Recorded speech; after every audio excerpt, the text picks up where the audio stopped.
Chapter 481. Candlelight was fully aware of Weaving Wind's suspicions.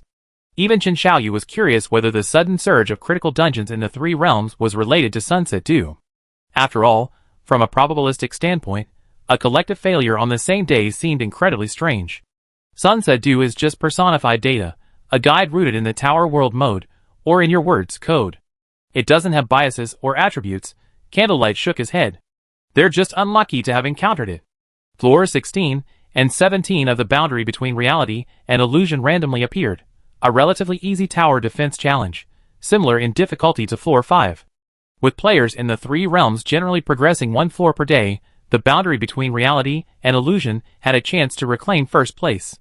Currently in first place, Fuxian Sect was stuck on Floor 19 due to the challenge's difficulty, unable to move forward. Their rapid rise to the top had the domestic player community buzzing with excitement. A clear case of a latecomer overtaking the established leader. From being completely unknown to now holding a commanding position, every victory of the reality virtual boundary after activating the celestial sphere mode was witnessed by all. The misfortunes of the Three Realms lands conveniently created an opportunity for the reality virtual boundary to overtake them.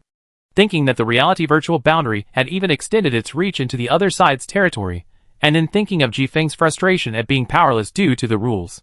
So she also had a New Year's gift, personally delivered by the proof of the stars. Just one glance at what the star-gazing sect was doing was enough to make her burst into laughter. At this moment, the Three Realms lands were neither here nor there, without any New Year's celebrations. The star-gazing sect, who had stumbled and barely managed to get a passing grade in the game, had finally found their own territory outside the game. Since receiving guidance from the master, and abandoning the unrealistic dream of competing in the game, their real-world life suddenly became smooth sailing. They were incredibly busy, everyone was operating at high speed, and even with multiple clones, they couldn't keep up. They couldn't find the chickens the master had mentioned that could be raised in 30 to 40 days. However, with the resurgence of spiritual energy, they found chickens that could be raised in 60 to 80 days. These were mostly wild chickens, and some farmers had discovered them, and tried raising them for their own consumption. After confirming the information, the Stargazing sect launched a large-scale purchase, investing half of their initial profits from various sects. They collected a lot of materials, and made a basic version of the bubbly soda the master had described, complete with pictures and descriptions. It had a slightly sweet taste and a hint of grassy flavor, but after chilling, filtering, and settling, many of these impurities were removed. With proper seasoning and ice, it truly had a unique flavor. At this time, the junior disciples of the Stargazing sect, originally responsible for alchemy and herbal medicine, were pondering day and night. According to the expert, to obtain a high-grade version of soda, there was a key ingredient that they needed to experiment with in alchemy and herbal medicine. It was purely a byproduct of alchemy. Unfortunately, the disciples of the Stargazing sect were dull-witted. After several days, and dozens of attempts, they still couldn't find a clue in the herbal medicine's processing. Junior sister Wu Sitong timidly suggested, "Why don't we ask the expert for more details?" Li Furan frowned. When his master imparted knowledge and answered questions, he relied primarily on individual comprehension. Cultivation and the Tao revolved around spirituality. He believed that the expert's intention was to provide guidance without fully explaining, allowing them to hone their skills. This behavior might make even the most skilled individuals sigh, thinking the Stargazing sect lacked ambition. If the most skilled individuals were like that, they wouldn't have divided the points equally after clearing the game, taking less for themselves, Wu Sitong muttered. Li Furan, after being pointed out, also realized he was probably being too persistent and decided to ask again later that evening. The Stargazing sect had now embarked on the righteous path. However, not the righteous path their former masters had envisioned. Qilin Pool, oh, isn't this the group challenging the mushroom men and women? How have things been these past 2 days? Any progress on the strategy? I need 50 fried chicken meals, and 100 ice grass sodas delivered. Oh, the journey is long. You have to cool off for a while when you get back to the sect. Wei Shen seemed born to be a waiter, speaking with a servile, obsequious manner, his cheerful personality making him incredibly resilient, truly a man who could withstand a flying sword without breaking a sweat. Those who planned to humiliate the Stargazing sect by insulting Wei Shen always ended up with themselves full of anger.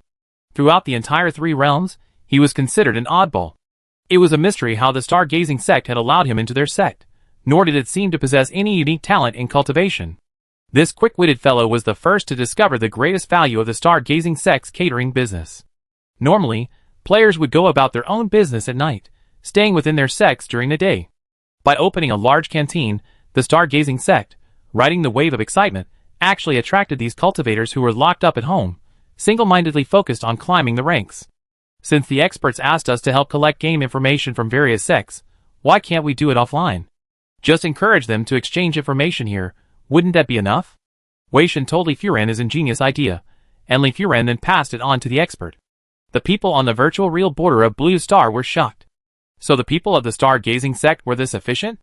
Not only were their initial plans on track, but they also intended to exceed expectations and complete the assigned tasks perfectly. Agreed, absolutely agreed. The stargazing sect was their outpost for obtaining first-hand information about the Three Realms land, and it was the thorn in Ji Feng's side. They had to develop it, thus, under the guidance of the people on the virtual real border. The senior brother from Qilin Pool, who was about the same age as Wei Shen, glanced at the signboard standing not far away and pondered for a moment. Really? Half price just by reading it out loud? It's a promotion, don't miss out.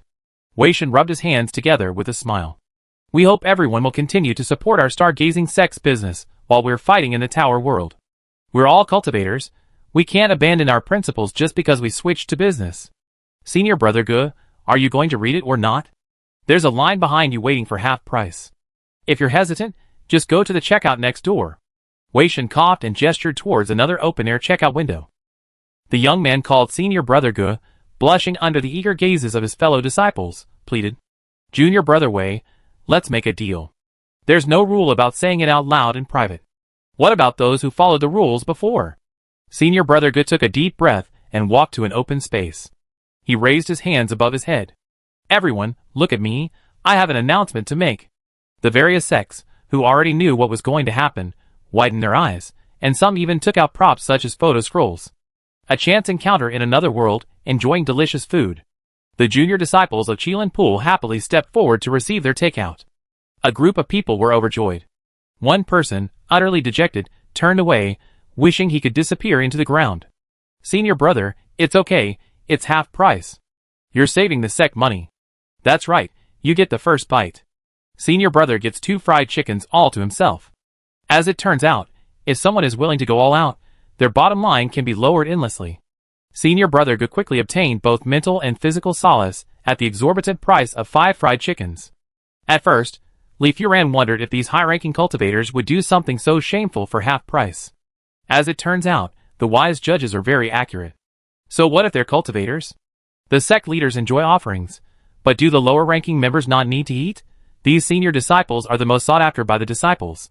If they can't handle this kind of thing, how will they lead the team in the future? Take this piece of fried chicken, for example. It's nothing special, but a shameful slogan can reveal who can mingle with ordinary disciples, and who are those rich young masters who can't even put on an act. More importantly, shameful as it is, the speed at which it spreads is truly astonishing. Ever since someone shouted it out on the first day, all the major sects of cultivators knew about it, and flocked to join the fun. With this influx, the stage set up by the stargazing sect came in handy. After getting the fried chicken, the people from Qilin Pool didn't leave immediately. Senior Brother Ge led his men around the stargazing sect. Now, the stargazing sect during the day has become a hub for game information exchange. The major guilds basically obtain their first-hand information here. So, the people of Black Spirit Lake have graced us with their presence? How's your Yeti battle going? Ge Wuqiao, are you here to mock us? Look at your tempers. We got thrashed by the mushroom men and women. Who do you think you are to mock? Hearing this, the angry members of Black Spirit Lake exchanged glances and sighed. This Yeti is truly bizarre. Named Yeti, it's actually a siren. Born with a special countdown mechanism. When the countdown ends, the Yeti's lifespan ends. In other words, players only need to stall for time to win. But in actual combat, it's a completely different story. Kite flying from a distance is impossible. Kite flying triggers the siren's innate spell power. Any race that tries to outcast a siren will experience the feeling of a revolver against a semi-automatic rifle. But if it comes to melee combat, he arrives through the snowstorm, the cold wind seeping into your bones, frost clinging to the player's limbs. The fully armed, fully equipped paladin of Blacklake was torn apart by a broken shield. Not pierced by brute force, not corroded by magic, but like a fragile sheet of ice, disintegrated from within by a chilling force beyond the laws of physics. The Yeti, or rather, The siren masquerading as the Yeti didn't use any ice magic at all. It simply walked. With each step, the moisture in the air spontaneously condensed into icicles, like a frosty carpet laid out by subjects for their king. The howling wind was a dirge for a dying king. The elemental mages couldn't sense any elemental traces, yet they clearly witnessed ice spells taking shape. He was so old he could barely walk, each step a stagger, but the wind and snow trapped everyone in his final moments, unable to escape. The visual impact was so powerful it seemed to leap off the screen. Even after waking up, their backs were soaked with sweat. This power, almost like commanding magic to its own ends and controlling all elements within its domain at will, deeply shocked them. Perhaps, cultivators after the spiritual energy resurgence will eventually reach that point? Another person joined the chat. We're already planning to use points to skip levels. Yo, senior brother Li Xiu of the Dragon Purple Mountain sect, it's an honor to meet you. Li Xiu sipped his ice soda, divided the fried chicken among his junior brothers, and kept a large bucket of fries for himself. As far as they knew, this former cultivation genius, once on par with Li Furan, was a true fries enthusiast. He'd been eating fries with every meal lately. The recent acquisition of land beneath the stargazing sect's mountain gate was being pushed forward by his sect. Our situation is even worse than yours at Black Spirit Lake. That guy can block our magic, forcing most of us in the team to use only weapons and fists. While we were fighting, it switched back to a state where we could only use magic over and over again. How are we supposed to play? At first, most of the cultivators who came to watch the spectacle were reluctant to speak up. The sense of superiority that everyone felt made it impossible for them to talk about their own setbacks in the game. Asking questions was simply a matter of winning. Don't ask why you won, there's no sign of it on the leaderboard. You just won. Asking further is considered impolite. The appearance of the critical instance made all the sects and players active in the three realms aware that 4 unlucky guys had encountered a tough opponent. Now, their complaints naturally started a conversation among everyone present. Everyone chimed in. Initially, it was complaints, but then came tentative exchanges of information. Each sect remained wary, preventing the rapid establishment of consensus seen on Blue Star. However, the stage was set, and besides eating fried chicken and fries and drinking soda, there was something else to do at the stargazing sect. Some sects, being far away, simply sent a team to be stationed around the stargazing sect. Within a few days, land around the stargazing sect was being snapped up. Most cultivation sects value their reputation, even those considered heretical or demonic in the secular world, under the current circumstances, had no choice but to obediently pay up and abide by contracts. The Immortals stipulated that during the Tower World Challenge, bloodshed and private duels were prohibited, and all grudges had to be set aside. This caused them to restrain their claws. This truly shocked the locals. These high-ranking figures, who usually move with great power, were actually abiding by the rules? Li Furan took in all these changes. He stood atop the alchemy tower, hands behind his back, overlooking the bustling mountain gate, and couldn't help but feel a sense of satisfaction. Sometimes, a single thought can revitalize stagnant waters. Wu Sitong appeared behind Li Furan, carrying a thick stack of letters. Li Furan curiously picked one up. This is. Wei Shun was out there today, gathering all sorts of information, including details on various high-difficulty Tower World dungeons and challenge situations. Also, he used a few pieces of fried chicken to find out exclusive strategy tips. Li Furan was stunned. They gave it to him so easily?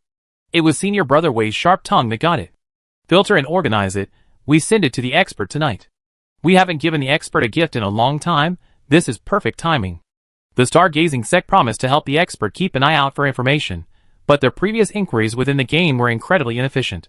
Now, they only need to lie at home, and a constant stream of Tower World news will fly to their lips. They can enjoy it simply by opening their mouths. Chapter 482. The Heavenly Ladder ranking only displays the progress of each sect in the 3 realms, not specific details, whether they are stuck, or the fog of war surrounding the boundary between the virtual and real worlds. The existence of the stargazing sect perfectly fills this gap. Most importantly, their website might not have the details of the dungeons experienced in the 3 realms. Checking the information before logging off, everyone was overjoyed. Li Furan is incredibly reliable. The progress information of the top-ranked guilds is detailed, down to the reason for their being stuck. They have the ability to obtain information on the floors they have cleared, and the methods they used to clear them. Jiang He could imagine how anxious Ji Feng was, silently monitoring the changing situation. Uploading the information of the 3 critical dungeons to the Tower World Encyclopedia, Jiang He suddenly had a strange feeling. It was like being secretly watched by something, sending chills down his spine. He turned around sharply, but didn't see the expected couple. The door to French Fry's room was tightly closed, and the room was empty except for him. He hesitated for a moment, then shook his head, dismissing it as a hallucination. It was New Year's Eve, but the spring cleaning had been finished yesterday, so at 10 a.m., the house still had a lazy, languid atmosphere. The winter morning light filtered through the sheer curtains, casting dappled shadows on the black and white table. The whole house was filled with a uniquely wintry languor. Scattered on the coffee table were the tangerines left over from last night. The fruit at the tea god's house. The couple seemed never to tire of it, showing off one after another, making one worry about waking up to find a little minion. At that moment, the two of them were entwined together like two hibernating sloths. Lu Xinxin was nestled in Lu Jinhong's arms, her fingertips twirling the buttons on his pajamas. Lu Jinhong rested his chin on her head, muttering something under his breath. Their down comforters had slipped halfway down, revealing cartoon characters on their fleece socks underneath. There was a reason these two could mingle so well with young people. Their mentality was no different from that of students still in school. A war movie was playing on TV, and it was quite remarkable that they could be so affectionate amidst the sounds of gunfire and explosions. Their level of sophistication was remarkable. Seeing Jiang He busy, Fries went to the next room to exercise alone. She was a very disciplined person. Since they started living together, unless he interfered, she wouldn't stop her daily routine. Seeing Jiang He peeking in, she stopped sweating profusely, and picked up a towel to wipe her face. Jiang He walked over, took the towel, and she obediently tilted her head back and then down, cooperating with the wiping. Finished? Yeah, the Three Realms lands are really tough. Without spending points to skip levels, it's hard to clear. Is it that hard? Fries was eager to try. In her opinion, the critical dungeon wasn't insurmountable. It was just that the people from the Three Realms lands hadn't found the trick. I can't say about other things, but that guy who can automatically switch between anti-magic and magic forms is quite troublesome, forcing the team to have an equal number of warriors and mages. Faith-based classes might have a shortcut, but the presence of faith-based DPS classes is generally low in the proof of the stars. After all, the random team environment is always like this. You're playing a faith-based class. How come you don't have support skills? No healers, no shields. What? You're actually playing DPS? What heretic, get out. Regular team members, aside from some players, who have chosen their class since the beginning and haven't even wavered in their second class, wouldn't specifically switch classes for the tower world. As they chatted, Jiang He's gaze naturally drifted to the waist. French Fries feigned nonchalance. Go ahead and touch me if you want. Jiang He glanced at the door, then seemed to remember something. Let's do it tonight. The lovely couple were like ghosts. Who knew if the walls were eavesdropping? After only 2 days, he deeply understood French Fries' feelings. He still had to move out as soon as possible. The lovely couple's house was like a magic field. Anyone who entered would automatically become their big toy, and you were powerless to stop them. At noon, Jiang He pinned the lovely couple down on the sofa, refusing to let them into the kitchen. For the past 2 days, he felt like he'd been treated like a pig by the two of them. Every meal, Lu Xinxin would give him double the portions, assuming his appetite was the same as French Fries. Every morning before he was even fully awake, the two of them were already busy preparing breakfast for them. They wake up to food as soon as they open their eyes. Every few days, they would ask him if he was thirsty, like a toddler learning to walk, needing constant parental care. Jiang He, who had developed independent living habits early on, was flattered. Looking back on the past 10 years, perhaps this was the bittersweet joy of happiness. It was something he had never experienced before. Lu Xinxin tried to struggle, but Lu Jinhong pulled her back. At the same time, he gave Jiang He an approving look. We're family, so let's not stand on ceremony. This year's New Year's Eve dinner is up to you too. Whatever you make, we eat. French Fries instinctively shut out his parents' sweet talk, thus ignoring the unspoken meaning in his father's words. Jiang He, however, understood. He glanced at the ingredients stocked in the refrigerator. Everything was there. The kitchen was spacious, and the sweet couple were good cooks and eaters, so the kitchenware was complete. Tie on your apron, let's get to work. The rising steam from the kitchen fogged up the glass, shutting out the cold wind and firecrackers outside, leaving only the bubbling of the broth and the light, rhythmic clatter of the knife on the cutting board. Jiang He stood before the stove, a long ladle in hand, stirring a pot of soybean and pork rib soup. The fragrant steam wafted over, making him squint slightly. French Fries stood beside him at the counter, head down, intently chopping potatoes. Her knife skills were superb. The blade danced between her fingers, quickly piling the potatoes into a small, yellowish-brown mound. Occasionally, a stray strand of hair would slip behind her ear. She would tilt her head slightly, gently brush it with her shoulder, and continue her work. Jiang He glanced at her, somewhat dazed, as if he could see her in a game, chasing enemies with a mad wolf, meticulously chopping them into toppings. French fries was in charge of potato dishes. This was a regular occurrence at home. Judging from the amount of meat sliced, Jiang He guessed there would be hot and sour shredded potatoes and French fries. On the stove, a clay pot of braised pork belly was bubbling away, the amber sauce coating the marbled pieces of meat and releasing a rich, sweet aroma. Simmering over low heat, then turning to a gentle simmer, the fat had become translucent and flavorful. Just looking at it, he could imagine the delicious moment of the meat melting in his mouth, the juices flowing freely and filling his mouth. The caramelized aroma of soy sauce mixed with a hint of rock sugar flowed slowly in the warm air. A deep brown soy sauce bubbled with fine bubbles, and a plump free-range chicken was submerged in the sauce, its skin already a tempting amber color. Jiang He gently poked the base of the chicken leg with long chopsticks, and clear juices immediately seeped out. Where did you learn that? Shu Tiao stared intently as Jiang He ladled the boiling sauce over the chicken, making its color even more vibrant and enticing. Cuttlefish, of course. Zhong Zemo spent every day putting effort into preparing different dishes for everyone, and Jiang He was always the one helping out. Over time, she picked up some of the techniques as well. I have a feeling that at Beiwo's house, Cuttlefish is surrounded by a bunch of people in the kitchen, marveling and praising it endlessly. Zhong Zemo's nose itched, and before he could even reach out, Beiwo's eldest brother immediately handed him a tissue. As soon as the poached chicken hit the cutting board, Beiwo's second brother quickly brought out a suitable plate, like an apprentice cook. He was indeed surrounded by a group of people. Brother-in-law, where did you learn that? I learned it from videos. I was forced to. Du Jingwen's doing, we know. His fame is getting a bit high. Zhong Zemo had lost count of how many times he answered his relatives' questions, but he never tired of it. Brother-in-law. Wait, not brother-in-law yet, they're not married. Hey, it'd be sooner or later. I don't believe anyone can steal her away. This girl's like a dog, extremely possessive of her food. He remembered how his sister had scolded Du Jingwen until she slunk away. And then he thought about the accident where she crossed the line between reality and illusion just to vent her anger. His brother really understood his sister. She really was possessive.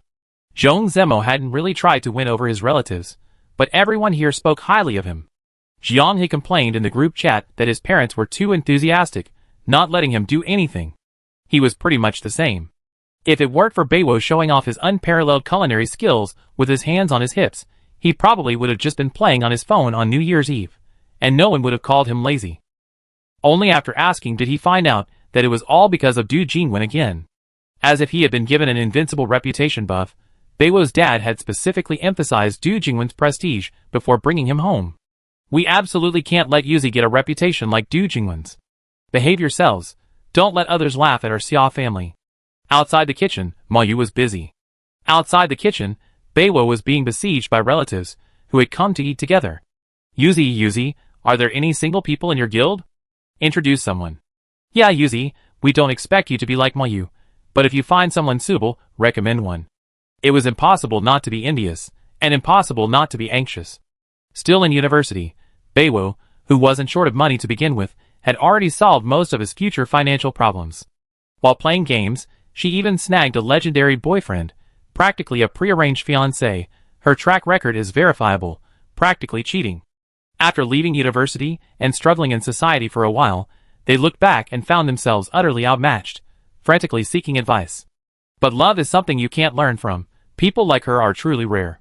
She's a laid-back person. Her hobby is playing games. She has no bad habits, doesn't smoke or drink, and has a stable job. If Du Jingwen hadn't torn the net herself, she would have forever been watching this big fish from afar. The only other person who fits this description is her friend Jiang He. From the start of the game, she's handled team issues flawlessly, always allocating resources even if it means taking less for herself to ensure everyone's development. Good personality, good character. But he was already booked by Shui Lu Mai Fries 2 years ago. These gamers, who bury themselves in games, have a small circle, and are purely focused on their daily lives, are like cavemen. Unless you can catch them on their foraging route, you never encounter them. Unless you're also a caveman and play games. Is there nothing else besides these two? Shrugs. There's another one who seems to be currently being entangled with a blonde older sister. The situation is unknown. The other one, you better not get involved with him. He's a top-tier genius, not someone ordinary people can handle. Why does it feel like you're being possessive of your food, Yuzu? You already have squid, why are you still hiding things? Facepalm. These people's brains are definitely not suitable for introductions. For an ordinary person to have fantasies about the prison guard, their anime/manga fantasies must be extremely intense. Not only that, but they also have to match his unique brainwaves. Otherwise, you'd be kept at bay by the jailer's strange stance the moment you got close, making normal conversation impossible. Even if you did manage to, you couldn't delve into his excessively rich inner world. In terms of being a pervert, he's top tier. She quickly found an opportunity to escape their interrogation. Only someone with a brain like that would offer them advice. She'd rather go to Squid's side and enjoy the New Year's atmosphere. She wanted all her relatives to know how she struck with deadly force and retrieved the top-quality seafood. After a busy afternoon, darkness gradually fell outside the window. Twilight, like a drop of ink falling into clear water, slowly spread, gradually swallowing the daylight. In the distance, warm yellow lights flickered on from the tall buildings. Thousands of lights twinkled in the night. The coffee table in the living room seemed crowded, piled high with dishes. Even the pork belly in the center had to be stacked up. Earlier, when they were halfway through their preparations, Lu Xinxin and Lu Jihong came to inspect the New Year's Eve dinner preparations. Watching Potato and Fries bustling about in the kitchen, their smiles practically reached their ears. Unusually, they didn't linger in front of the two of them, but quietly slipped away, giving them space again. Without waiting for anyone to pick up their chopsticks first, Fries muttered to himself, "Okay, let's eat." Without another word, he picked up a piping hot, freshly fried fries, took a bite, and then snatched the largest piece of pork belly, placing it in Jianghe's bowl. Eat, ignore them. Was this appropriate? Jianghe felt that Fry's action suggested he had been through something. Do the lovey-dovey couple usually pull some kind of prank during the New Year's Eve dinner? Xiaofei is really vigilant. Too bad we didn't play any pranks this year. So there used to be a prank routine. Lu Jinhong poured a glass of coconut juice and handed it to Jianghe with both hands. Just like Xiaofei said, let's eat. We're all family, don't be shy. Fry's mind snapped back to reality. She coughed, quickly gulped down some soda, and swallowed. Eat, just eat, stop talking. Can a family really make you stutter, Xiaofei? Lu Xinxin interrogated. We slept together, what's there to be shy about? Lu Jinhong clinked glasses with Jianghe. Hey, I know you used to spend New Year's alone, but not anymore. I know you all find me annoying, so I come home for a few days each year to experience that awkward feeling. After the New Year, if I can't stand our alone time, I go back to my own time with you. Perfect. Anyway, starting this year, remember to come home on time for New Year's. Lu Jinhong refilled the glass and swirled it at Jianghe. Can you do that? Jianghe smiled and held out the glass. Clang. Chapter 483. Upon logging in, everyone gathered, and Mayu immediately prepared a New Year's Eve dinner for the guild's NPCs. Sharing joy is worse than enjoying it alone. After a few experiences assisting in battles, everyone in the guild gradually settled down. Especially Kaxia. Upon seeing Jianghe today, she reverted to her clingy self, eagerly approaching him and wrapping her tail around him. Last night's challenge of level 17 was a standard mowing down tower defense level. This gave Kaxia, the magic machine gun, a real treat. With her word of power activated, her little mouth chattered incessantly, and enemies not far away vanished into thin air. Like a husky that hadn't been taken out for too long, she ran around wildly, laughing unrestrainedly as she played to her heart's content. She was just like a standard villain from a shonen manga. Where's Elaravia? Isn't she eating? If she comes, we won't get any. With that, the Slime King flicked his hands, sticking them to 2 skewers of mutton, sucking them into his skin and enveloping them, letting out a pleasurable groan. No matter how many times you see slimes eating, it's always a delightful sight. Since Golia and the ghost rat in their spirit form couldn't eat normal food, Jianghe specially traded some elemental essences for enchanting, allowing them to absorb them.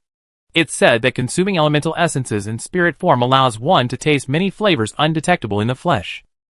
A mixture of earth and grass, with a touch of light, can taste like meat. Dark and fire combined can produce a pungent spiciness. This feels like some kind of obscure little-known fact. Maybe it come in handy after I transmigrate. Boom! The entire guild headquarters shook. Almost simultaneously, everyone thought of the same place. Deep within the mine, at Herrera's workshop, a violent tremor suddenly erupted from the depths of the mine, sending rubble tumbling down the rock walls. Then, boom! By the time the group arrived, another explosion followed. The startled beasts working inside the mine fled, rubbing against the Slime King for safety. These precious creatures that brought the guild money were injured again, prompting the Slime King to spat out green saliva to help heal them. A convenient ability that allowed it to become a mobile healer by switching forms. A third deafening explosion followed. Infernal dragonfire, mixed with metal fragments and rubble, erupted from the tunnel entrance. The shockwaves sent nearby or piles flying several meters. From the billowing smoke, a massive, dark figure slowly rose, sparks still dancing on its scales. Cough cough. Success? The explosion forced her to transform back into a dragon, and Herrera's dragon eyes shone brilliantly in the smoke. She gripped a crimson staff tightly, its shaft wreathed in lava-like patterns. Original element fire. Elaradia coughed, black smoke and sparks escaping from her mouth. The energy was too violent, I couldn't control it. But it worked, cough cough cough. She sneezed violently as she spoke. Like stepping into a shower, the showerhead hitting their faces, everyone was soaked. Amidst groans of disgust, Ksha, using her racial advantage, collected the water element. In the blink of an eye, the staff in Eloradia's hand vanished. Where's the weapon? Fries asked. Eloradia, now in human form, revealed her right hand, displaying a glove with flowing dark red lava patterns. During the forging process, I discovered the malleability of elemental energy, and attempted to forge it into a dual form. Luckily, I found the right way. Just resonate with it, and you can switch between the staff and gloves, adapting to the situation. The primal took the weapon he had longed for. Having only changed weapons once since the server opened, he was finally getting a real treat. The item description was exceptionally concise. Burn you all? Like the origin element water, it has 3 fixed blessings plus 1 selectable blessing. Essentially 4 fixed blessings. Anyway, in the boundary between reality and illusion, except for the idiot Jianghe, everyone has been using it constantly since the server opened. Feelings are more important than life itself. Origin element fire, high-level fire elemental protection. Fire elemental magic is difficult to damage you. After being hit, there is a chance to absorb elemental power, forming a shield. This seems to be a common attribute on all origin element equipment, almost granting immunity to specific elemental magic. The water element also has a similar one. Elemental burst. Fire element surges. All friendly units within range will receive a bonus to elemental magic power, and the wielder's fire elemental magic power will be greatly enhanced. The 4 primitives examined it closely. The bonus effect on friendly units wasn't limited to fire element. That's incredibly versatile. Origin drive. Movement speed greatly increased. For the duration, the player will not be affected by stamina limitations. Gain the possession of a minor fire elemental lord, enhancing all types of magic without expending any mana. Upon the drive's end, origin element fire enters cooldown, and the equipment becomes nullified. Holy crap, it's over. The keywords unaffected by stamina and 0 mana stunned everyone. It's equivalent to overdrawing the equipment's sustained output and defensive effects in exchange for a burst of extremely high damage. A perfect match for the turret-style build of the 4 Primarchs. Erira yawned loudly, going to sleep, going to sleep. Come find me again, when you find the new elemental cores. With that, she sprawled out in the crater left by the explosion and fell fast asleep. That's the good thing about dragons. Their environmental adaptability is off the charts. The 4 Primarchs couldn't wait to try out their new equipment in the dungeon. Before that, the boundary between reality and illusion had something important to do. A heavy guild chest was dragged into the Tower World's preparation room. Out with the old, in with the new. Since it's the new year, it's time to sell the guild dolls' scavenging finds. After the guild Tower World was created, the idle guild dolls suddenly had a new job. Everyone out scavenging. Thanks to the diligent efforts of the dolls, like Garlic Sprout, the scavenging messengers painstakingly filled 2 chests with items, awaiting Sunset's appraisal. In addition, there was a box of Clarity composite ore from the mining area. Originally, this ore was only something Orange Tea could use for fun, gambling, farming rare materials, and trading items with merchants. After the Tower World was activated, it became a marketable commodity. As soon as players flooded in after the world bubble opened, they saw the scene of junk traders trading at the boundary between the virtual and real worlds. The most excited at this moment were undoubtedly the top guilds from various countries. The construction of their guild bases was nearing completion, and the huge upfront investment had caused many to feel the pinch. If selling junk could recoup losses, they would not hesitate to pour all their remaining resources into it to speed up completion. Green materials, as given by Sunset Dew, were worth between 5 and 20 points. Purple materials were slightly better, with points fluctuating between 20 and 100. Garlic sprouts and other puppets, covered in dust and dirt, had only earned 650 points after several days of scavenging. This was only because Shi Lu was being very humane by rounding it up to a whole number. It really did seem like they were collecting junk. According to Swan Miao, obtaining purple materials would take even longer and require fighting special monsters. It was a mechanic-controlled area inaccessible to players, only dummy characters could enter, so Jianghe and the others couldn't observe the situation. However, seeing them return each time either injured or filthy, it was clear that without the enhanced dummy items Freya had given them, they would likely have suffered a setback. The jailer said, "Sounds like a dispatch mission, but with a combat ability test. If you're not strong enough, you'll be kicked away and won't even get to lick the trash." Sounds like a combination of idle mobile game and a search and fight and retreat system. The 4 Primarchs were exasperated.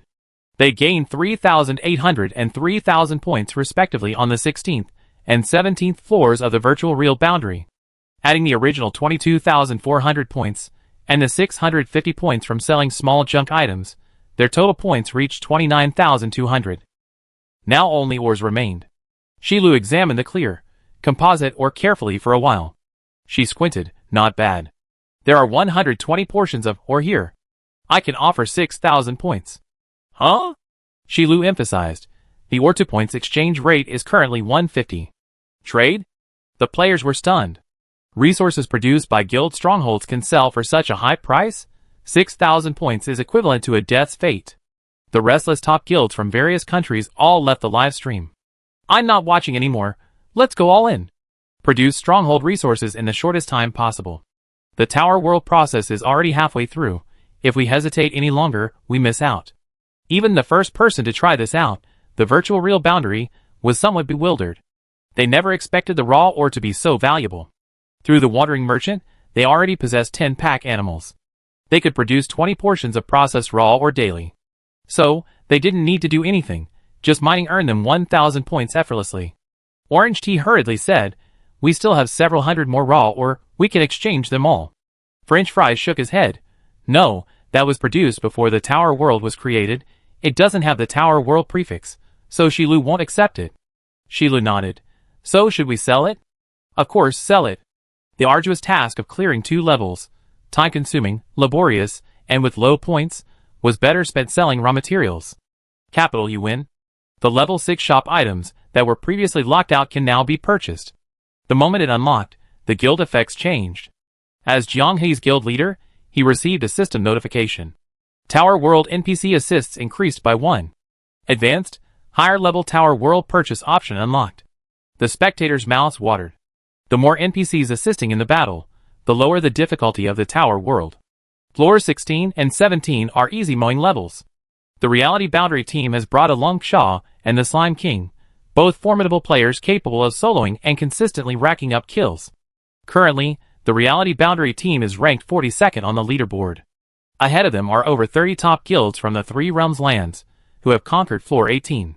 A few elites have reached floor 19. And, the only guild to have conquered floor 20, Fuxiamen. Only 2 more floors remain to reclaim the glory of being number 1. Jianghe said, "Shi Lu, open floor 18. With the Lunar New Year approaching, wouldn't it be wonderful to add to the joy of the Chinese server players?" Shi Lu transformed from a bunny girl into a nun, with a black veil, and eye patch. The jailer exclaimed anxiously, "I really like this one." "Sai, you like them all?" She clasped her hands together, as if in prayer. Tower World, 18th floor, randomized.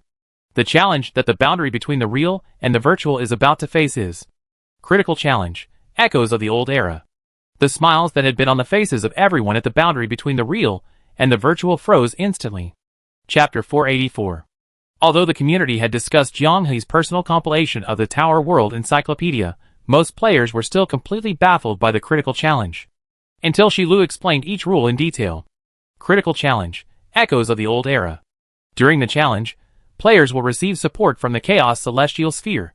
Players can bring main world items into the Critical Challenge without restrictions. The player's current maximum number of assisting NPCs is increased by 1. Failure in the critical challenge reduces the entire team's challenge attempts by 1. The conditions for passing the challenge must be discovered by the player themselves. A murmur of surprise rippled through the room. Nonya, who had been explaining for quite some time, suddenly froze, unsure of what to say to cover her bewilderment. To date, the Tower world has never had a dungeon where the system forces players to participate, even allowing them to ignore the Tower world prefix and bring main world items. Just what kind of dungeon is this? Nunchilu couldn't contain her smile, a slight grin spreading across her face. Everyone, you may need strong mental magic defenses. Sure enough, it happened. Li Furan's message also mentioned that Shilu would provide hints for the dungeon. The dungeon has 2 bosses, a man and a woman.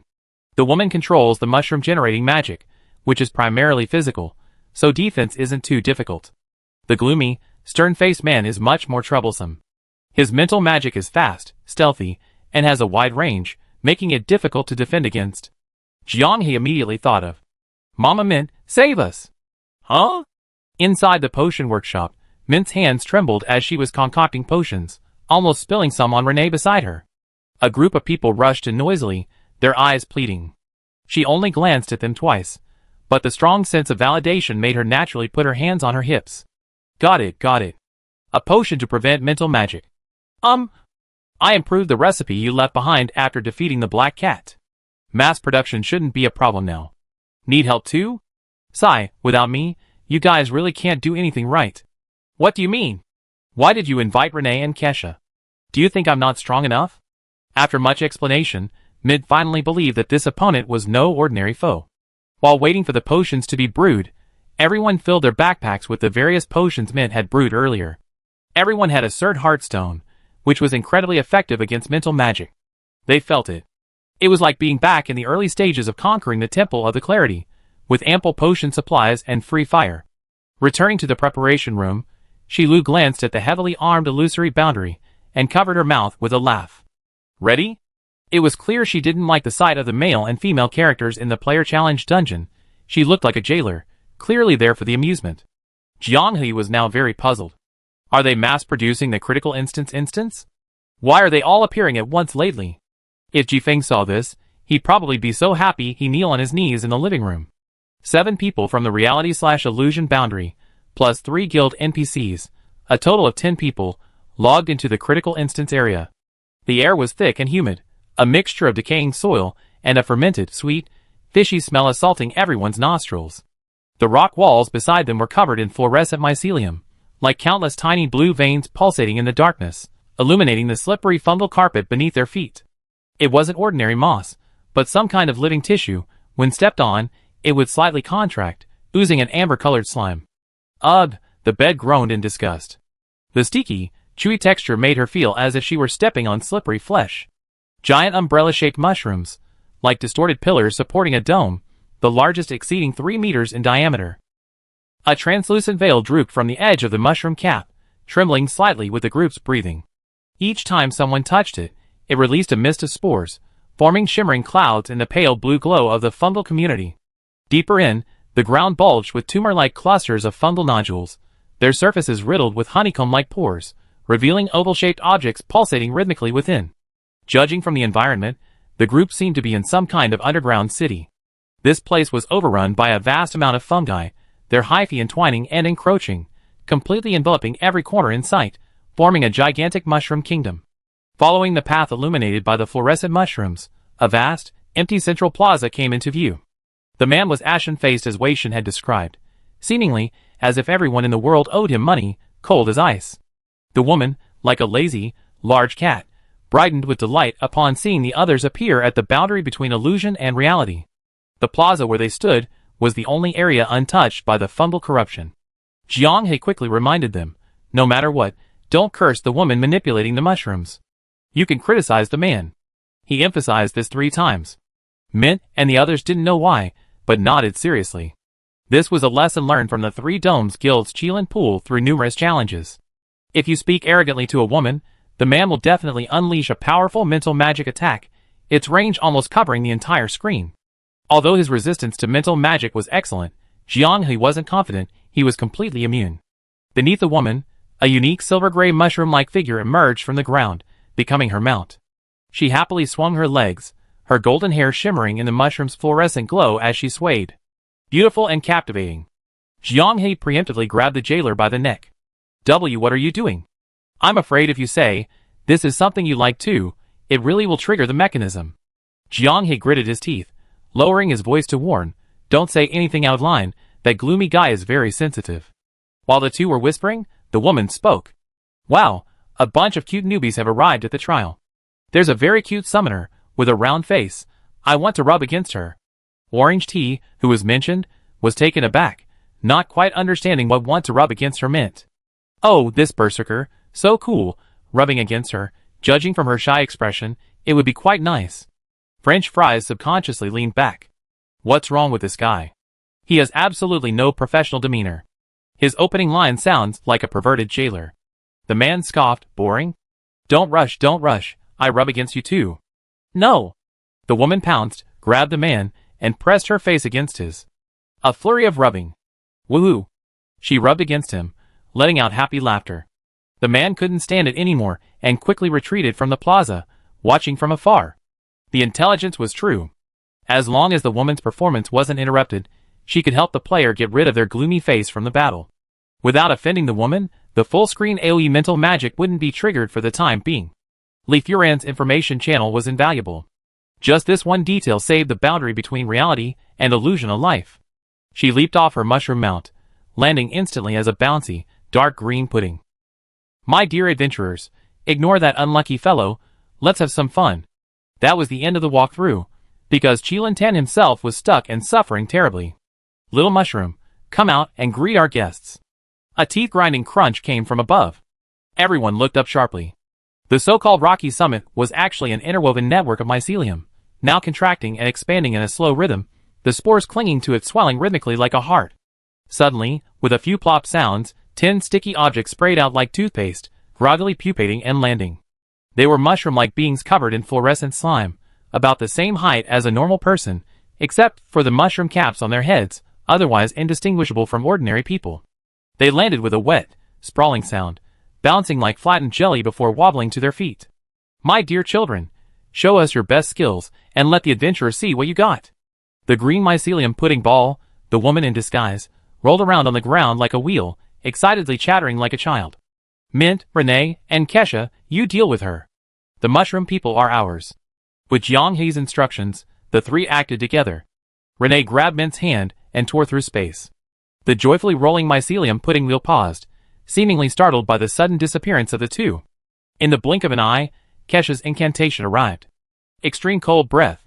A biting wind descended upon Big Dumpling, freezing the cotton-like mycelium on her body. The blade of the tied collar. A deep blue blade, imbued with water elemental energy, instantly materialized and pierced through the woman's soft, fleshy body. The pudding-shaped dumpling deflated like a punctured balloon. Surprisingly easy to land.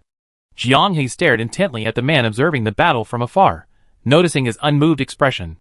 Wait! Bang! The French fries were knocked off balance by the mushroom man's punch and sent flying backward. Still in the punching stance, a familiar female voice rang out. Are you looking for me? Kesha whirled around, meeting the mushroom man's small, bright golden eyes. She glanced at the rapidly disappearing shell on the ground, and suddenly realized. All mushrooms are her creations, and she can freely switch between them, like a wandering spirit seeking a host. One punch super mushroom swung its arm, turned 180 degrees, and punched into the void. Renee had just torn open a spatial rift when she was met with a devastatingly powerful punch, carrying surging magical energy that slammed into the rift. The two who were preparing to ambush were forced to urgently close the passage and retreat back into the unstable magical space. Spatial magic, huh? What a rare talent. Luckily, I'm a cut above the rest. Her tone was overflowing with pride. How did she know where Renee would appear? The stealth that spatial magic prided itself on seemed one-way transparent to her. Don't be shy, give it your all and defeat me. The woman informed One Punch Super Mushroom once again, transformed into a chubby green dumpling, rolling around on the ground. She seemed to really like this initial form. However, the two inconspicuous little black dots in the center of the dumpling have already slyly set their sights on the others, who are fighting against the mushroom, ready to seize the bodies of the creation at any time, and give everyone a surprise. Chapter 485. French fries and Jiang He faced a mushroom-like being with a large, mushroom-shaped cap. Its entire body was covered in a hard, shiny chitinous shell, similar to an insect's exoskeleton. With its arms crossed in front of it, it could withstand her signature bloodlust frenzy triple attack without relying on any shield magic. Jiang He's spatial slash followed by the unreasonable tide summoning combo was easily neutralized. French fries, enraged and wielding a spatial slash in its mouth, barely managed to leave embedded wounds in the flesh of its hands, which were entangled in the giant mushroom's chest. So tough. Is this even a mushroom? The two of them felt a chill run down their spines facing this identical mushroom.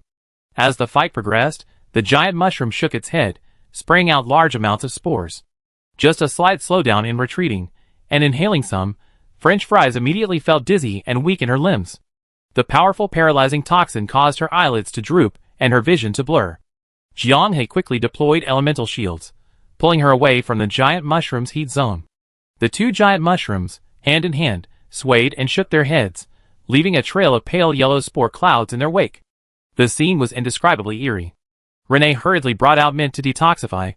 Her backpack was stuffed full of various potions to prepare for any unusual situation.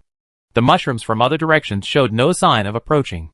The two mushrooms that Squid and the bed encountered had unusually large, deep red caps, and were a size larger than the other mushroom people present.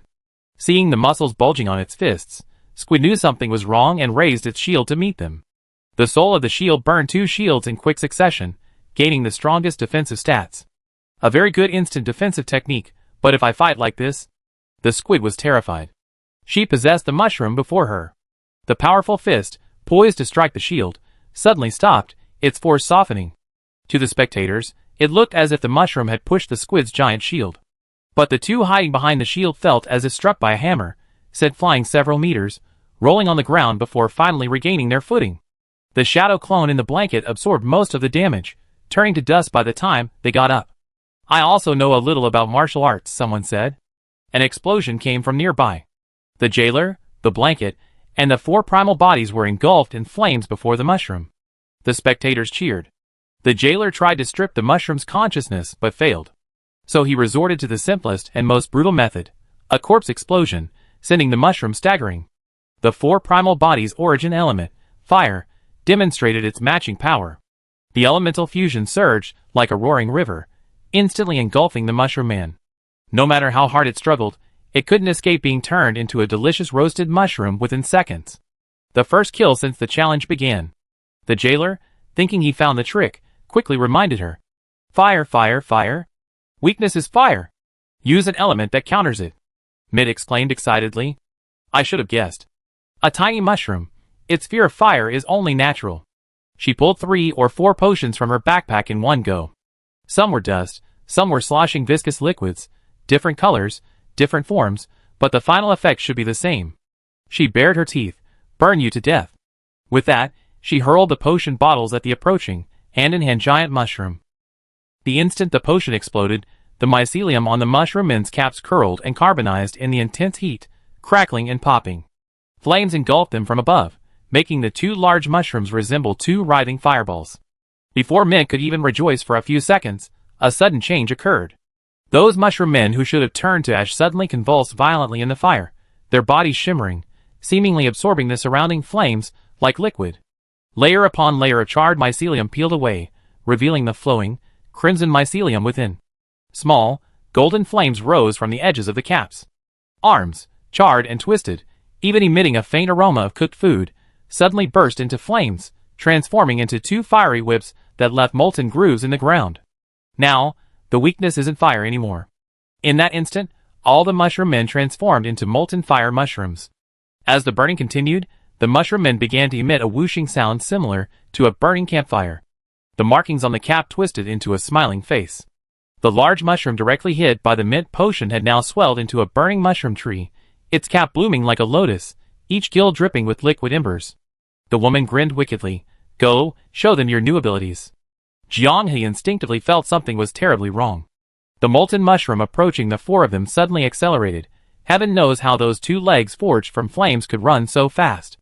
A running start, acceleration, leap, all in one fluid motion. Two dark red figures soared through the air. Jumping in combat is the most foolish move, pure sitting ducks. French fries, eager to try, decided to unleash his maximum power, Bloodlust Frenzied Wolf Spatial Slash, an unreasonable 3-hit combo to test his strength against the Mushroom Man. No, no, no, back off. His words snapped French fries out of his daze, and he was pulled back hastily by the hand. At his command, Renee casually tore through space, creating a distorted spatial tunnel. A deafening roar followed by a prolonged ringing in the ears. The blast swept out in a ring, melting the rock walls in its path into a glassy liquid, and instantly vaporizing the fungal carpet. Renee's spatial tunnel had done a great job, absorbing the terrifying energy of the molten mushroom's self-destruction. The shockwave ripped chunks of ground up, and burning clods of earth rained down like meteors, each trailing a long fiery tail. Explosions continued unabated, and everyone separated at the boundary between reality and illusion was caught in the deadly charge of the molten mushroom. Bed in his arms, Squidward ran for his life, barely managing to leave the explosions behind. Jailer, the 4 Primarchs chose the most brutal way to respond. It's just an explosion, right? Anyone can do that. Elemental Fusion Torrent, Corruption Nuclear Explosion, combined with Orange T's Fire Spirit Amplification. Come on, let's explode! The courage to snipe at the middle gate saved them. The power of the explosion was neutralized, and Orange T's shield wasn't torn to shreds by the shockwave. Although they managed to cope, the spectators still noticed a hint of disarray. There aren't many characters who can force the boundary between reality and illusion into this state. Death's fate is far inferior to that giant green pudding-shaped dumpling in the center of the arena. After the violent collision, the boundary between reality and illusion showed no intention of slowing down their offensive.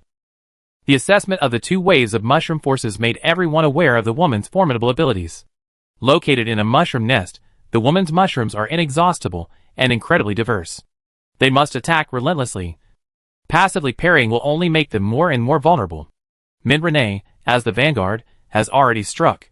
Silently tearing through space, she lurks in a far more covert manner than before, but doesn't attack. Kaxia, disrupt the magic.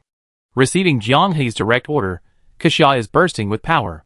The Siren's classic recitation mode is activated. Frosty Breath. Song of the Tide Caller. Blunt Ice Spike. Dead Water. Theoretically, in Siren's Word of Power mode, the spell machine gun's casting speed is as fast as its mouth can rattle off. Kaxia's Word of Power talent is top tier. The barrage of attack shatters the stable flow of magic, causing it to become agitated. I can't take it anymore, here's 2 slashes. Fries, who had been holding back for so long, finally had an opportunity to unleash their bloodlust, Frenzied Wolf Spatial Slash 3-hit combo. After being suppressed for so long, they finally found an outlet, and everyone joined the fray. After drinking the stamina-restoring potion from Mint, the 4 primal bodies set up their turrets. Don't move.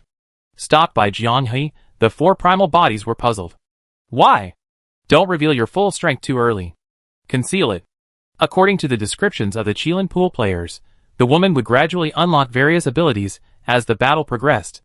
Manipulating mushrooms was just the most basic level. With everyone attacking together, the magic was stirred up like a turbulent current, and the woman lost the power to sense the opening of the spatial rift.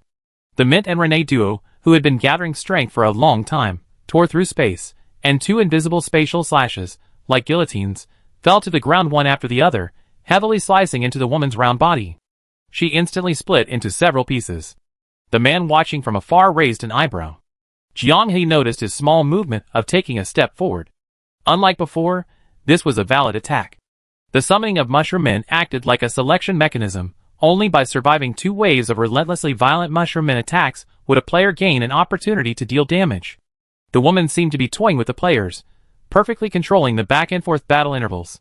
There was hope. It wasn't invincible. The chubby green dumpling was reduced to ashes by the plow-like attacks of the Space Slash and the zombie explosions of the Jailer. The spectators couldn't help but cheer, only to find that some had prematurely opened their champagne. Those at the boundary between reality and illusion remained on guard, completely oblivious to the fact that the battle was over. The woman's mangled body transformed into specks of fluorescent light that floated into the air. The mycelium of the dome drooped down, emitting a dazzling light like the sun the instant it touched the fluorescent light. A few breaths later, the enchanting golden-haired elf reappeared, fluttering its translucent butterfly wings. I thought you'd be stumbling and staggering under the mushroom people's baptism, but I didn't expect this. For primal bodies, attack. Okay. Huh? The woman was a little confused. Looking closer, she saw the 4 primal bodies enveloped in magical power, with numerous spirits swirling around him. Jianghe could tell the woman was playful. He'd been waiting for this unexpected moment. Who said players would stand still and listen during cutscene chatter? The tide of dispersion magic was amplified entirely by the 4 primal bodies. Origin element fire, elemental burst activated. All friendly units within range will enjoy a bonus to elemental magic power, and the fire elemental magic power of the equipment holder will be greatly enhanced. Kill her! Every chatterbox signifies the start of a new phase. Just think of it as a transition phase in an MMO. Pressure and strategic maneuvering are key to a comfortable fight. The ground beneath the 4 Primarchs suddenly cracked, and torrents of crimson and azure magic erupted from their staffs, spiraling upwards like 2 intertwined dragons, distorting and condensing the air in their wake. The instant the energy erupted, the entire dungeon was illuminated as if in daylight. Each wave of fire carried countless leaping electric snakes, forming a colossal net of destruction. The woman's newly reconstructed butterfly wings hadn't even fully unfolded when she was struck head-on by the torrent. Even as an elf, she was as fragile as a paper doll in a storm amidst the elemental turbulence. First, her long hair ignited with azure lightning, then the translucent wing membranes were melted by the intense heat, creating honeycomb-like holes. Her new body, barely revealed, was instantly torn to shreds. What? They ambushed me. How despicable. Her tone held no trace of anxiety. The torrent crashed into the ground, creating an elemental storm. Fire and lightning radiated outwards, engulfing her in a red and blue light. The primitives, like dump truck drivers, recklessly floored the accelerator. They had to ensure no one was left behind. Unbelievable. I just realized the primitives have top-tier weapons too. Elemental fusion torrent greatly enhanced. A turret-style artifact. This is going to be devastating.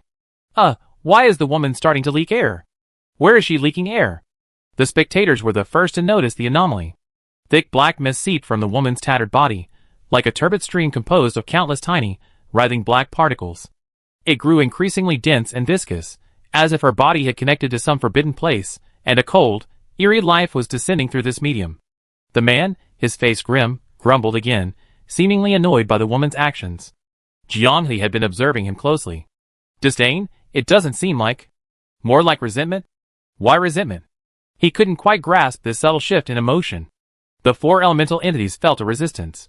The sensation of the elemental fusion torrent hitting a solid object vanished. The surging magic seemed to have crashed into a constantly churning, insubstantial wall. An eerie, chilling aura swept across the area. The spectators were the first to shiver. Within the space formed by the black mist emanating from the woman's body, something seemed to be churning, appearing. Like countless tentacles. Outstanding performance. Impressive elemental magic. Simple, pure, and immensely powerful. No need for fancy tricks, just overwhelming everything with abundant magic power. Exciting. The woman's body had unknowingly fully recovered. She floated in the black mist, beneath which a colossal creature churned. Jianghe swallowed hard. Something in the dark mist sea sent chills down his spine. The others at the boundary between reality and illusion felt the same way, and Orange Tea felt a sense of déjà vu. A gray light flickered in the woman's hand, and a strange doll appeared. It was a dark, almost black doll, resembling a lump of coal. Tentacles writhed all over its body, bearing their teeth and claws. At its very center, a thin crack opened, and a half-open eye could be vaguely seen. Actually, before becoming a mushroom, I was a very skilled puppeteer. Wouldn't you all like to see the adorable puppets in my hands? For example, this little coal doll. She held up a coal doll. Medium selection, summoning. Mother of Wisdom, answer the call. From within the black mist, the creaking sound of wheels rolling over stone slabs rang out. Closer, closer and closer. At this moment, Jianghe suddenly recalled the source of this feeling. The Easter egg level, the Flesh Priest. On that battlefield where the lowly were punished, it had sensed the exact same aura. Chapter 486. A sudden, ominous tremor shook the ground, tearing the black mist apart by some immense force. Zhu Zicha couldn't help but open her mouth slightly, instinctively taking 2 steps forward, seemingly wanting a clearer view. Jiang He and the others, upon witnessing the visitor emerge from the black mist, all shuddered. A box-shaped carriage? No, far larger and more sinister than that. No driver, no helmsman. The wheels, their bases composed of grayish-white bone. Bright red tendons writhed at the joints, intertwined with writhing scarlet tendrils, pulsating rhythmically like living things, contracting and expanding with movement. The bearings were the enormous eyeballs of an unknown creature, blinking slightly as the carriage moved. The carriage itself was framed by white bones, its body composed of flesh and blood, countless tentacles extending outwards from its surface, their mouthparts gleaming with a cold, silvery light, clearly visible. The mouthparts at the end suddenly opened to an exaggerated degree, revealing spiraled, sharp teeth inside, emitting a shrill, wailing sound. The entire carriage resembled a dark red mass of flesh, swaying and jolting with the carriage's movement, the steaky sound echoing in the quiet space. A chill ran down her spine. She had guessed it was a creature of flesh and blood, but before its appearance, Jianghe still held a sliver of hope. What if it was a beautiful and alluring being like the flesh priestess? After all, she had said she was the mother goddess of wisdom. But what about the monster before her matched the description of wisdom? Kesha, though well-traveled, felt a chill run down her spine upon seeing it. Just standing beside it, watching the tentacles writhe, made her stomach churn. She never wanted to eat seaweed as a snack again. So beautiful. Huh? Who is it? Someone who can say something like that can't even be considered human. Everyone quickly pinpointed the source of the voice. It was T-God. French Fries tentatively asked, T-God, are you alright? Could your rationality have been overwhelmed? But the suitor Heartstone isn't reacting. There's no feedback from the mental attack. The jailer was checking if the item had malfunctioned. Orange Tea hurriedly asked, can't you see? The woman in the carriage has a very elegant and gentle style. Jianghe searched diligently, but the carriage was empty. Instead, he saw the steering wheel inside the carriage, a giant eyeball. The spectators also started arguing. With their godlike perspective, they could adjust the viewing angle and see the interior of the carriage. This carriage, entirely made of flesh and bone, showed no trace of living people. Yet, some players claimed to have seen the woman Orange Tea had described. Tranquil, elegant. At first, most players thought it was just T-God's fans playing tricks, but soon, some realized the key issue. All those claiming to see the woman were members of the Believer faction. Magicians and warriors couldn't see her. In the Believer's eyes, the wise mother goddess the woman spoke of was real. She lay lazily in the carriage, flipping through the books beside her, yawning, completely disregarding the battlefield as if she were visiting a trivial invitation during her leisure time. In the name of Cold Ball, I command you, attack. The woman held up a cold ball doll and squeezed it. The flesh and blood chariot in Jianghe's eyes, and the wise mother goddess in Orange Tea's eyes moved. The flesh and blood chariot went from 0 to top speed in just a breath or two. Without warning, the colossal object, already as tall as a dump truck, roared into action, hurtling straight towards the boundary between reality and illusion. Holy crap, we're hitting the jackpot. The jailer, as always, shouted, even in the most dire situation. The woman's voice gave the warning. The flesh and blood chariot roared past, and those at the boundary between reality and illusion tumbled and leaped, narrowly avoiding the first wave of the dump truck's impact. The deep ruts in the ground testified to the consequences of being hit. Only then did everyone realize that the rear of the flesh and blood chariot was a gigantic tumor. The tumor bloomed like a flower, spurting out a foul-smelling, dark red blood plasma. Dream on! The duo who had been hiding in the spatial rift, waiting for an opportunity, reappeared, opening a passage and intercepting this unexpected attack. Let's deal with the woman. Once we get the doll, things will be fine. Kesha realized what was happening too. I go with you. The three NPCs, united in purpose, charged towards the woman. The boundary between reality and illusion also wanted to capture the leader first, but the flesh chariot didn't give them a chance. With a sudden reverse, it slammed the tumor right in front of them. The enormous tumor abruptly contracted, revealing countless spiderweb-like purplish-black blood vessels on its surface. With a chilling pop, the tumor exploded like a ripe abscess. Dark red blood splattered radially, each drop splitting in midair, creating a piercing whistling sound that filled the surrounding area. A mushroom cloud of rotting flesh rose from the explosion's center, countless fragments of bone and flesh flying in all directions, like shrapnel. The resulting crimson blood mist instantly liquefied and corroded the ground, creating honeycomb-like holes. Squid, using the soul of the shield, swallowed 2 shields in quick succession, then drew a giant shield and erected it, thinking it could block the attack. However, the shield's durability reached 0 in less than 2 seconds.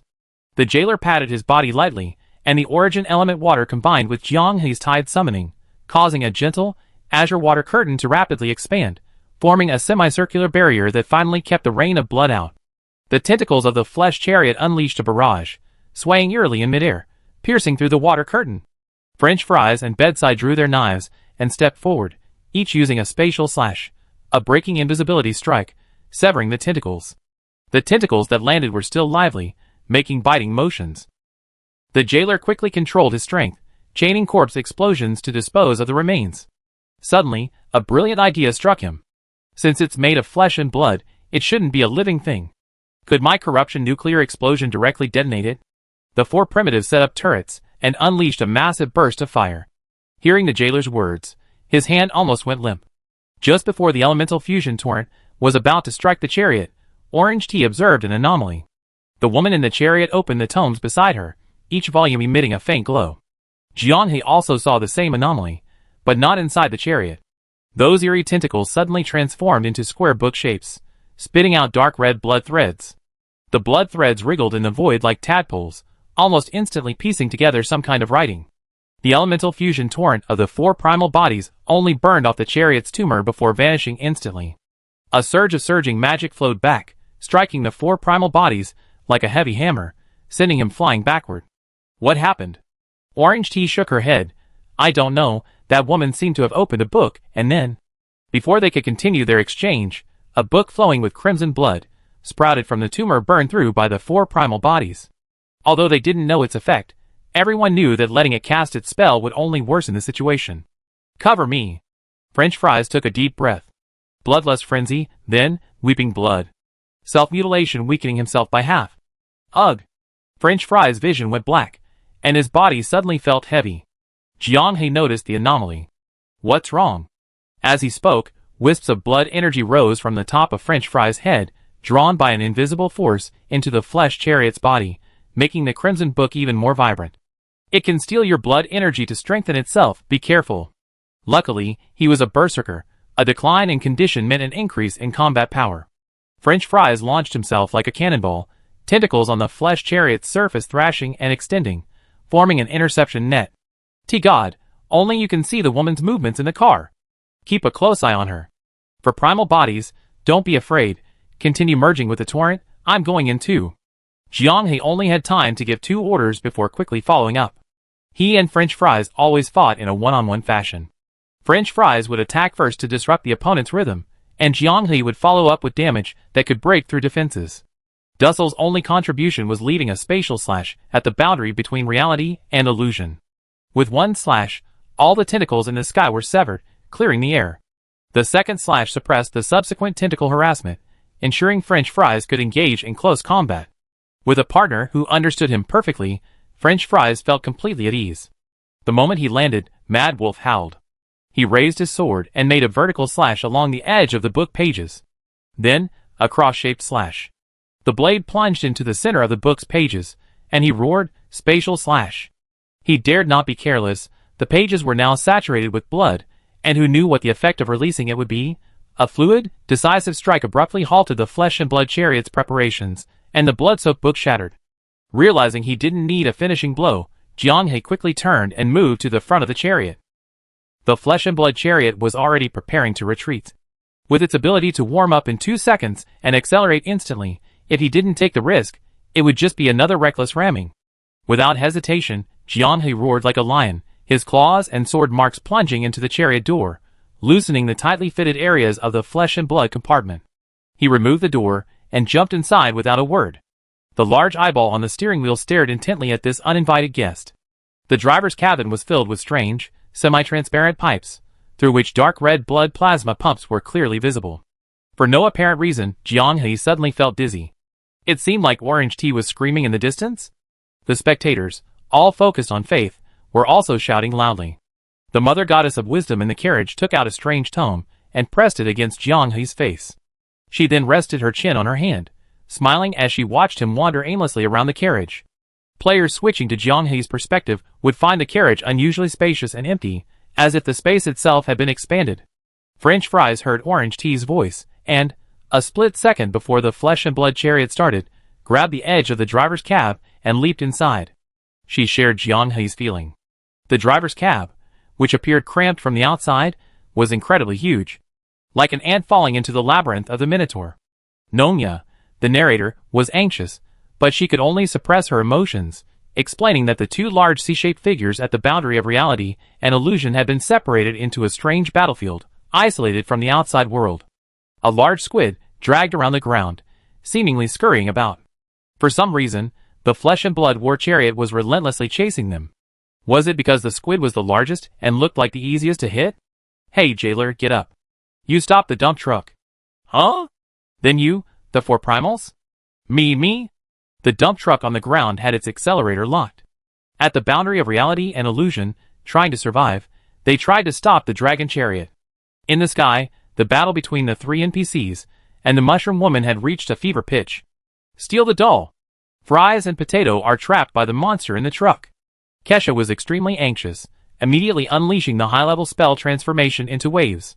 Overdrawing his magic power, he instantly switched to an elemental life form. Kasha, the water spirit, ran into the mushroom woman's arms like a bull, splashing water everywhere. A dense aura of magic clung to them, allowing the two, trapped in the spatial rift, to easily orient themselves. Entangled and bound by Kasha in his water spirit form, unable to move, the mushroom woman showed no panic. The spatial rift opened, and 2 hands suddenly shot out from above her head, aiming at the doll in the mushroom woman's hands. Swoosh! A strange, slimy sound. Ksha felt a sudden lightness. Mint and Renee both cried out, their hands grasping at empty air. The mushroom woman transformed into a green clump of fungus, swallowing the doll into her body, then fell freely to the ground, rolling around mischievously. Hee. I can transform too. Bang.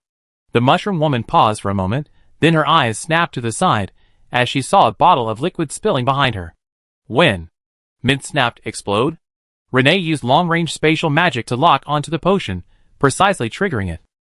A streak of bluish-purple lightning shot into the sky, and the woman within the potion's radius instantly emitted the aroma of roasted mushrooms. Taking advantage of the moment when Ksha was distracted by the woman's fight, the 2 of them secretly placed several bottles of powerful potions through a spatial rift to act as detonators. Luck was on their side. The woman collapsed on her own. Inside the carriage, Jianghe and French fries joined together, both panting heavily. The carriage's interior space was infinitely large. No matter which direction they went or where they attacked, it was all ineffective. Countless strange entities resembling planarians emerged from this space. Some rolled into balls. Others appeared out of thin air, using various kinds of magic to fight them. Endless. And each one was bathed in a pale golden light, as if blessed by the gods. Suddenly, the space heated up. Flames erupted from beneath their feet, instantly engulfing every corner. Amidst the raging flames, space distorted, and the 2 glimpsed the mother goddess of wisdom that Orange Tea had spoken of. Potatoes, fries! A thunderous shout snapped them back to reality. Powerful hands reached out from either side of the carriage and pulled them out. The flesh chariot stopped. Ksha had done it. She plunged into the storm of energy created by the potion in her water-human form, retrieved the puppet, and gave it orders. Ksha shouted, I can't destroy the puppet. Quick, destroy the chariot. The group, still traumatized by the flesh chariot, snapped back to reality and unleashed their full power, bombarding the most malevolent part of the chariot into a bloody mess. Boom! A deafening explosion made everyone at the boundary between reality and illusion ring in their ears. Turning around, she discovered that Mint and Renee, who had been covering for Ksha's theft of the doll, had become specks of fluorescent light. The woman resumed her original posture, raising the Sud doll towards the boundary between reality and illusion, and gently squeezed it. Artificial sun. As if commanding the rising and setting of the sun, the words had barely left her lips when a magnificent sun rose behind her. Chapter 487. A blinding white light poured down like liquid. A highly concentrated energy entity, its surface churning with pale golden energy turbulence, like solar prominences. The heatwave spread in visible ripples. The nearest squid only had time to raise its arm before its body burst into white flames. Accompanying this was an anomaly in gravity. Everyone felt their bodies suddenly become several times heavier. Even their fingers were difficult to move. The woman's own power caused the spores floating in the air to spontaneously combust under this artificial divine power, transforming into a reverse-flowing golden rain of fire. The pseudo-sun slowly tilted forward, as if a corner of the sky had collapsed, falling towards the boundary between reality and illusion. Jianghe truly felt what it meant to have a soul bound by gravity. With the artificial sun descending, their legs felt as heavy as lead, locking them to the ground. It wasn't just a powerful fire attribute magic, it also had a binding effect. Spirits, I need you all to transform into wind spirits. The spirits fluttering around Orange Tea were the only units unaffected by gravity. They swarmed out, surrounding the group and providing acceleration with all their might. The 4 primal bodies and Jailer Bro were the first to escape. The 2, equipped with origin element sets, seemed to possess some resistance to the artificial sun. Jailer Bro, go save them. The 4 primal bodies gritted their teeth, and with a thought, their staff transformed into gloves. Jailer Bro activated the origin element, water, releasing a clear water curtain that enveloped everyone. Just as he had guessed, the powerful gravitational influence was bound to the fire element of the artificial sun. As long as the high temperature could be dispelled, normal mobility would be restored. Before they could praise Jailer Bro's quick thinking, they saw the 4 primal bodies move against the current, facing the sun directly. Get back! He yelled, don't help. This thing will really wipe us out.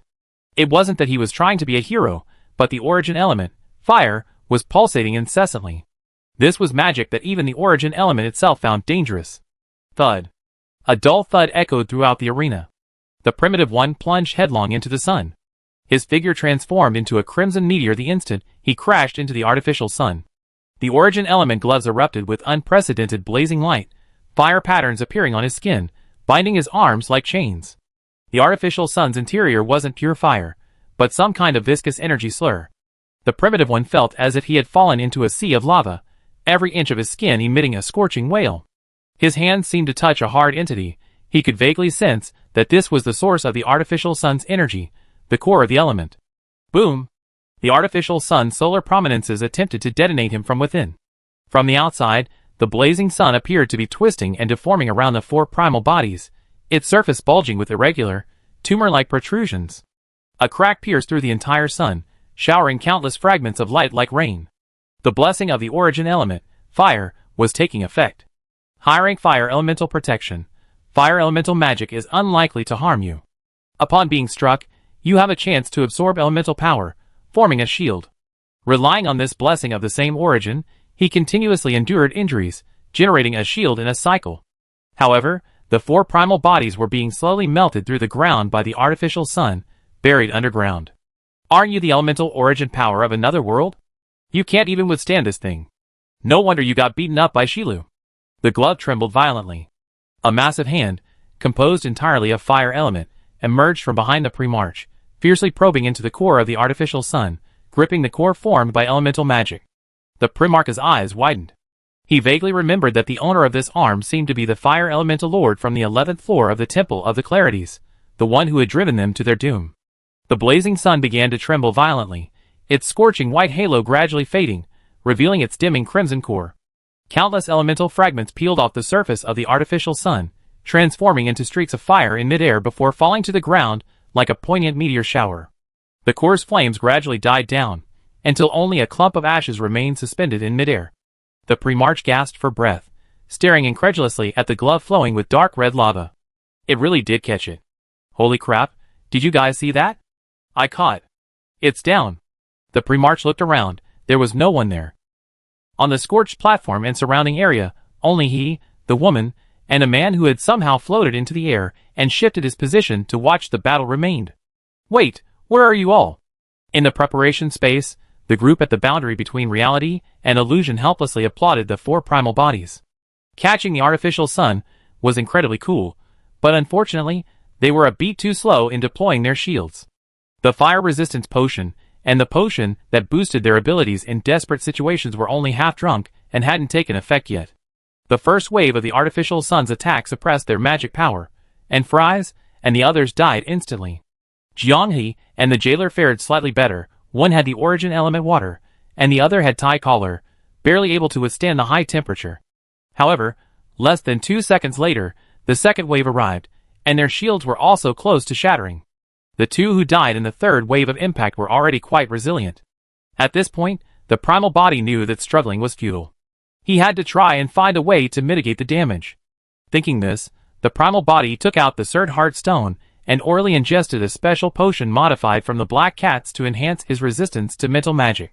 Without making any unnecessary movements, he switched stances and instantly set up his turret. Elemental Fusion Torrent activated. The woman raised the coal doll, assuming a defensive stance, but suddenly realized that the magic wasn't aimed at her. It bypassed her and struck the man behind her.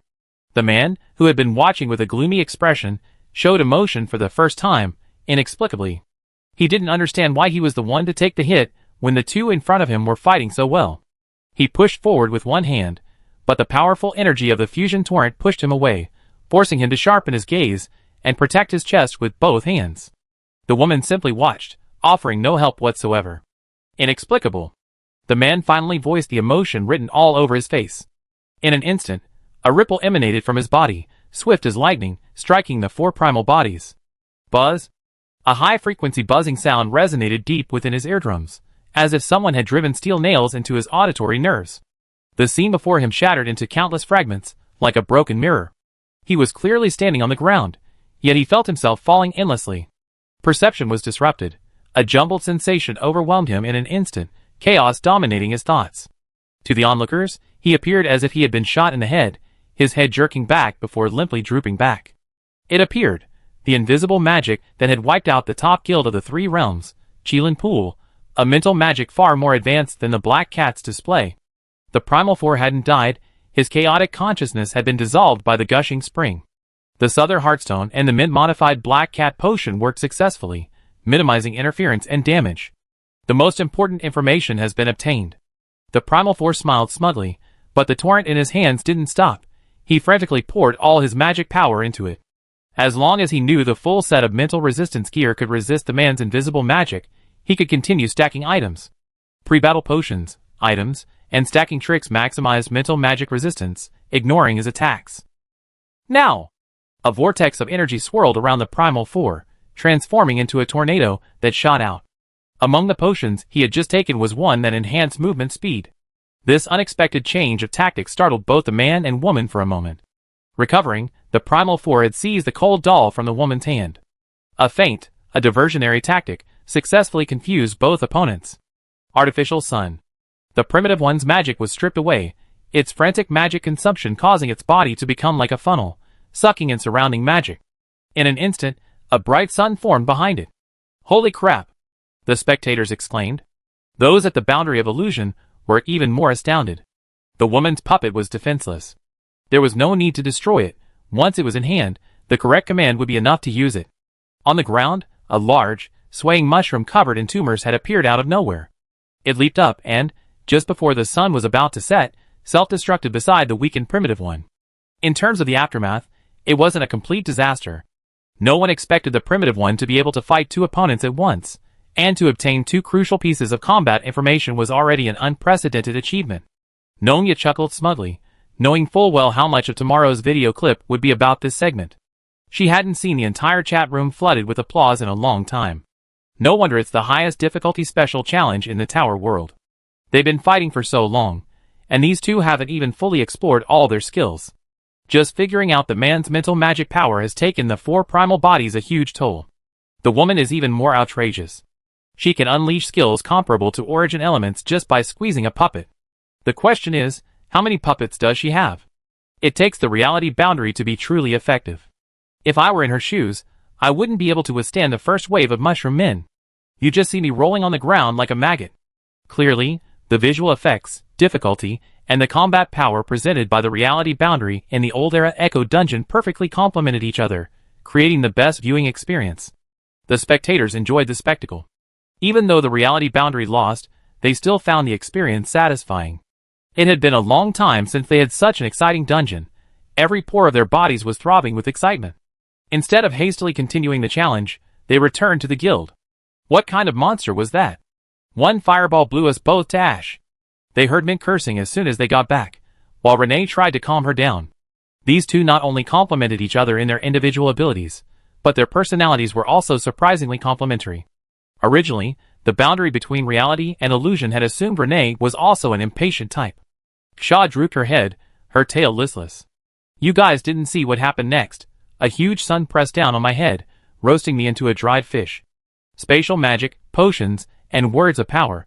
3 different abilities were put to the test by the woman. Among them, Renee was the most aggrieved.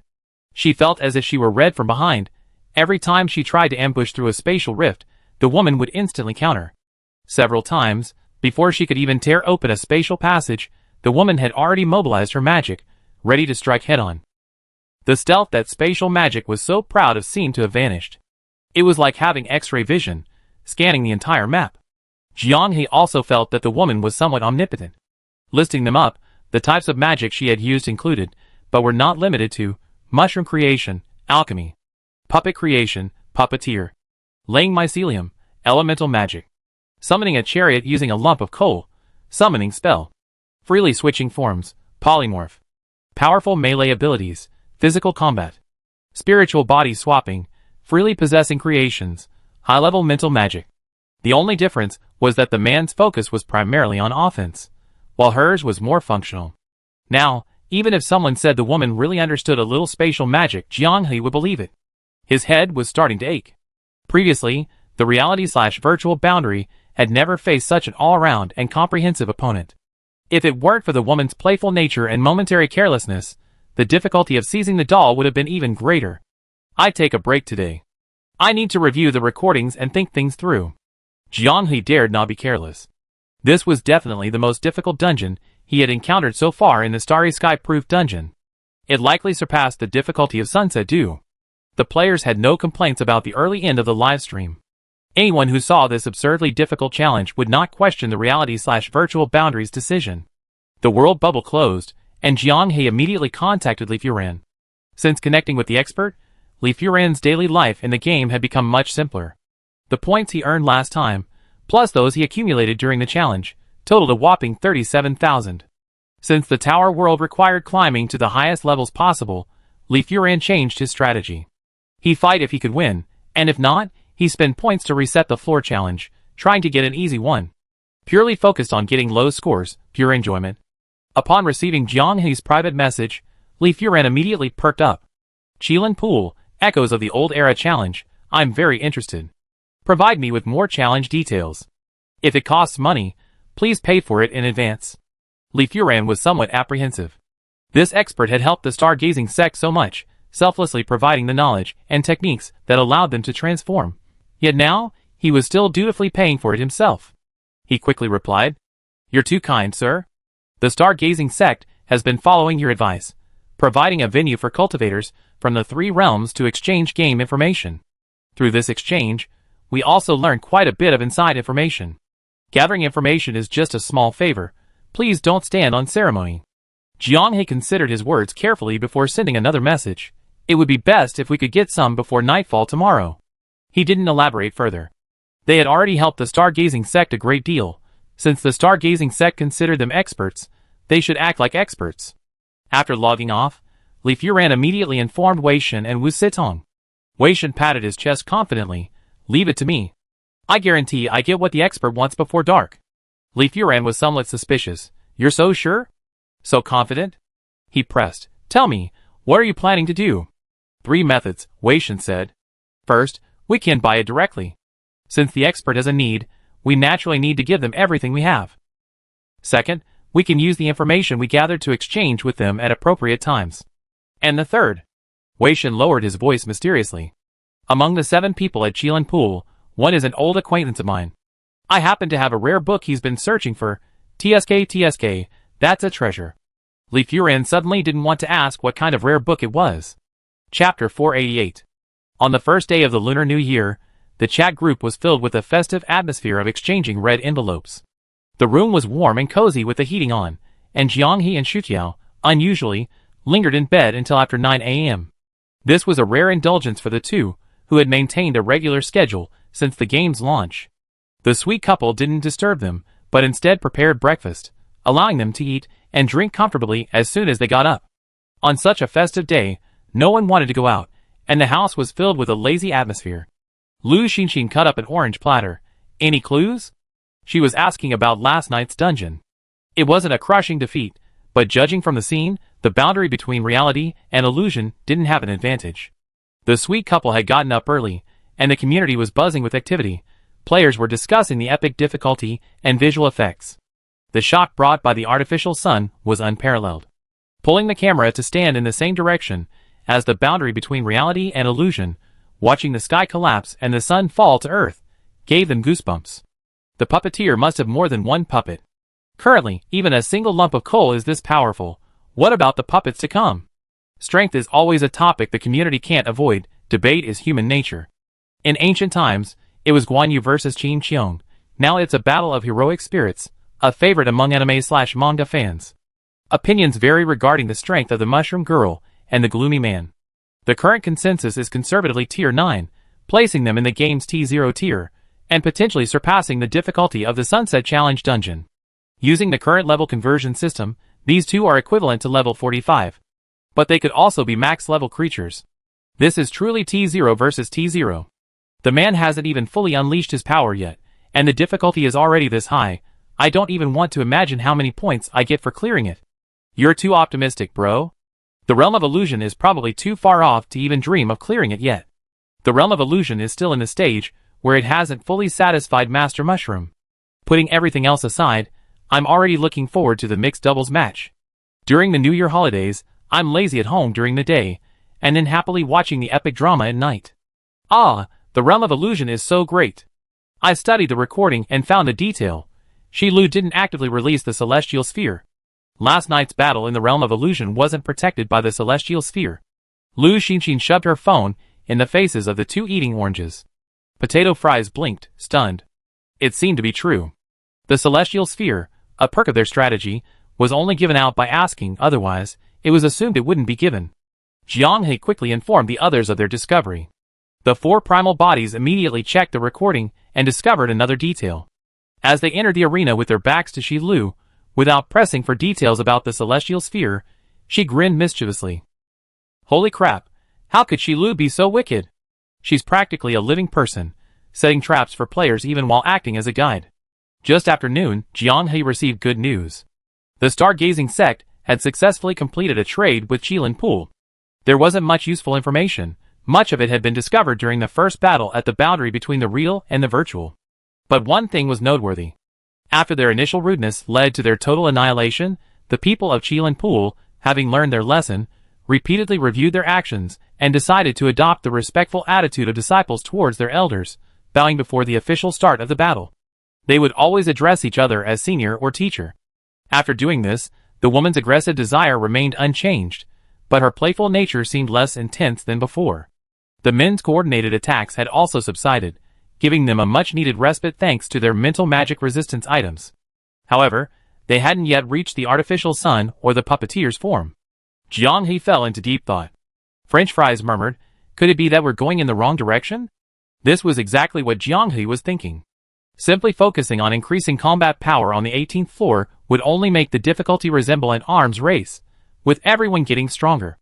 If they viewed women and men as people they could interact with, rather than simply as targets to challenge, things might be very different. Calling someone teacher might have a miraculous effect, really? The jailer questioned, then doubted again. We call her Mint Mom, and the community has turned it into an emoji. If we call her teacher, the community will probably be even more lively. Orange Tea jumped in. Don't you dare slander the best Mint Mom. Have you forgotten how many potions she's brewed since the game launched? No slander, no slander. Jailer bro, always immediately backing down when hit by Orange Tea, no longer considered Orange Tea an object of abstract rhetoric. Squid said, let's try a different approach. If you don't want to call her teacher, you can call her Mushroom Mom separately. There's always someone better. For Primal Bodies retorted, since it's like this, why can't it be a male mom? You can call that Gloomy Man Mom and try to trigger his maternal instincts. Standing atop the summit, one can see all the mountains below. Bed in the Bed chimed in, since paper dolls can be wives, there's no reason why miniature figures can't be wives. You can call the Coal Ball doll wife, maybe it'd have a miraculous effect. After seeing the 5 sacred mountains, one need not see other mountains. After seeing Huangshan, one need not see other peaks. Humans are creatures whose creativity far exceeds your imagination. It's Lunar New Year's Day. As expected, everyone's here. Upon asking, it turns out they're all just lounging around. Except for Orange Tea. She's someone who listens to advice. Since everyone on the boundary between reality and fiction, and so many netizens have requested it, she decided to try live streaming at the start of the year. Because Fries and Bed had taught her a bit beforehand, she was already capable of live streaming independently. However, the first thing everyone watching the live stream saw was a close-up shot of her face from a terrible angle. She was still adjusting the angle, which was quite amusing. Fries, suppressing a laugh, asked T-Goddess, is this okay? Do you need help? No problem, I remember how to do it. Lunar New Year's Day, the incense was burning brightly. Upon learning that Orange Tea was finally live streaming again, countless believers rushed over, and a considerable amount of their newly received New Year's money turned into rapidly increasing donations in the live stream room. Orange Tea frantically thanked everyone for their donations, and as the number of red envelopes piled up, she shamefully ended the live stream in less than 10 minutes. All that remained in the live stream chat was a series of question marks, and a flurry of ha-ha in response. On her first day, Orange Tea created a classic meme, the gods scared away by incense money. Her frantic attempts to persuade viewers not to send money indiscriminately, culminating in the brief interruption of the stream, were quickly edited out. No acting, just pure naturalness. This unintentional live stream effect ironically made the empty chat room far more popular than when it was active. A strange phenomenon suddenly appeared on the live streaming platform. A black screen live stream room with no viewers, yet upon entering, viewers chatted amongst themselves, completely ignoring the fact that the streamer was offline. One group of people left, and another group entered, making it as bustling as an empty temple. It's well known that Chinese people have a fervent penchant for creating spectacle. The news spread like wildfire. On Lunar New Year's Day, when everyone was lazily relaxing at home, rewarding themselves for a year of hard work, suddenly something fun happened. In an instant, the star players were in an uproar. A frenzy! Who says streamers have to broadcast live to receive tips? Your deserted temple even has a QR code, can't I scan it? Jianghe had never seen such a spectacle before, and was momentarily stunned. But French Fries was quick-witted. She quickly contacted Orange Tea, asking her to prepare some gifts and, incidentally, announced the incense money received that day, taking the lion's share. Sharing is caring. Orange Tea, who had originally wanted to relax, was now completely ruined. The only gift she could think of was fruit. It was the holiday, and everyone in the village was home. It seemed like they could actually have a chat. It can't just be fruit, the woman in bed instructed. It's all about games. Pick up game CD keys, consoles, peripherals, it'd be fine. Sigh, don't worry about it, I make the list for you. The others in the virtual real boundary were prepared to spend their lives doing nothing after the tower world ended. The promise of the candlelight, the dividends, the rewards of the tower world, enough to live comfortably. After all, who knows what will happen in that endless spiral in their next life in the Ana world? Perhaps they too will become an irreversible part of that soon-to-be annihilated world. Before facing the unknown and challenges, at least in this life, they can live as they please. But Orange Tea wasn't one to sit idle, she always wanted to do something. Live streaming was good. Although she wasn't one to create entertainment, just sitting there made people feel comfortable and eager to confide in her. She already has a lucky charm, a natural asset. The boundary between reality and illusion is very considerate of her in this regard, paving the way for her future as much as possible. Huang Liang Yiming, dude, you guys are going all out. The top 4 group is buzzing with discussion. No wonder they're surprised, because the gifts Orange Tea is giving away include a top-of-the-line graphics card, the latest gaming console, a large and small monitor, an ergonomic chair, a Steam AAA game bundle, can be selected by name. These are just some of the electronics and gaming-related items. Among the other gifts, the most eye-catching were 30-year-old Grand Magician, 300 gene of rice, sashimi, actually dead fish slices, and what the heck is 300 gene of noodles? Nega thick soup, don't look, there's oil too. Rice, noodles, and oil, everything you need. If you win, your family will eat to our heart's content. Ready to eat, first to smell the aroma. I understand now. The electronic products were a list compiled by others on the boundary between reality and illusion. What T-God really wanted to give were these. La Freesia, to be honest, she's really cute, both the person and the gifts. Compared to electronic products, everything T-God gave felt substantial. Just imagining a deliverman delivering 300 gene of rice is hilarious. Orange Tea's account had been hovering around 500,000 followers before Chinese New Year. Now it's jumped to 1 million. She only posted 2 videos. One was a compilation of her previous guild-supported deliveries. One of them is an audio message wishing everyone a happy new year. It doesn't even have any video, just a black screen, yet it still gets millions of plays. And a live stream was completed. The comedic effect reached its peak the moment the gift list was announced. Even if it wasn't in the top 4 of the Chinese server, players could tell which part of the list was Orange Tea's idea, and which part was assisted by virtual reality boundary. T-Goddess was worried we go hungry. She really was. I'm going to cry. You know what, if I won, my parents would be overjoyed. So much rice, in their eyes, is probably more valuable than electronics. Notice, Virtual reality boundary thoughtfully added a note that if there's no elevator in the delivery area, they cover the cost of transporting the rice. They're so considerate. No wonder guild leader Potato can manage the guild so well, being so attentive to everything. Throughout the day, Chinese server players were immersed in Tea Goddess's black screen live stream, enjoying the massive amounts of rice, flour, and oil, and the fun of the large-scale giveaway. As expected of virtual reality boundary, knowing everyone was bored at home, they put on a big show, allowing Chinese server players to further enjoy the festive atmosphere. That guild that constantly hovers on the trending topics list, it's still going strong. As night falls, the theater gradually sinks from reality into slumber. Many Chinese players are keeping the same sleep schedule as the boundary between reality and illusion. No one wants an incomplete viewing experience. Jiang He mobilizes his forces, and the three NPCs assisting in the battle are still Renee, Mit, and Ksha. Small and exquisite, perfectly suited to the magical rhythm, these three have proven to be the optimal solution for this level. Ilera Vi appearing on the 18th level would only be a huge target. The woman's artificial sun would crash down on her head, and she would most likely crash. Potions are still stuffed to bursting, since the rules allow it. However, this time, the boundary between reality and illusion is more experienced. They had Mint personally check everyone's backpacks, categorizing and storing potions for quick access during combat. After optimizing the combat details, it was time to optimize Shilu. At the boundary between reality and illusion, everyone deliberately ignored Shilu, pretending to head towards the 18th floor. Just as Nongyao was about to send a private message and make an urgent call, everyone turned around simultaneously. 7 pairs of eyes were fixed on Shilu's face, which had just parted to form a mischievous grin. The smile froze, Shilu pursed her lips, her cheeks twitching. A strange expression of wanting to laugh, but trying to suppress, it was pulling at her facial muscles. Not smiling anymore? Shilu immediately adopted her usual composure and calmness as a guide. She smiled and introduced, "Please activate the celestial globe and begin selecting the keywords for the auxiliary floor challenge."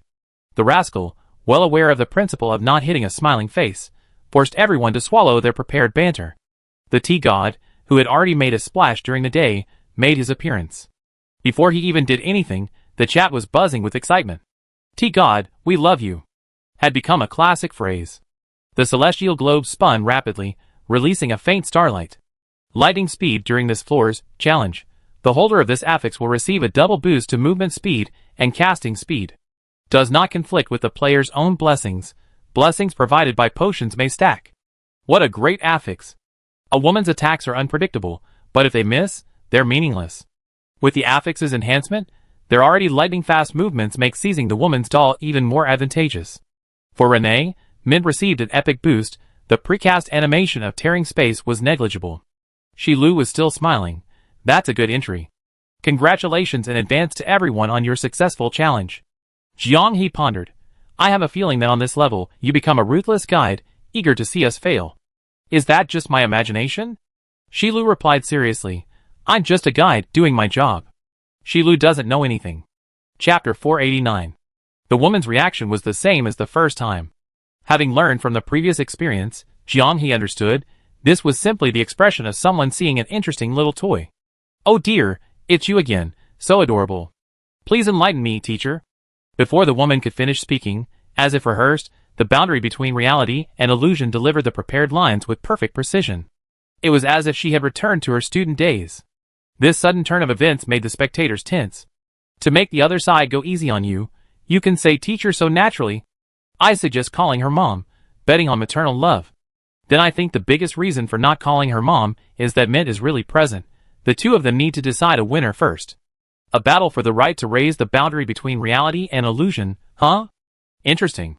The information from Qilin Pool was true. After calling her teacher, the woman was clearly taken aback. She tilted her head, carefully scrutinizing the group, and then the corners of her mouth gradually turned up. The man's originally gloomy aura slowly dissipated, and he silently retreated into the darkness. The spiritual energy permeating the area receded like a receding tide. Even if you call for the teacher, I won't hold back. Unlike the first time, she didn't transform into a clump of fungi. Instead, she pulled out a black, coal-like doll. Artificial sun. The 4 primal bodies were speechless, quickly asking Jiang He. Didn't you say calling for the teacher would make things better? Why is she starting with a killer move? Jiang He pondered for a moment. Perhaps, in her eyes, this isn't even a killer move. Look on the bright side. Didn't you think her tone was cheerful when she said she wouldn't hold back? She was clearly very happy. Without time to hesitate, the group, who had already prepared for the artificial sun, pulled out high-level fire resistance potions from their backpacks and took them orally. Sweet and refreshing, with a hint of mint. The fries smacked its lips. If it were made into sparkling water, it would probably be delicious. The jailer asked curiously, Mint's mom's signature drink? What drink?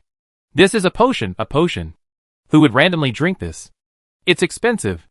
Mint gulped it down viciously. The four primal bodies were the only exception.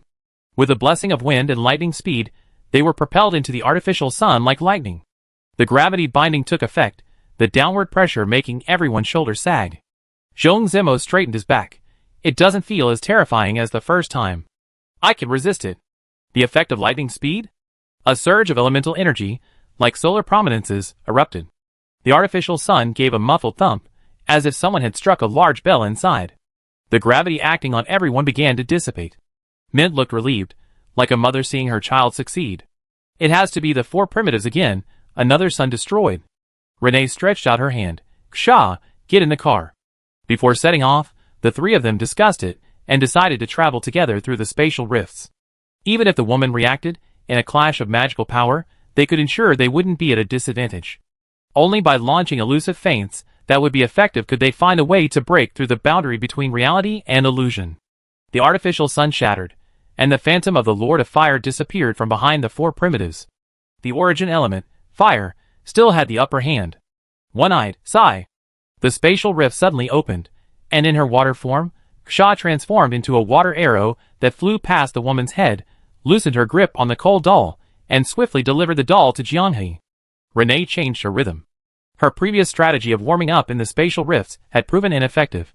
Since that was the case, she'd go all out. I don't even know when I attack. How can you possibly defend against it? The exploding corpse of the jailer sent the woman staggering backward, covering Jianghe as he finished his incantation. Artificial sun. The coal bomb doll extended several tentacles, tightly gripping his wrist, absorbing all of Jianghe's magic power. Fries immediately pulled out a potion and shoved it into his mouth. Thank goodness, this level allowed players to bring their own potions. The coal bomb doll was like a juicer, squeezing every last drop of strength and magic power from the player. The blazing sun, in the name of the boundary between reality and illusion, descended. This time, the heavens would collapse upon the woman. The spectators were curious how the woman would respond this time. Suddenly, another doll appeared in her palm, a withered butterfly. The woman blew into her palm, and the butterfly rapidly inflated, transforming in a few breaths into a form that made the spectators' hearts race. Isn't this the butterfly that appeared in the Ronin City instance? Zhong Zimo exclaimed in shock. Jianghe also couldn't help but swallow hard. In a flash, a terrifying thought struck him.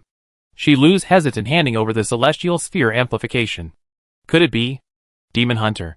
Following the woman's finger, the butterfly exhaled a rainbow. A dazzling rainbow bridge spanned space, instantly reaching the core of the artificial sun.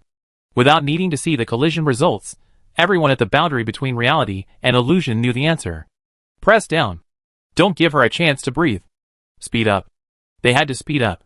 The imposing artificial sun collapsed and disintegrated like a shattered glass lamp. Charging through the fiery rain, the boundary between reality and illusion didn't forget to emphasize, Teacher, please forgive us. Their lightning speed reduced them to within 10 steps in a single second. At this moment, no fungal carpet had yet stirred, and the woman didn't even have time to manually rub mushrooms. Butterflies, in particular, had the characteristic of needing to cool down after firing a single shot. As long as they could reach that place. The butterfly puppet disappeared, replaced by yet another lump of coal. Why is it another lump of coal? Why is there still another lump of coal? I help you. Clatter. Suddenly, a nimble yet clumsy figure appeared without warning from behind the woman, its large mouth opening wide to snatch away the newly arrived lump of coal puppet. The hero has arrived. Holy crap, a pelican. The giant pelican summoned by the tea god tossed a lump of coal into her hand, shouting triumphantly, Add fish, remember to add fish. Add fish, add fish. The advantage of numbers against numbers became apparent. Even with the woman's careful defenses, there were always areas she couldn't cover. The woman in bed muttered quietly, stealing so fast, do you even know how to use this lump of coal? Whatever, at least the woman can't use it. The red light, and the blade fell almost simultaneously. With lightning speed, and the frenzied, bloodthirsty state of the French fries, they moved at more than 3 times the speed. The woman instantly transformed into a giant, hard mushroom, taking the mad wolf's blade head-on. The impact numbed the French fries' hands, almost causing them to drop their weapons. Able to use puppets at will to fight, and able to transform into different types of mushrooms at will, making them all-rounders. Space slash. The ultimate technique of Dussel resonated at this moment. Jiang He, French fries, Jailer Bro Mint, and Renee from the spatial rift attacked together. Jiang He slash arrived first, his blade trailing a deep blue rift, leaving jagged marks in the air it passed through, like a massive sea beast churning the tide and devouring everything in its path. Next came French fries' mad wolf blade, a crimson blade light splitting into several crescent moons as it charged forward, a mad wolf slashing down with the moon in its jaws. Jailer Bro's spatial slash was powered by magic, glowing with a dark green light, like billowing smoke. This was probably the most powerful spatial slash they had ever unleashed. With its lightning speed, in less than a breath, spatial ripples swept across the woman's body, leaving dense slashing marks on her skin. Judge. The woman's lips moved, uttering 3 words in the last second before being struck by the spatial slash. In her hand lay the third coal bomb doll. Clang. She jerked her head back, only to find the squid had vanished. She was about to blurt out, "Where did such a big squid go?" when she caught a glimpse of something unusual out of the corner of her eye. The black mist churned like viscous asphalt, and a tall, white skeleton silently descended. It wore a tattered black robe, the fabric covered with dried blood scabs, each step sending down a shower of black bone dust. Eerie green flames burned in the skull's eye sockets, its left hand dragging a noose woven from human sinews, the noose moving without wind, writhing like a living snake. And in its right hand, a massive metal coffin stood, emanating a chilling aura. He he he he. The skeleton's dry, low laughter was unsettling. "Your friend, I keep him safe for now. He seems quite interesting." As he spoke, the ground beneath the metal coffin turned as black as swampy mud, bubbling with black foam. The coffin slowly sank. The 4 primal bodies tried to redirect the fusion torrent aimed at the woman onto the skeleton called the Inquisitor, but he too took a step forward and sank with the coffin, disappearing without a trace. Orange Tea, with the strongest senses, couldn't track the squid's aura, as if it had been magically removed from the battlefield. With the combined attack of several people, the woman's body shattered into pieces, like tofu thrown to the ground. Not just a piece, but a puddle. Mint didn't dare to be careless, quickly dropping several Molotov cocktails, determined to turn her into spicy tofu. Blanket swiftly snatched the 3rd lump of coal, kneading it incessantly. "Inquisitor, Inquisitor, release the squid." The Inquisitor did not respond. "Why? The puppets belong to us, so they should obey our orders." A piercing buzzing sound drilled into everyone's eardrums. They could almost see their own brains sloshing around inside their skulls, each sloshing causing excruciating pain. "Suitor Heartstone." Jiang He gritted his teeth and shouted sharply, waking the dizzy crowd. A high-level mental barrier potion, modified from the black cats, was gulped down. The Heartstone was held in his palm. With these double preparations, the crowd finally dared to face the man who had emerged from the darkness. He merely tapped his forehead, and a deafening buzzing sound, like a booming bell, echoed in their minds. "As a teacher, you look like you've been bullied by a good student. Mind your own business." The broken tofu wriggled and coalesced into a fungal mass, then transformed into a complete human form. A normal person would have been dead long ago after being struck by several incredibly powerful spatial slashes. After being roasted by the Molotov cocktail for half a minute, she should be cooked through. But the woman was clearly not normal. She recovered once more, her face pale, but radiating excitement. "Interesting, interesting. Now she's qualified to call me teacher." Chapter 490. Based on the idea that since the woman had acknowledged the teacher-student relationship, she should answer his questions, Jiang He asked, "Why can't I control this coal bomb puppet?" The woman pinched her slightly relaxed chin after it had recovered, as if kneading clay to complete a shaping process. "Of course you can, but you have to wait for its command to finish." Seeing the student's bewildered expressions, the woman smiled. "The Inquisitor is a summoned creature. It must execute my commands first for it to be considered a complete ritual." Jiang He understood. The summoning process of the coal bomb puppet had been taken over by the woman. Until then, it wouldn't respond to anyone. Zhong Zemo stood in an endless expanse of pale white. This was a wasteland paved with skeletons. Countless fragments of bone piled up, gleaming with a cold, glazed light under the blood-red sunset. The wind whistled mournfully across the hollow skulls, the bones clattering and clicking like the whispers of countless souls. The setting sun, the color of congealed blood, stained the entire bone plane a rusty red. The nearly weathered bones, bathed in light and shadow, seemed to be given new flesh and blood coming back to life. Zhong Zemo faced off against the Inquisitor not far away. Since entering this eerie space, they had been like statues, completely motionless. The Inquisitor spoke first. Outside, it's fierce. Your companion is struggling. Mou took a deep breath, replacing the massive shield providing cover for his teammate with a small, magic-suppressing round shield. Looks like we can only get out by shattering your skeleton. The fighting broke out simultaneously in two areas, leaving the spectators overwhelmed and unsure where to focus their attention. The restored woman no longer used the puppet. Where her feet touched the ground, a creeping fungus spread, instantly covering the area within the player's field of vision. The dome's tumor, destroyed by the artificial sun, regrowed. A special potion against dust and spore-type poisonous mist, drink it quickly. Mint, like a hamster, poked its head out from a spatial rift to warn her, only to be immediately pulled back by Ksha. After taking the potion, the woman's body oozed large amounts of scales, shimmering and dancing in the wind, like a mushroom. Since you call me teacher, and I acknowledge you as my students, then I teach you some useful combat techniques. The conversation was anything but relaxed. As soon as the words left her lips, the outline of a mushroom-like being emerged from the spore mist, a mixture of light red and dark green. Just some small mushrooms again, nothing to fear.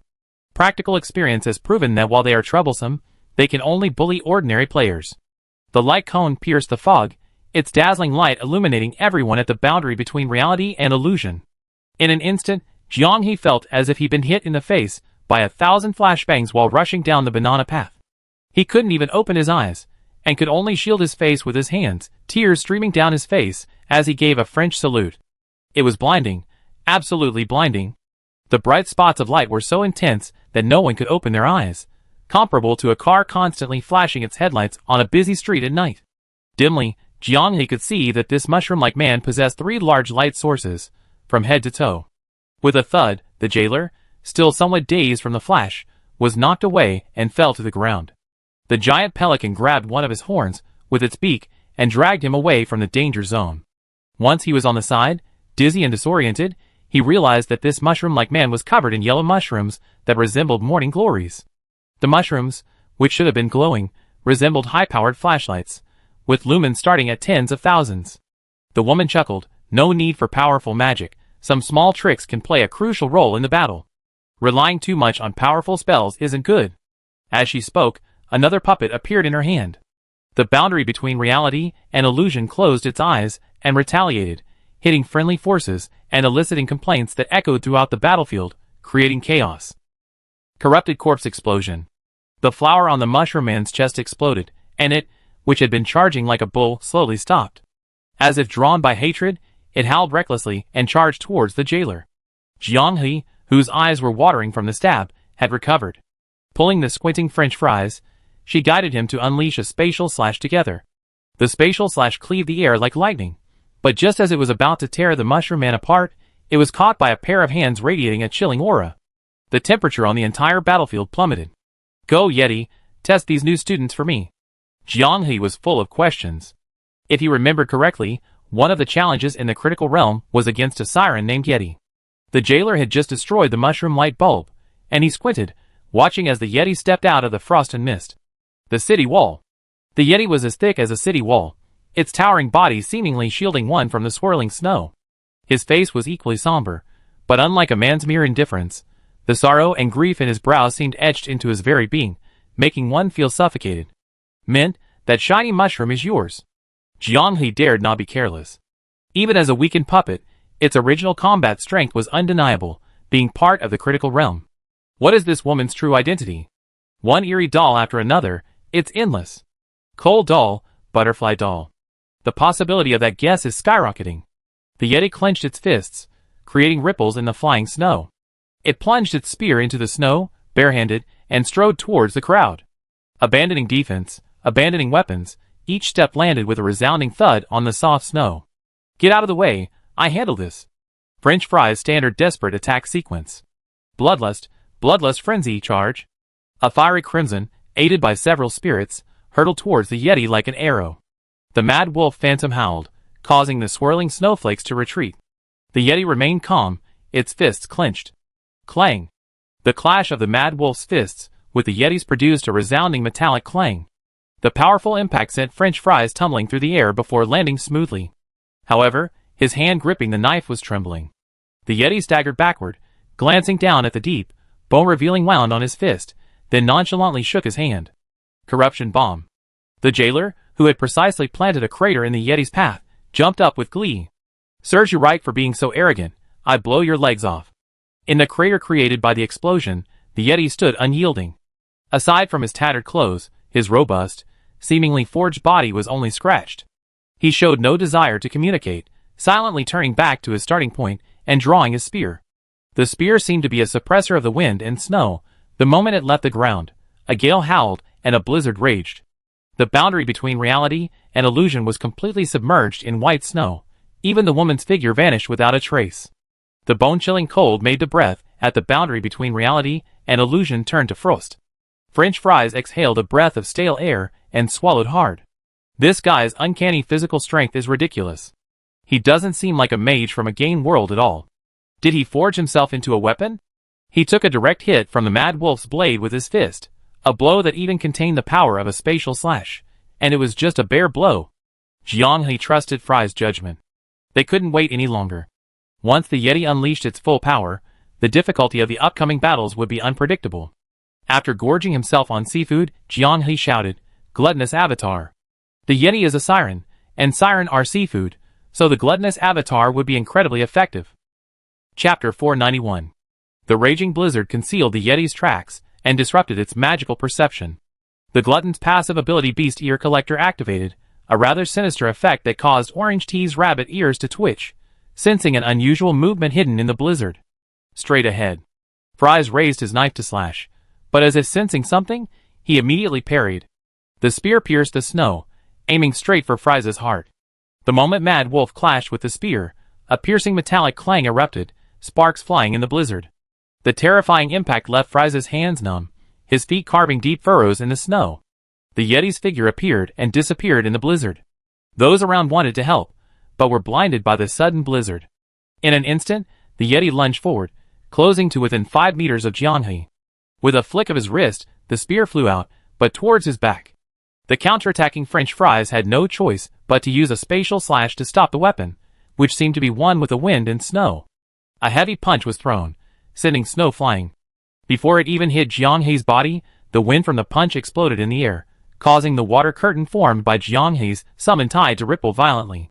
He was also knocked back several meters by the punch, only managing to regain his footing after the angry lion was buried in the ground. Jiang He was utterly astonished. He couldn't sense any weakening effect of the gluttonous one on the Yeti. Was it because it was too strong that it wasn't noticeable? Aha, aha, the new student still has the aura of children. Don't hold back, Yeti, hit him. A woman's voice pierced through the snow curtain. It took the combined efforts of Mint, Renee, and Xia to suppress her cheerful tone. The explosions coming from afar showed the intensity of the battle outside the snow curtain. The NPCs were desperately trying to seize the Yeti doll. Using spatial magic to escape, they discovered that after the Yeti descended, it had created a massive snowfield centered on itself. Everyone at the boundary between reality and illusion was trapped. This time, the woman had learned her lesson. She transformed into a clump of fungus and swallowed the Yeti doll whole. Mint and the others could clearly see the doll inside the woman's skin, but didn't know how to remove it, so they used all their strength to chop the woman into mincemeat. Some of the spectators had been paying close attention to the man's reaction. They noticed that when the man watched the woman do this, he seemed hesitant to speak. A rare expression appeared on his face. Jiang He found the point where the gluttonous avatar was taking effect. The blizzard summoned by the Yeti was far less cold than when it first descended. The frosty breath had eased, and without the protection of fire elementals, the people at the boundary between reality and illusion still hadn't stiffened their limbs or lost body temperature. The magical effects were suppressed, but couldn't the violent physical body of the Yeti be further suppressed? The jailer's corrupting nuclear explosions struck in succession, sending snowflakes flying and dust billowing everywhere. An ordinary high-level mage would question their existence after taking 1 hit, lose their fighting ability after 2, and be relegated to the brink of death after 3. The Yeti took 4 hits, remaining unmoved. When the shockwaves struck it, it shattered into nothingness like waves crashing against rocks, leaving only a few pale white frost marks on its scales. Its body was like a living glacier. The scales ripped open by the jailer's corrupting nuclear explosions were quickly repaired by the wind and snow. The exposed skin was covered in wounds, yet remained unaffected by the corrosive slime of the nuclear explosions. She already knew from the candlelight that these game assets had real-life counterparts. Just how powerful must the Yeti have been in its previous life? With its abilities, it could probably have picked up Shilu like a chick and swung her around like a windmill. This isn't a normal creature, it's a walking polar calamity. It should be sitting at the same table as the great snow mountain demon. The bed felt more bewildered than ever before. Her dagger struggled to slip through the gaps in the scales, and sank into the Yeti's waist. The creature remained silent, glancing at her sideways, like a giant looking down on a mortal, before unaffected and sending her flying. The money-stealing knife stole a purple-quality asset from him, further enhancing the comedic effect. She shouted, "Pre-march, turret, turret!" The pre-march punched back the giant, shimmering mushroom, then rolled awkwardly on the ground. "These mushrooms keep attacking me, I can't fight them." The shiny mushroom hadn't died. It had been hit by the jailer's corpse explosion, and was thought to be on its last legs, but after a short while, it was back to its energetic self. Examining the creep spreading across the snow, Jianghe knew it was due to absorbing energy. At this moment, the shiny mushroom was like a heavy truck speeding along a national highway in a blizzard. Seeing three bright eyes flashing wildly in the distance, there was no other way but to dodge. It was too blinding. Players with driver's licenses in the world chat were anxious. The Yeti was strong, and those at the boundary between reality and illusion suffered, which they found amusing. The shiny mushroom reminded them of the high beams dogs they encountered when passing each other at night. Their fists clenched, watching it rampage across the map as if it were nothing. Their blood pressure soared. The battle was divided into two parts. Potatoes, fries, and a blanket, three heroes battle a Yeti. The jailer, the tea god, and the four original forms confront the high beam dog, trying every possible way to stop the dragon's chariot.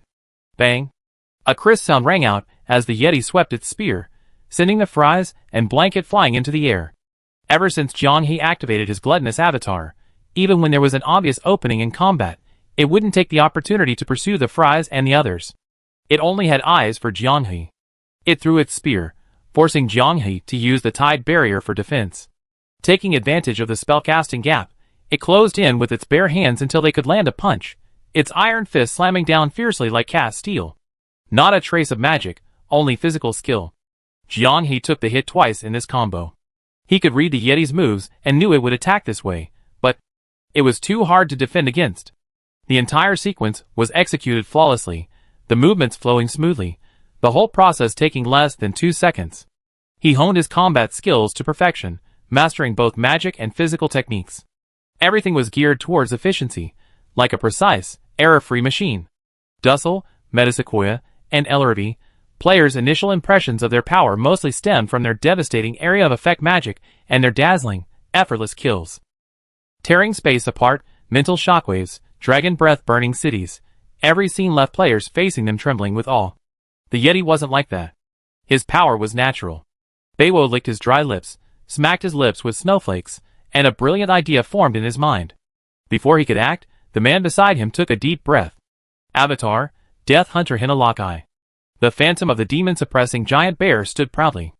On the other side, Orange Tea looked at the jailer, who had been knocked over by the unscrupulous dump truck in the snowy night, and the skeletal guards he had desperately summoned to protect him. Then she glanced at the phantom of the giant bear. The bond of Sunrain burns fiercely. Avatar Sunrain Gloria. Your puppet is unorthodox, but our avatars are no less impressive. Orange Tea, unusually fiery, suddenly clenched her fist. This time, I attack in avatar form. My strength and faith are all yours. The potions I carry are for you. I will give it my all, I will win. Gloria, wielding the Holy Scripture, descends behind Orange Tea. As you wish, we stand with you on the boundary between reality and illusion. Golden Holy Word spell, maximum range, unfold.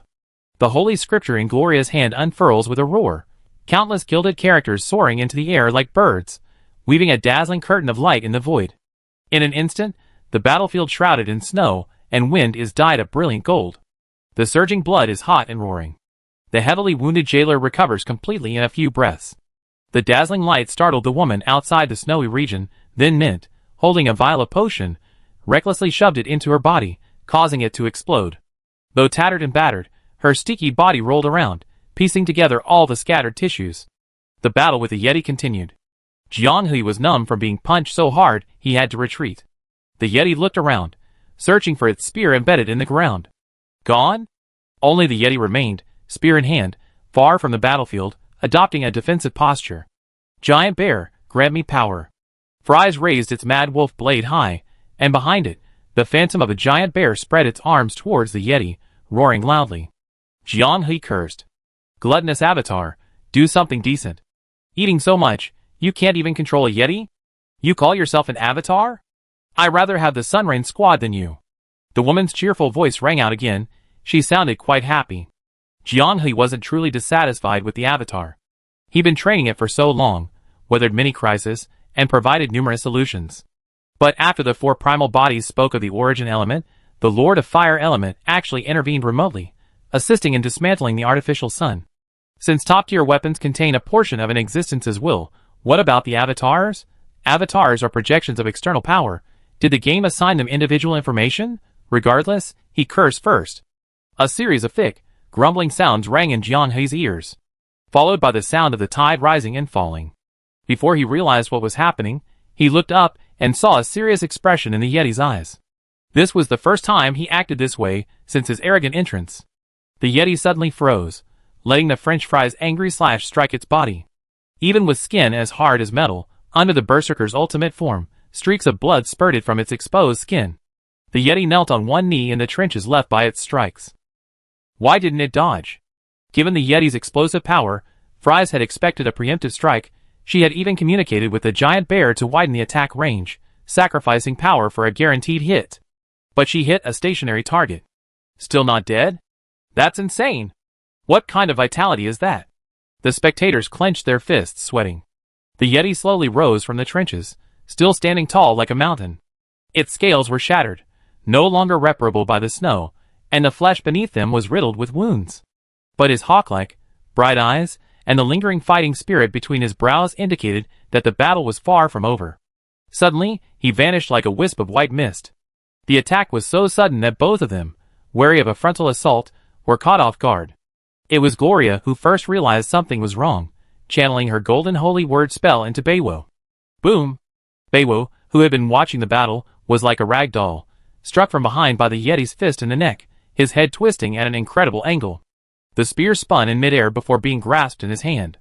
Under normal circumstances, Beiwo would be beyond dead. The golden holy word's invincible power, activated to its fullest extent, miraculously healed his broken spine, allowing Beiwo to howl as he scurried into the shadows. His superhuman teleportation ability seemed to grant him the power to move freely within his own blizzard domain, though he had previously disdained to display it. Having witnessed the power of French fries and Jianghe's suppressive force, the Yeti cautiously paced back and forth. Whoosh! A flash of white light streaked past. Holy crap, it's so cold. You guys are fighting like this. Zhong Zemo heard an ominous sound amidst the wind and snow, and instinctively raised his hand to block. Clang! The spear the Yeti had just snatched back flew straight into the distance, slipping from its grasp. He stared incredulously at Zhong Zemo, who was equally bewildered. For a brief moment, peace reigned on the battlefield. Both seemed eager to understand what had happened. Inkfish, restrain him. Jianghe sensed that the Yeti's immobility was due to the gluttonous avatar exerting its full power, and quickly chanted in his mind. Activate it again, and after that, you can ignore it and just slack off. The sticky, gurgling sound came again. The overwhelming pressure from above made the Yeti tense. He clenched his muscles, resisting with all his might, pulling his legs out of the snow, almost free. Zhong Zemo pulled out his giant shield, like a city wall, and slammed it into the Yeti's chest, forcing him back like a bull. Artificial sun. Bear power. Ignoring everything, Jianghe and French fries unleashed their killing moves. Although he really wanted the Yeti doll, it was absolutely perfect for dealing with women. But he couldn't care less. Either he died, or their game was over. Mou was stunned. He was at the center of the explosion. A spatial slash containing the power of the demon-suppressing giant bear's avatar swept through, severing Mou in half. Don't be afraid, I can save you. Gloria's gentle voice echoed in her mind. Can the artificial sun save me too? Shouldn't it? Just should it? Mou was desperate. Feeling his waist and abdomen healing, he abandoned his shield and hugged the Yeti. We die together.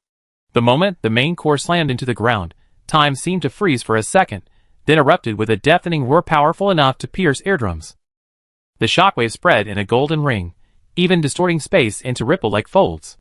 The shockwave from the artificial sun's explosion dispersed the domain, scattered the snow and wind, and exposed the shiny mushroom, hidden behind the snow and mist, now transformed into a dump truck. The Primarch finally found an opportunity to cast a spell. Torrent, obliterate him. He was furious. A continuous channeling spell was interrupted every time he raised his hand by the shiny mushroom. Only elemental mages who play a turret-style build could understand the pain of being stopped. The battlefields on both sides returned to calm almost simultaneously. In the center of the explosion, Zhong Zimo lay dying. The radiance of the golden holy word gathered, continuously healing his wounds, forcibly pulling him back from the brink of death. And the Yeti was nowhere to be seen. It evaporated, Zhong Zimo coughed. I watched it evaporate with my own eyes. Chapter 492. Upgraded to high-level skills, unleashed simultaneously. Spatial/in conjunction. Sun Shower Avatar. Guild NPC Assistants. Fully equipped armor and weapons. All trump cards played, plus the Celestial Sphere affix bonus. Spectators hadn't seen the boundary between reality and illusion struggle like this in a long time. And this was merely after knocking down one of the puppets in the woman's hand. The Yeti's overpowered strength was enough to warrant its own dedicated floor design. Jiang He wiped the blood from his mouth. The Yeti was relentlessly pounding him like a madman, and he still felt chest tightness. His punches seemed to penetrate the tides, directly impacting his body, producing an effect similar to true damage that broke through defenses. Even a slight breath caused him pain all over. Gloria also noticed Jiang He's predicament. With the blessing of her golden bloodline, his heavy breathing began to stabilize. Both reality and illusion knew that the Yeti before them was only a weakened version. He had his own exclusive critical instance. He couldn't even imagine how wonderful the guild experience would be. Zhong Zimo grinned. He fought the Bone Inquisitor for half a day, finally managing to win by throwing the opponent off balance with a shield parry, and then unleashing a barrage of attacks with his anti-magic shield. Before he could even share his victory with everyone, he had to face a Yeti outside and endure friendly fire. Shield Warrior, bear it all. The fusion torrent of the four primals also completely wiped out the Farlight Dog and Flash Mushroom, securing victory on both sides of the battlefield simultaneously. Wait, where are they? The three Mint members who should have been outside the snowfield, along with the woman, had vanished without a trace, leaving only the man with his arms crossed, leaning against the wall. Listen. The man miraculously spoke first, sending chills down everyone's spines. His danger level was no less than the woman's. His attacks were massive area mental magic, enough to make even those with items and potions dizzy. Try mentioning the puppet you have no information on. Say Half-Blood Forge and Silver Maple Radiance. Huh? While the people at the boundary between reality and illusion were shocked, the battle raged fiercely in the third battlefield, managed by NPCs. The reason they couldn't find her was because the woman had entered an unstable magical space. Witnessing her tear through space sent chills down the players' spines. No wonder she could predict Mint Renee's every move. The woman also knew spatial magic. Although clearly weaker than Mint Renee, being able to enter another space was an achievement many spatial magic users wouldn't even dare to dream of. The dome suddenly erupted with a piercing cracking sound. Like tempered glass struck by a heavy hammer, it instantly shattered into countless spiderweb-like cracks. The moment the spatial fragments fell, they revealed the distorted magical turbulence behind them. The next second, four figures plummeted from the crack like puppets with broken strings. The woman swayed as she stood up, glancing at the doll in her hand that emitted a purplish-black aura, and gave a helpless smirk. Mint! Renee! Ksha! The people at the boundary of reality and illusion rushed forward, calling out names, and shielded the three exhausted and disoriented individuals behind them. Ksha had fought to the point of exhaustion. Even as a siren renowned for her physical prowess, she had no magic left. Mint and Renee were well protected and unaffected. What happened? She has a very strange doll. Just releasing it caused the magic in the unstable space to become uncontrollably frenzied. We almost couldn't get out. Nourished by the golden holy word spell, Kesha exhaled a breath of stale air. Normally, dragged along by Jianghe, her tail would have been flapping excitedly up and down. The intense battle had filled her mind with only one thought: I must win. This was a powerful opponent she had never encountered before. Let's recover first, it's our turn. Despite several exchanges, the woman's spirit showed no signs of weakness. She remained exhilarated. She was like an immortal monster. Heh, as students, you already passed the test, and you certainly have the right to call me teacher, but I'm curious to know just how far you can go. The fungal clumps covering the woman's body shed, and for the first time, this beautiful forest elf unfurled her butterfly wings. The woman's wings trembled gently, and countless fluorescent green dust particles scattered from between the wing membranes. The moment the dust particles touched the ground, the entire battlefield began to transform as if under a spell. Tender green shoots suddenly sprouted from the cracked rock crevices, quickly growing branches and leaves, transforming into giant, canopy-like mushrooms. The mushrooms were diverse, displaying a dreamlike, hazy gradient of colors. Among the mushroom clusters, lilies of the valley and morning glories grew at a visible pace, their petals still adorned with glistening dewdrops, swaying gently in the non-existent breeze. A thick carpet of moss covered the ground, as soft as velvet underfoot, each step stirring up luminous spores hidden within. These spores floated into the air, transforming into countless miniature lanterns, illuminating the entire space in a hazy blue-green hue. In the dark depths of the dense forest, unlit by fluorescent lights, the fleeting silhouettes of mushrooms could be vaguely seen. They stealthily moved through the shadowy corners, leaving a series of rustling sounds, and the occasional flashes of red in the darkness resembled a scare montage in a horror movie. The menacing gazes sent chills down the spines of those who entered. Towering ancient trees rose abruptly from the ground, lush and verdant. The trunks were a translucent amber color, golden sap flowing from within. Out of habit, the tea master reached out, rubbed some in, dipped it in his mouth, and his eyes gleamed. Delicious, so delicious. They were like natural beverage machines, naturally flowing with sweet honey. A place the Skeleton King had always dreamed of visiting. Unidentified fluorescent purple flowers bloomed on the treetops, their petals leaving shooting star-like trails as they fell. The air was filled with the freshness of a forest after rain, mingled with the sweet scent of honey and the fragrance of grass, cleansing the tense nerves of those who had been fighting for so long. The demon-suppressing giant bear, Hinalakai, who had lived in the forest since childhood, looked around cautiously and muttered to himself. This forest seems alive, be careful. He wouldn't need a reminder to be careful, because Kesha was already sweating. In the stellar universe, a skill only achievable at the 9th rank, a domain. The Yeti's snowfield was merely a clumsy trick of disguise using magic, but the woman had genuinely enveloped them all within a space she created. Queen Maraheart can't do that. Kesha swallowed hard. Her range isn't that large. The flowers on both sides of the road, like sunflowers, turned in unison, acting as road signs, indicating the direction forward. Passing through an arched path formed by interwoven leaves, an open space appeared deep within the dense forest. The woman stood on tiptoe in the center of the open space, doing something under a tree laden with fruit. When everyone saw the fruit on the tree, a chill ran down their spines. A dense mass of dolls. Human figures, demi-human figures, monsters, twisted and deformed individuals, a dazzling array. The woman smiled, hanging the withered doll back on the treetop, clapped her hands, and glanced sideways at the group from the boundary between reality and illusion. Give it your all. Otherwise, you lose. Having already sensed the immense magical power rising within the woman, no one dared to be careless. Flesh chariot. Orange tea squeezed the summonable coal doll, conjuring up the chariot that had caused them so much suffering. Inexplicably, she seemed to resonate with the coal doll, with the chariot, allowing her to sense the chariot. No, the emotional fluctuations of the mother goddess of wisdom. She seemed somewhat excited. At the same moment the group from the boundary between reality and illusion began their spell casting. Forest, move. The woman's chanting seemed to touch the very soul of the entire forest. At the boundary between reality and illusion, the moss beneath their feet suddenly became as slippery as venomous snakes, and countless vines burst forth from the ground, coiling around their ankles. The ground churned like waves, as if to shove the intruders into a swamp of sticky mud, devouring them completely. The towering ancient trees emitted a teeth-grinding groan, their trunks twisting and deforming, suddenly splitting open with countless pores.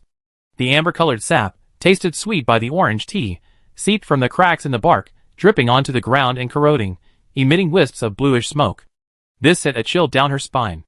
The once gentle fluorescent mushrooms now proliferated wildly, their caps splitting open with serrated mouthparts, spewing out murky clouds of spores. The entire forest seemed like a colossal beast come to life. Tree roots arched out of the ground like giant pythons, grinding rocks into powder.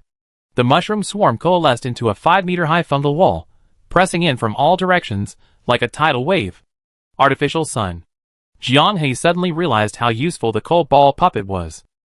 The massive fire elemental magic called Artificial Sun was perfectly suited to counter the nightmarish scene of the living forest within the woman's domain. The air filled with the shrill cries of countless plants and trees.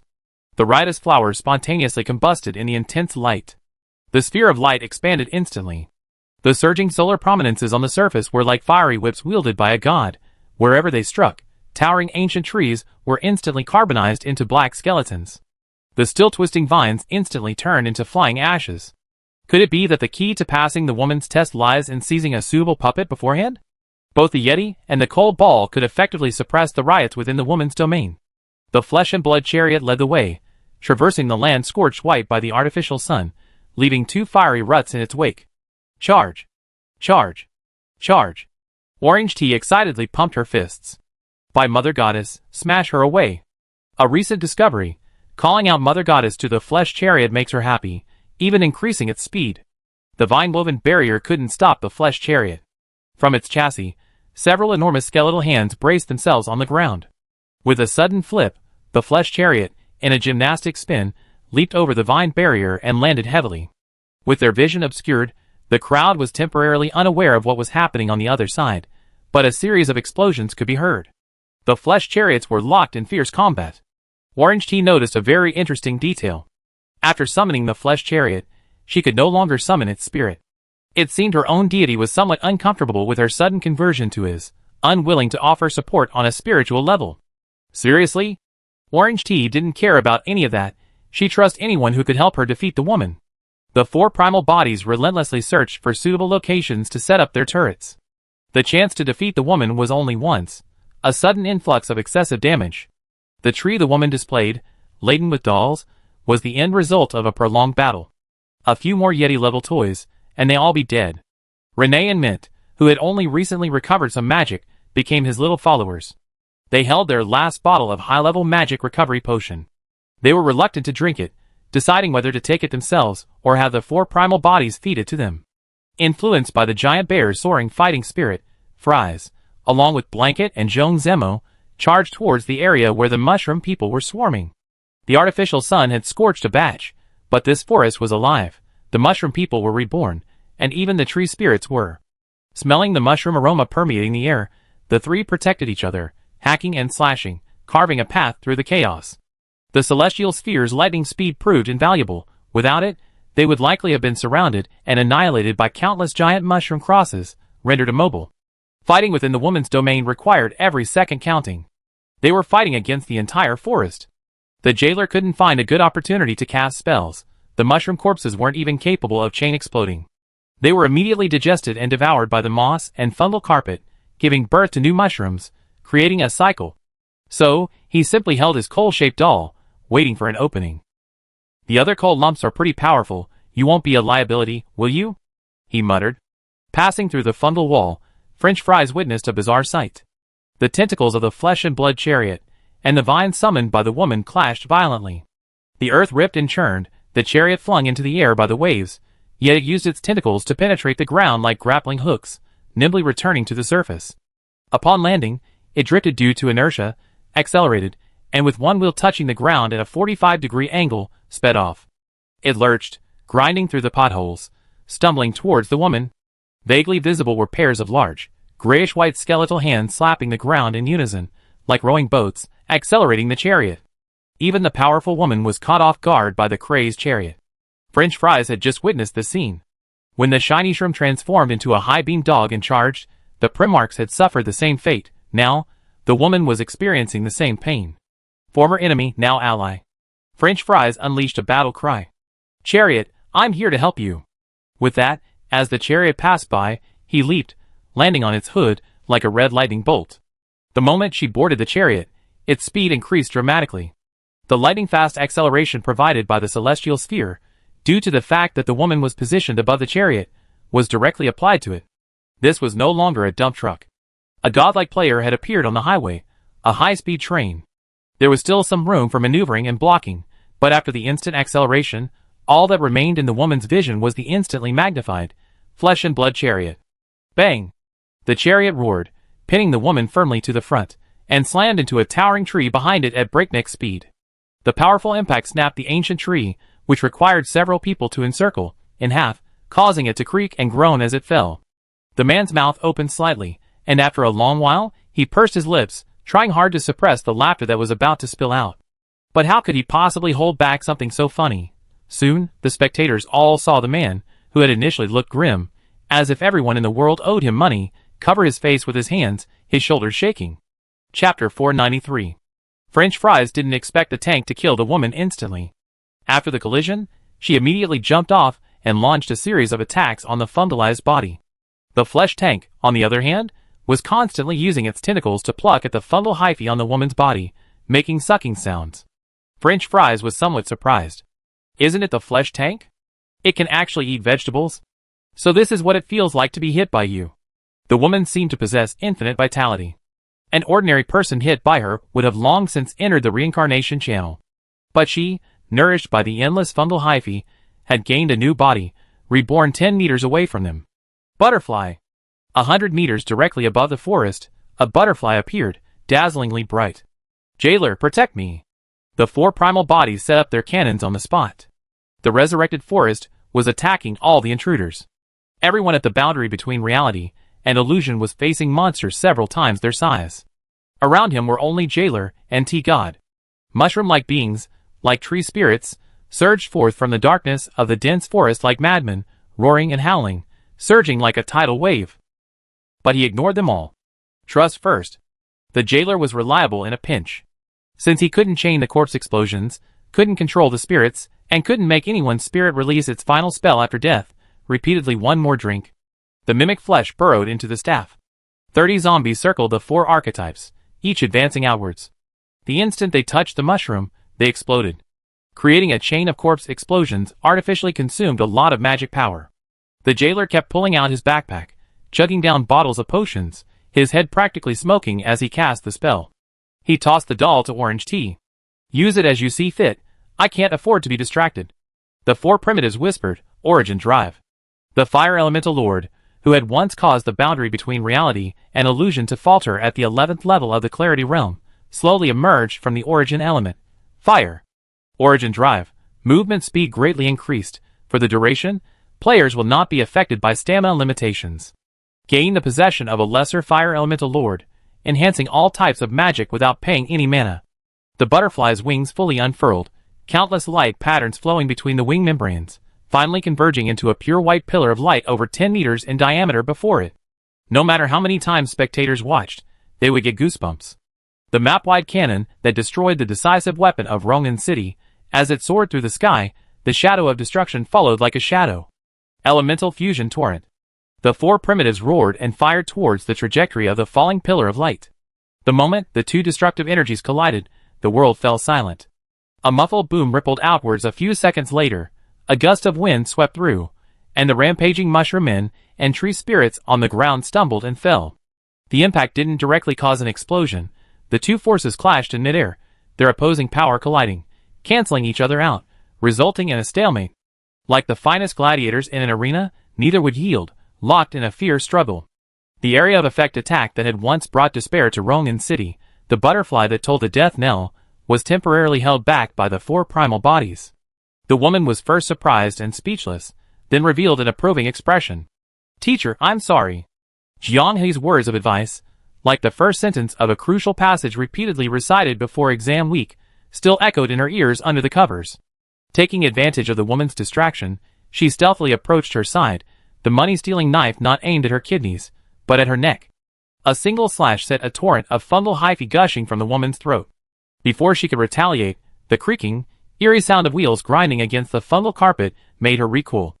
The chariot, accelerated by the French Fries, was back. At breakneck speed, it gave her no time to react. Bang! Once again, she was stuck to the front of the chariot, thrown through the air, and crashed into a tree. The French Fries jumped off and continued slashing. The same scenario had just unfolded not long ago. For players, if it works, they keep using it. The flesh and blood chariot was about to enjoy a couple more bites of vegetarian food when a dense, rustling sound beneath the fundal carpet alerted it. Suddenly, the soil churned like boiling water, and even more chilling rustling sounds came from beneath the fundal carpet, like thousands of tiny feet frantically scratching. The entire forest floor seemed to be ripped open by an invisible hand. Swarms of insects burst forth from the earth, forming a writhing black tide. The woman commanded the forest's insect horde, launching their largest counterattack yet. Fist-sized beetles, their elytra gleaming with a dangerous eerie light.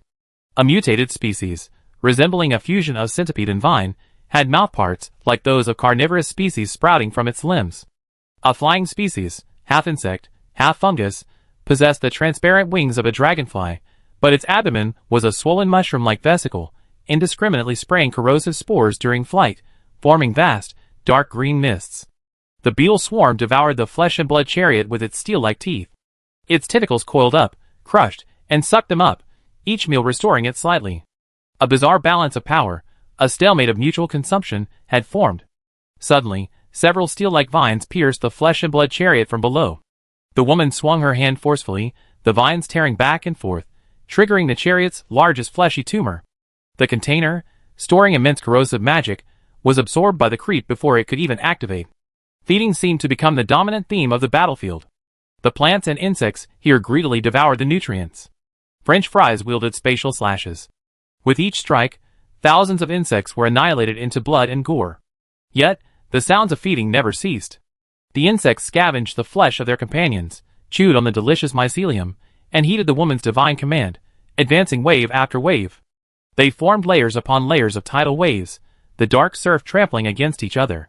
The crunching sound of carapaces rubbing against each other echoed in every corner. Jianghe had lost count of how many monsters he had slain. From the mushroom people and tree spirits at the beginning, to the later appearing sprites resembling insect mist, whose magical attacks could be communicated with a mere whisper. Then came the insect horde that appeared out of nowhere, a tsunami-like onslaught. A barrier formed by the summoned tide, and the raging lion, wielding a spatial slash, cleared the sky as far as the eye could see. But the next second, they still seeped out of the darkness like a tide. The spectators praised him as a god of death, simply because in the previous battle, he was the only one on the boundary between reality and illusion, separated from the battlefield, without any assistance. Relying on his own strength, he single-handedly defended against enemies numbering more than 10 times his own. But after insects were added to the battlefield, his sword-wielding hand began to feel heavy. As many as he killed, they would replenish themselves. Endless. Artificial sun. A dazzling sun descended. The scorching sun baked the insect swarm to ashes, and the surviving units quickly retreated. This was merely a temporary measure. They secretly gathered strength, waiting to make a comeback.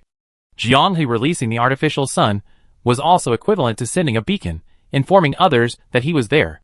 Orange Tea sensed the connection with the tank being severed and realized that Fries and the others were in grave danger. Seeing the swarm of insects appear, they understood just how dire the situation was. Jailer was the only one who seemed cheerful. There were only 3 types of insects on the battlefield: beetles, aberrant variants resembling centipedes and loaches, and flying insects carrying mushroom spores. When they died, they weren't immediately absorbed by the creep. There was a period of decomposition. Corruption, nuclear explosion. A chain of corpse explosions unfolded. Because they were small corpses, they possessed little magical power, so the explosions weren't particularly powerful, but their sheer number made up for it. A series of crackling explosions, like firecrackers. It was New Year's outside the game, and it felt like New Year's inside too. Orange Tea tried to summon, but the flesh tank didn't respond. Summoned creatures after death probably won't immediately respond to another summoning request, Jailer guessed. Well, Orange Tea squeezed the doll, though I don't know its effect. Silver Maple Holy Radiance. A silvery white light rose from the doll's body, rippling across every corner of the battlefield. Silver white maple leaves were blown about by an invisible wind, scattering everywhere. Jianghe had already reunited with the 3 others. Gloria's golden holy word, and the demon-suppressing bear's demon-suppressing power saved their lives. The former allowed the insect swarm to continuously heal as it gnawed at their flesh. The latter prevented the poisonous fog from getting close, rendering the toxins injected into their bodies ineffective. Without either one, they would have died instantly. Too many, truly too many. Only by being on the battlefield could one understand why the insect swarm was called a natural disaster. The woman had only used 3 types of insects, yet she had turned their initial advantage into a defeat. Gloria's expression was grave. Get out of here quickly. My healing ability is nearing its limit. If this continues, the golden holy word will fail. Each of them was now covered in insects. They looked like pieces of meat about to be deep-fried, coated in breadcrumbs. Jianghe gritted his teeth. I use an artificial sun on myself. You guys escape. Ma Yu snatched the doll. I do it. The team needs damage dealers. Just as they were arguing about who would carry out the suicidal insect extermination, a holy light mixed with silver maple pierced the darkness of the insect swarm. The insects that were gnawing at them were instantly stiffened by the silvery white holy light and fell to the ground. The tidal wave of insects also froze, as if a pause button had been pressed. Jianghe didn't know what had happened, but run! Heading towards the road where the wind kept blowing, stepping on the motionless but clearly still alive insects, the group miraculously reunited in the chaotic battlefield. French Fries immediately asked, "What did you do?" Orange Tea looked blankly at him. "I don't know. I said silver maple holy radiance, and these bugs stopped moving." Crack, crack, crack, crack. The effect of silver maple holy radiance ended, and the bug swarm surged again. Does it incapacitate them for a certain period of time? Jianghe licked his lips. Can it be used again? The puppet isn't reacting. It seems to be on cooldown. French Fries stared blankly at the four primal bodies, who were maintaining their output like statues. He's still exchanging beams. The duel between Butterfly and the four primal bodies has lasted for over 2 minutes. The limited edition Origin drive of Origin Element Fire is actually lasting this long. Suddenly, the Pillar of Light reversed direction. The Fire Elemental Lord, whose form had dimmed behind the four primal bodies, poured his last strength into his body. The elemental currents flowed backward, intertwining halfway into a spiraling torrent of energy. Even a butterfly, powerful as it is, has its limits. Its pure white pillar of light suddenly flickered like a candle in the wind. The light patterns on its wings dimmed visibly, and the magical veins flowing through its wing veins extinguished one after another. The elemental fusion torrent pierced through the butterfly's abdomen. The wings disintegrated, countless fragments of light scattering in all directions. The four primal bodies collapsed, exhausted. The giant bear behind the French Fries stretched out its massive paw and caught him. "You're amazing," said Gloria. This bear doesn't easily admit to being superior. The Origin Element Fire, now transformed into a glove, dimmed. Due to the side effects of using Origin Drive, it was temporarily unusable. "Dad, you're my real dad," Jailer Brother cried out, overjoyed. "A real man fights against waves? You actually managed to outmaneuver a butterfly? Holy crap!" The boundary between reality and illusion was unthinkable. With map-wide attacks overhead and a swarm of insects looming overhead, how was this game supposed to be played? This wasn't just a critical instance anymore. It was a prelude to an apocalypse. The 3 NPCs who were recovering their strength joined the battle, but they only slowed the swarm's advance. The Silver Maple Holy Radiance, activated once a minute, only gave them a chance to breathe. It wasn't enough to push back or defeat the woman. The only good news was that the man was truly indifferent. At this point, any mental interference would be fatal. Jiang had killed a half-human-sized beetle that charged at him with a single sword strike. They were starting to grow larger and larger. Although there were only 3 types of insects, they began to evolve accordingly with battles and deaths. God, where's the summoning? The flesh chariot is still not responding. In Jianghe's moment of distress, a thought crept into his mind. Jailer, stop the explosions, stop the firecrackers, give me your mimicry flesh. Strengthening tide summoning and spatial slash is less useful than strengthening my walking corpse. I don't want strengthening, I want summoning. Summon what? Besides the chariot, what else is there? Jianghe took the summonable cold doll. Flesh Priestess, please answer the call. The Flesh Priestess in nun form gracefully landed, instantly stealing the attention of the spectators. It's my new waifu. The Flesh Priestess already knew the reason for her arrival, and without a word, split herself in 2 along her body's central axis. With a gaping maw, the dense swarm of insects before her was swallowed whole. Holy crap, divorce. Love comes fast, goes fast. The Flesh Priestess is a special summon that grows stronger by devouring. The endless swarm of insects serves as her sustenance, allowing her to stack up her attributes. If I could, I'd like to eat something even tastier. Insects, they're disgusting. The Flesh Priestess is even picky. It's still not enough. The insect swarm is evolving, and the Flesh Priestess's rate of strengthening through devouring might not be able to keep up. Moreover, as a summon, what if the insect swarm breaks through the defenses and kills them first, holding the puppets? Playing with the puppets, watching his companions fight to the death, Jianghe had a headache. Huh? To better utilize the puppets, he held Coal Ball number 1, which could release an artificial sun, and Coal Ball number 3, which could be summoned, in his right hand. But while playing with them, how did they turn into double gas eggs? Looking at the 2 coal balls in front of him, Jianghe glanced at the lone coal ball number 2 in his left hand. Could it be? Coal briquette number 2 was gently kneaded, slowly merging with the 2 coal briquettes.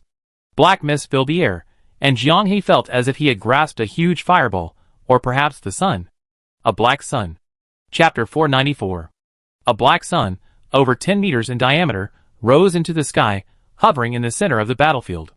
It shone without dazzling light, instead devouring the surrounding light like a black hole, only its edges gleaming with a dark red halo. Thick mist, continuously leaking from the black sun, flowed across the earth, submerging everyone's feet and engulfing the swarming insects that were emitting frenzied cries. Their bodies slowly burned, their ashes vanishing with the wind and merging into the black mist. The insect swarm, which had surged like a tsunami to the boundary between reality and illusion, caused the layers upon layers of high walls to collapse with a deafening roar. As if sensing an extremely dangerous signal, they scrambled backward in a frenzy, their carapaces colliding, producing a series of teeth-grinding, scalp-chilling crackling sounds. The sky was riddled with cracks, through which the real world outside could be vaguely seen. There were no loud noises, no shockwaves, only a ring of pure black ripples silently spreading out. Wherever it reached, silence descended. Although the effect of the coal ball puppet was unknown, the insect swarm stopped. The woman's figure also appeared behind the insect swarm. Don't stand there, attack. Victory or defeat hinges on this.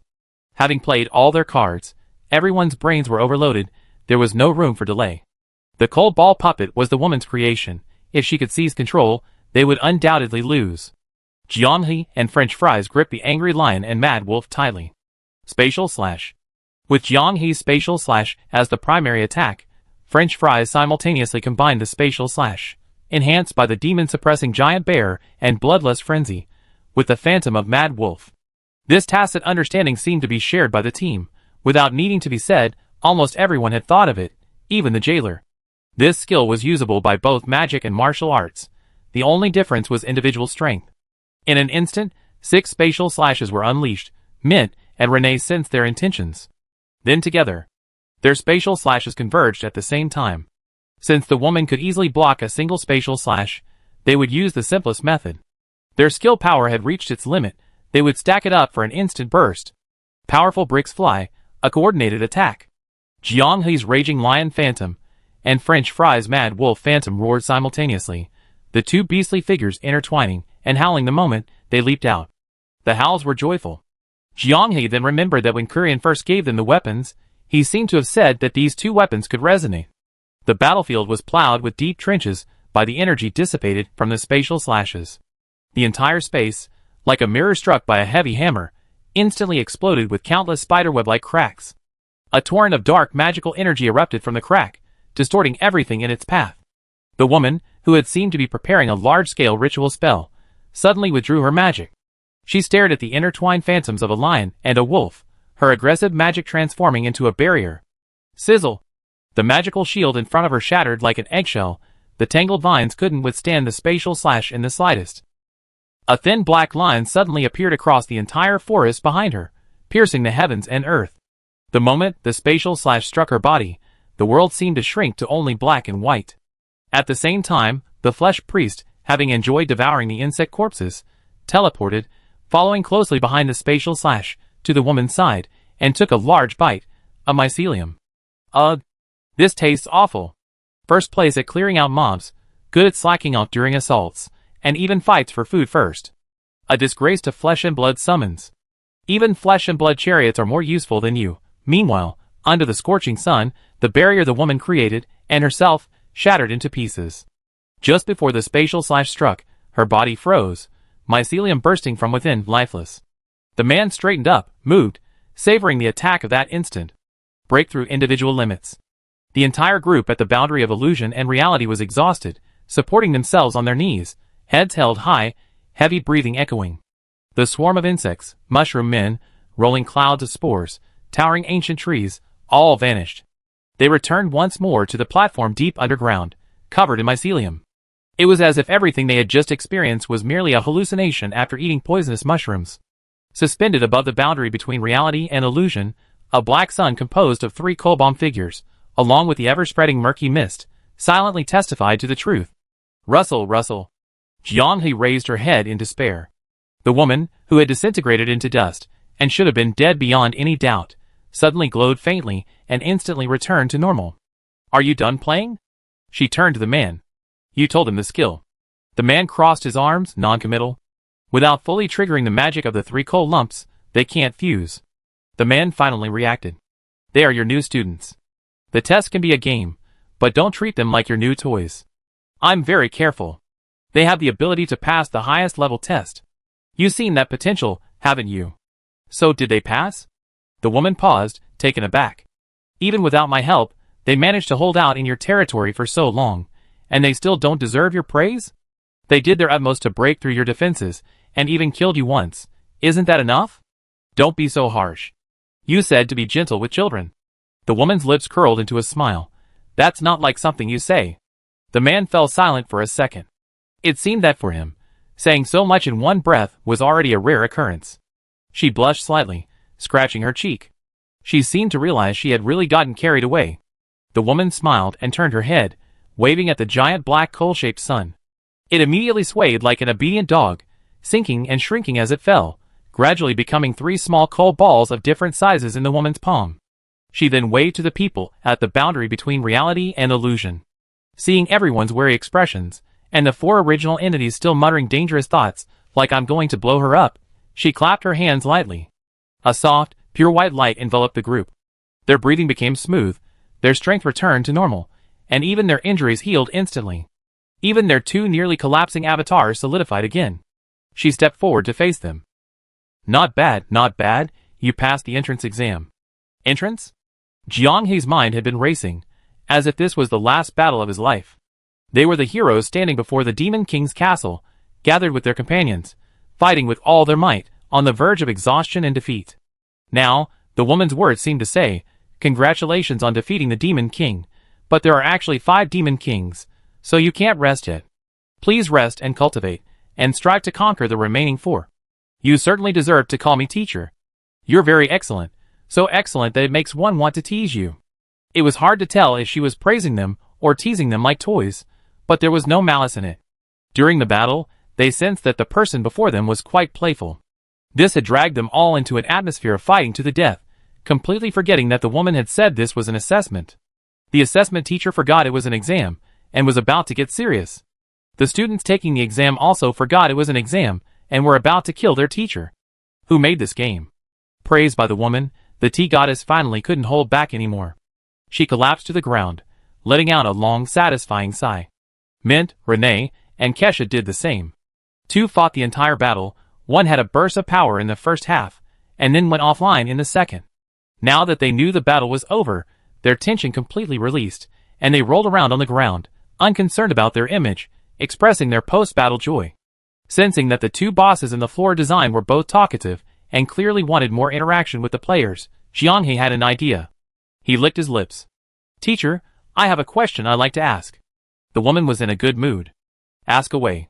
To pass your test, the correct way is to utilize the power of your puppets as much as possible, for example, to grab as many puppets as possible during the assessment, especially the 3 coal balls?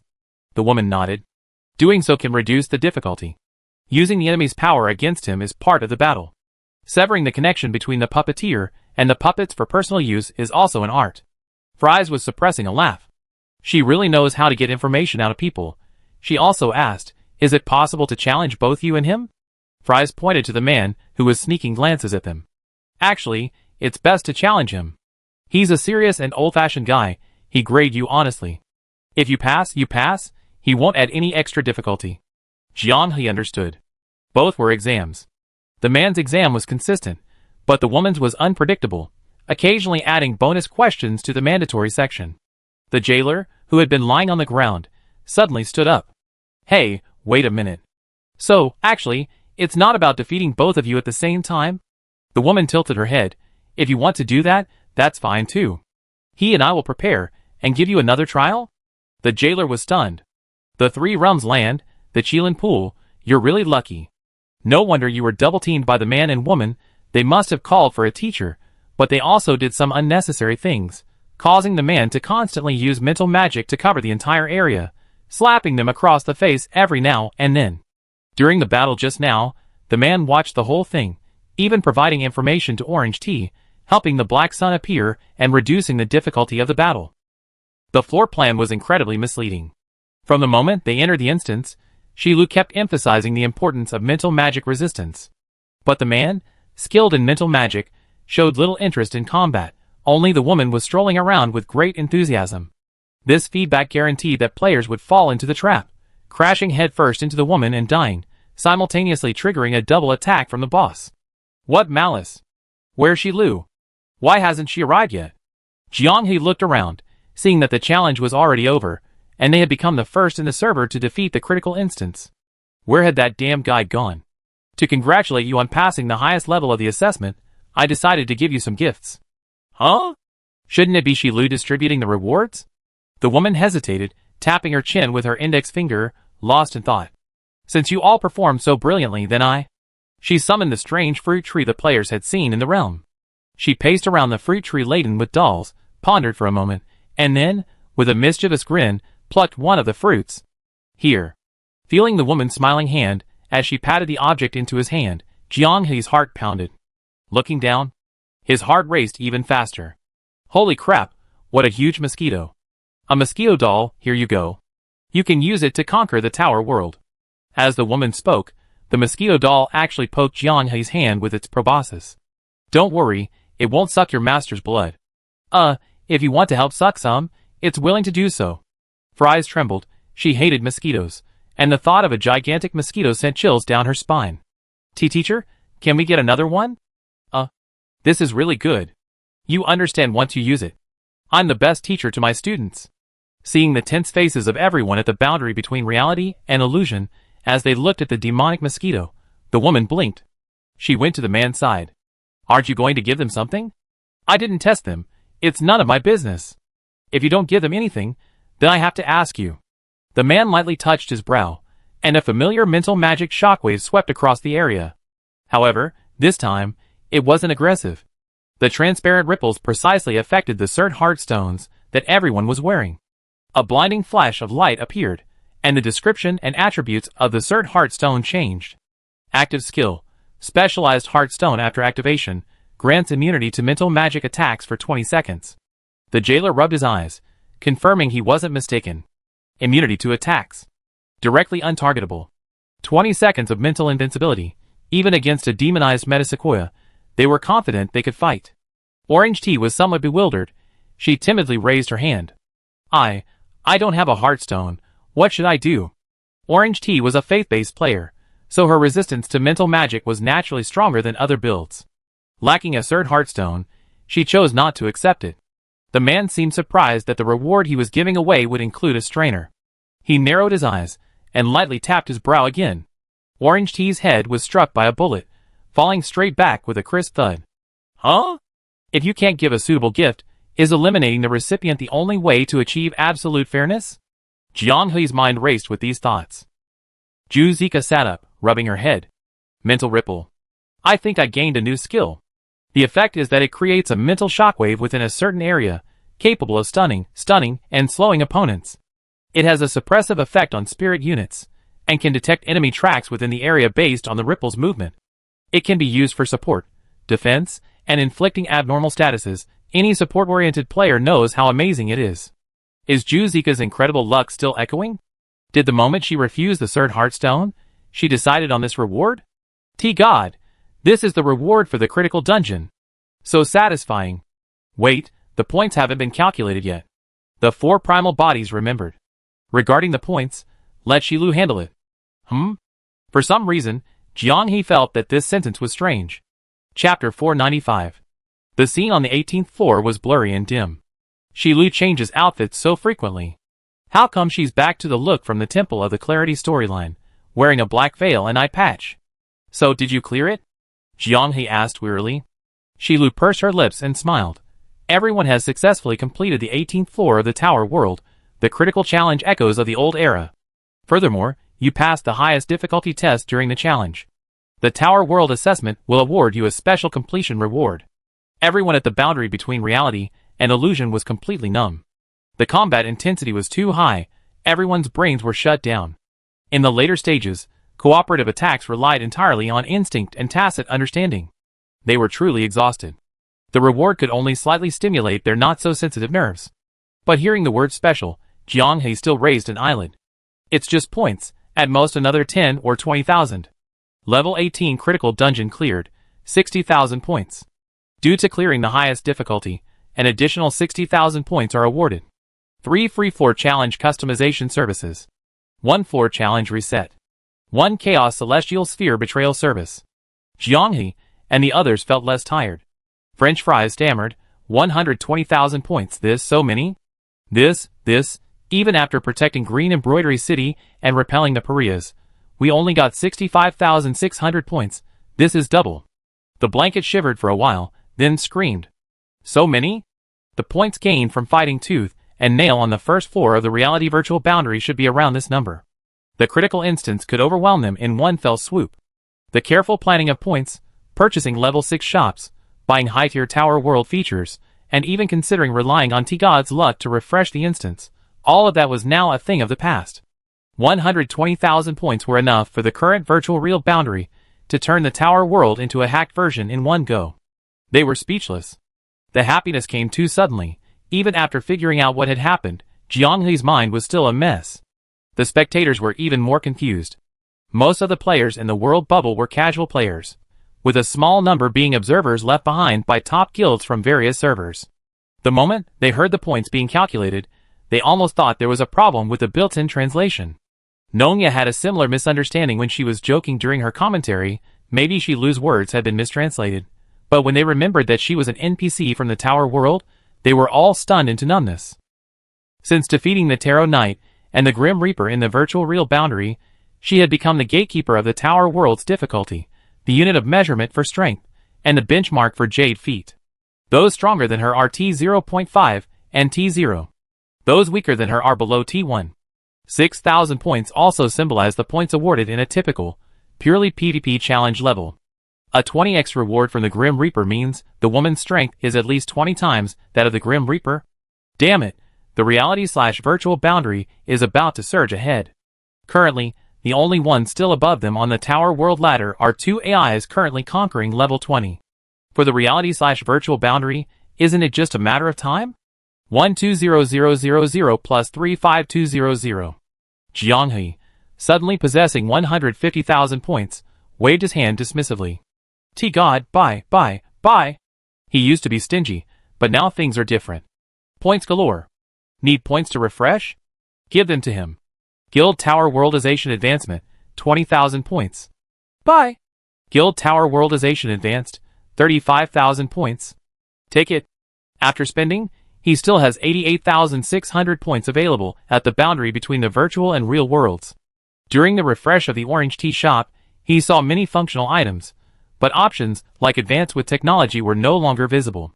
Jianghe boldly concluded that the level 6 shop was the pinnacle of the Tower World, and the corresponding Advanced Guild Tower Worldization had also reached its limit. After purchasing the Advanced Guild Tower Worldization, all guild functions were unlocked. Jianghe announced the most important points to the spectating players one by one. 1. Items produced by the guild will no longer be restricted by type and can be sold to Shilu. 2nd. Guild NPCs will be able to form teams of up to 8 players to enter the Tower World floors for challenges. 3rd. Players can register their equipment with the Tower World affix, which can then be transferred to guild NPCs for use. This operation will not affect the equipment's use or attributes in the main world. Actually, there's another point Jianghe didn't specifically mention.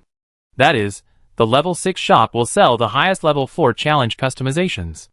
This function requires a fixed number of points based on the player's customization needs.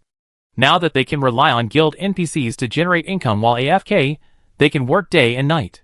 During the daytime, when they log off to rest, Mint Mom uses the challenge attempts they purchase to form teams and attempt to conquer the dungeon. Guild dolls go out to collect trash. The mining area staff worked overtime to produce valuable raw or to exchange for points. At night, everyone on the virtual real border went online in shifts, either farming points or creating custom-built dungeons to feed other guilds points. The plan was crystal clear, the strategy already ingrained in their minds. French fries became Jianghe's mouth sucker. She asked Shilu, "We want to create a challenge similar to the Green Embroidery City Siege. How many points do we need? Any additional details? If not, how many?" Around 60,000 points will suffice. At the end of the Green Embroidery City Siege, a total of 65,600 points were awarded. Shilu had also mentioned that the points for large-scale challenges weren't fixed, but rather based on performance during the challenge. It was quite possible that creating a custom dungeon with 60,000 points wouldn't even break even. However, suppose a kind-hearted person, without seeking anything in return, only wants to indirectly boost the data of other guilds and distribute their own points through this method.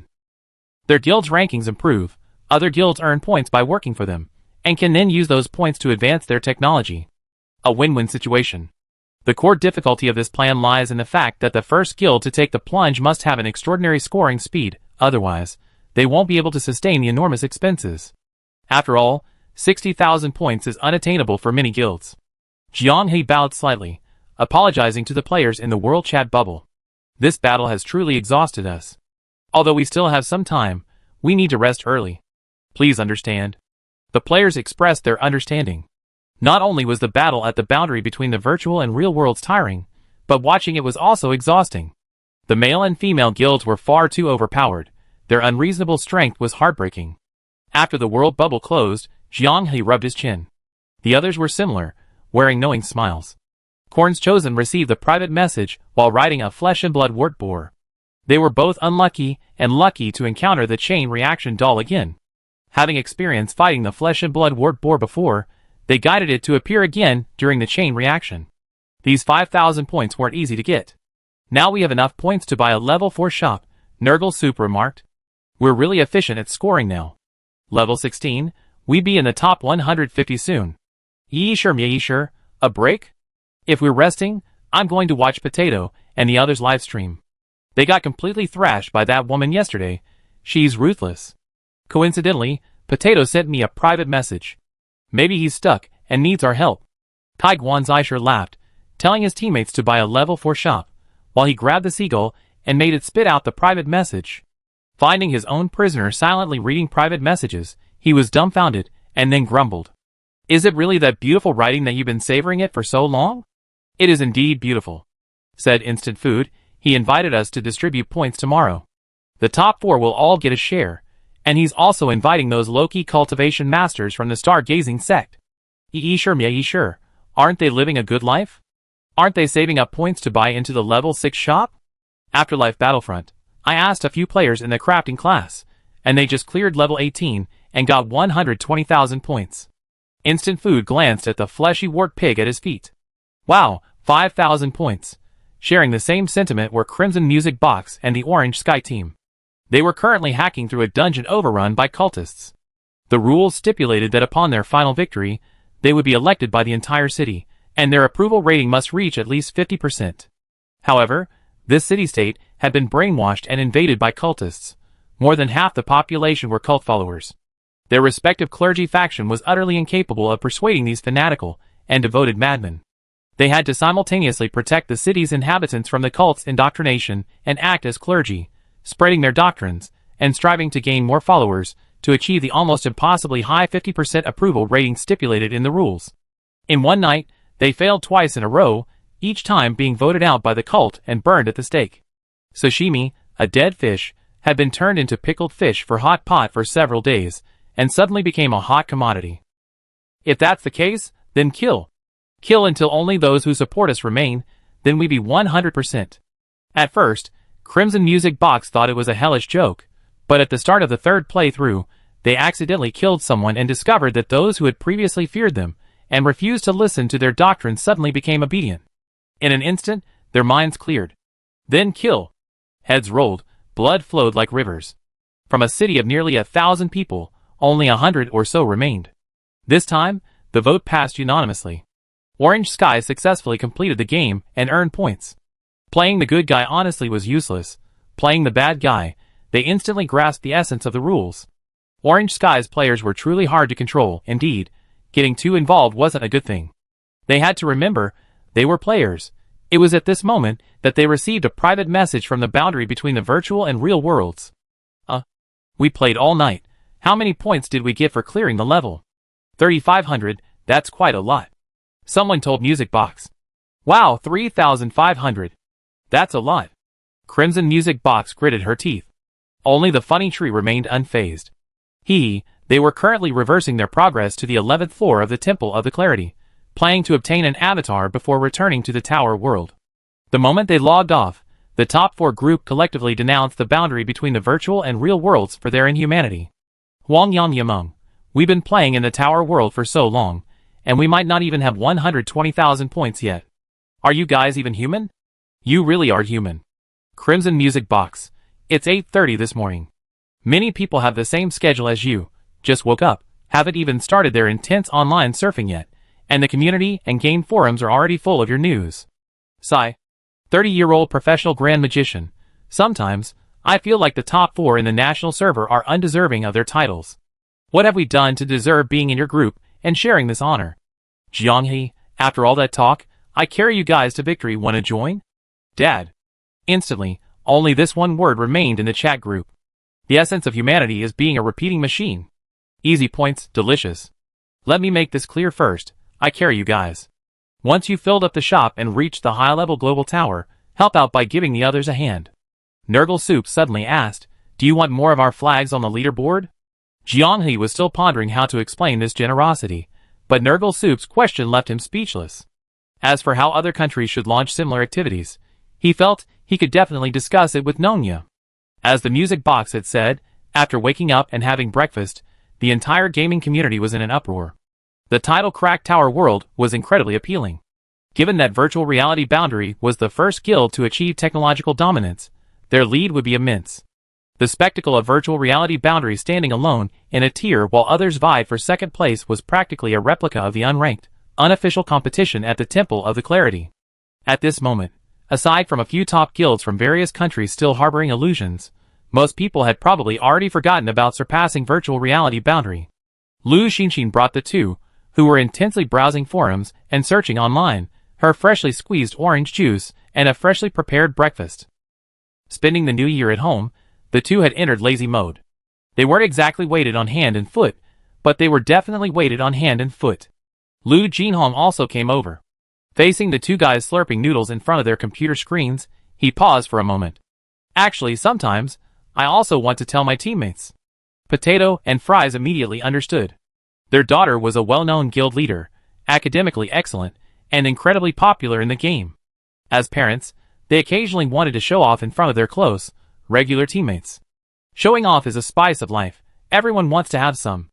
At the server launch, afraid of causing trouble for the rising star Potato and Fries, the couple kept it a secret.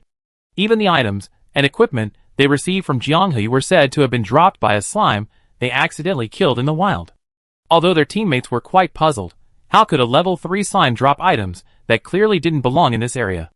But they were all newbies, mostly unfamiliar with the game, so they didn't investigate further. Jianghe thought for a moment and asked, you guys didn't run into any trouble in the game, did you? No trouble, we just wanted to pretend. As soon as he said it, Lu Jinhong immediately became self-righteous. Her future father-in-law has such a frank personality, he's really easy to get along with. She continued slurping her fries. She knew her parents very well. Knowing their personalities, for this grand exposure, they would definitely hold back for a while, then subtly self-reveal it at a suitable and unobtrusive moment. Sigh, drama queens. Chapter 496. Early in the morning, Candlelight seemed somewhat restless. When Qin Xiaoyu mentioned the magical experience of the boundary between reality and illusion last night, she remained absent-minded. She even asked blankly, boundary instance? A layer of mist clouded her bright eyes, making them no longer clear. As the data center of the entire game, she should have been fully aware of everything that happened in the tower world last night. Qin Xiaoyu felt something was strange and asked a few more questions, but he didn't see anything different about Candlelight. After breakfast, Candlelight's days periods became noticeably longer, and communication almost ceased. If it weren't for her eyes still instinctively following the movement of Qin Xiaoyu's fingers, he would have suspected that Candlelight was broken. The ring. Qin Xiaoyu, who hadn't shown up despite Candlelight's illness and a visit from his relatives, was startled. In the bedroom, Candlelight, sitting upright on the bed, slowly turned her head, staring intently at the vine-like ring he wore around his neck as a necklace. This is a masterpiece left behind by the world's primordial spirit, Wu, and one of the few items capable of directly communicating with the world's magical side. Ever since Candlelight and Windweaver separated, it has always been kept on his person to prevent accidents. You wouldn't happen to be Windweaver, would you? Candlelight walked to the bedside, picked up the vinegar bottle, and chugged. Here. Qin Xiaoyu readily handed it over. I'm borrowing it temporarily. I return it to you later. No, it never belonged to me to begin with. Qin Xiaoyu shook his head. Don't you want to possess the power within? Candlelight asked. Your world has the potential to be overturned. The reason you enjoy communicating with me is precisely because I can effectively control my curiosity and suppress my desires, isn't it? Your curiosity hasn't been well controlled lately, Candlelight chuckled. A major sign of a good relationship is that you can't help but want to get to know the other person better, right? Caught off guard, Qin Xiaoyu was instantly embarrassed and at a loss for words. Candlelight finished a bottle of vinegar, then turned around contentedly. I'll be back for dinner in a bit. Her tone was like a child finishing their homework and going out to play, giving a heads up to their parent. Then, like a painting erased by an eraser, she disappeared from the room. After a moment of stunned silence, Qin Xiaoyu couldn't suppress his curiosity. The ring, what's she going to do with it? His phone suddenly rang. The contact was from a colleague in the Chinese server operations team. Brother Qin, why the sudden update? Did the boss talk to you about it? Update? Qin Xiaoyu was bewildered. What update? So you don't know either, Brother Chen? Do you have a computer? Check the official website. Qin Xiaoyu quickly logged onto the website. After pressing F5, a new update announcement appeared on the homepage. A 2-hour server maintenance period. New main world/tower world added, monster behavior modules, new monster types, new storyline, new items. Increased experience gain rate for main world levels 10 to 30 during the tower world's open period. All players' challenge attempts increased by 2. In the tower world, every 7 days in reality, players with 0 challenge attempts will have 2 challenge attempts restored. For a limited time of 7 days, the shop will open the purchase channel for divine job change scrolls, allowing players to freely change their first and second jobs. Job changes will be synchronized based on the original job's skill configuration. The store is open for 7 days to purchase name change vouchers. The store is now open for purchasing custom emoticons. The update was packed with content. Just finding the key points took Qin Xiaoyu several minutes. Such a massive update, and unusually, Candlelight hadn't discussed it with any of the operations team. They should have made an advance announcement to support off-site marketing. Qin Xiaoyu's phone kept ringing. After replying to everyone in the group chat, he received an inquiry from one of the top 4 players in the Chinese server. This is a New Year's surprise. We got a big one up our sleeve. Happy New Year. As an operations manager, his mindset was solid. Although he didn't know how Candlelight had done it, this long-awaited update, especially during the holidays, was a perfect way to add a few blessings and blend in with the festive atmosphere. However, an update during the Tower World Tournament. Weaving Wind actually agreed? Amazing. The morning's hot topics were on the borderline between reality and fiction, but after the announcement update, things changed. The discussion centered on who is stronger, the male/female duo or you do. Is the Death God Jailer also a Tier 1 gatekeeper on the list? When did the boundary between reality and illusion return to the top of the list? At this moment, everything is stopped. The content is plentiful. The last update seems to have been the last one. As a major update, Tower World didn't actually add much gameplay to the main world, which left many casual players who couldn't participate initially feeling resentful. Fortunately, later updates allowed them to spectate through the world chat. This update increased the margin for error for players. Whether it's the increased early game leveling speed in the main world or the 2 weekly challenge opportunities, both have expanded participation in Tower World. The job change scroll and in-game custom emoticons, 2 of the most requested items, have finally been released after much anticipation. Jailer Bro had been eagerly awaiting the latter.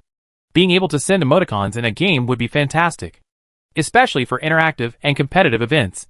Even without speaking, just choosing an emoticon and unleashing it would be more entertaining than trash talk. He uploaded a bunch of annoying emoticons as soon as he got back. Oh, and he also needed to upload some seal emoticons for T-Goddess, releasing one before each lottery draw to actively interact with spectators. Don't worry, the emoticons I picked out for you will definitely warm players' hearts. Look how cute these seals are, trust me. T-Goddess didn't doubt him, and uploaded the compressed file sent by Jailer Bro to the website's upload page. Chatting with everyone, she's stolen quite a few strange emoticons, many of them humorous beyond description. Jailer Bro had the most complete emoticon collection, encompassing both comedic and eccentric extremes. Using his stuff, you can't go wrong, right? Night fell, and many people rushed into the wilderness, eager to see what new features had been added. Jiang He opened the shop, and 2 eye-catching items appeared in the limited time list. Divine Job Change Scroll, 50 yuan. Name Change Scroll, 80 yuan. Why is changing my name more expensive than changing my job? Muttering to himself, he bought both. He had no need for a job change, and certainly no intention of changing his name, but that's just how gamers are. It always felt wrong not to buy limited time items. Even if he didn't use them, they could be kept in his inventory as collectibles. The ability to use emoticons in-game, priced at 99. Jiang He completely understood the slightly high price. After all, you never know what kind of outrageous, bizarre items might be used to try and fool the censors and create a big scandal. The 99 price tag is an excellent threshold to filter out troublemakers. After purchasing, the emoticons he had uploaded to the website that morning loaded all at once. He selected a cat emoticon and sent it. The emoticon immediately floated above his head. He could even choose the emoticon's pop-up position according to his preference, which was very convenient. It was the Lunar New Year, and these were items that all the star players had been looking forward to. It was easy to imagine how many people were spending money on them right now. Considering that the star token's profit sharing was based on the monthly revenue and adjusted proportionally under the control of the star campfire, Jiang He looked around at everyone. Even the fries, everyone's face was filled with the awkward expression of someone insisting on giving them a red envelope during the Lunar New Year, but unable to refuse it, and reluctantly accepting it. Back at the guild, the 3 mint members, who had been completely exhausted last night, had recovered their energy. Kesha was extremely dissatisfied with her embarrassing state of being reduced to a dried fish after only the first half of the battle. She gritted her teeth and begged everyone for another chance to redeem herself. Having fainted from the heat, she had absolutely no recollection of the intensity of last night's battle. Although she didn't know what the doll the woman had taken out in the alternate dimension was, its ability to instantly shatter space suggested it carried some kind of authority. Just like the strange 3 cold balls. Kesha's ability to withstand the doll's pressure and protect Mint Renee was a feat even the woman couldn't have imagined. Instantly, Kesha was showered with praise. Everyone on the boundary between reality and illusion accepted the praise, showering her with compliments on her heroic performance in the unstable magical space last night. With the combined efforts of the 7, Kesha, who had suspected her own shortcomings as a mere dried fish, a nickname for a player, breathed a sigh of relief. Mint and Renee helplessly shrugged. We said the same thing for ages today, but she just won't believe us. Kesha covered her face. You're all fighting fiercely, but I collapsed from exhaustion due to magic depletion. This is so embarrassing. Please, please, don't tell anyone in the Fallen Star Sea, and especially don't let Her Majesty Mirror Heart know otherwise. Everyone in the hall shook their heads. The Slime King trembled like a pudding. The insect mist transformed into a zipper, automatically sewing itself shut. Want to go to the end of the stars with you is now online. A sky full of stars accompanying you is now online. Glancing at it, Jiang He took out the items he had discussed with everyone earlier that day and stuffed them into his backpack. While other guild teams were gathering, he teleported to a conflict zone near Windpod City that allowed player versus player combat. A short while later, 2 furtive figures peeked out from the bushes. Lu Jinhong asked impatiently. Xiafei said she had something for us. What is it? Jiang He showed his backpack, and the 2 of them shuddered, their eyes gleaming with barely suppressed elation. Really? These are disposable items for us. If you don't want them, we can only exchange them for Shilu points. Lu Xinxin wondered, but these are bound items, right? They can't be traded. Bound items come in different types. This one isn't completely permanently bound, it can be picked up when it drops. But if you actively discard it, you destroy it. Jiang He sighed. They had their own little circles for so long, but they still feel like they haven't quite figured out the game. Spending all day surfing the community, yet never paying attention to practical tips and tricks, or learning more about game details. Such pure gamers.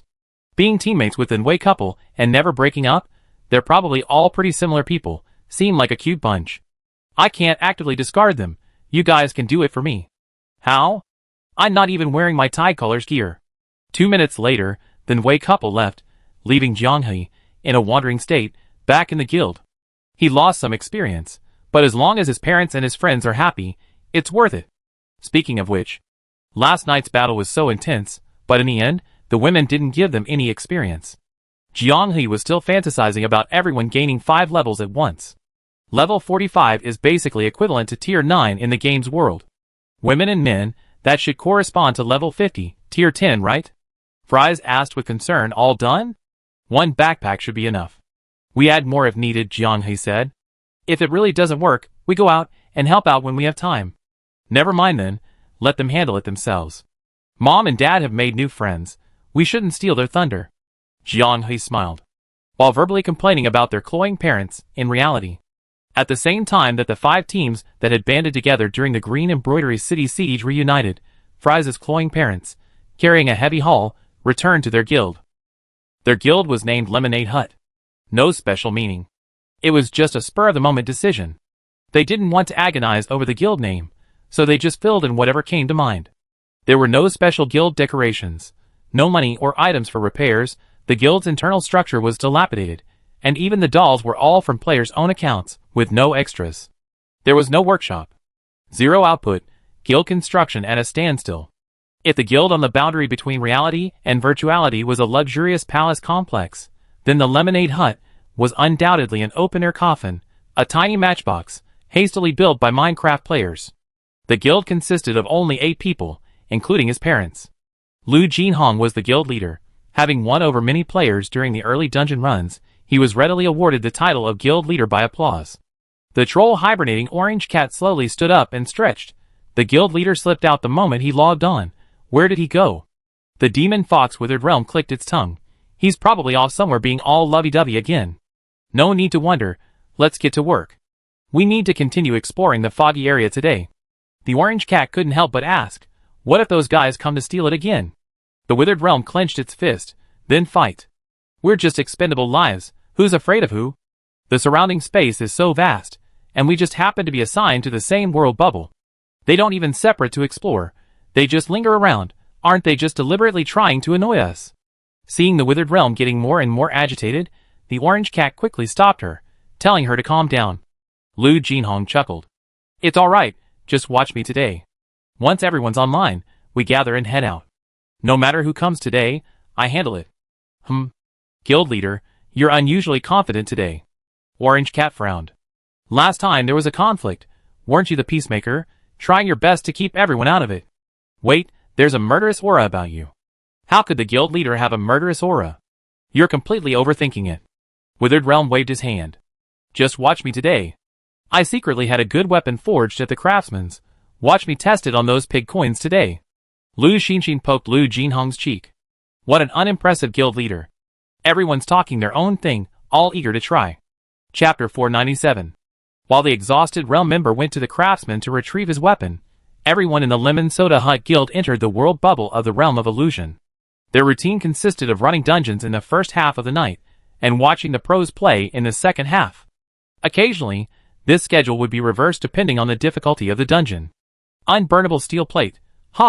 If only we had a friend who was ranked in the top 4 of the Chinese server. My Wi-Fi can fly.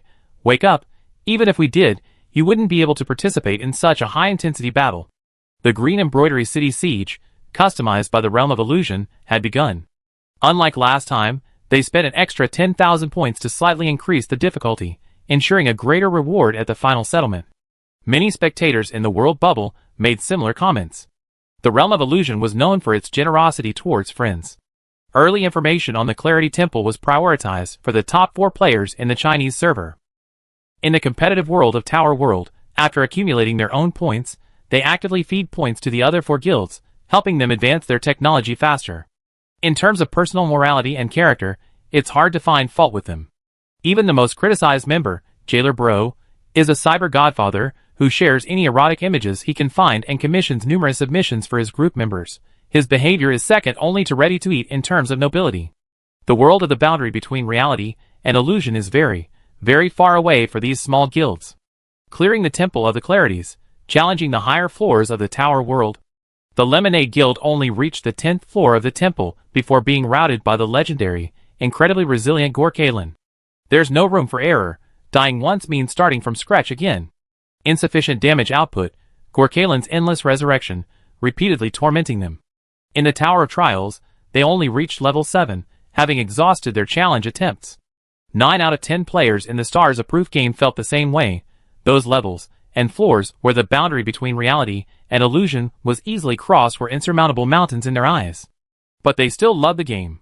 After all, nothing is more enjoyable than having the freedom to control one's time and do whatever one wants without any worries. In the Lemonade Guild, the oldest members were the sweet couple, and the remaining 6 were all university students or recent graduates, fresh out of college. Being able to mingle with them seamlessly, with no shortage of topics to discuss, and chatting like old friends made the two of them chuckle to themselves.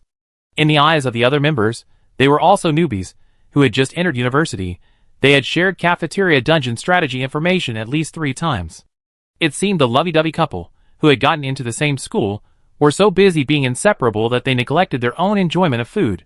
Without Lu Jihong and Lu Xinxin providing any details, the guild members' imagined identities for them were incredibly far-fetched. Watching French fries cleave the massive head of the rhinoceros beast from the midst of a massive army, the guild erupted in exclamations of amazement. Wow, French fries is so cool! The berserker in our hands isn't a class that would be easily dissolved by unknown AoE attacks. In our hands, no matter how we played, we just die instantly. The top DPS at the boundary between reality and illusion truly lives up to his name. Dancing on the edge of a blade, it's either you die or I die. He plays with such confidence. The more wins you get, the more confident you become. You feel like everything is going smoothly. Your feel for the game snowballs, leaving everyone else in the dust. Both men and women were swooning over French fries' performance, a standard reaction from the guild and in the world chat. She was the undisputed top DPS character every guild wanted. If there were any possibility that she would leave the boundary between reality and illusion to find a new guild, top guilds from every server in the world would welcome her with open arms. Even the most reluctant main DPS members would suppress their displeasure and helplessness upon hearing her name and act as her wingmen. A person who could make even the most unforgiving class shine would be top tier no matter what DPS class they switched to. The Withered Realm, returning with his weapon, stared blankly at Fry's solo performance for a long time, watching her weave through hordes of rhinoceros beasts, her blade flashing. If the rhinoceros beasts hadn't activated their anti-magic items, her rampage against the Paria army could have continued a little longer. Like a child who accidentally stumbled upon a great TV series during bedtime, though reluctant to leave, his inner rationality urged him to move. Let's go, let's get justice for the guild leader. These few words instantly changed the expressions of everyone in the Lemonade Guild. Back at the guild, they stuffed all the items they traded with NPCs into their backpacks. They even plundered the guild's central core, the very thing that kept the puppets running, and traded it away. The surface of the Temple of the Clarities. Through player exploration, many strange ruins were discovered in the thick fog surrounding the Temple of the Clarities. Exploring the ruins and defeating the ruin guardians yields scrolls for upgrading skills, a large amount of experience, and high-value materials. This is their mini-tower world, a dessert for ordinary players that launched alongside the Tower World Challenge. The area, which had been quiet after the Temple Conquest speedrun ended, has become lively again. Because the fog of war often lurks in conflict zones, players entering it are automatically competing with other teams, making PvP, player versus player, combat very common. The Lemonade Guild isn't strong, as its members jokingly call themselves. They're just a bunch of rats. They dare not venture into the depths of the ruins, which might yield high-value materials. Even if they did, they wouldn't be able to defeat the invading players. They're either small teams from well-known guilds, experienced and well-equipped, or they're random hunter teams, their minds solely focused on killing. Or there are the ruin boss spawn events that allow invading players to experience equal suffering.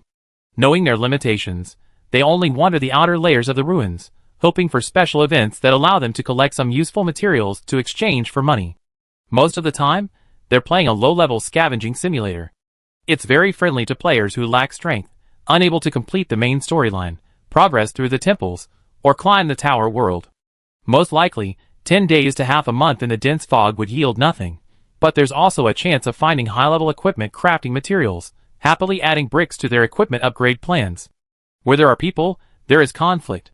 3 days ago, the Lemonade Guild crossed the fog wall and arrived at a troll tribe.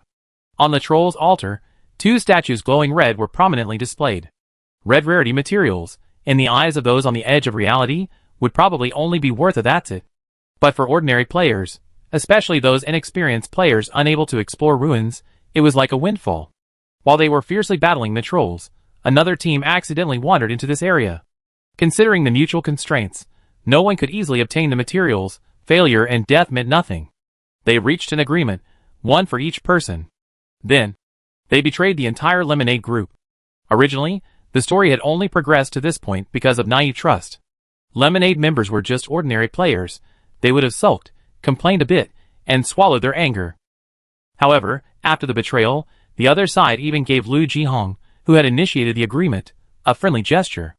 Adhering to the prevailing ideology that only their guild leader could complain, and that they were the ones to be confrontational, Lemonade members were easily ignited. Even with Lu Jihong's persuasion, they still used the free resurrection given to players upon account creation. A firefight ensued. Young people these days are so impulsive. I don't really care. At their age, such trivial matters in the virtual world didn't really stir up any emotions. However, despite saying that, the two immediately used their precious collectibles, items they thought they never use even after quitting the hobby, and roared back at the young people fighting back. I kill you! Lu Jihong felt incredibly excited, instantly transported back to his student days, when the neighborhood wasn't exactly safe. When walking home from school with Lu Xinxin, he occasionally hears shouts of fights breaking out. Suddenly, someone would yell, and the students on their way home would clutch their backpacks tightly, running as if a mob of delinquents with sticks was beating them up behind them. At those moments, he always happily squeezed Lu Xinxin's hand. Young people often have strange fantasies, like, the hero saves the damsel in distress, bravely fighting their way out of a hail of bullets and clubs, basking in the admiring and adoring gaze of the one they liked, as if everything in life was a prelude to this grand performance. A fleeting moment, yet eternity. Lu Jihong never imagined he would actually realize this fantasy. Decades later, in the game, what he shielded Lu Xinxin from wasn't the berserker's bloodlust, but the restless fantasies of his youth. It was as if his younger self jumped out, asking if he had won over his favorite girl, and if he needed any help. What was the guild leader grinning about just now? Was I grinning like an idiot? You were fighting while grinning like an idiot, and you were even looking at Sister Fanqing. Wow, you weren't thinking about all that cheesy stuff while fighting, were you? You two are hopeless idiots. Everyone was trying to deflect the awkwardness through conversation. They lost, though they took down 4 of the opposing team. The more they thought about it, the angrier they got, and the angrier they got, the more they thought about it. Lu Jihong and Lu Xinxin were already the guild's mascots. Their cheesy little skits were an indispensable part of everyone's lives. Their mascot was insulted with the middle finger, and the kind-hearted guild was bullied and humiliated. The members of Lemon Soda couldn't stand this insult. So what if it's a large guild with many members? So what if the famous streamer Little Wind is there? So what if the top streamer stole it? Bullying the guild leader is unacceptable. The guild's infrastructure was downgraded and converted into resources. The accumulated inventory was sold off. All of it was used to upgrade equipment and items. Since they knew about the other guild, they were going to do whatever it took to make things difficult for them. They were going to blow them up. As night fell, at this time, the main force of Little Wind's logistics department was conquering the tower world. Invasion. Wait, I share some things with you. The couple opened their backpacks and distributed a huge amount of potions. The group of lemonade drinkers gaped, slowly tilting their heads. This is? A friend gave it to me. He said it would warm you up. Hibernating Orange Cat opened a bottle and tilted its head back to drink. No! Hibernating Orange Cat's troll body trembled. What's wrong? If you drink this, you really go into hibernation. This is for throwing. Huh? Since the boundary between reality and illusion discovered the technological route, major guilds have been following suit in building guild strongholds. Little Wind's logistics department was also building a guild stronghold, so coordinates couldn't be turned off. Anyone could infiltrate by entering their coordinates. Upon landing, Hibernating Orange Cat impatiently threw a potion at the stronghold's wall. The explosion made everyone's eardrums ache. The moment the potion touched the wall, it spread out like liquid flames. Dark red waves of fire surged wildly along the brick seams, melting the brick surface at a visible speed, like wax figures being scorched by high temperatures. The hibernating Orange Cat wasn't at a safe distance, so sparks flew and hit him, causing him to howl and jump back. The Withered Realm, who had grabbed a new weapon intending to avenge his guild leader, was dumbfounded. A bottle of potion, more powerful than his strongest attack. Really? I don't believe it. Saying this, he threw a bottle into the distance. It shattered upon landing, silently. Sigh, it really is a counterfeit, unstable. Boom! The shockwave from the explosion, carrying burning debris, stung everyone's skin and prompted the Little Wind Logistics Department Guild to activate emergency alert mode, notifying all online players. The Withered Realm rubbed his eyes, staring at the collapsed load-bearing wall and the cracked, seemingly crumbling ceiling, and couldn't help but swallow hard. Guild Master, where did you get these potions? They're amazing. They were a gift from your favorite player on the boundary between reality and illusion. Everyone stared at the lovey-dovey couple in disbelief. After a few seconds of stunned silence, they all pulled out potions. Let's vent our anger for the guild master. Explode? No one believed them, assuming the silly couple was just using them for a joke. Lu Jinhong and Lu Xinxin exchanged a glance and smiled wryly. These days, nobody believes the truth. Who are you people? Why are you? The online player from Little Wind's logistics department rushed back, about to ask what was going on, when several potions were smeared in his face. He couldn't even finish a sentence before being roasted by the elemental incendiary bottle, then obliterated by the aftershocks of the explosion. The hibernating orange cat belatedly realized, those are players, right? My Wi-Fi can fly, players? I thought they were guild dolls. The Cantonese-style little sprite. Never mind, just go talk to my potions, woo, let's set off fireworks for the new year. Congratulations on your fortune. Congratulations on your wonderful. The best, please come over. The bad, please go away. Oh, politeness never hurts. Boom. Potions exploded everywhere, and the Little Wind Guild's hard-earned construction value was quickly reduced to zero by this efficient destruction. A massive amount of resources invested went down the drain. Urgent warnings echoed in the ears of every guild member, forcing them to exit the tower world and the main world dungeon and rush to the rescue. When they discovered that such a huge commotion was caused by just 8 people, and the upgraded guild dolls were completely powerless to stop it, they were dumbfounded. Without giving him a chance to retaliate, Lu Jinhong waved his hand and fled, leaving behind only ruins and devastation. Guild Master, our guild base is ruined. We have to rebuild it from scratch. Chapter 498. As log-off time approached, the Lemon Soda Guild members launched a surprise counterattack. This time, they didn't just demolish the base. A group of guild members, who hadn't even reacted, were also wiped out by the potion's effects. They acted swiftly and ruthlessly, without even considering keeping a few bottles for daily monster killing. The initial investment in building a base was enormous, and even streamers with a fan base couldn't withstand continuous base destroying. Having suffered a second major blow and lost the new supplies they were filling into the base, Little Wind was furious. He quickly pulled out an intrusion tool and forcibly broke down the Lemon Soda Guild's door. Then, they were dumbfounded. What greeted their eyes was a ruin even more dilapidated than the guild's initial state. Lemon Soda had decimated their guild's infrastructure, and even the guild avatars, lacking maintenance, had returned to their personal territories. Anticipating retaliation, they decided to dismantle their own guild without bothering anyone else. At this moment, the players of the Little Wind Guild felt as helpless as customers who had signed up for gym memberships only to have the gym abscond with their money. Their mood was barely better than stepping in dog poop in their new shoes. They were so frustrated they almost vomited blood. On the other hand, Lu Jinhong and his group woke up, refreshed and invigorated. He gently hugged Lu Xinxin, stroking the back of her neck for a while before getting up, satisfied, to prepare breakfast for the two still fast asleep, who were likely to oversleep. Having spent so much time together, the two of them knew the temperaments of everyone in the guild inside and out. The members of the Lemon Soda Guild always joked that they were like hamsters, hoarding materials but never using them. Only when urged by the doll maids would they reluctantly upgrade the guild's infrastructure. They didn't seem to take him, the guild leader, seriously in their words, but when something actually happened, they casually throw away all the items and resources they've been saving up for the hamster. It's so great, so much fun. Although he always considered himself young at heart, actually hanging out with a bunch of young people playing games in real life would definitely make him seem like an outsider. Games are different. They subtly blur that layer of social distinction. Lu Jinhong cooked, and Lu Xinxin grinned as she turned on her computer. In the Lemonade chat group, everyone was excitedly discussing last night's attack. Oh Hagilamanpa, so where did our guild leader get this potion? It's incredibly powerful. It must be one of the highest quality potions in the game, right? My Wi-Fi can fly. I checked it specifically.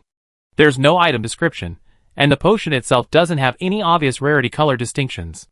According to the setting, it should be made by some special NPCs. Hibernating orange cat. A typical counterfeit item with no brand, no quality, and no quality. Clock tower thief. So what if it's no brand, no quality? As long as the potion is potent enough, it's not us who will get blown up. And he says, could you give me some more?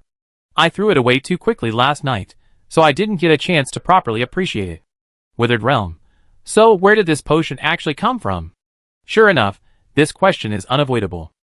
Lu Xinxin typed on the keyboard, a smile involuntarily spreading across her face. My daughter gave it to me. The chat group fell into a brief silence. Oh, Gilliam and Poe, Sister Starlight isn't trying to repeat yesterday's lame joke, is she? Hibernating Orange Cat chimed in, great. Our guild has adopted the boundary between reality and illusion. Lu Xinxin suppressed a laugh. You don't believe me? My Wi-Fi can fly, saying seriously. Sister Fanqing, unless my Wi-Fi flies up and kicks me right now, how can I believe that your two college-obsessed daughters are also college-obsessed?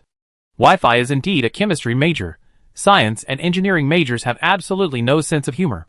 Here we go again. The 21st century is the century of chemistry. The guild's only designated battle-crazed withering realm only said 2 words. Hee. You're mocking the great chemists, aren't you? See, I only said 2 words, and you reacted so strongly. I didn't even say hee or anything. Look at Gilliman, he's so calm, he truly loves geology.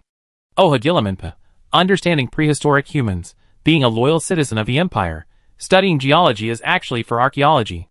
Everyone, watch your words when you talk to me.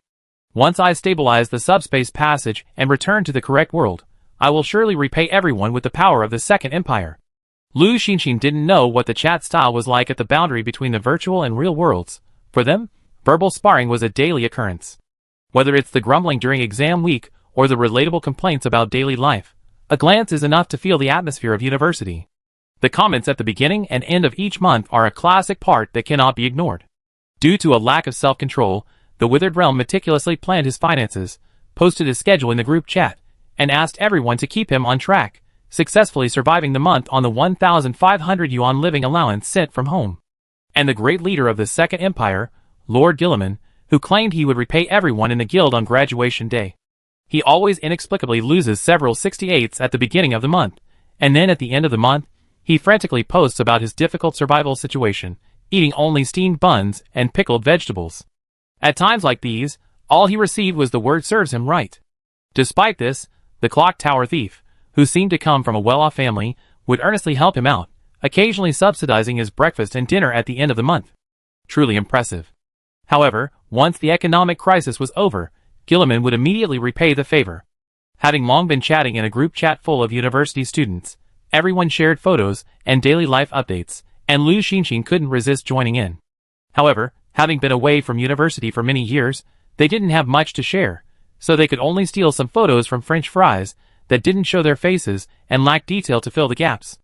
With French fries temporarily taking a break from school to focus on the clock tower world, their daily life stockpile was running low, but fortunately, their personas were solid, and no one suspected anything. After all, in everyone's eyes, they were the epitome of pure love warriors.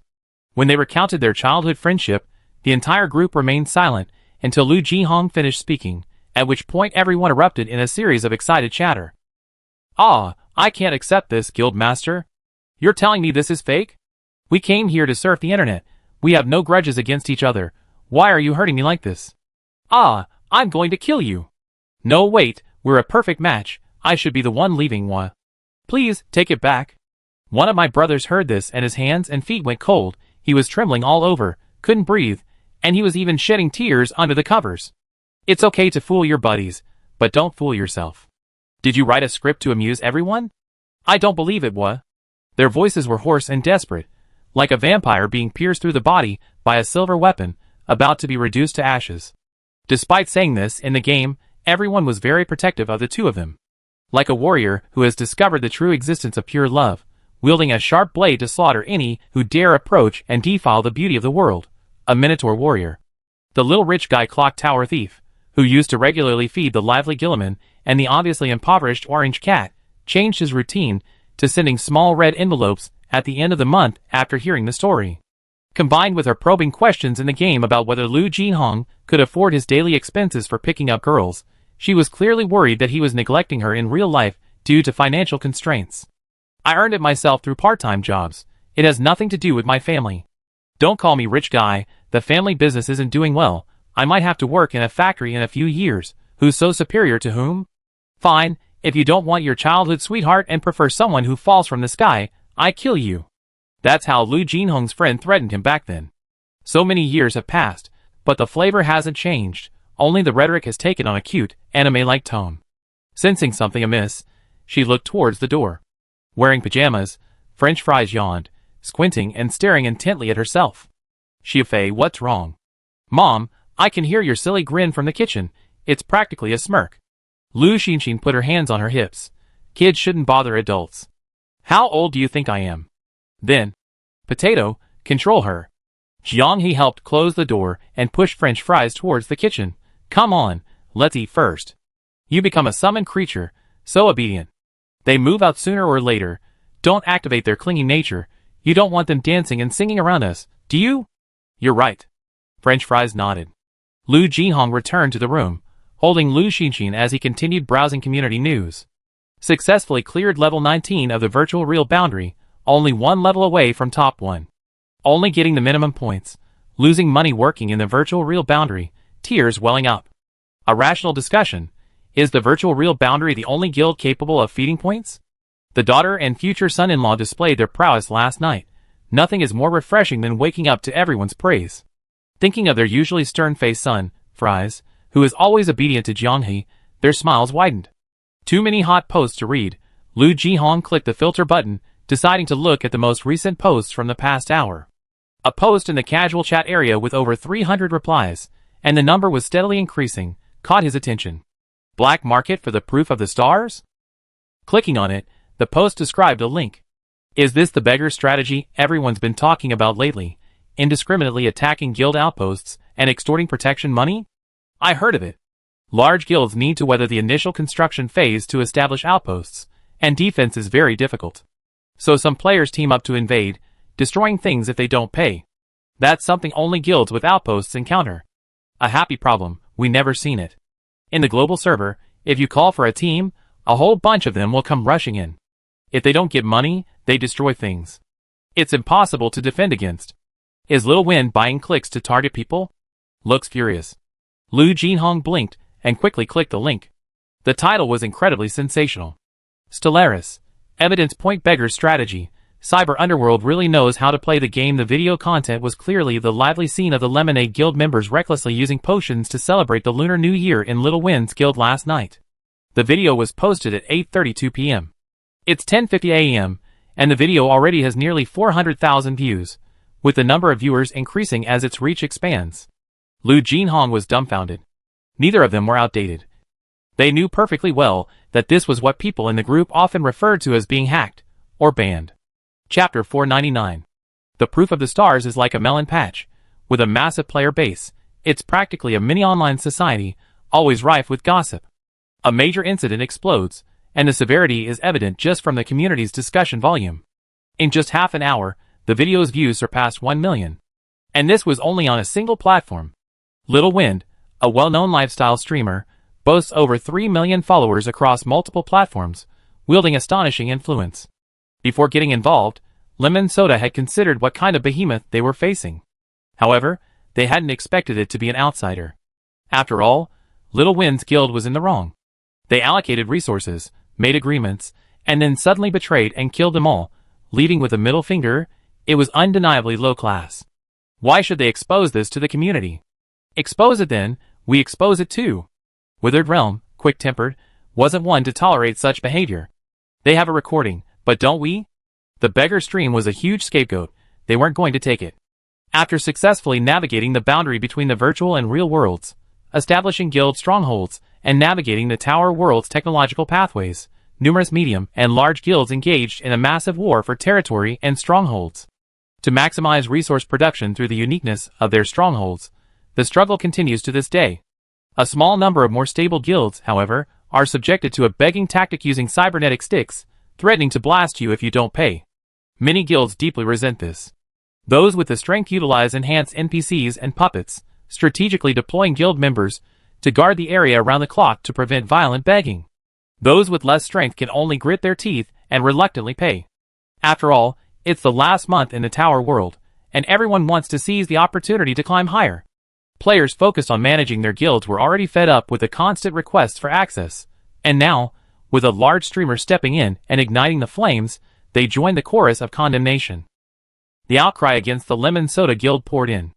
Their Tower World IDs and UIDs were all exposed. The guild application list was overflowing, and the applications were basically structured around a family tree. As the guild leader, he couldn't let the rest of the guild rush into action, especially since he was the senior member compared to the others. Lu Jihong personally posted a video on his account explaining the whole story of the conflict between the two guilds. The community sentiment shifted slightly, but the comment section was quickly flooded with another viewpoint. They never agreed to team up from beginning to end. Your so-called agreement was just your assumption that they didn't actually attack you. Working together to clear monsters was just a way to better rely on individual skills. There's no first come, first served rule in the game, please be aware. Lu Jihong admitted that there wasn't a further verbal agreement at the time, just a tacit understanding. Being betrayed was just the guild members judging others by their own standards. They were too gentlemanly, so they accepted it. What angered everyone was that you won, and it was a sneak attack, and you still dared to mock me. There was no way to communicate. Humans can communicate, but there's often a language barrier between humans and animals. Lu Jihong, being a mature adult, adhered to the idea of resolving the problem by finding the person responsible and privately messaged the streamer Xiaoxiafeng. The friend request was accepted. Xiaoxiafeng got straight to the point. I won't remove the video. Lu Jihong didn't argue further, and also got straight to the point. Your top supporter launched the sneak attack first, and was the trigger for this whole thing. We can't just ignore that, can we? Why don't you resolve your conflict with him directly? Why target the guild stronghold for sabotage? Isn't this a deliberate threat? We investigated your guild situation. Where did you get such high-quality items? The quality of those potions. You say no one supported you? Is that possible? I know some people hire fringe guilds as thugs to collect protection money. Just be straightforward and tell us who's behind this. Otherwise, we're all adults. If this continues, you might lose face. Lu Jihong patiently replied, we privately messaged you demanding an explanation. If you hadn't ignored our messages, we wouldn't have had to infiltrate the guild. Your video has impacted our guild members. I demand an immediate statement, a correction of the error, and that the person who betrayed us be kicked out of the guild. His tone hardened. Xiaoxiafeng arrogantly replied with a single line. Then let's exchange blows. He then deleted her as a friend. Lu Jihong posted the conversation's outcome in the group chat. Lemon Soda's group was abuzz with excitement. My Wi-Fi can fly. Backstabbing is justified now. Hibernating Orange Cat. I have a feeling he's going to use underhanded tactics. He can't just start a fight and then fizzle out, right? Withered Realm analyzed. Mobilizing fans to release statements, using historical records to mislead unsuspecting bystanders, frantically whitewashing us and digging up dirt on us, adding fuel to the fire. That's probably it. Oh Hagilaminpa, as long as the voice is loud enough, they can paint controversial points white in their favor. We don't have any fans. I feel like we're about to be bombarded. Clock Tower Thief. So what? I take them down one by one in the game. We stripped our guild's infrastructure bare, we have nothing, and we're not afraid to die. Observing the community's trends, members of Lemonade Soda frequently stepped in to emphasize that they were definitely not beggar-style players, avoiding being labeled as villains in the incident. However, Clock Tower Thief, I think my information has been leaked. The community is full of private messages. Will the next step be opening boxes? Huh? Lu Jihong, although familiar with popular online community culture, had never experienced this before. Hearing words like opening boxes, he immediately became sensitive. Lu Xinxin reacted. Quickly find Potato. Is that appropriate? Let him handle it at this point. It's the fastest way to resolve things. Jiang He and French Fries were huddled together, scrolling the mouse. The top 4 chat groups in the Chinese server were discussing the beggar-style strategy and the conflicting arguments about backstabbing. The community was arguing fiercely about the point that cooperation in conflict zones requires taking risks. However, within the top 4 group, the opinions were quite consistent. This is a classic example of someone trying to use their fan base and loud voice to cover up their unethical behavior. When faced with a choice between solving the problem and dealing with the top-ranked player, Xiaoxiafeng chose or. He only did it because he was bullying a small guild, hence the ruthless backstabbing. He just didn't expect a small guild to risk losing their game and being hunted across the map, even at the cost of their resources. It's amazing how protective Xiaoxiafeng is of his sugar daddy. Anyway, the top 4 players in the Chinese server unanimously felt that being friends with someone who would backstab and then turn on you was a chilling prospect. Potato. With a bang, the door to the room was pushed open. The potato fries, stuck together, quickly separated and sat upright. French Fries was alright. She immediately regained her indifferent expression and continued staring at the screen as if nothing had happened. Jiang-hee nervously scratched her burning cheeks. Although the relationship was basically confirmed, this scene of parents checking up on their child still made her heart pound. "Something happened, we got banned," Lu Jinhong said. "Banned?" Jiang-hee hadn't reacted yet. "What do you mean?" French Fries tilted her head, stunned for a moment, then quickly scrolled to the community, found the link to a trending post, and clicked on it. In the flashing video, her parents' prominent, affectionate IDs appeared. Huh? The gossip they'd been following for almost 10 minutes was actually about her parents. Jiang-hee was also dumbfounded. They knew Lu Xinxin and Lu Jinhong had a guild, but they hadn't really paid attention to the specific names, and didn't even know the members. Jiang-hee retracted his earlier statement. This wasn't a bad story. He wasn't one to side with family and ignore right and wrong. After further understanding the situation and confirming that his parents were completely innocent, Jiang-hee suddenly felt a surge of empathetic anger. Originally, they were working together, each taking half, a win-win situation. They could edit the footage into a video and post it online the next day, perhaps even healing some viewers. Things had escalated to this ugly state entirely, because of a certain arrogant jerk. "Dad, Jiang-hee blurted out instinctively, immediately realizing his mistake. His face flushed crimson, redder than a boiled shrimp. Lu Jinhong beamed, his frustration from being called out completely gone. "Don't change your address, just call me that, continue." Jiang-hee paused, then, "Dad, don't worry, I help you solve this." "Okay." Chapter 500. Jiang-hee had figured out his starting point, and was about to make his move, when the vague sense of being watched he felt a while ago returned. He noticed that Fries had also instinctively turned around with him, and a chill ran down his spine. Was it the illusion of high-intensity gaming? It was true that he felt groggy upon waking after continuous battles on large-scale battlefields. He shook his head. His immediate priority was resolving his parents' troubles. At this moment, the Lemon Soda Guild's group chat was filled with barely concealed anxiety. They were all college students, inexperienced in large-scale events. If a community account tried to defend itself, it would be met with a barrage of attacks from its loyal followers, and a constant stream of private messages. The thought of the situation escalating and potentially worsening inevitably led to feelings of resentment and dejection. They said I don't care, but the decreased chat frequency and constant posting of search results in the group chat revealed their unease. In large-scale online games, social interaction is an indispensable part. Where there are people, there will be conflict, especially in a game as large as Proof of Stars. Usually, they only watch others gossip unfold, but now that it's their turn, their bewilderment is exactly what Lu Jinhong expected. Lu Xinxin tried to ease her anxiety. "Don't worry, I got someone to help handle it. The trouble will be over soon."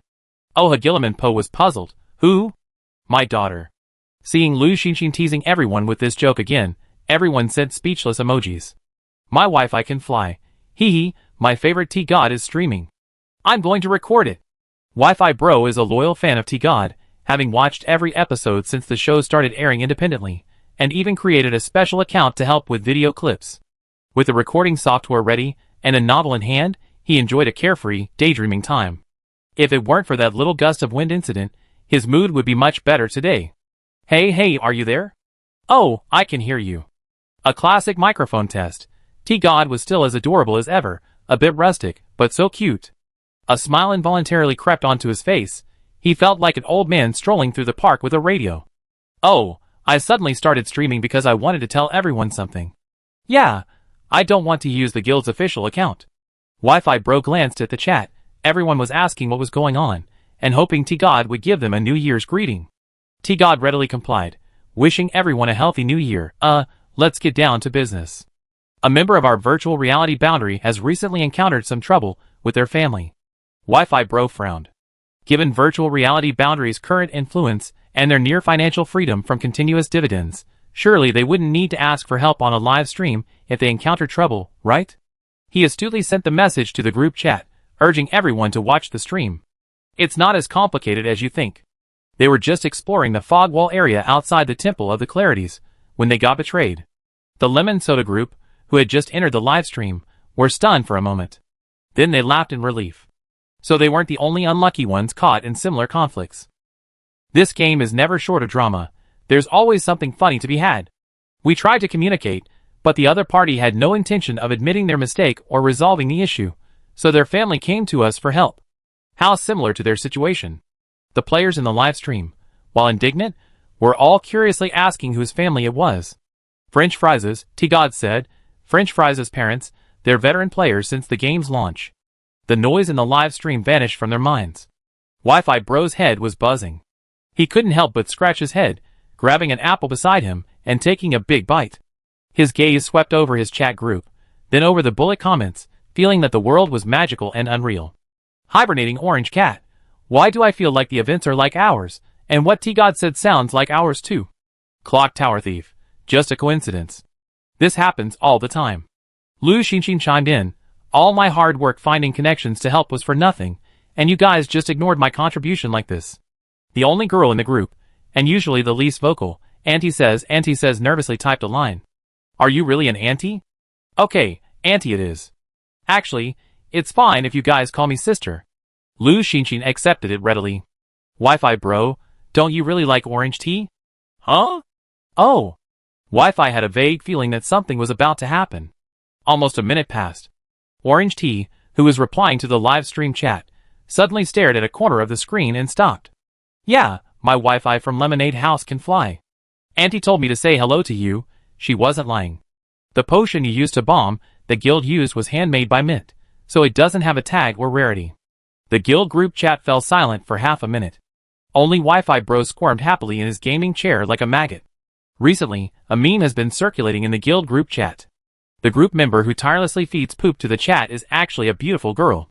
Since the only girl in the group, Auntie, who has been verified as a real girl, does indeed like feeding poop, claiming I can't be the only one hurt, everyone chuckled, assuming there were other people with hidden identities in the group. The guess came true. However, this time, it wasn't the pretty girl who confirmed their identities, but their idol's parents. Withered Realm broke the silence first. Hello, uncle and aunt. Just those 5 simple words were enough to conjure up an image of them sitting solemnly behind the screen. He immediately corrected them. Happy New Year, uncle and aunt. Lu Jinhong wanted to laugh. Why are you suddenly so formal? Don't call them uncle and aunt. Silly couple, sweet couple, endless bro, aren't they all fine? The familiar identity shattered in an instant, and everyone in the guild felt a little lost. This person you're playing games with is 2 cycles older than you. Not 2 cycles, just a little over 1 cycle, Lu Xinxin corrected earnestly. The Clock Tower Thief exclaimed, so young? When I was making fries, I was just starting university, younger than all of you are now. Speechless. The sight of seasoned veterans returning to the starting area to boast about their speed in clearing dungeons was a huge shock to everyone's worldview. Overlaying their familiar identities onto the role of French Fries' parents revealed little difference. The lovable couple remained as comical as ever, and everyone relaxed. Oh! Gilliam and Poe, I remembered something funny. Auntie once famously said she wanted to propose by sliding down her knees and hugging French Fries' legs. Let me see, there are, 278 records in the group related to Auntie's crazy quotes about French fries. This remark was destined to send a bullet piercing the screen, striking someone on the other side between the eyebrows. Nothing is more infuriating than having someone make outrageous statements in front of them. If there is, it's in front of their parents. Lu Xinxin typed. Then you might be disappointed, Potato has already come to our house for the new year. The most terrifying thing was that the protagonist's parents nonchalantly replied, they were parents they couldn't even imagine. It's hard to imagine how Potato grew up healthily in such a family environment. Whatever, let them defy the heavens. It's not their own parents anyway. As long as the guild doesn't disband, it's fine. It's rare to find a compatible fixed team. Even if we don't play games forever, having something to look forward to after school or get off work is great. The winds of change reversed, and everyone opened the website with a let's have some fun attitude. Sure enough, gossip mongers were running around like crazy, spreading the latest explosive news to all the communities related to the Starproof. The whole thing was actually quite clear. Little Wind was simply protecting his top-ranked friend, turning black into white, sticking his neck out, and trying to use loyalty to solidify his patron's goodwill. For most streamers, fans with brains are an unstable factor. Only those who unconditionally protect them and blindly follow orders are truly qualified fans. He likely weighed the pros and cons before making this move.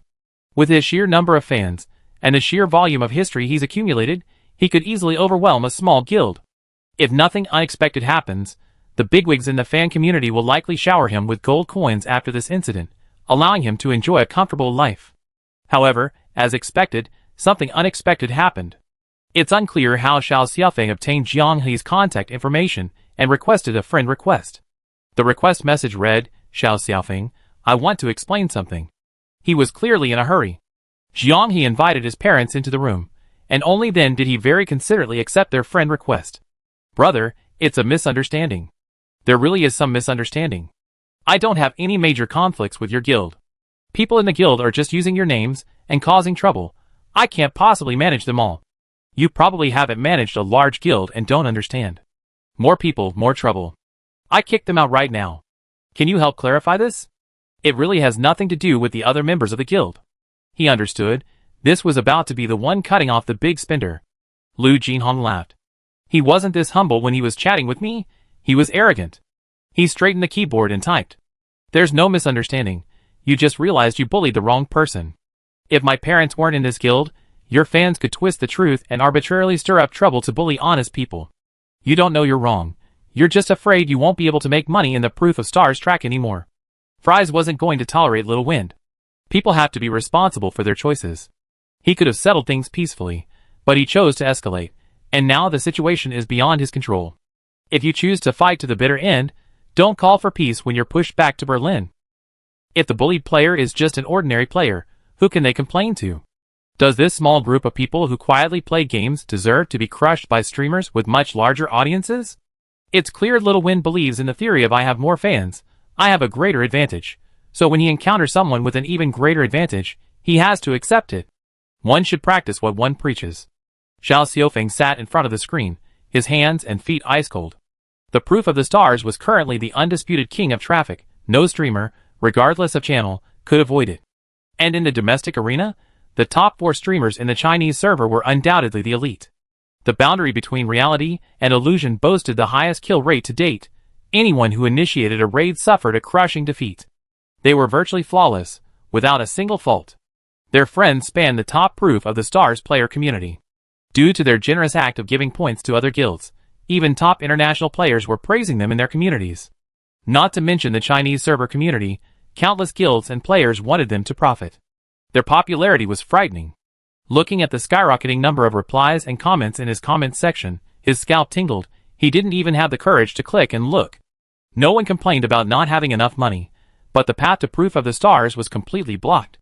As long as the boundary between reality and fiction and his friends remain standing, as long as anyone mentions it, today's event will never be over.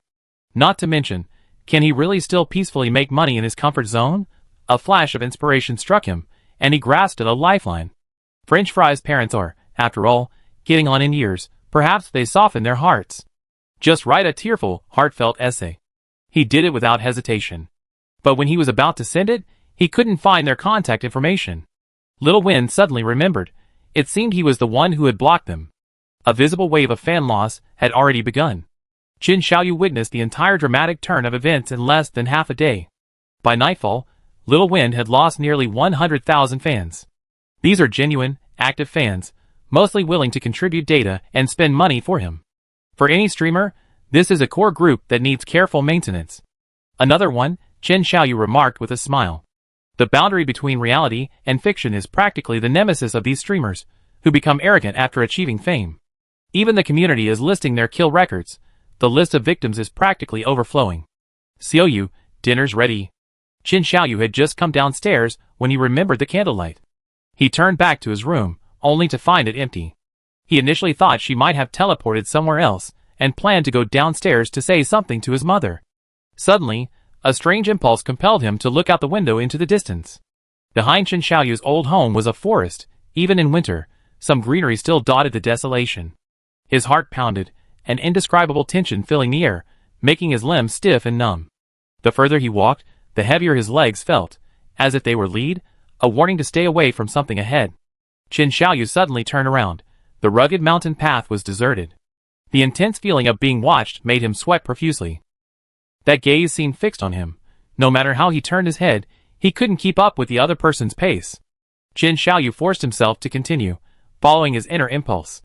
Deep in the withered bamboo forest, a cold wind swept through, swirling the dry grass. His eyes were fixed on the candlelight kneeling not far away, head bowed, and a woman with one hand pressed against the top of her head. In the woman's other hand, she held a beating heart. The person who wore the ring, following the lingering feeling of the ring, has come after me? The woman smiled slightly, revealing the familiar ring. Are you looking for this, or are you looking for?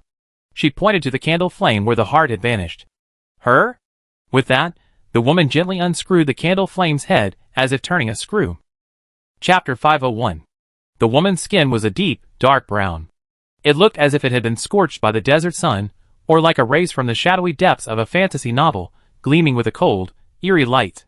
This was the first time Chen Xiaoyu had encountered someone in real life whose skin tone resembled that of a human in an illustration.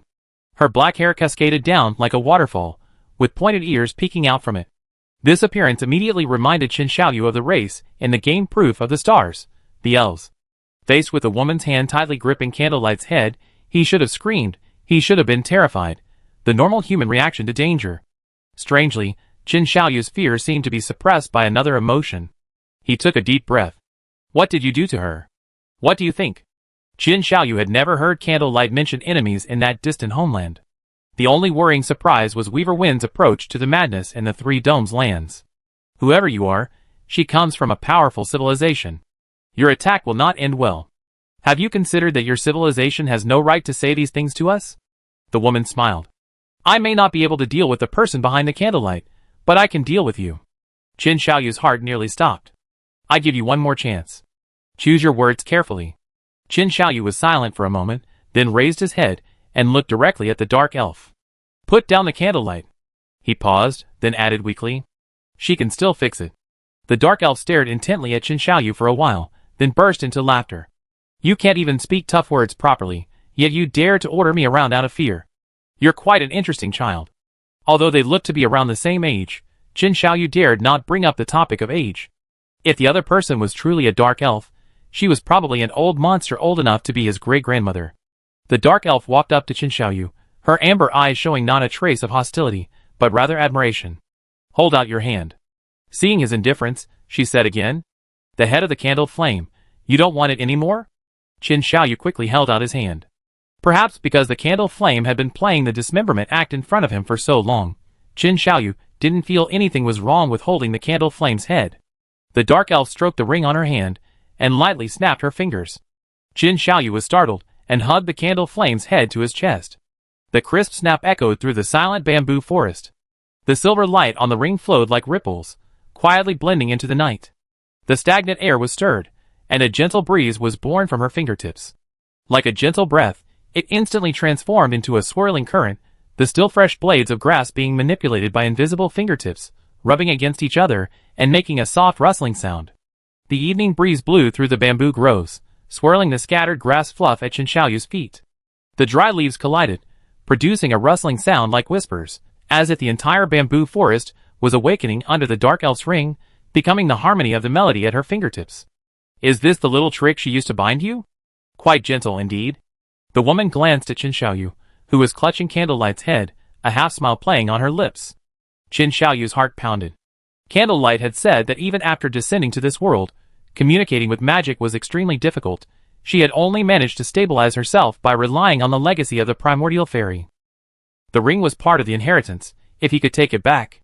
The thought was so audacious that just imagining it made his breath catch in his throat. Lady Halora, please don't tease Chen Xiaoyu. He knows nothing about us. Whoa! The sound from his arms jolted Chen Xiaoyu awake. Candlelight's head was thrown out, rolling several times on the ground before crashing into a bamboo stalk and coming to a stop. The dark elf Halora sighed. I really don't know if you're brave or cowardly. She urged, pick it up. Are you planning to let Candlelight gnaw on bamboo? Chen Xiaoyu was completely dazed, but he still hurriedly picked Candlelight up. Candlelight, who had seemed to be asleep, opened its eyes, and its mouth moved.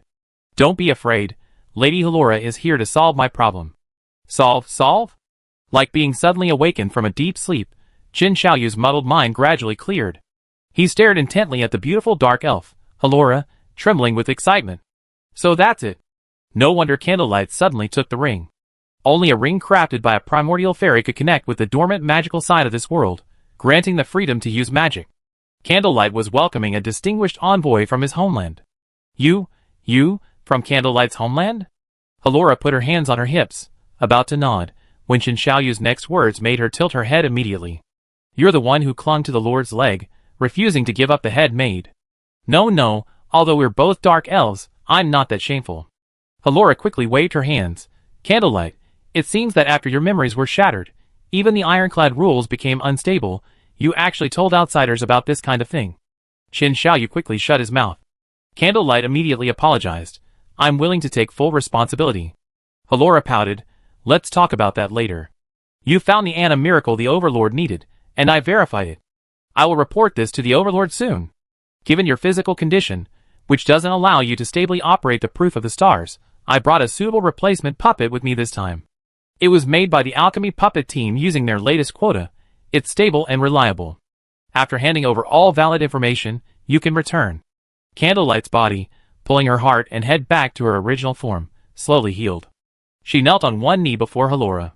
"Lady Halora, please allow me to stay here until the Tower World ends.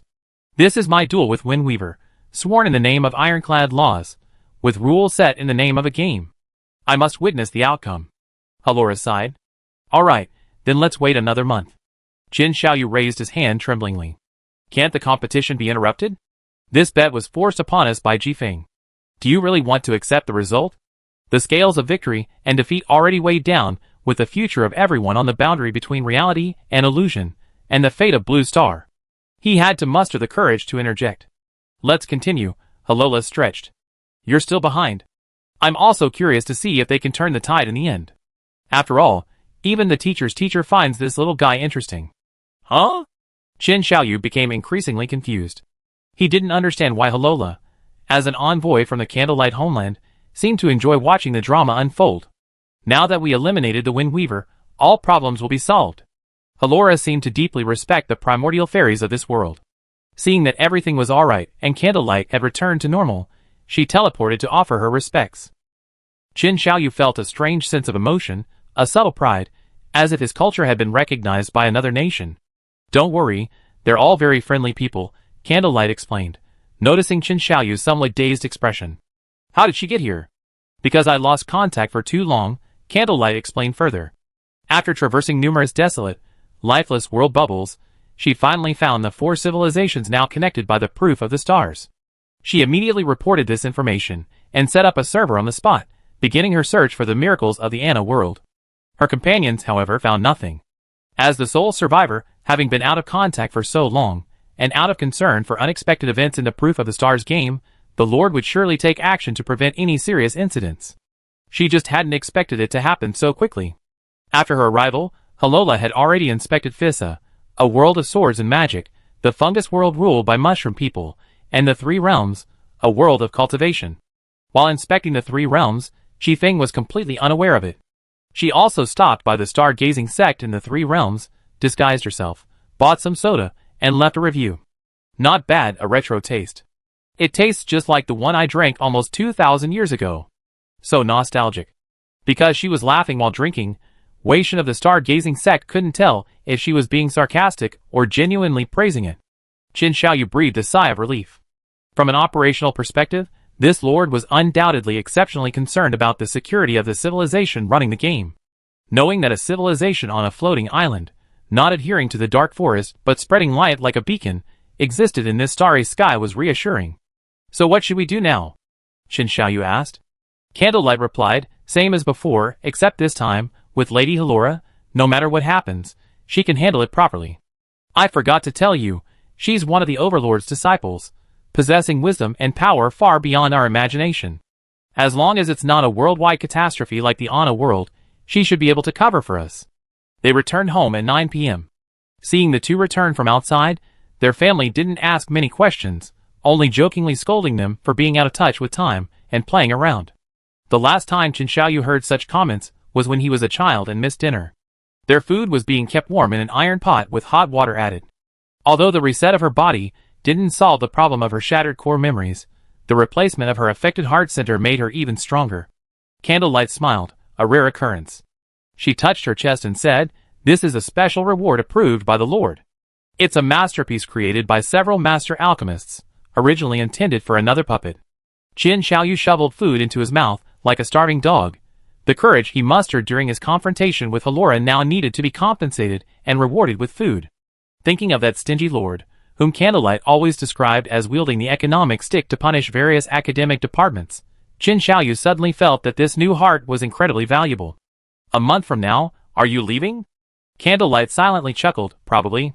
She continued, the adults in the alchemy and puppetry groups are eager to know what affected my memories, causing them to shatter. This might be a new research topic. Sounds like they dismantle you into pieces, leave you on a hospital bed, and want to dissect you for every possible angle. Please don't portray them as bad people, Candlelight said. You receive superior puppets, more stable and stronger than me. This is protection from the Overlord. Qin Xiaoyu understood. The Overlord found the boundary between reality and illusion on this planet, the miracle needed by the Ana world, and gratefully placed the puppets here. They could observe the direction of civilization and indirectly provide them with the protection they need in times of crisis. But he still felt a little uneasy. But the people here are more used to you, aren't they? Qin Xiaoyu continued eating. Anyway, the newcomers definitely won't be jealous. I understand, Candlelight said calmly. You want me to stay? After a moment of silence, Candlelight smiled. For your sake, I will try to persuade you, but please don't have too high expectations. Jianghe entered the game's light sleep phase, and quickly had a strange dream. In the dream, a dark elf slithered into his shadow, muttering in a language he couldn't understand. He vaguely felt it was a kind of pointing or gesturing. Most strangely, this feeling was familiar. He had felt it not long ago, from the woman on the 18th floor of the tower world, the woman who could freely turn into a mushroom. The dream, like drowning, abruptly ended. Jianghe appeared in the guild, drenched in sweat. He breathed heavily, savoring the somewhat bizarre dream he just had. He hadn't dreamt in a long time, since playing the Stars Proof game. The four primals kept rubbing the back of their heads, hesitant to speak. Bro, I had a strange dream. In the dream, it seemed like that woman on the 18th floor planted mushrooms all over my body, and then a dark elf was chattering on and on. It felt so weird, like a piece of pork that passed inspection being hung up and judged. This somewhat self-deprecating analogy made everyone laugh. Jianghe didn't laugh. His experience was exactly the same as the four primals. But no one else in the guild had a similar dream, leaving them both completely baffled. Ultimately, they could only attribute it to the fact that the mushroom woman on the 18th floor was just too well designed, unforgettable. The current record at the boundary between reality and illusion is cleared 19 levels, aiming for level 20. On the leaderboard, the only group ahead of them is the Fuxian sect from the Three Realms land. Just last night, while they were engaged in fierce battle on the main battlefield, the Fuxian sect cleared level 20 and advanced to level 21. According to Li Furan, this battle left the Fuxian sect with only 5,000 points, having used up all their challenge attempts. Completely exhausted, not a single drop left. A Fuxian sect disciple who came to buy a fried chicken and soda combo couldn't help but shake his head, all believing that they wouldn't be able to attempt any more levels anytime soon. They need to get a challenge attempt +1 from the free refresh, then scavenge for food at their stronghold, and sell it to Shilu to recover before they can continue climbing. A golden opportunity. Although Jianghe felt that even if the Fuxian sect didn't burn out completely, it wouldn't stop their momentum, but since they stopped. Jianghe smiled. Tomorrow's headline in the game section has already been decided. Chapter 502. While the boundary between reality and illusion was showering the tower world with resources, Qin Xiaoyu couldn't fall asleep. He was awakened by the flickering candlelight. Come with me to see Lady Halora. His normal routine was disrupted, but Qin Xiaoyu didn't complain at all. After all, they had just met that evening. However, the moment he arrived at his destination, Qin Xiaoyu couldn't help but rub his eyes. It was like an underground cave, arched and extending deep inside. Several natural light sources made of unknown minerals hung from the ceiling, making one question its safety. The lamplight cast distorted shadows on the rough walls, and the damp air was filled with the smell of earth and metal. Occasionally, the sound of dripping water could be heard from deep within, exceptionally clear in the silence. Where is this? Lady Halora's temporary residence. Candlelight carefully chose her words. It's her unique hobby. She likes to live in caves. Just a month, and she's gone to such lengths? But considering she got the ring and can use magic in this world, it should be quite easy. Inside the main cave, Halora lay on a wicker chair with the price tag still attached, rocking back and forth.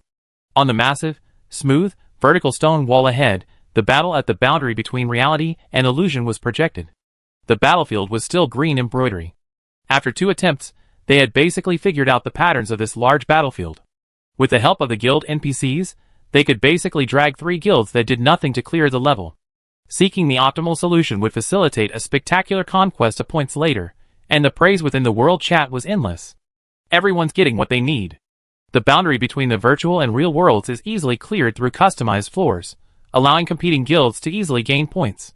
However, the boundary between the virtual and real worlds is a continuous loss for the opposing side. This one-sided act of financial support seems exceptionally noble in the competitive environment of the Tower of Trials. No wonder some are saying that many top guilds on foreign servers are genuinely convinced they wouldn't be able to so readily and continuously give up their advantages to support their competitors. The competitive atmosphere among the top guilds in the current Chinese server is rare even on the global servers. For example, the top guilds in France, in Nongya's words, are practically ready to beat the dogs out of their wits. The St. Helena Guild, once hailed as the forefront of humanity's fight against AI, has now plummeted to 146th place on the leaderboard. The reason for this sudden decline is that in the guild stronghold battles, not only did other countries interfere, but even the French themselves had to lend a hand.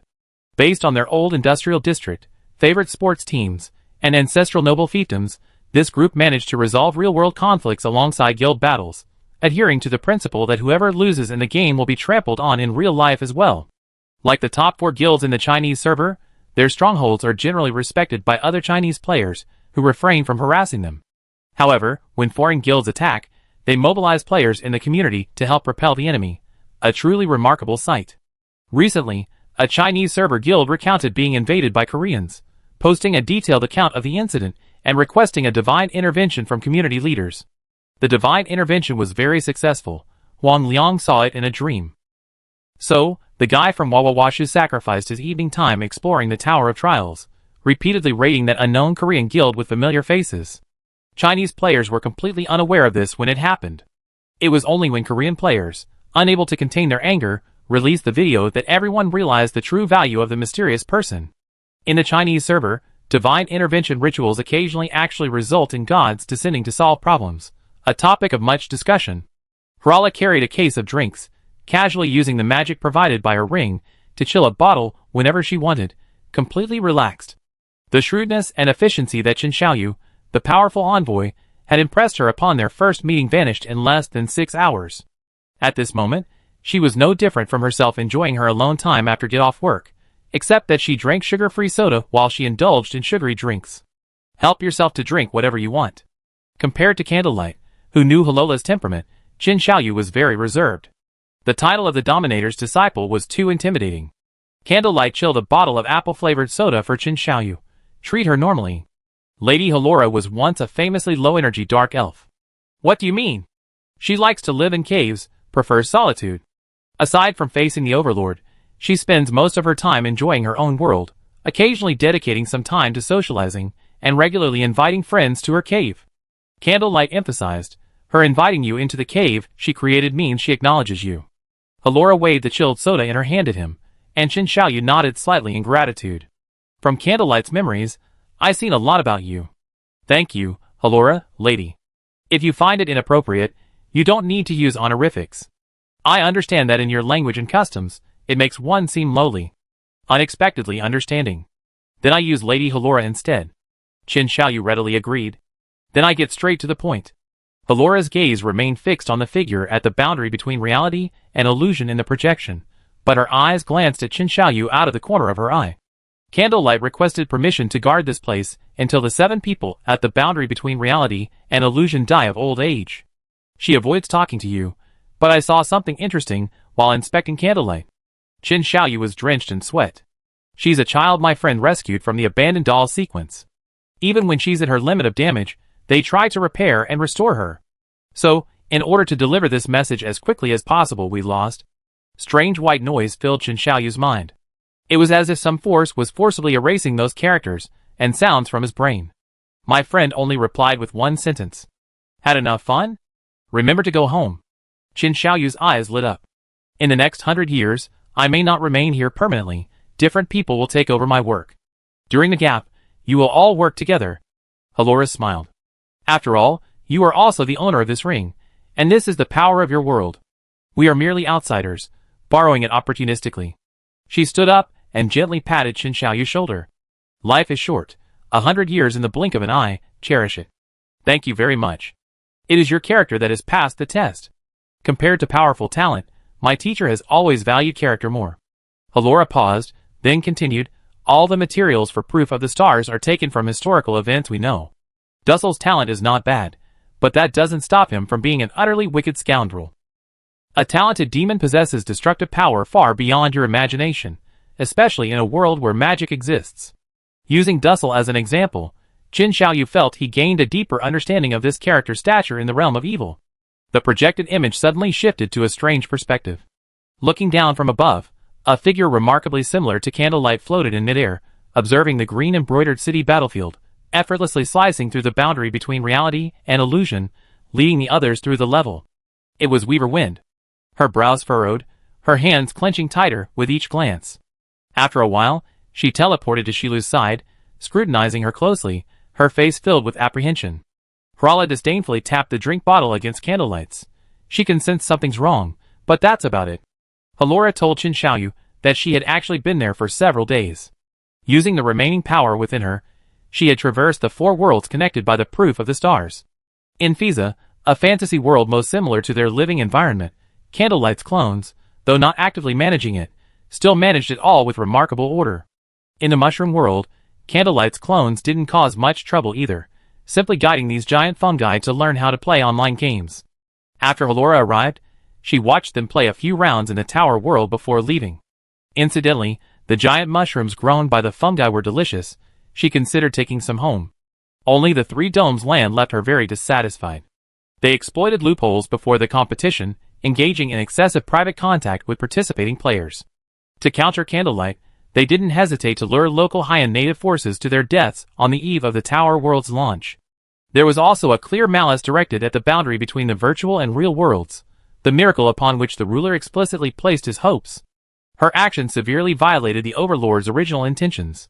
Even if the rules and peace she brought to the 3 realms effectively prevented conflict and promoted factional reconciliation, which is an objective fact, it cannot atone for her sins. It was merely a case of stumbling upon good intentions by mistake. Qin Xiaoyu wondered why she was telling him all this. A month later, the puppet envoy will arrive carrying the will of an overlord. Huh? Qin Xiaoyu stood up in surprise. What does this mean? Their remote planet, barely better than a paramecium in the eyes of an overlord-level civilization, was hardly worth such a grand gesture. They struggled even to destroy the Candlelight. Did they really need to send 2 special envoys? It's an apology. The Candlelight was a product of the Puppet Master's blessing, sent out by my teacher. Although the cause of the unforeseen events during this mission is unknown, it has already had a significant impact on a world. We will compensate and repair the damaged 3 domes. And you, the compensation has been delivered. For a long time to come, I will provide you with assistance as compensation for taking away this miracle of the boundary between reality and illusion. Frankly speaking, Qin Xiaoyu truly felt that in the eyes of higher-level civilizations, they were less than insects. Hrala's polite and earnest words flattered him. The projected Weaver Wind, completely unaware of his impending doom, was still scrutinizing Shilu. What exactly does she want to sense? Not long ago, I communicated with our homeland through Shilu, who was embedded in the Tower world, Halola explained with a smile, and thus, several very powerful figures arrived. Although we shielded her from information, it seems she can still sense the anomaly. Qin Xiaoyu suddenly broke out in a cold sweat. Tower world, 18th floor? Pretty clever. Halora laughed. Otherwise, do you really think the sudden surge in critical dungeons is just a matter of probability? Then. Shilu was also a real person. At that time, yes, but now she's gone. What about the couple? Yes, but they appeared using the template from the critical dungeon challenge. Halora said, for this, we suffered huge losses and can no longer execute the same plan for a short time. Qin Xiaoyu swallowed hard.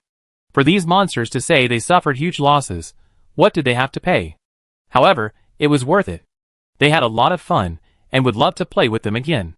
The big shots were eager to try and play with the little toys, but the boundary between the virtual and real worlds probably wasn't planning on taking a second round. After completing the 18th floor, he didn't touch the Tower world for a whole day at the boundary between the virtual and real worlds, entering a kind of sage mode. Aside from chatting with NPCs, and eating and drinking in the game, he did nothing else. Afterwards, When he did touch the tower world, he said he felt listless. There was a kind of once you seen the ocean, other waters seem insignificant kind of beauty. Hearing Chen Xiaoyu say this, Halora smiled without saying a word, sighing inwardly. It's alright, they have plenty of time to experience the difficulty later. Once you enter the Ana world, we can't offer you any help, you can only rely on yourselves. Hopefully by then, good fortune will still be with you. Chapter 503. As dawn approached, the grueling battle at Green Embroidery City on the border between reality and illusion came to an end. Having intensified their efforts during the customized level phase, they fought a full night and finally emerged from the barrier. With customizable emoticons, the chat messages in the world chat were no longer monotonous text. A variety of clapping emoticons appeared. Foreign server players might dislike the border between reality and illusion for various reasons, such as its dominance on the leaderboard, which made them lose hope. But on the Chinese server, the most likely reason is that they dislike the jailer's flamboyant and playful personality. However, in games, if you play poorly, even breathing is wrong. Conversely, personality is the key to success. The jailer received the latter assessment, because after more than half a month of fighting in the border between reality and illusion, following the Celestial Globe update, he reclaimed the top spot on the leaderboard. Strategy Floor, Floor 22. If Li Furan's information is accurate, and the Fuxian sect has been completely destroyed, the strongest fighters in the three realms will be like finding an 86 on a 5-turn hairpin bend, they won't even see its taillights. Meanwhile, on the Blue Star side, the closest they came to the boundary between reality and illusion was level 18. The Chinese server was won by Jiwashu and Korn. The other 5 guilds came from Region 11, Damao, Aosyuan, Samba, and one guild worth mentioning. Currently, the French First Guild, which is under siege by several national guilds, is St. Helena's Heroic Spirits, a guild with some connections. The boundary between reality and illusion is in the Asian time zone, a daily must-watch for players with normal schedules. St. Helena's Heroic Spirits, on the other hand, is an indispensable part of life in the European time zone. In Nongya's words, they are fighting a cyber war at the proof of the stars. If it weren't for the fact that it was a boundary between reality and virtuality, a critical instance, and a large-scale battlefield, truly captivating, many would probably adjust their time zones to catch a glimpse of the spectacle. It's ironic Jiang He had seen this guild's name before, but each time, they were plagued by problems. This time, the problems were particularly severe. They were hampered by other domestic guilds and harassed by guilds from various European servers that had been integrated into the global server. The main forces were De Ing and Deutsche Werder. Both of the top 5 guilds in their respective countries participated in the attack. The guild's main force was tied down in the tower world, unable to move. The guild's senior commanders made numerous blunders, making it difficult to resist the allied offensive. This scenario felt eerily familiar. Nongya, a pure-blooded old Frenchman, already felt it was a curse brought by the guild's name. To be fair, being able to reach level 18 amid so many enemies demonstrates considerable skill. It was 7 a.m. on the Chinese server, midnight in France. With a little time before logging off, the virtual reality boundary decided to follow Nongya back to their guild home. They entered the coordinates of the St. Helena Guild and entered the world chat. Just landed, before they could even catch their breath and see what the European players were discussing in the chat, a deafening explosion stole their attention. Looking at the St. Helena Guild stronghold, the entire virtual reality boundary team tilted their heads in confusion. Hey buddy, where did we get here? Is this the proof of the stars? Is this a fantasy world of swords and magic? Why are the people of St. Helena digging countless trenches in their own stronghold? Like I said, to reach level 18 surrounded by enemies, the players of St. Helena definitely possess formidable strength and abundant resources. Therefore, the guild stronghold in St. Helena was actually built with 3 layers, one more than the boundary between the real and virtual worlds. But their use of these resources to build trenches is incomprehensible. All 3 layers are trenches. The first layer is a trench exposed to the scorching heat, a trench littered with rotting zombies. The second layer is a trench torrentially soaked by torrential rain. The third layer is equipped with powerful fire elemental artifacts, causing the trenches to burn fiercely both inside and out. Anyone fighting here needs to be equipped with elemental resistance items. The Allied forces' offensive tactics are exactly the same as those of the Green Embroidery City Legion commander. Powerful mages band together, form formations, and conduct a gradual bombardment, washing over the trenches, before sending in elite warriors for close combat. Judging from the scene, Nongya calls it a cyber war, and Jiang He has no objection. In the torrential rain, countless warriors advance rapidly under the orders of the Allied forces. The mages at the rear unleashed all their speed-boosting blessings, making them incredibly agile and nimble. The players on St. Helena's side were outnumbered. Despite the buffs from their guild stronghold, they were overwhelmed by the sheer number of warriors and quickly lost their composure. They showed no coordination, fighting like headless flies. Fortunately, this was a game, otherwise, the current rate of collapse would have reduced the organization of most real-world armies to zero. Nongya aside, they've been recruiting commanders recently, skilled in PvP and large-scale battles, and they're offering high salaries in real life. How high? It used to be 100,000 a month, with bonuses for good performance. Now I estimated double. Everyone was stunned. This was real fighting. The strategy, dubbed the fringe between reality and illusion by players, had become mainstream. Whoever could stabilize guild output in the last month would have more room for error. Currently, all the top guilds are on high alert, fiercely defending their strongholds, fearing any slip-ups. But now, St. Helena, a guild with excellent PvE performance, is being brutally beaten in PvP. The guild's stronghold is nearing collapse, mining is impossible, and this is impacting their Tower World ranking.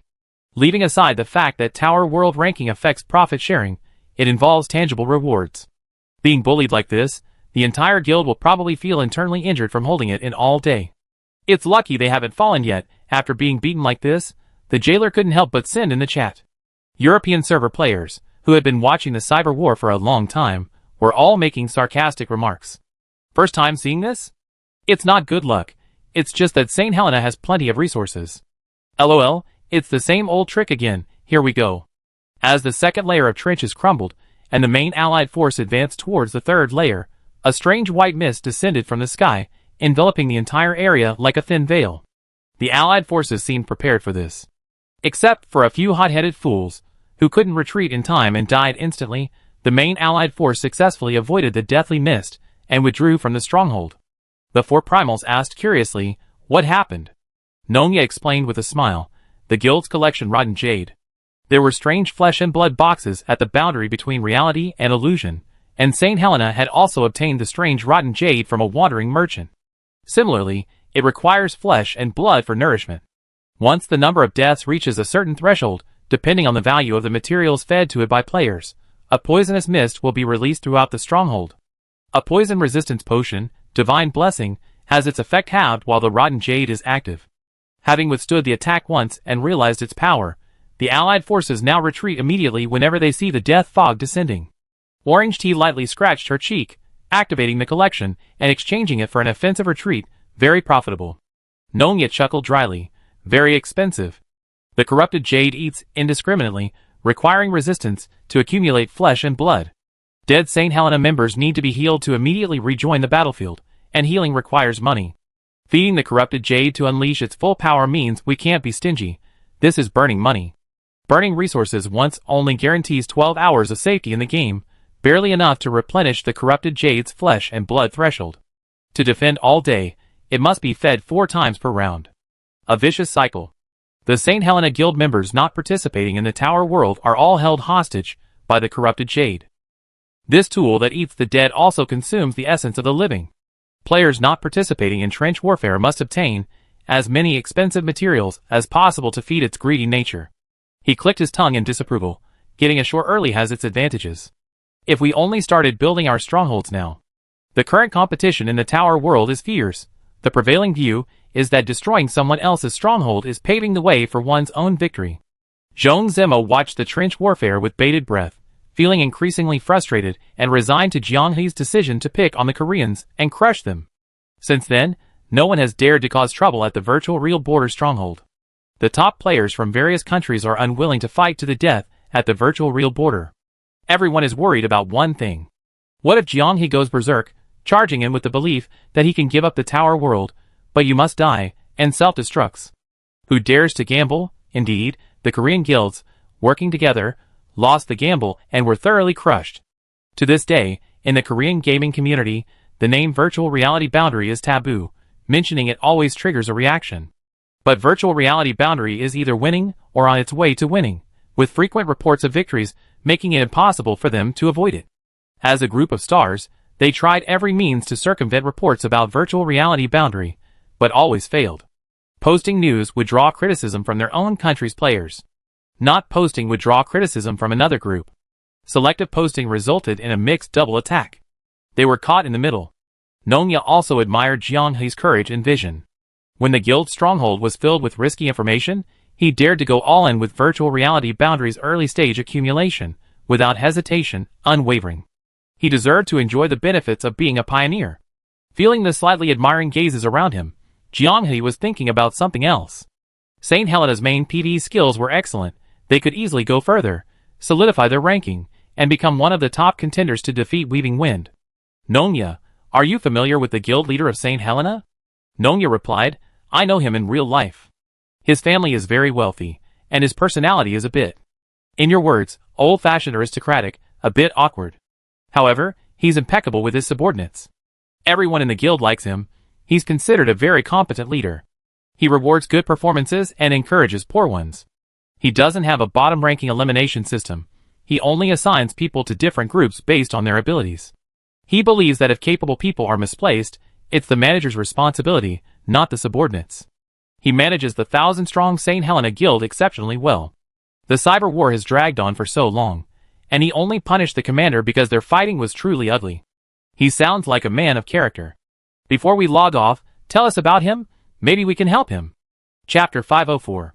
Nongya was a unique presence in the StarCraft gaming community in France. In the early days, she bet on the boundary between reality and illusion, debating with various players on the European server and placing bets out of spite. Desperate gamblers would wager their last gold coin at the table, displaying great bravado, but most likely losing everything. But Nongya won. From then on, the unassuming guild boundary between reality and illusion embarked on a legendary journey, either winning or on its way to winning. From the World Championship qualifiers to the Tower World competition in the Variant World Championship. For over half a year, everything went smoothly, both online and offline, bringing both fame and fortune. Even within the guild, internal pairings were successful, making outsiders envious and declaring her a winner in life.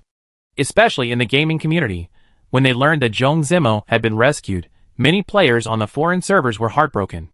She is someone who knows how to seize opportunities. This was the common assessment of Nongya by many players. She connected with the boundary between reality and virtuality offline, gained recognition within the community, and eventually landed the opportunity to explain the Tower World specifically for this boundary. Shrewdness seemed like a label sewn onto her, impossible to shake off. In the European server community, the phrase seeking attention was always mentioned, as if her calculations had been in place since the game's launch, a path to indirect success for her. As the guild leader of the St. Helena's heroic spirits, Black Sword Guardian always scoffed at these comments. Pragmatic people always assume others are pragmatic too. Even if they were asked to speak up for the boundary between reality and virtuality in the early days of the game, risking hundreds of negative comments and in-game persecution, no one would have done it. No one has replicated Nongya's success story. Is it because they don't like it? Those who support her have had a smooth ride. What started as mere criticism has gradually developed into genuine affection. That's not surprising. Looking at Nongya, who had teleported to his side, Black Sword Guardian's thoughts twisted into a different sentence. The long time no see he originally wanted to say turned into. To use a phrase from the boundary between reality and illusion, you've gone from a baguette to a rujiamo, Chinese hamburger. It's rare to see you reminiscing about your homeland and coming back to see old friends. After saying that, he felt he was being too resentful. Lately, things in the guild had been too dull, and Black Sword Guardian was seething with anger. People are always like this. They maintain an image and restrain themselves around people they're not close to. But with good friends, they drop the pretense. That tone. Why don't you hug a cat and say to me, I know your business is huge, and then, you won't even call me Lord Black Sword. Black Sword Guardian's 7-person team was supposed to enter the Tower World to climb the rankings at this time, but the guild triggered the corrupted Jade again, forcing him to wait and see. Your schedule is probably different from ours. I came to see what's going on right before logging off. Just watching the show. The Black Sword Guardian's lips twitched, and the remaining 6 elite players from the St. Helena Tower World also felt a loss of face. The Tower World was jokingly referred to by many players as a war between humans and AI. AI occupied 80% of the top 200 spots.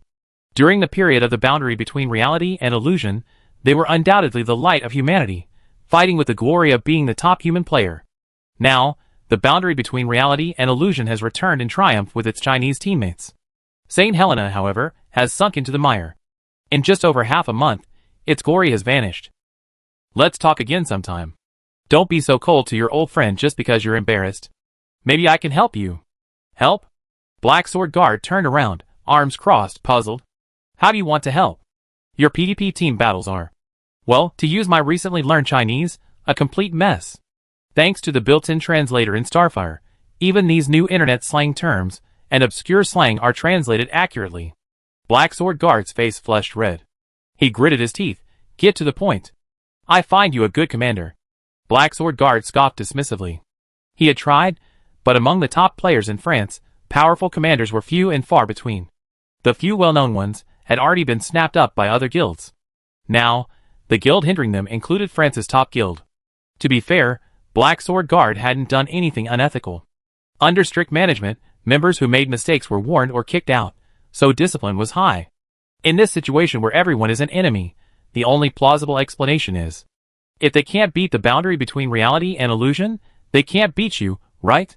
I don't dare use people I don't know well. There's been a traitor's commander on the European server, you should know that. What if someone vouches for their character? Vouches for them? Who can vouch for them? Who can take that risk? Black Sword Guard scoffed. Accept the friend request. Just then, the friend information bar popped up. Black Sword Guard coldly clicked on it. Oh, a Chinese name. Looks like a new friend Nongya made over there. She's involved with the boundary between reality and illusion. She certainly has a lot of connections. However, having a foreign server commander lead the St. Helena people in a stronghold defense battle. As an old Frenchman, whose ancestors were once quite wealthy, it's inevitable that he has some unresolved issues. He still wanted to try and find the local commander to resolve the issue. Just as he was about to offer a perfunctory reply, planning to treat Nongya to a nice meal the next day to express his gratitude, the berserker in black armor beside him leaned down and muttered softly. This name. The Black Sword Guard instinctively skipped over the Chinese characters, not looking closely, but his companions beside him were trembling. His gaze slowly moved. Cyber Potato before the Black Sword Guard's mind could process it, his finger had already clicked accept. Hello, nice to meet you. I heard so much about you. His body seemed to instinctively use the humble words he had learned from Nongya long ago. Would you mind giving me the coordinates? Not at all. The Black Sword Guard felt he had been too eager. He tried to suppress his emotions, but seeing the fully armed people appearing at the boundary between the virtual and real worlds, he couldn't help but exclaim in amazement. Watching video clips and meeting them directly in the game were completely different experiences. St. Helena's entire team is equipped with gold rarity gear, a configuration that surpasses 95% of players in the game. However, they can't compete with the boundary of reality, who directly wields the origin element set and the Siren tie collar, completely overwhelming all other players. Check the panel information. Level, T-God Fries, level 43. The rest, level 42. And they, despite their best efforts, are only at level 37. They still have a long way to go before they can prevent the monsters in the entire tower from using the level suppression modifier. Common skills, all high level. Each person has 2 high-level skills. And only 5 people in their team have achieved this. Number of avatars, 3. They only have 1, and that's the Sunrain squad, obtained by repeatedly optimizing the boundary of reality strategy after clearing floor 11, the avatar of Golia. Knowing that Gloria's golden word spell is the most practical is also thanks to the open source guide to the boundary between reality and illusion. It can be said that the vast majority of high-level players in this game are fed by the boundary between reality and illusion, some more, some less. Having once boasted that he would surpass the boundary between reality and illusion, he truly experienced the predicament of being besieged and realized the difficulty of defending a stronghold. Comparing them in all aspects, both being top-ranked teams, the boundary between reality and illusion seems to be playing a hack version.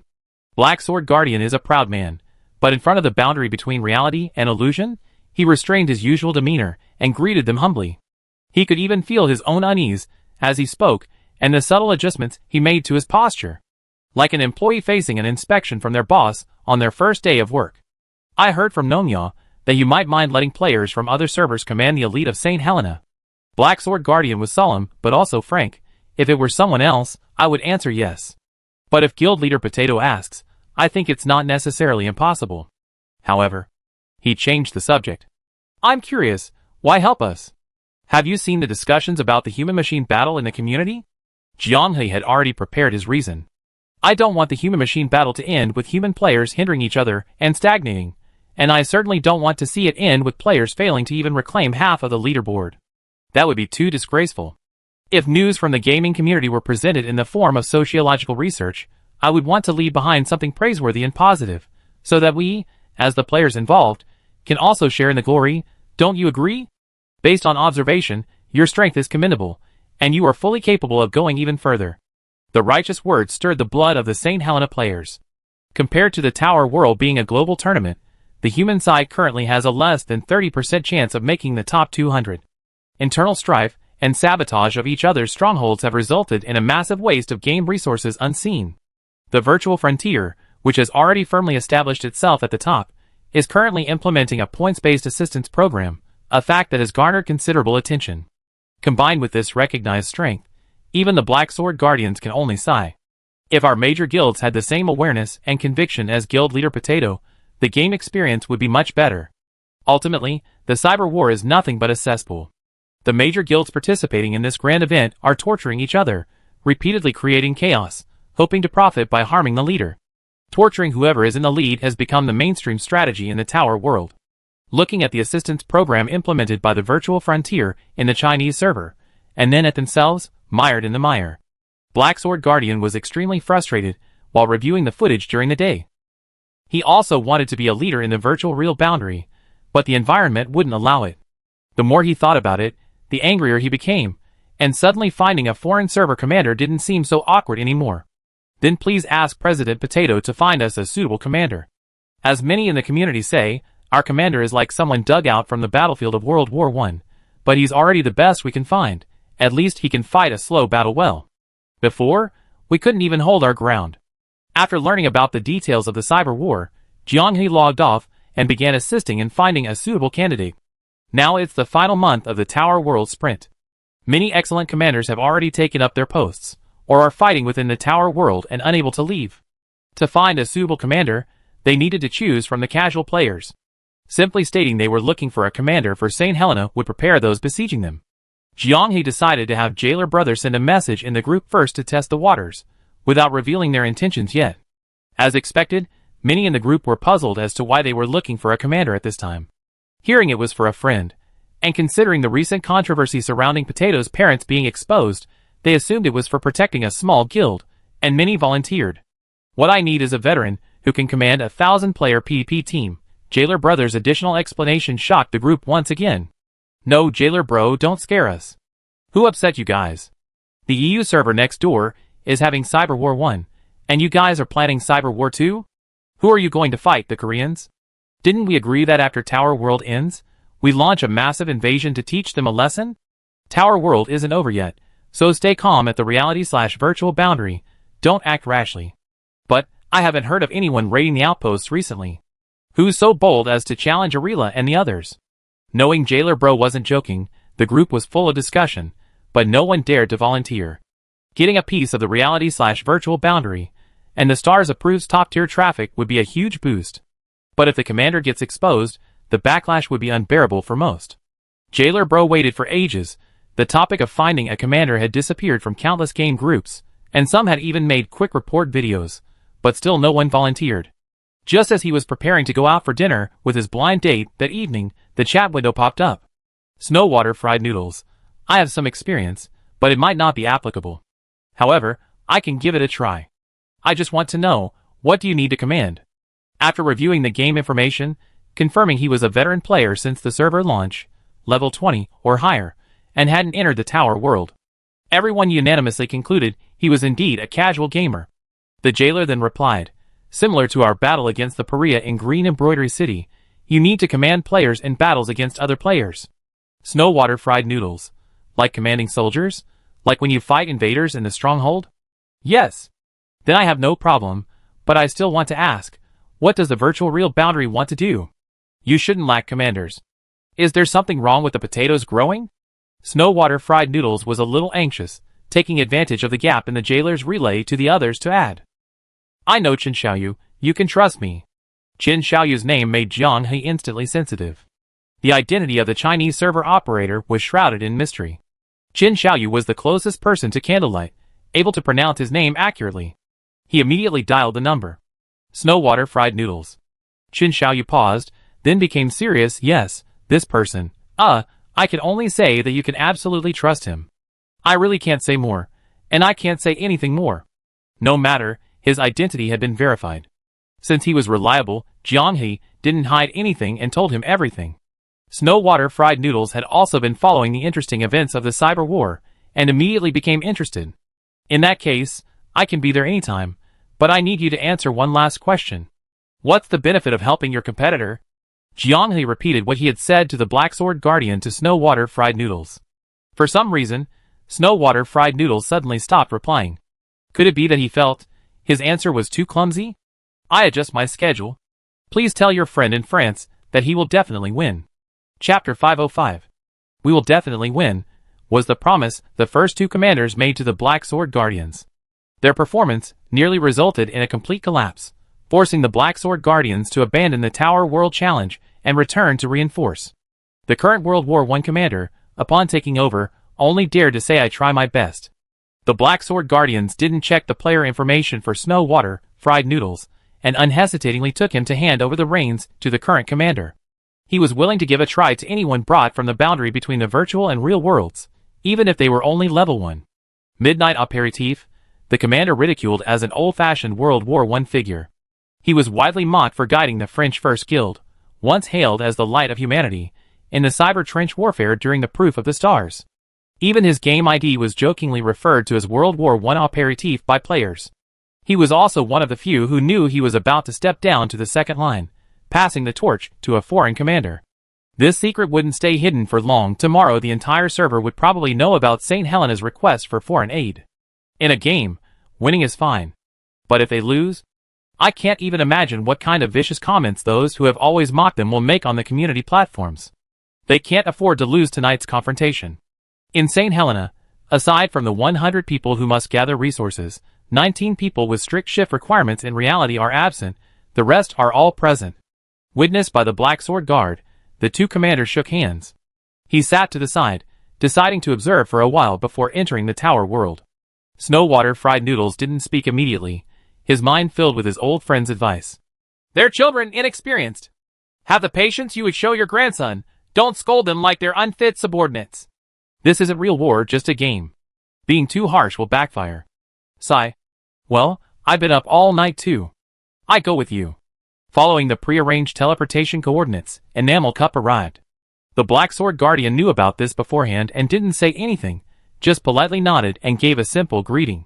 With everyone present, Snowwater Fried Noodles spoke up. Tell me about the guild's resources and current situation. Midnight Aperitif opened the guild information panel.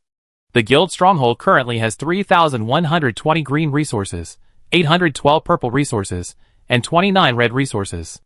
Materials are the currency used to continuously repair and deploy special defensive fortifications during battles at the guild stronghold. Yesterday, Rotten Jade consumed 3,500 green materials and 300 purple materials in one go.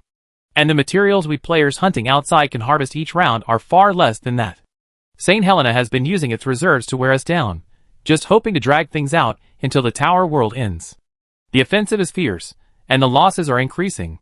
I'm afraid that in another 6 to 7 games, our reserves will be depleted. Snowwater Fried Noodles asked again, besides Rotten Jade, are there any special items that could turn the tide?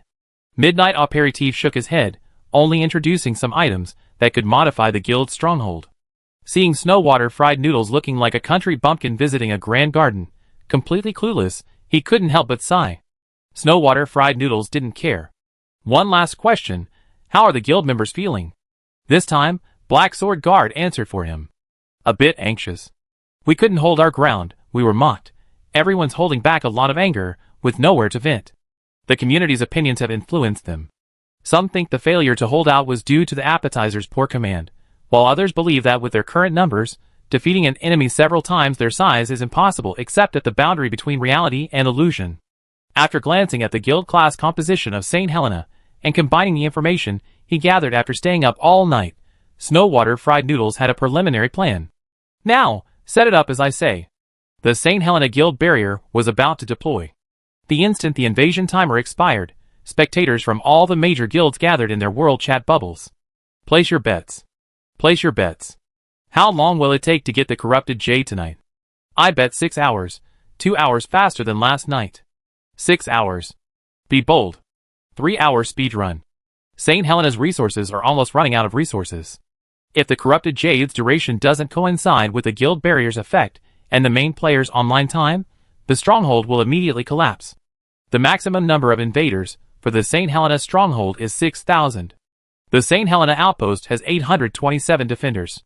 Each defender needs to defeat 7 opponents to barely maintain a balance of power. Even with guild buffs, countless invasions have proven that quantity truly crushes quality. Why has the environment on level 1 changed? Previously, level 1 defenses were practically non-existent, with only a few zombies active. Now, torrential rain pours down like a silver river, submerging the entire level 1 outpost in a curtain of water. The murky water converges into a rushing stream at the bottom of the trench, carrying mud seeping from the gaps in the sandbags, forming rust-colored puddles in the depressions. The wooden walls of the trench are soaked through by the rain, turning a decaying dark brown. Flames held in an unknown magical container flickered in the torrential rain, their dim yellow light spreading through the raindrops, vaguely revealing figures. St. Helena? They modified the stronghold? A player realized. Using such important materials at this time, this is the first appetizer of the war. Such a game-savvy move. The downpour revealed additional fortifications within the stronghold that seemed to interfere with magical perception, making it difficult for the invading allied forces to discern the details of the floor changes. The heavy rain further reduced visibility to its limit. Beyond 3 meters, people and animals were indistinguishable. The sound of the rain became a natural silencer. Complete silence. Similar to St. Helena, the allied forces also had a commander-in-chief. From the well-known guild Tomorrow's Roundtable. As the one who drove St. Helena to the brink of defeat, his popularity in the European server community soared. Against the backdrop of the trench warfare of the first battle, he seemed as strong as a war god. At this moment, Tomorrow's Roundtable was awaiting news. All information-gathering classes were instantly killed upon engagement. The enemy was prepared. Tomorrow's Roundtable was somewhat surprised upon receiving the team's report. The allied forces were professionals. They immediately mapped out the locations of the information-gathering class's deaths and presented them to Tomorrow's Roundtable. The only area they hadn't set information-gathering units to scout was the trench directly ahead.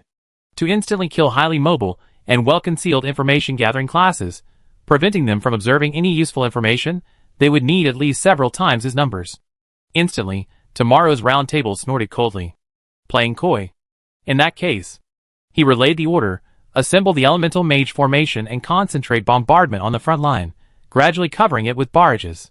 Split into 2 groups, move swiftly along the edge of the battlefield, make silent contact, eliminate any enemies encountered, flank, and then launch a charge. The stronghold exists on the map's boundary. Moving along the edge effectively prevents flanking attacks. Also, due to game mechanics, the defending side is naturally at a disadvantage against the invading side. With a numerical disadvantage, it's difficult to win by surprise. The appetizer brain seems to have upgraded its brain, adding the old trick of feigning danger to its trench warfare tactics. They forcefully kill the information point, trying to convince him that they deployed all their forces on both sides of the map, a stronghold trap. Tomorrow's Roundtable insists on doing the opposite. The place where you made all the necessary preparations is the safest. In the rain, the advanced player saw the distant, towering shield wall silhouette. This perfectly matched the information point's description before its demise. Tomorrow's Roundtable tells the squad leader on site, it's just a feint charge. The defensive line of St. Helena, erected by shield warriors, is instantly bypassed by highly mobile classes. The Maginot Line was so perfectly aligned with their imagination of France that many players couldn't help but laugh out loud. With the battle lines advancing rapidly on both sides, Tomorrow's Roundtable couldn't help but chuckle contemptuously. Truly a World War I appetizer. Even with their brains upgraded to World War II, they could only come up with abstract operations like the Maginot Line. Just as they were thinking this, the communication suddenly became chaotic. Wait, why are there so many necromancer traps here? Walks, self-destructing necromancers. Boom! There's a pitfall trap, undetectable by magic, be careful. Commander, we've been ambushed. They seemed to appear suddenly, from all directions. Tomorrow's Roundtable was momentarily confused. Although it was raining heavily and foggy, the St. Helena stronghold was a plain transformed into trenches. A surprise attack from within the trenches was understandable. But after a large-scale sweep, where did the enemy behind them come from? Almost instantly, the allied forces on both sides were thrown into chaos, forced to engage the enemy in sight. The chaos of the battle also filled tomorrow's roundtable's communications with useless information. Some reported being attacked by an enemy 10 times their size. Others told him that there were wounded St. Helena soldiers everywhere, requiring nearby friendly forces to finish them off.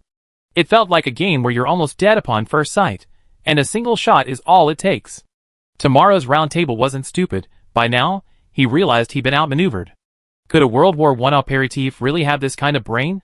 Could it be that he deliberately acted foolishly before, feigning weakness? Mages, cease fire. Divide into groups of 30 and push forward. He immediately changed tactics. Since both sides were packed with all of St. Helena's elite players, he would charge straight in, reaching the second floor. St. Helena needed to defend. As the intruder, he could simply proceed. As long as he could cause as much destruction as possible, it would already be a victory. At this moment, the noise still coming from the battlefields on both sides actually reassured tomorrow's round table. In the torrential rain, the elemental mages moved across the battlefield like ghosts, heading towards the fog-shrouded center. I know you doubt me. You doubt that someone from a foreign server, with absolutely no experience in commanding the stars of proof, has any right to lead you. Irrelevant. You can question me, and I can question you. Before coming here, I read the domestic reviews of this cyber war, and one comment was particularly interesting. Are the French now surrendering even in World War I? It seems there aren't any pure-blooded French anymore, they all been replaced. After all, you can't even stand up for yourselves in a game, so you're definitely complete cowards in real life. Oh! Why are you blushing? Excited? Angry? What good will anger do me? Being trampled on by so many people, looked down upon by them, you can't even prove yourselves. So many people are waiting to see St. Helena fail. Everyone doubted you, and you didn't even try. Whose fault is that? The aperitif only fights badly, but he managed to hold the stronghold within his capabilities. What about you? Did you even try your best? Under the watchful eye of the enamel cup, Shui Chao Mian restrained his aggression several times. But it was enough. The emotions were properly stirred. The St. Helena members, previously suffering repeated defeats, frustrated by public opinion, and constantly criticized by other guilds, finally found a proper outlet for their pent-up anger. With bloodshot eyes, stiff necks, and burning heat, he was ready to self-destruct at any moment, armed with a magic bullet. Snowwater Fried Noodles realized immediately upon meeting this group that their declining performance was purely a matter of mentality. Negative emotions resonated within them. Everyone was possessed by a defeatist strategist, believing our army has lost even before the battle began. No wonder they crumbled so easily once the fighting started. Throughout the guild, no one realized that addressing their mentality was more crucial than improving their leadership. Seeing the opportune moment, Snowwater Fried Noodles climbed to a high vantage point and surveyed the group. I need 30 people. Outnumbered, this is the only number I can allocate. Come on, Glass Cannon. It's either you die or I die. I want you to prove to everyone that the players of St. Helena are no worse than anyone else. Those who have the guts, those who aren't afraid of being ridiculed by public opinion, come on. Anyone who hesitates, get out of here. Speaking of Glass Cannon, who in the entire game could be more suitable than Berserker? Instantly, spurred on by Snowwater Fried Noodles' words, the already incredibly agitated Berserker players raised their hands. You better be able to lead us to victory. The Berserker player who raised his hand gritted his teeth fiercely. Highly emotional, with nowhere to vent, he was shoveling Snowwater Fried Noodles into his hand and baring his teeth. Snowwater Fried Noodles, on the other hand, laughed. This was exactly the effect he wanted. The game isn't reality, with everyone having unlimited lives. The difference in strength isn't significant, it's all about momentum. I'm looking forward to you proving me wrong, because I need 30 of you to deal with their main elemental mage. Deal with? Block them? No, I want you to take the initiative. Snowwater Fried Noodles snapped. Kill 2 before you're allowed to die. 30 berserkers stood silently beside the magic interference device Snowwater Fried Noodles had set up in the tunnel.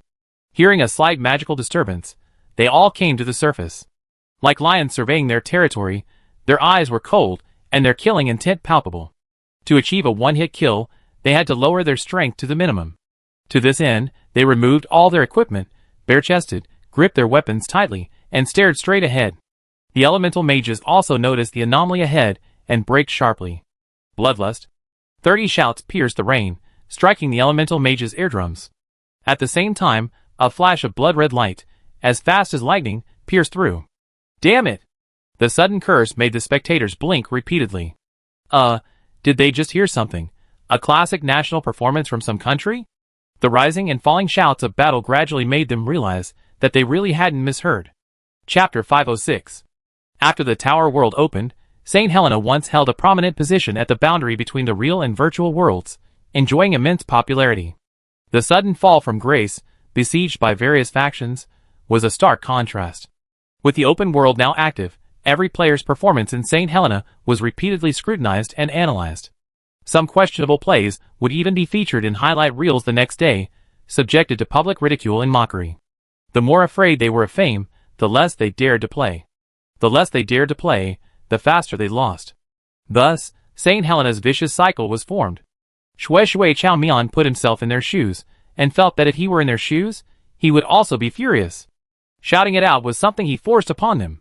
If they didn't know what to shout, they would just curse. In short, they couldn't lose face. Speaking in broken Chinese, occasionally switching to other countries' accents for variety, the 30-man Berserker squad tore through the Elemental Mage formation on their first charge. 2 Elemental Mage teams wiped out. Tomorrow's roundtable frowned as he listened to the communication. How many are on the other side? The rain is too heavy, and there are jamming devices. We can't see clearly, but judging from their scale, maybe 100 or 2. Tomorrow's roundtable rubbed his forehead. Is that right? The main force advancing along both sides of the map is engaged in fierce combat, and they all believe they run headlong into the enemy's main force. There are still 100 or 2 St. Helena players stationed on the route to the next level. Where did they get reinforcements? With the battle raging, the communication is filled with a lot of invalid information, making it impossible to distinguish anything. Just as tomorrow's roundtable was about to concentrate his superior forces and charge straight for the second level, devastating news arrived. Of the 8 Elemental Mage teams that advanced initially, 6 were wiped out, and 2 are barely intact. Tomorrow's roundtable couldn't sit still any longer. Is there really a main force in the core area of the trench? Then what are they fighting on both sides of the battlefield? Have our assigned personnel take turns entering the trench tunnels, launching attacks from all sides, and then escaping. This isn't redundant. You need to create the illusion of a continuous stream of attacks. Fight a stalemate, keep them bogged down, bleed them dry. Snowwater Fried Noodles glanced at Midnight Aperitif. Your problem is that you're too concerned about the situation on the field, always thinking about making up for losses through strategic maneuvering. Look at the reports you submitted. You panic at the slightest movement on the field, wanting to react? Unimpeded information transmission has actually made you lose your ability to filter and judge information. Can't you learn to pick out the important points? Don't listen to this meaningless stuff. It's not crucial and won't change the course of the battle. Now that the established tactics have been implemented, you need to give the players on the field the freedom to operate. You only believe in yourself and not in them, so they will only increasingly distrust you. Midnight Aperitif was stunned. Not long ago, he was praised for doing his best, but privately, everyone was mercilessly criticizing him. Approaching middle age, he was relentlessly attacked, leaving him feeling utterly worthless, yet his legs went weak. He felt like a child again, his clever scheme seen through at a glance by his strict father. In front of others, his father would protect his image, remaining silent until the guests left, then immediately summon him for a dressing down. The enamel mug coughed. The Snowwater Fried Noodles tone faltered, then softened. Forget it, these things, filtering useful information, are indeed difficult for you without training. I shouldn't have been so harsh.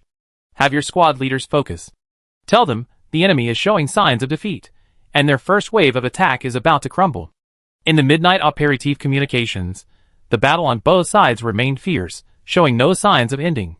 St. Helena's shield guards were desperately filling the trenches, pinning down enemy warriors in the trenches as instructed by Snowwater Fried Noodles, thus delaying the pace. For every large trench the Allied forces advanced, they suffered the cost of hundreds of warriors. They couldn't understand where St. Helena got so many shield guards. Previous engagements hadn't been like this at all. Now, it felt like they were fighting a lump of sticky clay. The enemy was relentlessly sticking to them, making the battle incredibly close.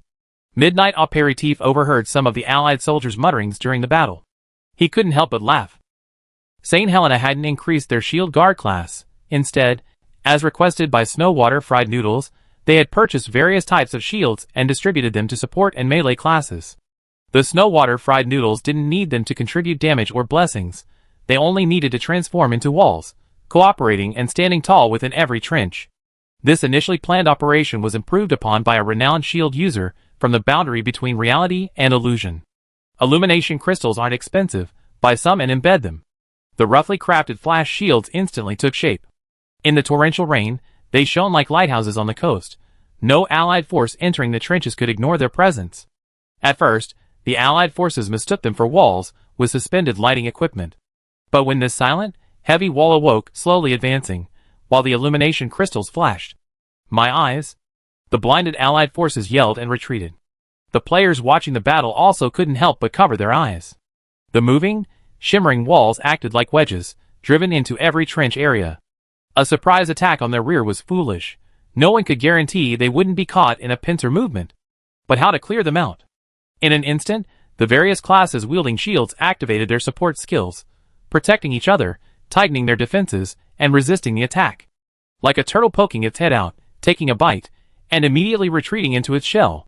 The makeshift tunnels, hastily constructed using a large amount of guild resources, were the perfect fortifications to coordinate with the shield bearers. Taking advantage of the gaps in the allied forces' defenses, as they removed the shield bearers from the trenches, they stealthily peeked out under the cover of chaos and the torrential rain, ambushing and killing in all directions. The tactic was very effective. The allied casualties skyrocketed. Based on the guild's collection Rotten Jade, it was deduced that at least 1,000 allied players had inexplicably died in this chaotic battle. Just as Snowwater Fried Noodles had predicted, the allied commander ordered a retreat. Abandoning the players still engaged in combat, everyone else withdrew. At this moment, Midnight Aperitif's eyes were filled with shock as he looked at Snowwater Fried Noodles. How did you make that judgment? Snowwater Fried Noodles sighed, about to speak, when his enamel cup coughed again. He immediately changed his answer. Just a random guess. The battle lasted only half a day, but the result far exceeded the expectations of the spectators. Without activating Rotten Jade, St. Helena had withstood the Allied forces' winning streak, which had once nearly breached the third level of the stronghold. They were stopped at the first level today. What happened? Yesterday St. Helena was teetering on the brink, even struggling in PvP. How come they're so tough today? Did you see those berserkers guarding the core area? Only 30 of them. They're facing 10 times more elemental mages, yet they achieved at least a 5-to-1 kill ratio. Everyone's got a God of War spirit. The most outrageous thing is that 5 out of 30 survived. How can the Allied forces sleep? Friendly reminder, we're sleeping right now. You think they'd be furious when they get up and watch the replay? Is this reasonable? Is St. Helena hiding its strength? No, they clearly didn't have this momentum yesterday. You say everyone's an Oscar winner? I don't believe it. So what happened in just one day? They can fight like they're on steroids now? Their tactics have changed. Before, it was really ugly. The first battle was like a shroud unearthed by the aperitif, stinking and rotten. Today, they're clearly much more organized. Could the aperitif be hiding something now? That would be the first time in the world they hidden anything. The spectators were buzzing with discussion. Behind the scenes, out of sight of the world's spectators, Shui Chao Mian silently reviewed the game. The player, lacking formal training, suffered from significantly reduced organization and execution, thus choosing what he considered the simplest strategy. This approach offered the player freedom, while also providing a degree of tactical control over the opponent. Currently, the method and strategy seemed correct. St. Helena's problem lay in too many losses, excessive pressure, and distorted gameplay. Just one win would restore normalcy. Shui Chao Mian had seen many young people throughout his life, capable and talented, yet discouraged by repeated failures. If these individuals were lucky enough to learn from their experiences and seize an opportunity to succeed, they often enjoyed smooth sailing afterward. Unfortunately, whether in reality or in games, those who can maintain a positive attitude in adversity are always few and far between. Most are like St. Helena, losing once or twice, then becoming accustomed to failure under pressure and self-doubt, afraid to try again. Midnight Aperitif was convinced. While Snowwater Fried Noodles pondered, he quietly waited to the side. What are they saying? Midnight Aperitif knew what the question was asking and answered. Very excited, currently arguing with the Allied forces in the chat channel. He paused, a little uneasy. They're all big mouths, can't control their tongues. I'm afraid soon everyone will know you exist. Snowwater Fried Noodles smiled and waved his hand. I was asked to lead you to victory. If you mind, I can leave any time. I'm afraid no one will mind. I'm just curious, With such a great commander like you, why can't you find a team? Midnight Aperitif had just racked his brains, but still couldn't figure it out. Level 20. Completely clueless about many aspects of the game. Regarding guild facilities, he knew absolutely nothing. If it weren't for the guarantee of the boundary between reality and illusion, he truly doubted whether the person before him understood the proof of the stars. When this was mentioned, Snowwater Fried Noodles humbly stated that he really didn't know much and needed to learn more from them. He adopted the demeanor of an apprentice. But when the stronghold defense battle actually began, this humble apprentice became like a seasoned general, his sharp eyes seeming capable of tearing his flesh apart. After reporting too much useless information, he was genuinely afraid that Snowwater Fried Noodles would stand up and shove his head into the wall. The other's imposing presence made it impossible for him not to imagine it. Where did the boundary between reality and illusion find this extraordinary individual? Someone found Shui Chaomian, a member of the Berserker squad responsible for the direct assault on the elemental mages. Midnight Aperitif was somewhat worried. After all, during the pre-battle speech, Shui Chaomian had practically trampled on their heads, making some statements questioning their abilities. Now that they won, what if he came back to settle scores? I can't make any overly aggressive remarks. Arriving at the scene, they found the Berserker apologizing. Respected Mr. Shui Chaomian, I apologize for my and my friends' pre-battle doubts about you. Thank you for giving us such a grand stage. We didn't play well before, we were cowards in the game, afraid to make moves, too weak. Your reprimand was absolutely right. Please don't hold our previous offense against us. Lead us to victory.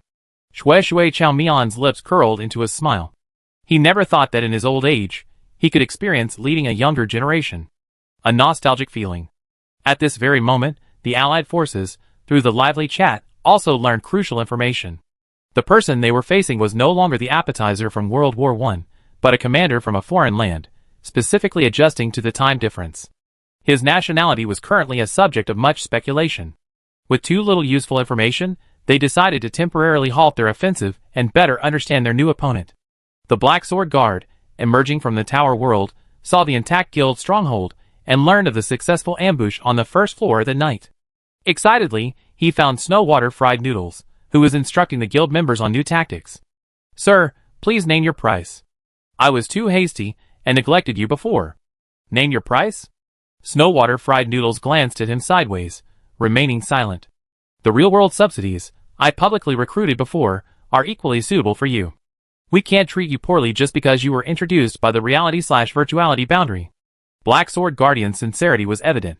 I want you to understand, you can't buy me at any price. If you insist, I might. Enamel Cup coughed. Give it to the reality/virtuality boundary. They handle it properly for us. Snowwater Fried Noodles' expression softened slightly, and his tone became gentler. He changed his tune. If you insist, send it to them at your desired price. Black Sword Guardian was somewhat taken aback, but sensing Snowwater Fried Noodles' initial resolute attitude, he immediately understood. He didn't insist, but obediently agreed to the request. The cyber war ended, and as all sides logged off, it was precisely during the reality/virtuality boundary's active period. The European server is abuzz with excitement surrounding St. Helena's sudden surge in performance and successful defense, as well as the widely discussed influx of foreign server commanders. Sigh, I just remembered something funny. The key elements that led the French to victory were foreigners, short men, and women. History has once again proven the truth of this statement. Friendly reminder, before the new commander arrived, the players in St. Helena were as listless as a bunch of defeated soldiers. Any player of the same level could easily beat them up. They didn't seem like the elite of a major guild at all. When everyone thought there was no hope, suddenly someone came along saying that taking over the entire guild would allow them to overthrow the Allied forces. Doesn't this plot seem strangely familiar? I get it, this is a replay of the 100 Years' War, foreshadowing that Proof of the Stars will be playable for another 100 years. Now we're going to be playing this game for a lifetime, right? The latest bombshell has been confirmed. The new commander comes from a distant Eastern power. Rumor has it that the virtual real border was the matchmaker. However, on the famous social media platform of the Eastern Power, the virtual real border stated, "We know nothing about this, please do not spread rumors." Chapter 507. The recent search for a commander by the virtual reality boundary couldn't withstand the speculation of those with ulterior motives. However, both they and St. Helena insisted they knew nothing, so the speculation remained just that, speculation. As the incident escalated, the idea of Snowwater Fried Noodles was exposed to the public. Chinese server players searched through circles of players known for their commanders, but no one had ever heard of him. In the end, they could only sigh. True masters are often found among ordinary people. The cyber war was in full swing, and on the Chinese server side, the virtual reality boundaries position had been firmly established. In the three realms, the Burning Immortal sect remained firmly welded to level 21. The best subsequent guilds in the three realms only reached level 20. The virtual reality boundary had now reached level 25 by customizing their floors and squandering points. With this relentless waste, the top 4 guilds on the Chinese server, except for Korn, all had their guild shops at level 6. Korn was incredibly unlucky. Despite having a surplus of points, he refreshed the shop for 2 consecutive days without finding any upgrades. 7 people blamed each other for being unlucky, taking turns refreshing, but the eldest brother laughed at the second. Millions of viewers in the live stream witnessed this firsthand, refreshing 12 times without finding any high-level items. It was like pulling from a gacha pool with no pity system. All his resources were wasted. Just seeing Korn's predicament, Jianghe could imagine the high blood pressure of the Fuxian sect next door, desperately trying to get a challenge qualification +1, but failing to do so no matter what. Seeing that the time was almost up, Jianghe immediately congratulated Shui Chao Mian, who had just woken up. It's nothing, just playing house with the kids.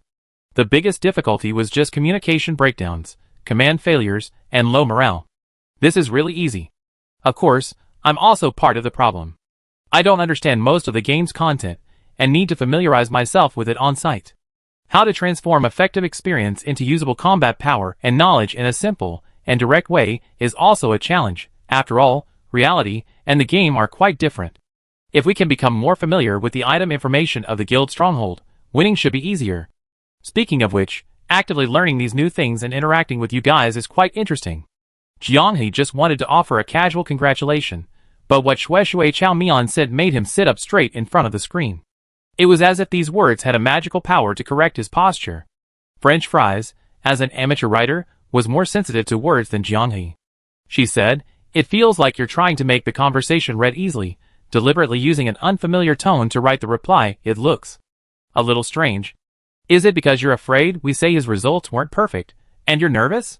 At this moment, in a study, an enamel mug was muttering, "Your tone is so awkward, too formal, stiff. You start by saying you're playing house with kids, TSK, then end by saying it's fun dealing with them, trying to be both aloof and friendly, a complete mess. It's so irritating to read." Snowwater Fried Noodles raised an eyebrow.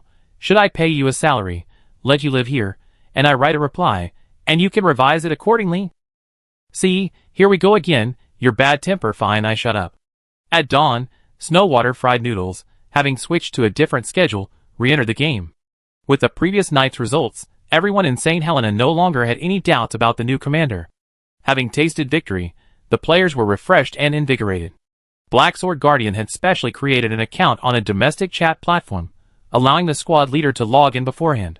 Therefore, many core players of St. Helena already knew their responsibilities for the night before going online. They might be more serious tonight, Black Sword Guardian emphasized. They lose even faster tonight. Snowwater Fried Noodles' words exuded strong confidence, his arrogant aura stirring emotions. Black Sword Guardian, unsuspecting, turned and entered the tower world to fight, leaving Snowwater Fried Noodles to take over the entire guild. The previous night's clash had made the allied forces realize how formidable Snowwater Fried Noodles was. This invasion came suddenly, almost simultaneously with the opening of the guild barrier. The 6,000 invasion slots were instantly filled, and the open space in the first level of the Rainstorm Trench area was bustling with people. Having learned from the previous night's lesson, the Allied Forces commander, Tomorrow's Round Table, dared not be careless and immediately unleashed his ultimate move. Elemental Mages, use a gradual bombardment, blasting along both sides of the trench. Support Shieldbearers, advance, all follow, push into the first core area. Tomorrow's Roundtable understood Snowwater Fried Noodles' strategy. Once the Allied forces' prepared formation is fragmented and disrupted by close-quarters combat, the Elemental Mage's advantage will be negated. Unless he wants to extend ranged fire support over friendly forces, he'd be ridiculed in countless videos the next day. Since he outnumbers the enemy, he should minimize their movement space as much as possible. He used his former main damage dealers, the Elemental Mages, as mine-clearing agents, bombarding every inch of land outside his own operational area equally. Amidst the deafening explosions, the shield bearers advanced silently. In the torrential rain, they moved like shifting mountains, the rain blurring their silhouettes, only their heavy shadows visible as they pushed through layer after layer of water. The messenger who entered the first trench area was dumbfounded. No St. Helena players in sight. Tomorrow's round table frowned. Yesterday, Snowwater Fried Noodles successfully turned the battle into a chaotic mess by using shield guards to hold the trenches and delay the attack. This effective tactic hadn't been figured out yet. Were they going to abandon it? As players, shouldn't the instinct be to use what works? Tomorrow's round table ignored him and waved his hand. Advance? Keep advancing. Yesterday, Snowwater Fried Noodles' feigned attack, luring him head-on into the main force, was still fresh in everyone's mind. For an entire day, people were discussing Snowwater Fried Noodles' risky maneuver of deploying only 30 berserkers in the core area. 30 people? 30 berserkers, no less. Tomorrow's round table, watching the replay after logging off, nearly smashed his screen. The elemental mages on the front lines, those self-proclaimed experienced information providers, clearly told him that at least 100 St. Helena elites were amassed in the core area. The elemental mages' offensive was like crashing into a high wall, bleeding profusely, before they inevitably retreated. They were so confident, their reports so resolute. When analyzing the battle situation, Tomorrow's round table sensed something was wrong. How could St. Helena have people on every front? His misjudgment cemented the reputation of St. Helena's 30 berserkers. Now, all the servers are talking about it, praising their bravery as comparable to the 300 Spartans. Once utterly humiliated, the berserker, overnight, rose from the depths of public opinion, leaping onto the table and shouting, "Look who I am." The same mistake, Tomorrow's round table, will not repeat. You dare to be unprepared? I dare to march north. Commander, the main force of the Allied forces is approaching the middle of the core area and is about to enter the second level. Midnight Aperitif spoke, his whole body trembling with excitement. His eyes were filled with admiration as he looked at Snowwater Fried Noodles. Before the battle, Snowwater Fried Noodles was certain that the opposing commander would decisively sweep the flanks and push forward through the middle, with a resolute and unwavering attitude. Snowwater Fried Noodles hadn't even entered the game when he said this. The Allied forces led by Tomorrow's round table hadn't even entered the stronghold. All their actions and thoughts had been precisely predicted. Why? Midnight Aperitif, knowing victory was assured, couldn't contain his excitement and pressed. How could you guess so accurately? The last clash laid the groundwork for the next. Why do you think I arranged for complete silence? Midnight Aperitif shook his head. Snowwater Fried Noodles sighed. Because the opposing commander thinks he's very clever, thinks he's very mysterious. Seeing the opportune moment, he stopped teasing the somewhat endearing young man and gave the orders. Second level shield guards, teleport, block the upward teleportation point. First level shield guards, attack, cut off their retreat route. Remember, you don't need to deal damage, just stay alive, and victory is within your grasp. Besides the shield guards, Snowwater Fried Noodles didn't send any more players into the fray. Meanwhile, the Allied forces' information specialists finally engaged the enemy for the first time. The former St. Helena stronghold was like a public toilet for the Allied forces. They could come and go as they pleased, and even with minor adjustments, the teleportation hub area was easily identifiable. From the second floor? Tomorrow's round table hesitated. He couldn't help but wonder if Snowwater Fried Noodles had changed tactics, moving the main battlefield to other floors with altered terrain. Thinking that he might have been outsmarting thin air the whole way, he blushed with embarrassment. In a cyber war watched by millions, every move by a commander would be recorded by numerous game observers.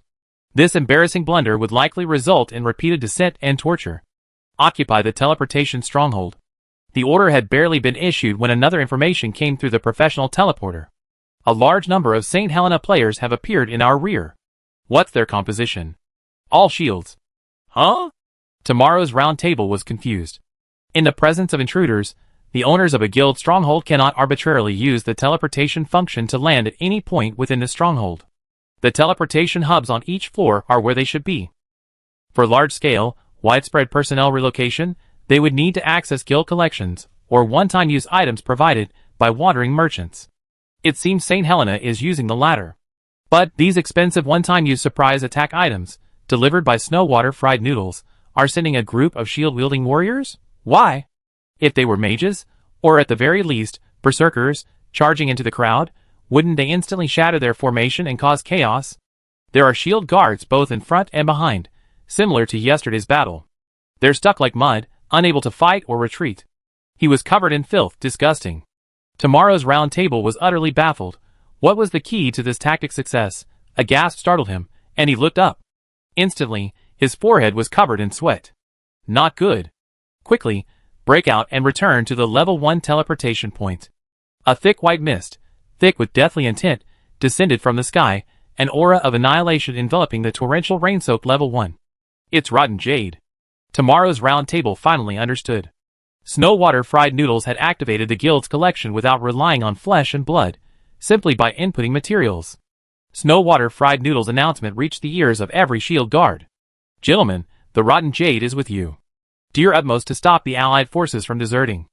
The St. Helena shield guards, already prepared, unleashed various silence and disruption skills. Objective: prevent the allied forces from guiding the teleportation gem away. Unable to use the gems, they could only obediently reach the level 1 teleportation hub and retreat. At the same time, along with the corrupted gems, stone tablets capable of temporarily interfering with magic activation also descended.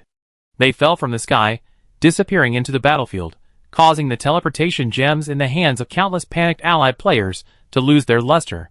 Stuck. All stuck. Don't let them guide the gems. At this point, all the spectators sided with St. Helena. These were bloodthirsty spectators, hoping everyone would die so they could see a spectacular fireworks display.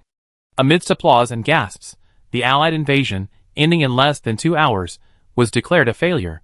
The total number of casualties reached 5621. Since St. Helena became like a public toilet, frequented by all sides, the invaders had never suffered such heavy losses. Snowwater Fried Noodles nodded in satisfaction. Fun. With no worries about the rear, the Black Sword Guardian finally broke through the 19th floor of the tower world. Returning to the guild stronghold, refreshed he looked. As expected, it was as solid as a mountain. Snowwater Fried Noodles' excellent performance lived up to expectations. Unable to find Snowwater Fried Noodles anywhere, only a midnight aperitif, as excited as a child, remained. Tonight you won, right? How did you win? We wiped them all out. Oh, wiped them all out. Hearing the details, the Black Sword Guardian shuddered. A wave of heat spread from head to toe. It was incredibly stimulating and exhilarating. He repeatedly checked the Allied forces' casualty count. If he didn't need to maintain his image, he would have already raised his fist and shouted in public. Where's Snowwater Fried Noodles? He logged off after the game, saying he'd play with them again tomorrow night. Nongya's account received an extra sum of money. Black Sword Guardian always kept his word. Snowwater Fried Noodles was a competent commander, and as guild leader, he would certainly provide adequate compensation. 100,000? That much? Jianghe was bewildered. Nongya, however, was unfazed. She had known Black Sword Guardian for a long time. He was known for his extravagant spending. Moreover, when transferring the money, he had tentatively asked if the amount was too low, hoping for her opinion, afraid of being shortchanged. Moreover, this time, the realm of reality had truly solved his immediate crisis, preventing his guild from becoming a laughingstock on the European server. The stronghold defense battle in the coming months still required their help. If Snowwater Fried Noodles didn't take it, he would probably double it again. Help me handle it in a way you think is appropriate. His answer after informing Snowwater Fried Noodles only confused the realm of reality further. This was $100,000, a drop in the ocean for Black Sword Guardian, but for ordinary players, it was like a windfall. Shui Chaomian's reaction was as if to say, it's only 10 yuan. When pressed for a suitable method, Shui Chaomian became even more tight-lipped this time. You figure it out. Who exactly did they bring back to be in charge? Qin Xiaoyu was still being very secretive. Chapter 508. The jailer, before the 4 primal bodies demonstrated sufficient ability, was always questioned by outsiders. Bored onlookers arranged themselves, pondering how to dismantle teams and form their own dream guild, the Proof of the Stars. This topic was eventually ended by their actual performance. That's how games are. If you say you're here for entertainment, then naturally you can play however you want. But if you bring competitive attributes and play poorly, even breathing will be wrong. St. Helena was regarded as a public toilet by major guilds in the European server, who ganged up to destroy its stronghold. Holding back the Black Sword Guardian Tower world conquest, yet unable to retaliate, and playing ugly, don't blame the players for watching you like a joke. Conversely, if many guilds mobilized their elites to destroy bases, they would be punished instead. Is tomorrow's roundtable the #1 Shockwave, CJB, commander in the European server? This is a sharp comment from a Chinese server user. In the stronghold siege battles sparked by the Tower of Trials, the question of who has the better command has always been a hot topic among players. During a previous winning streak, supporters of the Tomorrow's Roundtable caused quite a stir in the game. Since it's a global server, communication is seamless, so the number of players affected is likely staggering. After losing 2 games in a row, everyone's flocking out to watch the drama unfold. Anyone can play a winning streak, but you got completely outmaneuvered, crushed twice, and when you're behind, you have no countermeasures, all you do is yell retreat. How can you compare to the commanding prowess of our North American server? That's how it is on the European server. Those noble lords are still dreaming of the past. They're not even as good as our Asian servers. Don't keep calling us the European server, we Chinese can't play with them. Tomorrow's roundtable is all about you big bastards. Well, he's not anymore. Holy crap, citizenship stripper. 2 losses in a row, citizenship gone. Is this what PvP is like in the global server? So cruel. So, is it true that the fictional Frontier introduced a commander to St. Helena? They all deny it, so it must be true. The French are still so useless, they need outside help to win. A guild member with the St. Helena tag in their signature retorted. Through Snowwater fried noodles, I learned a slang saying, black cat, white cat, as long as it catches mice, it's a good cat. As long as I can crush you bunch of vermin, Snowwater fried noodles gets full marks. Don't let the Allied forces miss out tonight. Snowwater fried noodles said, they're looking forward to fighting you. It'd be a good way to pass the time. Good way to pass the time, huh? Tomorrow's Roundtable is a good book, right? Its only purpose is to satisfy Snowwater fried noodles' intellectual need for ample reading. Wrong. Why can't trashy publications pass the time? The top players on the Chinese server cooperate to improve their rankings. The top players on the European server engage in a chaotic brawl, wallowing in the mud. So watching others struggle in the water from the shore is such a pleasant thing. Reason tells Jianghe that if the top players on each server are like the Chinese server, their chances of winning the Tower of Trials are much greater. But seeing these dramatic scenes, he still couldn't help but smile. His phone vibrated rapidly. He picked up the fries that had been rolling around on the bed, lazily tossed them to the edge, and stretched out his hand to Jianghe. The Spring Festival was one of the few times he's seen the fries lack self-discipline. He stopped exercising, his daily routine was disrupted, and he indulged in laziness to the fullest. It's a guild message. Mint and the others have conquered floor 26. The NPC lineup on the boundary between reality and illusion formed a perfect 7-person team. Main DPS, Elravi. Sub DPS, Renee, Shaw. Support DPS, Mint. Tank, Slime King Deep Green. Support, Spirit Goliath. Information slot, Spirit Ghost Mouse. The only one not included was Kid Insect Mist. His combat ability was so poor he struggled even against a regular slime. The rules for NPC floor clearing are slightly different from players. All players are forcibly locked at level 40, equivalent to rank 8. Their enemies will not exceed this level. Floor 26 is a classic annihilation floor, requiring challengers to clear all monsters on the entire floor. I burn away first. With that, Ellery transformed into a dragon and ascended into the sky. The moment the dragon's breath erupted, the entire sky seemed to be cleaved open like a furnace. A dazzling golden light shot straight into the earth, causing the forest to boil and burn. Mid was too late to stop it. This was their first time entering a dungeon as a team. As Jianghe had instructed, they should try to coordinate and carefully familiarize themselves with the rules. But Elleravite clearly had her own ideas about these drawn-out rules. It's just a kill-and-run game anyway, kill them all, and you clear the dungeon, right? Besides, before logging off, Orange Tea used her last points to accumulate a full 15 challenge attempts. This level only deducts attempts if everyone dies, so what are we waiting for? A fierce attack. If we break through in one go, wouldn't that save time? The dragon's way of thinking is sometimes quite easy to understand. The boundary between reality and illusion has already summarized the personality traits of everyone in the Ana main storyline. These will be very useful after crossing over. Renee, who had torn through space, returned to Mint's side. Don't worry, the monster isn't strong. It has a high rank but lacks corresponding combat power. Mint, entrusted with leading the team by Jianghe, breathed a sigh of relief. Araravai had her own ideas, which was within her expectations. Since it wasn't dangerous, they could split up and speed things up.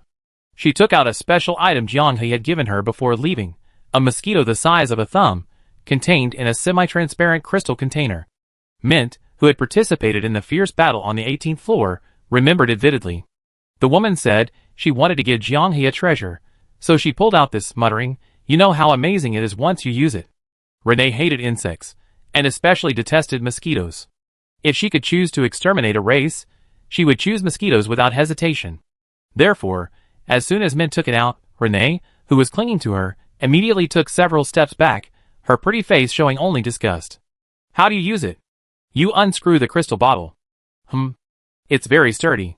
The cap loosened, and inside, a tiny, unremarkable creature, about the size of a fingernail but referred to by the woman as a giant mosquito, emitted a buzzing sound that could irritate and enrage anyone on a summer night. That 3D surround sound, a hellish noise, was like fine steel needles piercing the eardrums, making one's teeth ache. Shaw's lips moved. She resisted the urge to kill the mosquito with a single incantation. Giving this thing to Potato as a gift was utterly tasteless. Why couldn't she give him something more valuable, something more powerful? And she calls this appreciating Potato?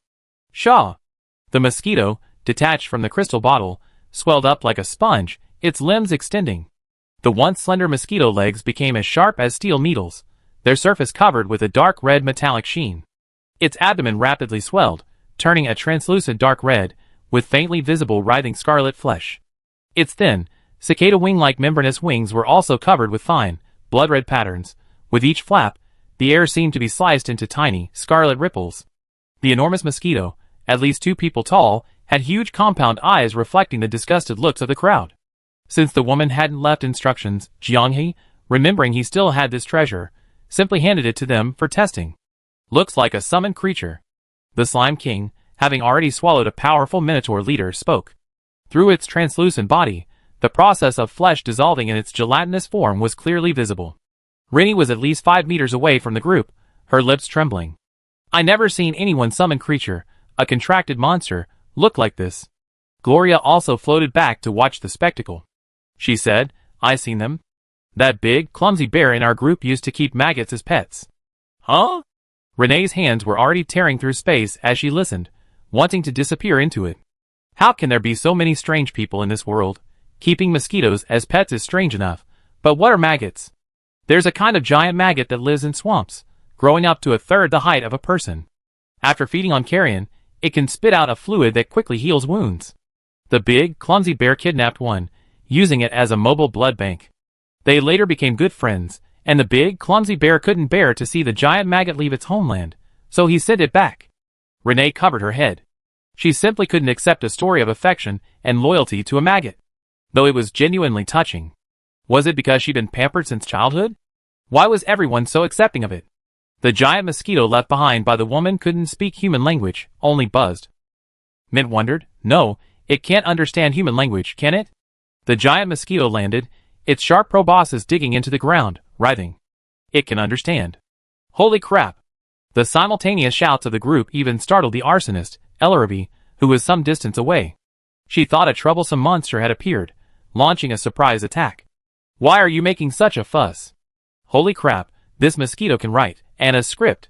Even the rare magical masters of Anna stared in disbelief as the giant mosquito used its proboscis to perform calligraphy for them. Mint suddenly felt ashamed. Even a mosquito writes better than her. Is that reasonable? Renee took several steps forward. Human curiosity can overcome fear. What can you do? Kill. Concise and to the point. And I can give back to you all. That's rare. How can a mosquito give back to its teammates? The Slime King rolled over. A short while later, a giant mage trapped inside her body, unable to move, vomited heavily onto the open ground. With Elra's intimidation, no monster dared to easily approach the open area where the 7 were active. Mint ordered the troll, "Fight this mosquito. If you win, you live." The giant mage knew he had no choice, raising the staff returned by the Slime King. Sizzle. If everyone hadn't been focused, they wouldn't have been able to observe the giant mosquito's movement at all. It was too fast, leaving trails of afterimages in midair, as if stealing time itself, reaching the instant of impact. The giant mage only managed to raise his staff before the giant mosquito's proboscis pierced his body. Flesh and blood dissolved into a liquid, sliding down the proboscis and into his body.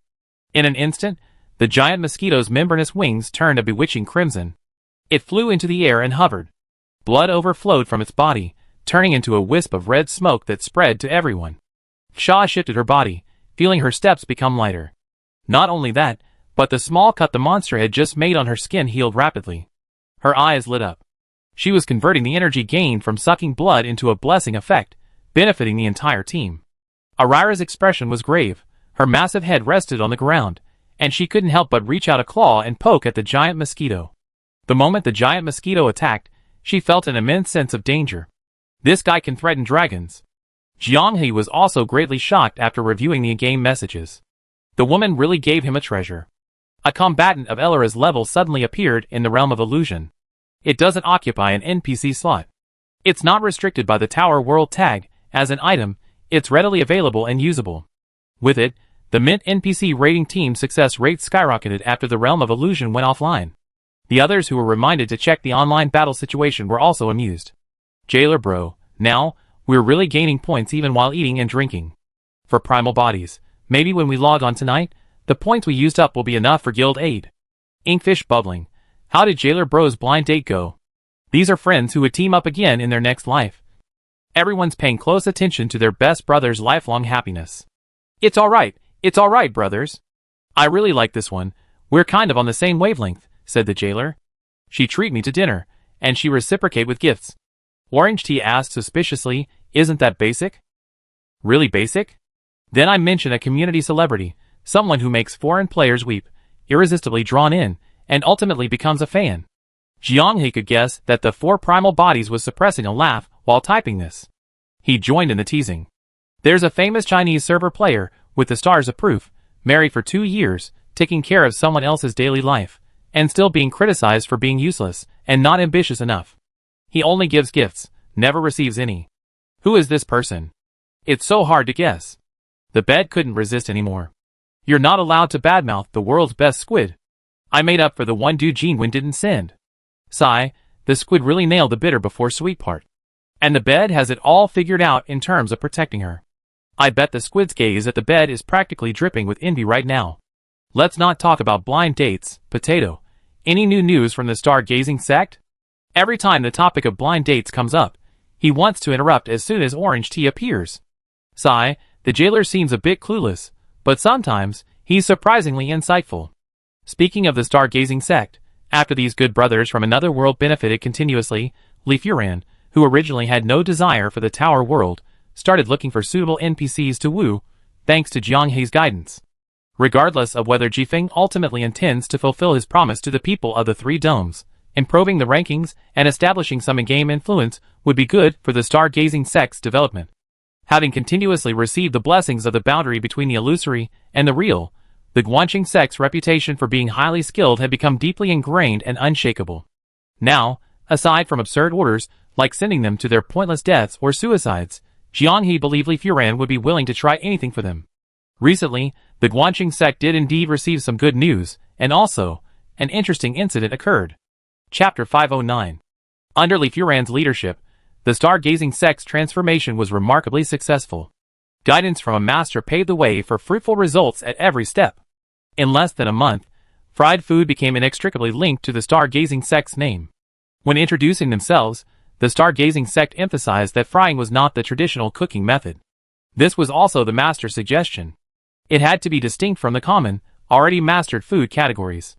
Not only did they aim to be the foremost culinary expert among cultivators, but they also wanted to leave a lasting impression on the people of the Three Realms. Among the many products, the most unique was undoubtedly soft drinks. Unlike fried food, which is easily imitated and has few technological barriers, the complexity of making soft drinks destined the stargazing sect to pave a second path in the future. Start by focusing on the fast food market of fried chicken and fries to build initial capital. Refine your beverage business.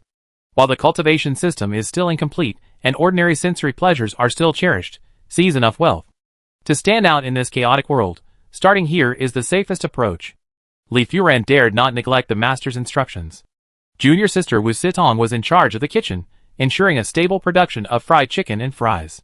Although her personal cooking often caused the members of the stargazing sect to feel their butts burning with rage, if it was just supervising. She had already tested the optimal oil temperature for fried chicken, fries, and other dishes, and had begun to customize more detailed marinating indicators and rules to ensure consistent flavor.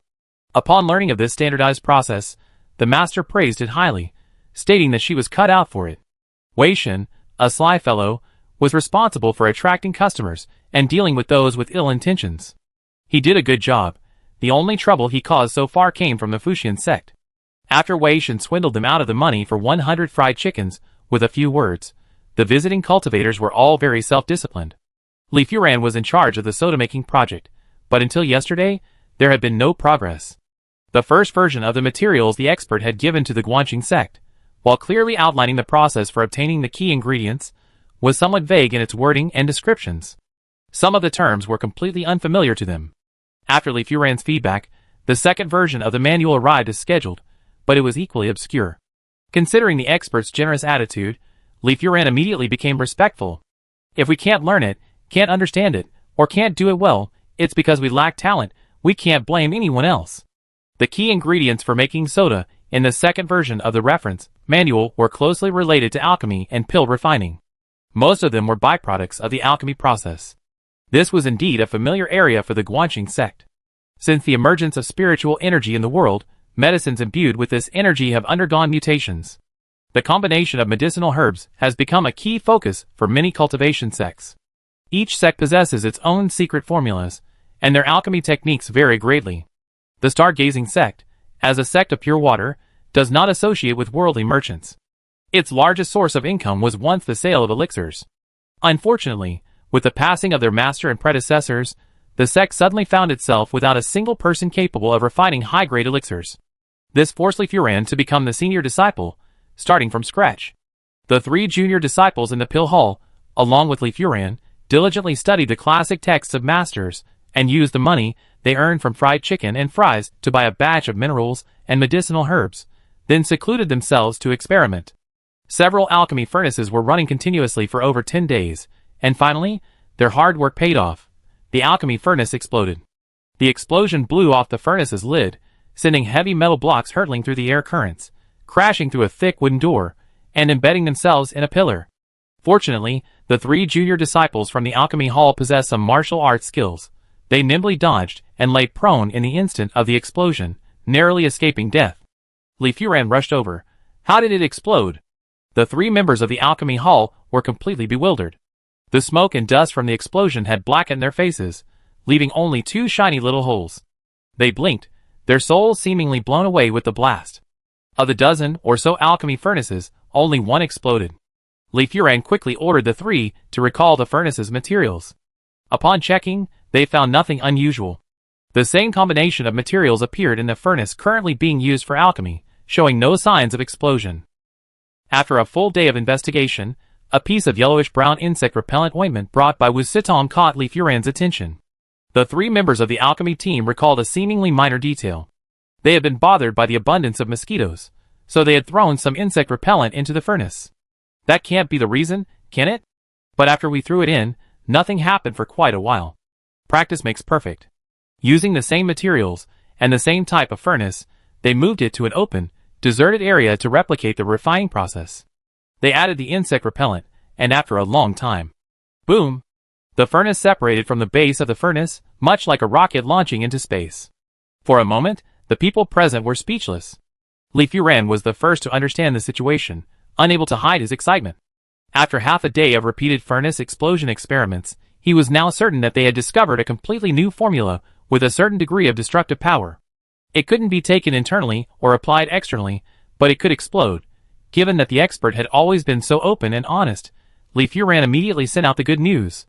The boundary between the virtual and real worlds was filled with enthusiasm for their good brothers in another world, who were building their sect from scratch. Everyone seemed to be channeling their inner professional managers, eager to analyze the situation upon seeing the message. However, after carefully observing the description, the chat group was left with only a series of repeated question marks. That's right, buddies. We asked you to try and figure out a substitute for soda-making tools through trial and error, and using local materials from the cultivation world. You discovered gunpowder, didn't you? Through the text continuously collected by Wei Shen, Potato had already grasped the general situation of the Three Domes land. This world belonged to an agrarian civilization that suddenly encountered a spiritual energy revival scenario. After the revival, conflicts intensified, leading to disintegration and the emergence of a fragmented era where each sect operated independently. Originally, their technological level had been increasing over time, but the sudden appearance of spiritual energy directly caused cultivation to become an easy path everyone aspired to, causing many ingenious crafts to stagnate. Considering that the spiritual energy in this world is still very weak, even less than a hair in the Ana worldview of the proof of the stars. After all, Li Furan himself said that the most powerful person he knew, besides the masters, was only able to walk on water and cross great rivers. And doing so carries a certain risk. Before the proof of the stars appeared, a group of sect leaders had competed in crossing rivers. One of them nearly drowned. Upon returning to his sect, whether from a cold or feeling too humiliated, he suffered a stroke and died. As for Li Furan's proud sword energy, it was merely enough to slash a distance of 1 meter, creating a wound that could break the skin. As for taking lives from afar or flying on a sword, he might have imagined it, but it was just the imagination of storytellers in the 3 realms. Such a disgraceful level of cultivation made those at the boundary between reality and illusion, who thought they could move mountains and overturn seas, realize that at this stage, delving into cultivation might not be as beneficial as acquiring something of equal value. After all, this amount of spiritual energy, and these cultivation methods were at best only the early stages of physical tempering. Block the news. Those 3 disciples from the Pill Hall are absolutely reliable. From now on, all information involving gunpowder must be kept strictly confidential. This is your stargazing sect's reliance for the next 100 years, enough to sustain you for a lifetime. Li Furan unconditionally trusted the hints given by the boundary between reality and illusion. Now, Li Furan wouldn't have any psychological barriers to calling a master, or expert, his master. He even felt it was a luxury, an aspiration. Li Furan immediately explained the seriousness of the situation to the 3 men. They were all people who had refused to leave the sect even during the escape, their loyalty beyond question. They were also quick-witted, and after receiving Li Furan's guidance, they immediately realized the wondrous uses of this power.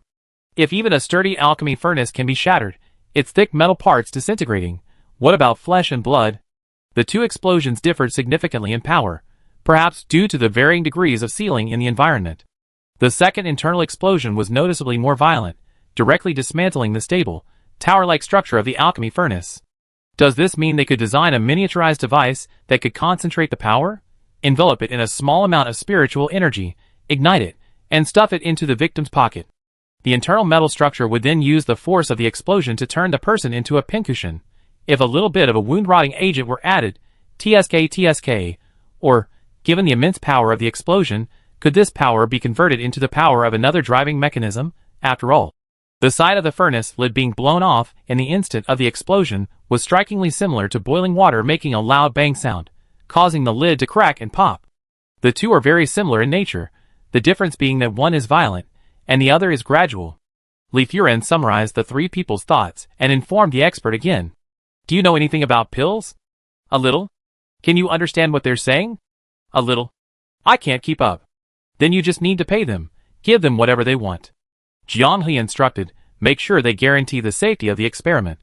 If they don't go astray and manage to produce something, your sect might survive for 1,000 years. According to Zhuhua, the spiritual energy of the 3 heavens land is exactly the same as their so-called magic power. In the 3 realms land, where everything was still in its infancy, these 3 lively individuals were ahead of their time in realizing that combining magic with industry already put them far ahead of those who only knew how to fly high and show off their spiritual energy by crossing great rivers. If that day ever comes, the stargazing sect will definitely erect a monument and statue in honor of this master. No, after a while, once we invested enough money from fried chicken and fries into soda research and have a sufficient surplus, we can erect the monument first. The chat room on the boundary between reality and illusion was filled with laughter. It was truly an amusing situation. They weren't being modest, they were simply saying, how did these promising young people from Earth end up as part of the scenic spot within the famous cultivation sect of the 3 realms land? It was clear that Li Furan was desperately trying to tie the master to the stargazing sect. This gentle and polite senior brother was diligently seizing every opportunity to carry the stargazing sect on his shoulders. No wonder that even after the elders of the stargazing sect had all passed away, dozens of people were still willing to stay and follow him, knowing the immense risks and the possibility of starvation. The jailer said, it's like that joke. Sima Yin entrusted his son to Zhuge Liang. If he had to choose between Sima Yi and Zhuge Liang, Who do you think he would choose? The answer was self-evident. French fries suggested, if doing this will make Li Furan feel at ease, feel that he has done right by our assistance, and constantly encourage himself, then agree. The four primal bodies also laughed. Don't you want to go to their stargazing sect's main store for some fried chicken before you reincarnate in Anna? Maybe it'd have a unique flavor? And take a picture with your own stone tablet statue and write I was here? Orange Tea chuckled. The boundary between reality and illusion gave an affirmative answer. The weight in Li Furan's heart suddenly lifted. The kindness of this master could never be fully repaid. At least he was allowed to show respect and gratitude in these small matters. Has anything major happened in the three realms recently? This had become a routine question from experts. The stargazing sect had developed excellent information filtering skills because of this. What might interest an expert is probably an unverified rumor. Oh! It said that yesterday at noon, a torrential downpour, accompanied by lightning and thunder, struck the mountain gate of the Fuxian sect. Li Furan asked in surprise. The torrential rain and lightning only fell within the Fuxian sect's mountain gate. It was quite a spectacle. Someone witnessed a black sword carrying lightning piercing straight into the Fuxian sect from the dark clouds. Li Furan clicked his tongue. First, their conquest of the Tower World failed, and now this strange celestial phenomenon. If there's divine punishment, the Fuxian sect's actions are likely to incur divine wrath. He never hid his contempt for the Fuxian sect. Demons appeared, and high-ranking members of various factions launched a siege. The Fuxian sect, preserving its strength, remained indifferent, thus managing to maintain its power and become a major force. The boundary between the real and the virtual world stared at this news, falling silent. They all thought of one name, Jifeng.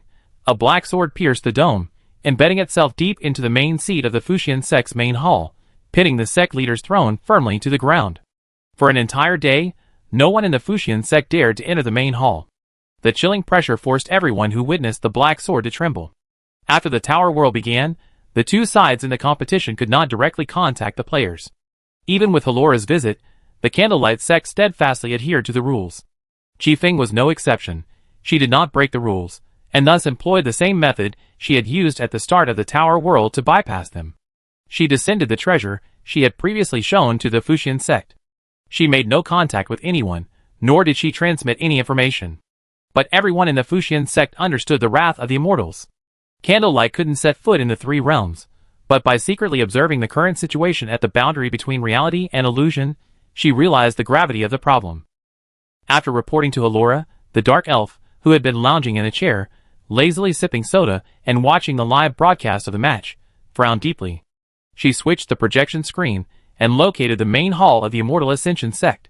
Her gaze focused on the black sword, her eyes growing increasingly cold. Candlelight knelt on one knee, while Chen Xiaoyu, accompanying her, stood as straight as a pine tree. His upbringing didn't allow him to kneel, and Halora tacitly approved. She's always exploiting loopholes in the rules, Candlelight said softly, completely opposite to me. She thinks she's clever enough. Clever?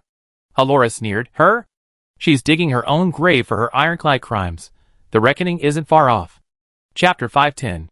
Candlelight didn't stop the conversation. Lady Halora, perhaps you should end this far sooner rather than later. Halora's eyes were full of surprise as she looked at Candlelight. Go on. The competition can continue, but Weaving Wind should be dealt with immediately. Halora paced around Candlelight as if she wanted to get to know her again. Chen Xiaoyu felt inexplicably flustered. Had Candlelight said something disrespectful? The dark elf's reaction was very abnormal. Do you know what you're saying? I know very well. Candlelight lowered her head. You followed the Iron Law, initiating the game of combat. The contract and rules were all established, leaving everything to the judgment of the winner. Halola clicked her tongue in amazement. I examined your memories. The fragmented part doesn't affect your sensitivity to the Iron Law. Candlelight, what made you willing to abandon? No, in your puppet's terms, it was offense. When you said you were circumventing the Iron Law and punishing your opponent prematurely, you were already defying the Iron Law. Candlelight's voice was calm. I couldn't kill her, and she couldn't kill me, so it was decided by the game. I thought she would calmly accept the outcome and hold on to that hope. Halola pressed, you still haven't answered my question. What made you defy the Iron Law and want me to intervene prematurely? If the Overlord were here, he would certainly do the same. That's a convenient excuse. We all know the Overlord doesn't care about the Iron Law. Those are rules made for puppets. I'm asking you. Chen Xiaoyu saw the fine beads of sweat on Candlelight's forehead. Her inner turmoil was far from matching her calm tone. After a brief silence, Candlelight spoke, her voice trembling. I am a puppet, they are not. You need to explain that further. Candlelight glanced at Qin Xiaoyu and said calmly. My lifespan is 120 years, and I have been operating smoothly for 52 years. Barring any major unforeseen events, my core will fail in 68 years. My master, Shilu, brought me back from Lord Zinlov, and for 52 years, she has repaired and mended me, making me a soulless puppet capable of sensing emotions, not merely simulating them. I am a puppet, but only a puppet, an anomaly born to be rejected by any world's rules. Using the theories mentioned in Lord Shilu's alchemical puppetry, we have never truly lived, we merely mimic life forms, imperfect creations of magic. Even the sovereign has joked that puppets are more like another path. Necromancy is merely a product of further exploiting corpses and scraps of souls. It's complex, I never truly understood the knowledge of adults. Everything is just memory etched in my mind. Even reciting it now seems like simple memorization. I can understand each word, but I can't grasp their deeper meaning. But that doesn't stop me from feeling that everything they research and explore is profound and mysterious, as if it resonates with the truth contained deep within this starry sky. Individuals with complete lives shine brightly like fireworks. And I am merely a river lantern drifting in a summer night stream. The flowing water will eventually destroy and corrode my existence. She suddenly looked up, her glassy eyes reflecting Qin Xiaoyu's image. We won't die. True death requires existence, while we merely operate to a certain point, then stop like a broken clock. I can't leave anything for any world. Only living beings possess creativity, they are far more precious than me. The three realms have already lost some people because of weaving wind. If future developments lead to her losing her mind, causing even greater casualties. And if violating the Iron Law can avert this risk, and the only one who pays the price is me. Candlelight closed her eyes. I'm prepared. Qin Xiaoyu grew agitated. He opened his mouth to say something, but Halora spoke first. Violating the Iron Law, an improved doll actually utters such a statement. She clicked her tongue in amazement. You might be the first doll in history to openly declare your defiance of the Iron Law. Your name will be recorded in history. If doing so allows my existence to endure, it should also be a manifestation of value, Candlelight said. The invisible aura surrounding Halora suddenly dissipated. You resemble that sovereign, but unfortunately, only to that extent. However, it's already quite remarkable. Candlelight trembled violently. She had the courage to launch into a lengthy debate against the ironclad laws, yet the moment Halora compared her to the sovereign, she broke out in a cold sweat. I accept your proposal. Candlelight looked up sharply, staring at Halora in disbelief. Leaving aside the consequences of violating the ironclad laws, I don't want future history to record me as someone who stood by and watched things deteriorate, bound by your ironclad laws, causing more innocent people to suffer as a result of my evil deeds. The teacher will fill up my crypt and hang me up to whip me. Logically, Halora should be over 1,000 years old, and there's an elder still treating her like a child. Qin Xiaoyu was a little confused, but upon reflection, he suddenly felt a warm feeling. Candlelight suggested, shall we set off now? No problem, but it might require the two of you to coordinate. Qin Xiaoyu's head was buzzing. The you including me? Of course. Qin Xiaoyu was puzzled. Why don't you just go over and slap Weaver Wind to death? In his understanding, the Overlord's eldest disciple was definitely a top-tier powerhouse capable of moving mountains and seas. A casual spell, a fireball chant, and Weaver Wind should be reduced to ashes instantly. To go further, would Jifeng really be able to resist Halora? A normal doll wouldn't, but Jifeng isn't a normal doll, Halora shrugged. She's an independent individual, a clone of Candlelight, who stole fragments of memory. She's incomplete to begin with, and easily angered. If she knew she was doomed, do you think she would kneel down and beg for mercy, or would she give up and drag the three heavens down with her? Besides, I'm not as powerful as you think. Qin Xiaoyu knew Halora was a cunning person, and quickly bowed. Boss, you're too modest. Halora sighed. I'm not lying to you, I can't go all out. Otherwise, why do you think I asked for this ring? As far as I know, there's no corresponding item in the three heavens. Therefore, any action will inevitably affect the spiritual energy. She continued to explain. The knowledge and skills we possess, if forcibly displayed in a world where the magic power is incompatible, will bring about a great disaster. What Jifeng is doing is borrowing the spiritual energy of the three realms land, recklessly performing miracles, which will deplete the three realms land's growth. In severe cases, the current spiritual energy revival will be prematurely interrupted. In even more severe cases, It will rapidly wither and enter an era of natural disasters more terrifying than the end of Dharma. Chen Xiaoyu instantly understood. No wonder Halora reacted so strongly to the Black Sword divine punishment. Candlelight asked, Lady Halora, how do you plan to proceed? Halora paced back and forth in the cave, gulping down several mouthfuls of soda and letting out a burp. Wait. Since you're willing to defy the Iron Law, I have a new suggestion. Chen Xiaoyu, sweating at the mention of the Iron Law, instinctively defended her. Don't push the candle flame into the fire pit. Halora's lips curled up. Where we're from, people who develop strange feelings for dolls aren't laughed at. Why don't you be a little more frank? Chen Xiaoyu's head suddenly started spinning. Let's get down to business. Commendable courage indeed, using that tone with the Overlord. If it were a more forceful civilization, they wiped you out. Chen Xiaoyu was certain she wouldn't say something like that. Having such a comedic older brother above him in his own world was incredibly reassuring. I'm leaving for a bit. You two can cultivate your relationship. Halora flicked her finger, the ring's magic erupted, and she teleported away. Because of her strange words, an awkward silence descended upon the cave. In the evening, the jailer, who was planning to enjoy a nice dinner with his blind date, received a call from Potato. Find a secluded spot and squat down. The meaning was unclear. Dude, I'm going on a blind date. What are you doing? Although he grumbled under his breath, he still slipped back into his room in his flip-flops, closed the door, and obediently squatted down. Squatting. Whoosh. A flash of white light appeared, and in the dimly lit room, where the lamp had just been turned on, a figure perfectly blended into the background. A weak-colored elf. If this was cosplay, the makeup and costume were absolutely top-notch. So beautiful, amazing legs. Potato told me to watch your mouth, and not mention those jade feet. Those words brought the jailer back to reality. He suddenly realized just how surreal this elf's appearance was. You, Candlelight, you changed your skin? The last time they experienced teleportation was Candlelight. I'm her boss. Everyone's here, just waiting for you. Come on.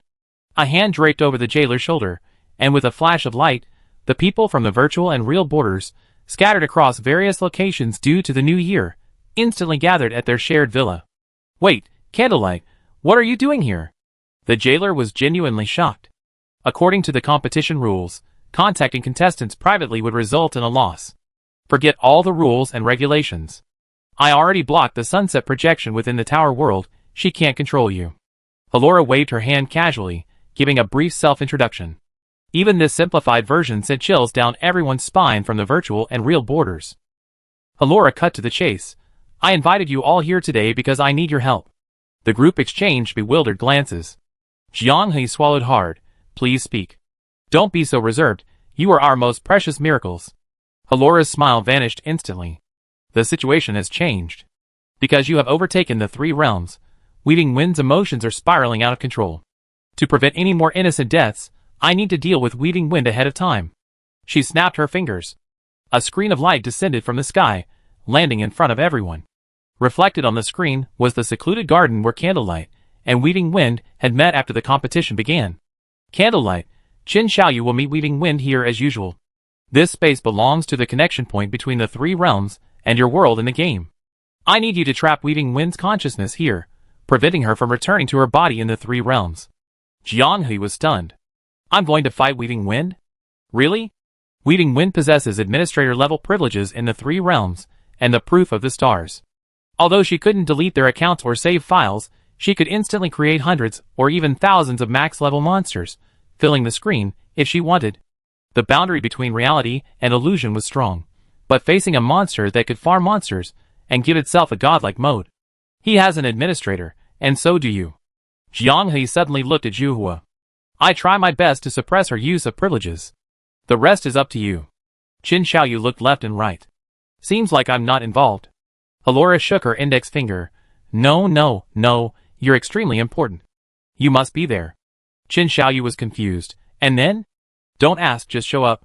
He had a feeling Halora was using him to set something up, but since it concerned Zhuhua and the two worlds, he nodded frankly. No further questions.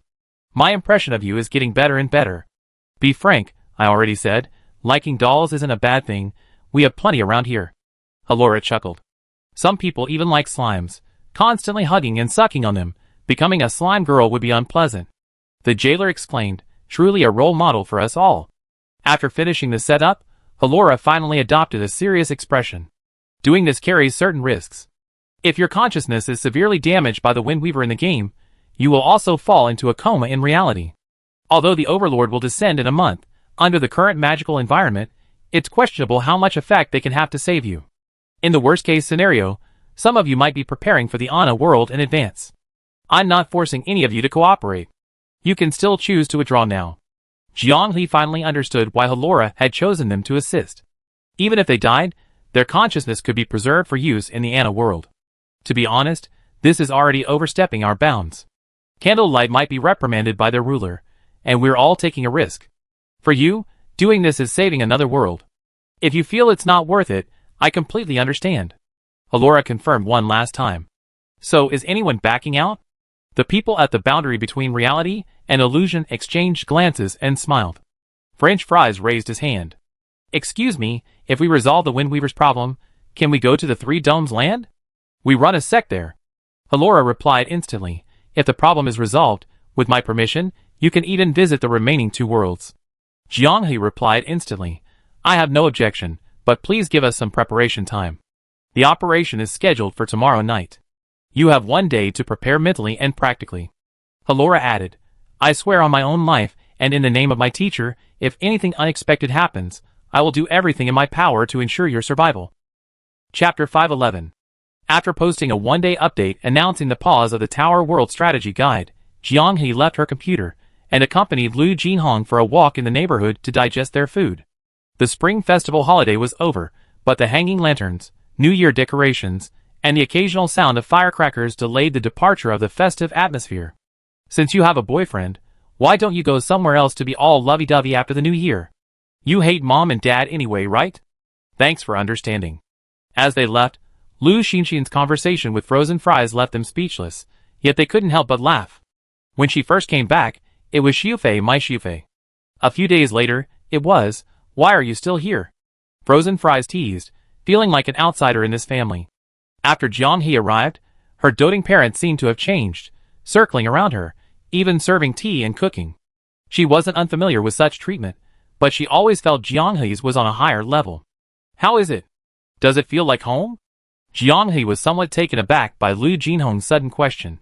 How's the home compared to what you imagined? Jianghe smiled. It's great. At least I won't be alone for New Year's Eve dinner. Then you can cook next year. Okay. Now that the Tower world is over, think about where you live. If you like retirement and leisure, go to a place with good amenities and convenient transportation. A little decoration will make it very comfortable. Lu Jinhong looked up at the bright lights. You and French Fries are the kind of people who can live on as long as there are games and internet. Taking care of yourselves won't be a problem. My requirements for you and her are the same, to live a life free from illness and disaster. That would be enough. Take good care of yourself, and help me take good care of her too. It's also possible she's taking care of me. That's fine, it's good that you're with her. Lu Jinhong laughed. By the way, what flavor of fries do you like? Sounds like a test. You already called me dad, why are you still so cautious? I'm not picky, any fries will do. That night, everyone's choice was surprisingly consistent. At the end of the Spring Festival holiday, with the departure from home to return to the base, and also the crucial time for tomorrow's expedition against the Windweavers, a few unusual actions wouldn't seem strange to their families. Hurla apologized to them. She believed that letting everyone know their future mission in advance might have been a mistake. Death is not the end of life, it makes the life before death less precious. This element wasn't originally in Candlelight's design. Because of her separation, too many things have deviated from their original course, racing headlong in directions no one could predict. Candlelight's promise of being healthy and without illness was also approved by her, and she believed the Overlord felt the same way. Orange Tea stroked the old, large yellow dog in the yard. She had a memory of hugging the dog's neck when she was very young. As she grew older and left home less often, the dog would become somewhat listless whenever they met. Her parents were the same. Orange Tea moved a small stool and sat with her parents in the yard, listening to them pick vegetables and reminisce about the past. Years ago, this place was a dilapidated little mud brick house. In their youth, they carried their wares on shoulder poles, walking along mountain paths to sell pickled vegetables. Orange Tea contentedly placed her hand under the dog's chin, gently rubbing it. She thought Halora was too powerful, and therefore, her way of thinking was somewhat endearing. As human beings, they simply lack the capacity to contemplate their next life, or even 10 years into the future. They mostly just hope for good fortune tomorrow. Their biggest worries are often what to eat for breakfast, lunch, and dinner. No illness, no disaster, a peaceful death in one sleep. The value of these 8 words far exceeds their imagination. Even as a transaction, if it meant Orange Tea would gamble with herself, she would be willing to try. Squid, blanket, and French fries are all like that. The 4 primal bodies are even more so. This is something that would make them risk their lives. As for the jailer, "What are you doing?" The jailer replied after almost 5 minutes. "Spending time with my family." Like a floodgate opening, he began to ramble on and on. "Sigh, I got a double beating from Dad and Mom, 1 male and 1 female. They think I'm not proactive enough in blind dates, not assertive enough. Mom's friend told me I seem unenthusiastic and passive, and even asked if I just like being passive. Sigh. Although I really like it, I just can't quite handle this pace and rhythm. Is your social terrorist persona fake? It depends on the person and the person. Am I supposed to just go up to someone I like and say, 'I'm a master of prison guards. I have tons of prison guard pictures on my computer. Want to take a look?' Or, 'Do you know how good I am at finding prison guard pictures? Everyone calls me the Akina Mountain racing god. I driven more 5 hairpins in a row than an 86? Anyway, I can't exactly tell her I have some very sophisticated research on all kinds of prison guards." Sigh. Orange Tea looked up at her parents. They were still chatting with other elders, which reassured her.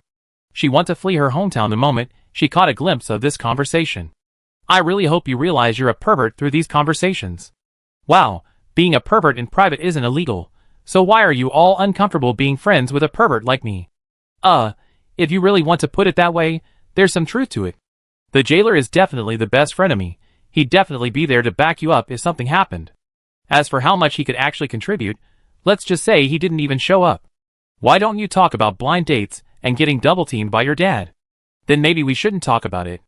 Seeing that Orange Tea wasn't replying, he sent a seal emoji and continued. "If she dislikes it, I can change it." The jailer paused, then added, "Anyway, as Squid would say, people always grow up and mature, it's just that they haven't encountered the opportunity to change. After all, I can't always be like a freshman, my mind filled with thoughts of lunchtime approaching, rushing in first to grab the biggest spoonful, and then happily returning to my dorm for a nap. If I don't have afternoon classes, that's even better, I can sleep until another lunchtime. I'm not kidding, that's how I spent my university years." Orange Tea couldn't help but facepalm. If she hadn't encountered everyone at the boundary between reality and illusion, she'd probably still be diligently studying. Anyway, they won't be as bizarre as that jailer guy. Just hearing him talk about it makes me vividly picture him feeding pig swill, the pigs happily eating it, and then falling fast asleep. Because of you guys, I seamlessly went from a lazy college graduate to a celebrity. Is it skill or luck? I say I'm more inclined to believe it's the good fortune you brought me, and I know that much. My dad says I'm just naturally impulsive, but compared to my brother, it's really just good luck. Life is so long, I can't always be lucky, right? The future is long, I can't always be so carefree. After all, there's always a next life. For Mint and the others, I need to grow mentally, so I can handle more unexpected situations. After the Tower World ends, I should try to catch up on my brain and learn something. I wasted a lot of time in university. Thankfully, I have a chance to make up for it." She originally thought that living a life of leisure was the standard for the prison guard's future, and he had revealed this thought more than once. Orange Tea was just curious about the blind date, but unexpectedly, she directly extracted all his innermost thoughts and future plans. "Just don't get fooled by bad women." Wow, I can be fooled by bad women? Am I the kind of person like Squid? Screenshot taken, sent to Squid. Wow, damn it, Orange Tea, how could you be so mean? Time flew by amidst the noise. The boundary between reality and illusion, having devoted all their time to their families, finally met with Allura for their appointed time. As promised, the boundary between reality and illusion shouldered their packs, left their hometown, and embarked on their journey back to Guangfu. In reality, they were teleported away the moment they stepped out the door. The 7 thoughts remained unchanged, and Allura slowly exhaled a breath of stale air. "Believe in yourselves, and believe in the candlelight." Jianghe smiled. "More importantly, believe in you, Allura." Allura's plan was not complicated. The moment Jifeng's consciousness left her body, she quietly infiltrated the 3 realms land, using magic to search all suspicious places and find her hidden true form. Mission accomplished. If things are beyond our control, Candlelight, don't force it. Candlelight lowered her head slightly. She seemed to have some kind of unspoken understanding with Halora, which suddenly made Qin Xiaoyu's heart clench. Time's up, everyone. Good luck to us all. Hopefully, our next meeting won't be on the other side of the starry sea. Ji Feng's inexplicable anxiety had persisted for almost half a month. That aimless panic, without a specific threat, without an indescribable crisis, only a vague yet overwhelming premonition, pressing down heavily like the low pressure before a storm. The sultry air, impossible to dispel, thickened and blocked her chest, as if her body had sensed some impending threat before her reason, issuing a fearful warning. She was astonished that the doll's body could so human-likely recreate this emotion, as if it truly belonged to her. To find the root of the problem, she sifted through and eliminated all suspects. The sunset of the tower world? No, impossible. She was merely a pre-programmed procedure of the star's proof, offering no feedback whatsoever. Candlelight sabotaging them in secret? She would never dare violate the ironclad rules. Weaving wind originated from Candlelight, she understood herself. Unresolved anxiety, with nowhere to vent, finally coalesced into boundless rage upon glimpsing the rankings. The Black Sword divine punishment wasn't her last resort. She still had ways to circumvent the ironclad judgment. Weaving Wind couldn't understand why, after painstakingly preparing so many advantages for the three realms, everything always ended in failure. From the initial exploitation of loopholes in level suppression to the later complete domination of the rankings, everything had initially been developing in their favor. When did things start going wrong? Yes, the boundary between the real and the virtual, it's them again. And she lose Celestial Globe. The randomness of the tower world completely shattered the originally closed, uncommunicative environment, instead igniting a surge of live-stream communication on the other side, pushing the achievements of the boundary between the real and the virtual to their peak. She didn't understand what she had done wrong. Clearly, every step she took showed obvious advantages, so why did it collapse suddenly in the middle stages, like a castle built of sand? The major sects of the three realms, such as Fuxian sect, had received her hints long before the tower world began.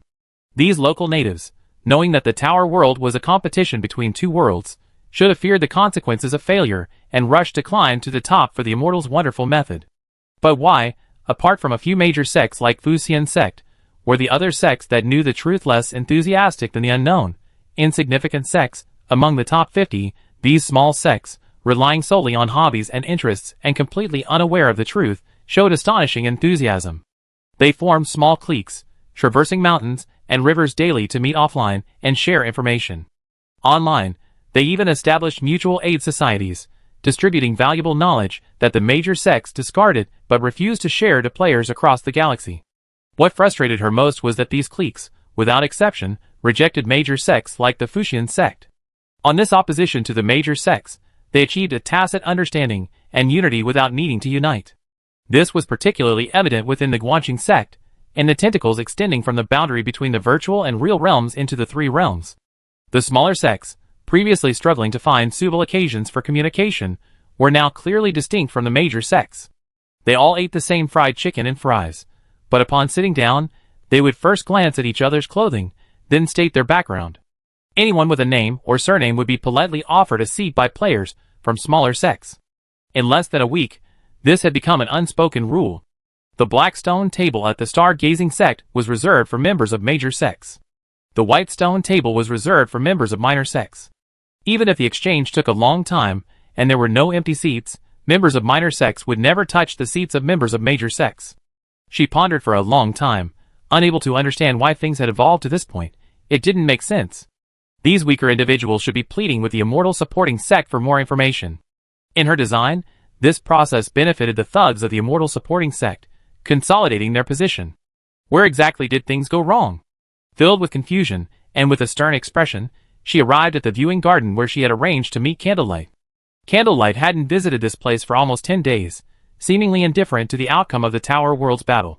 Was the reason she was summoned now because the reality and illusion boundary had won, overtaken, and consolidated its position, and was here specifically to mock her? I haven't lost. Whether it's the top 100, 200, or 500, we from the Three Domes lands are still in the lead.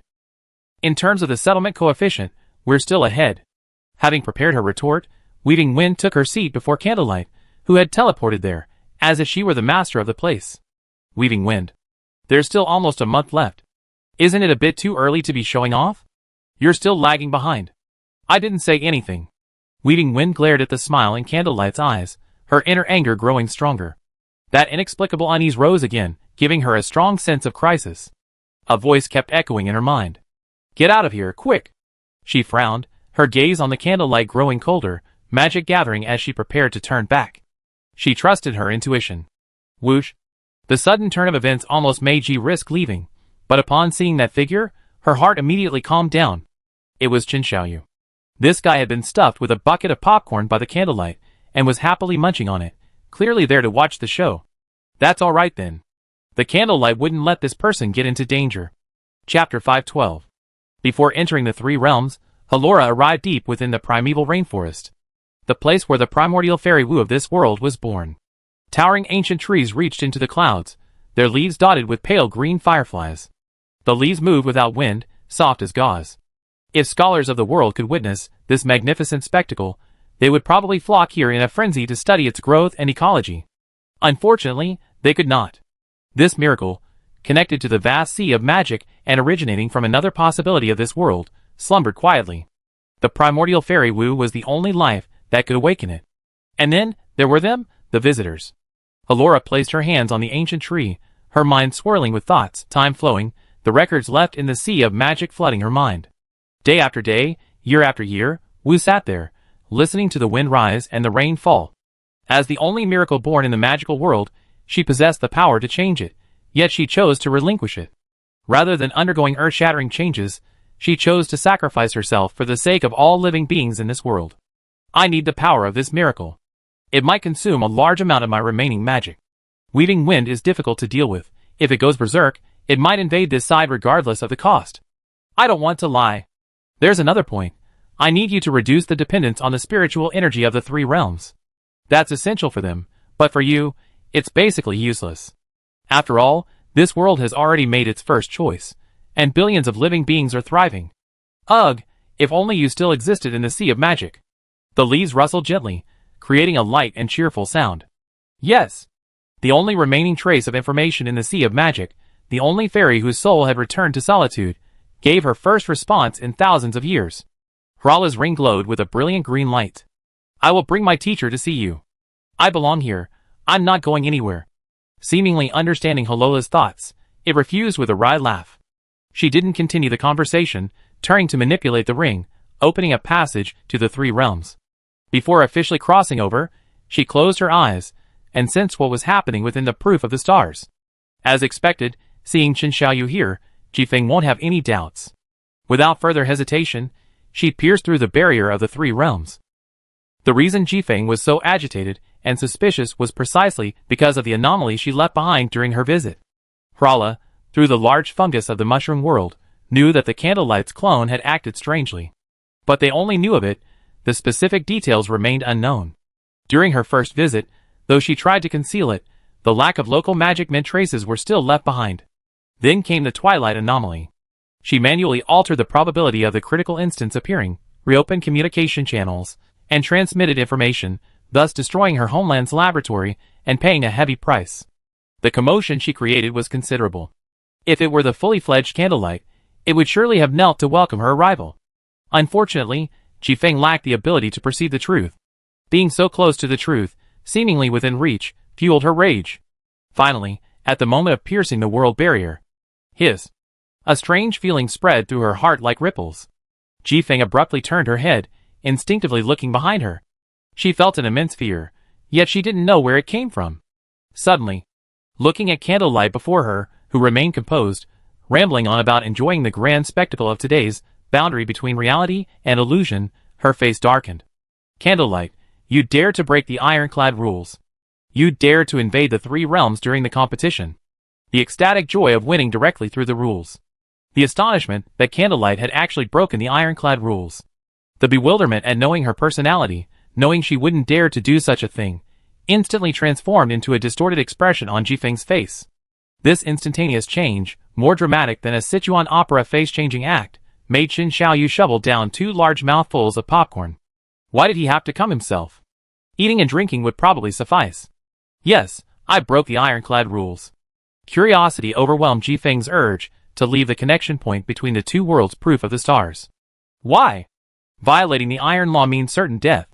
The doll's inner emptiness remained unfilled. Was this also part of Candlelight's scheme? Someone violated the iron law with me. She said another ruler would pardon me. Fear surged like a tidal wave, washing away Weaving Wind's already dwindling rationality. You, Lady Halora has arrived, Weaving Wind. Your act of unleashing the Black Sword divine punishment has angered her. Today, you must die. The words had barely left her lips when the entire garden was sealed off by an invisible barrier. The passage connecting the two worlds, the proof of the stars, severed. Your playful game is over. Without you, the proof of the stars, the tower world, will continue. Candlelight said no more, using her game administrator privileges to forcibly drag the boundary between reality and illusion outside the game passage into the garden. Extreme fear fueled a frenzied rage. Jifeng laughed maniacally, ha, ha ha ha. Shuhua, you shattered your beliefs, deliberately defying the ironclad law, ha ha ha. What difference is there between you and me? I will not die. No one can. Hrala? In your memories, the Overlord's eldest disciple? Defeat her, and my value will surely be revealed to the Overlord. Jifeng waved her hand, unleashing a torrent of black light that slammed into the invisible barrier, creating a series of resounding crashes. You and I originate from the same individual. Why can you control me, but I cannot control you? Value determines everything. As long as I am strong enough, the Overlord will choose me. Hrala, I will kill you. I will bring your corpse before the Overlord. Let me leave this place. Except for Zhuhua, everyone present broke out in a cold sweat upon hearing her words. They had initially harbored some doubts about Halola's risky attempt to kill Jifeng prematurely. After all, the sovereign will descend in a month. What problem can't be solved then? Now it seems, it was indeed insightful. Jifeng's sanity nearly vanished. She stared at everyone present, her laughter growing increasingly arrogant. Trying to trap me? She gestured in the air, and a semi-transparent panel appeared. Countless options flashed and appeared. The star proof could only be viewed and adjusted by administrators. The permissions were displayed. Rules? Jifeng gritted her teeth. Bullshit rules. Since you won't abide by them either, let's play. The jailer, with sharp eyes, saw Jifeng open the panel called Monster Sequence and begin selecting options. Heroic Spirits, Old Era, Star Sea Youth. What trash, you old trash, get out of here. I only want the strongest youth, ha ha ha. Max level, all max level. Matching correct historical strength, yes. Jianghe broke out in a cold sweat. The jailer even shouted out loud. These options were clearly nuclear level. Candlelight, stop looking, keep moving, you die. Candlelight had already completed a round of operations. She had secretly adjusted some settings upon entering the game. For example, she enabled repeated operation restriction. This setting was to prevent administrators from accidentally triggering multiple functions simultaneously, causing the game's cluttered content to load all at once and create chaos. After activation, for one day in the game, administrators cannot select functions that have already been selected with permission. Except for canceling triggered content. Administrator's highest permission adjustment interval, 2 days. This blocked the possibility of Jifeng escaping by elevating her own administrator privileges. The trade-off is that after the highest level permissions in the game are changed, the person making the change needs to enter a cooldown period.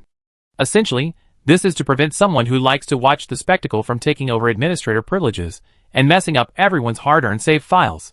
The owner mentioned that there really was such a brat in history who completely destroyed the save file of an alchemist who liked to hoard rats and could transform into humans and spiders. However, in the end, it wasn't punished because this alchemist himself granted permissions to a slime. This design was preserved in the current version of Proof of the Stars in Candlelight, also to ensure security. After all, playing for yourself and letting other worlds play are two different things. A slight mishap could ruin your save file, and the consequences would be severe. Candlelight took a deep breath. I patched up many loopholes, but I can't help with permissions right now. I have to wait for the cooldown. The heroic spirit is coming. The jailer's mouth could fit 2 eggs. Stop yelling, it's coming. Orange Tea kicked him, and the jailer immediately calmed down. Halora sensed the operations within the Proof of the Stars. In this matter, Candlelight was indeed at a disadvantage. Weaving Wind only needed to disrupt it, while Candlelight had to use her limited opportunities to manipulate permissions to prevent loopholes that Weaving Wind could exploit. Offense is the best defense, and being naturally at a defensive disadvantage put both Candlelight and the boundary between reality and illusion in a passive position. If only I had asked the teacher for the highest level of authority for this star certificate before coming here, and just had administrators like Jifeng and Zhuhua block it. Good luck, everyone. Muttering this, Halola landed at the Fuxian sect in the Three Domes land. The entire Fuxian sect was shrouded in gloom after the Black Sword's divine punishment. Whether they could obtain the Immortal's wondrous methods was another matter. The Immortal was clearly extremely dissatisfied with their recent performance in the star certificate. If it weren't for mercy, the Black Sword might have pierced through the Fuxian sect master's body. The 7-person team from the Fuxian sect responsible for conquering the Tower World was dragged into the main hall, made to kneel, and swear an oath to strive for first place. However, the Black Sword remained unmoved, still releasing its oppressive aura that made their knees weak. What are you kneeling for? You're not allowed to kneel. A broken puppet, acting like your god. Halola walked through the central courtyard of the Fuxian sect as if no one else was there, her figure flickering as if she were teleporting. Those along the way only saw a fleeting afterimage. In the blink of an eye, she was gone. Only the high-ranking members of the Fuxian sect gathered in the main hall felt the immense spiritual energy emanating from Halora, comparable to that of an immortal.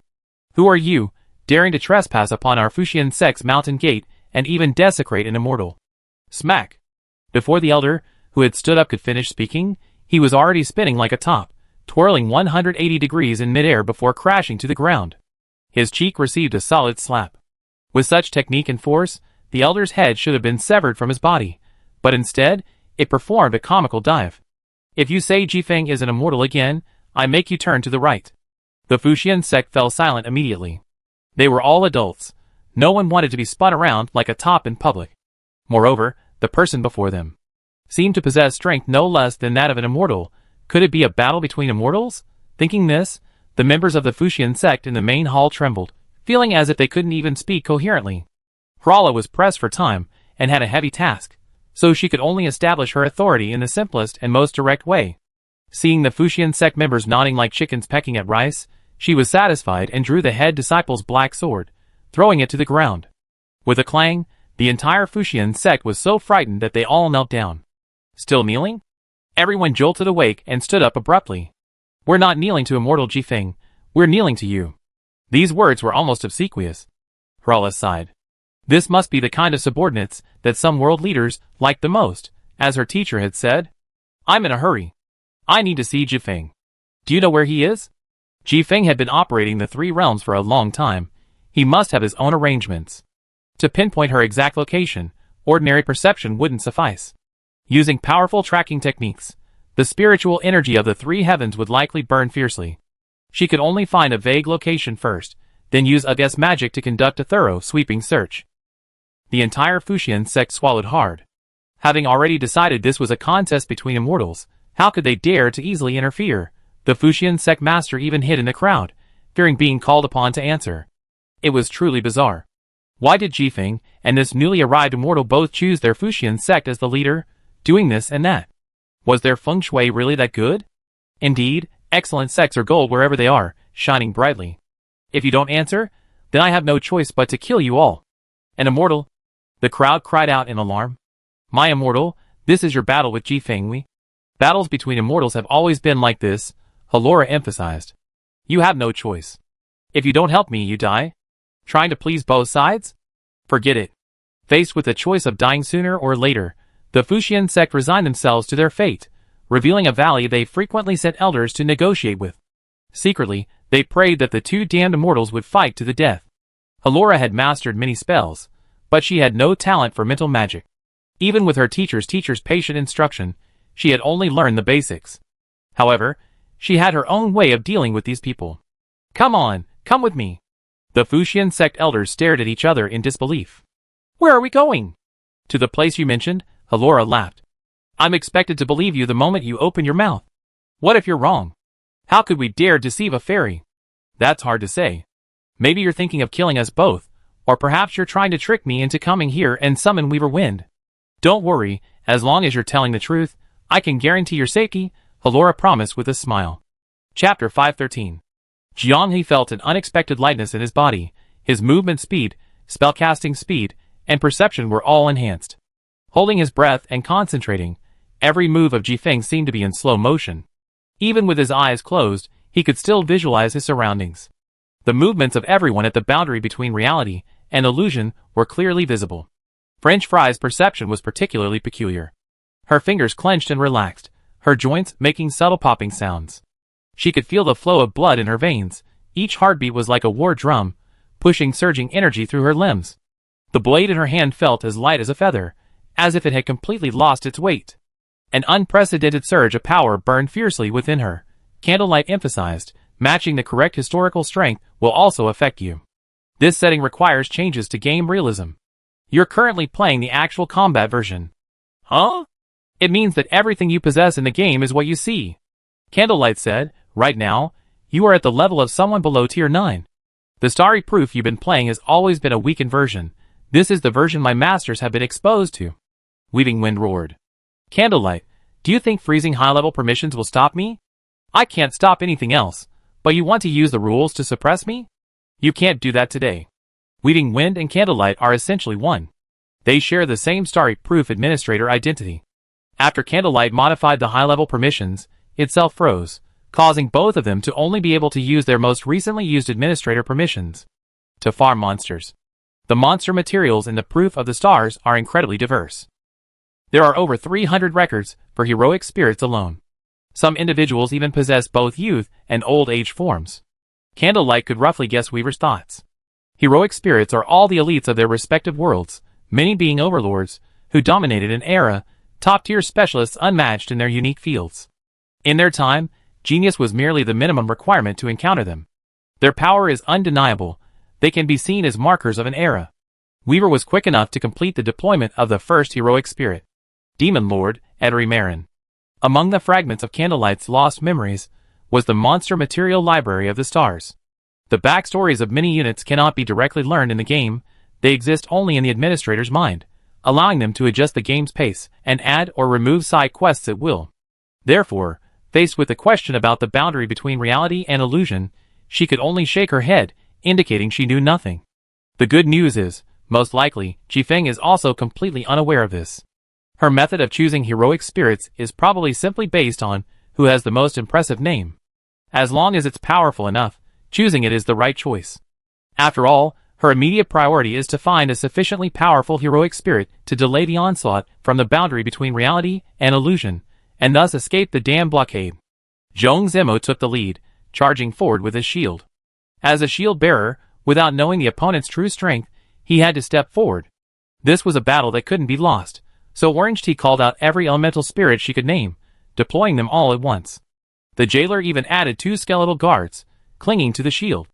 Don't worry about how much physical damage they absorb, at least they're useful. The Demon Lord, a sinister and deep-set young man with black hair, took a deep breath. The elemental shield attached to the squid shattered, its bones instantly turning to ash. Not far away, the 4 primal bodies felt dizzy, their magic power involuntarily dissipating. The Demon Lord's sucking continued, invisible magic power materialized into tangible threads with each breath, continuously flowing into his body. Jianghe, the 4 primal bodies, and the jailer, even with their strong defenses against magic power, couldn't resist the palpitations that seemed to penetrate the depths of their souls. Martial artists and believers were unaffected, his spells only worked on mages. Orange Tea turned sharply, looking at Candlelight protecting Chen Xiaoyu behind her, and asked urgently, "You're also grinding monsters?" Candlelight shook her head. "With you all here, remaining unchanged is the most suitable approach." "Why? Don't you want the heroic spirits?" Candlelight communicated telepathically. To achieve the strongest combat power, Weaving Wind enhanced the game's realism and matched it with real historical strength. This results in all summoned heroic spirits and monsters having a very high degree of fidelity. Isn't that a good thing? Orange Tea asked doubtfully. If the fidelity is too high, it's no longer just a simple game. They become unique soulless puppets. With real-world behavioral data, no one can predict what will happen. Bang! Inkfish swung its 2 wall-like metal shields around, sending them flying. The giant flying pancake spun rapidly in the air, whistling as it struck the Demon Lord, who raised his hand to block. The solidified magic shield absorbed the force layer by layer, blocking this attack comparable to a steel coil charge. Sizzle! The Demon Lord's pupils trembled violently. A piercing pain in his lower abdomen made him clench his teeth, his magic flow faltered, and his strength instantly dissipated. Wow, whose magic shield only covers a semicircle directly in front. So conservative with magic, Are they risking their lives for magic? The woman in the blanket drew her sword and stabbed again. 2 heavy blows completely shattered the devouring demon lord's magic, his defense collapsing. It even managed to contribute its first ever purple material to the woman's money-stealing knife. Fry's finishing blow was perfectly timed. With a swift stroke, the devouring demon lord, now without its barrier, was decapitated. To prevent these heroic spirits from possessing other evil abilities, she activated her bloodlust frenzy, transforming into a butcher, hacking wildly at the still-living corpses. Before setting off, Jianghe repeatedly warned them to be careful. This time, they had no resurrection items to use. If they died suddenly, it really might be the next life. Orange Tea was somewhat surprised. Heroic spirits, that's it? Matching history with realism restoration, when activated together, results in this, Candlelight explained. The historical forms of some heroic spirits are more like traps. The archives are kept to record and simulate them, so their flaws are an unavoidable part of the experience. The young demon lord clearly didn't care about the details of combat. In his prime, with exceptional talent, he could simply bulldoze through all opponents like a raging bull. Why bother with details? He could easily defeat anyone. Without evenly matched opponents, no one could correct his flaws in battle. If it were just a game, Proof of the Stars would rationalize combat data based on its internal settings, compensate for its flaws, and design more interactive strategies for the player. But reality sometimes doesn't follow reason or logic. It's unclear which world these people belong to, but they were utterly crushed by a rough and ready guy like the Demon Lord for an entire era. A deep condolence to those geniuses, who focused on details, but were powerless to compete with the Demon Lord. This time, Jifeng selected 4 heroic spirits at once. Crimson Swordsman Rishik.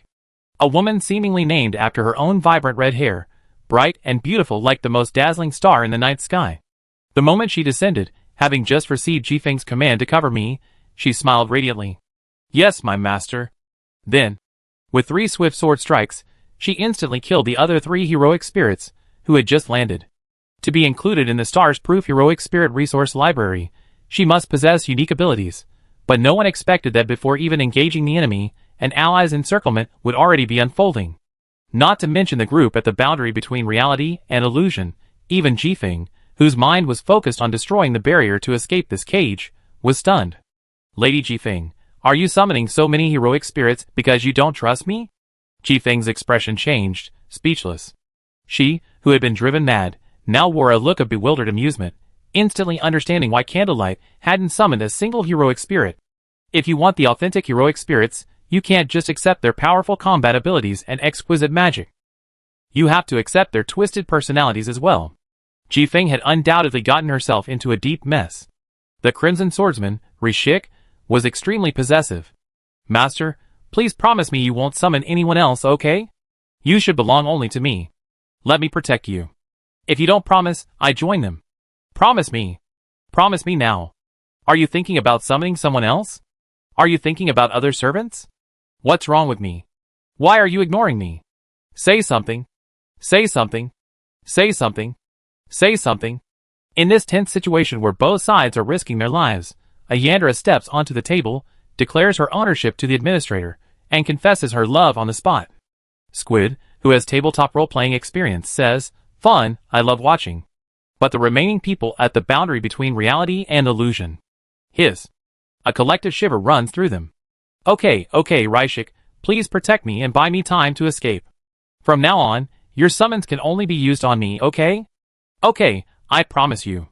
Damn, Jifeng doesn't seem as crazy as Rishik. Compared to this, she looks like a normal person frightened by a madman.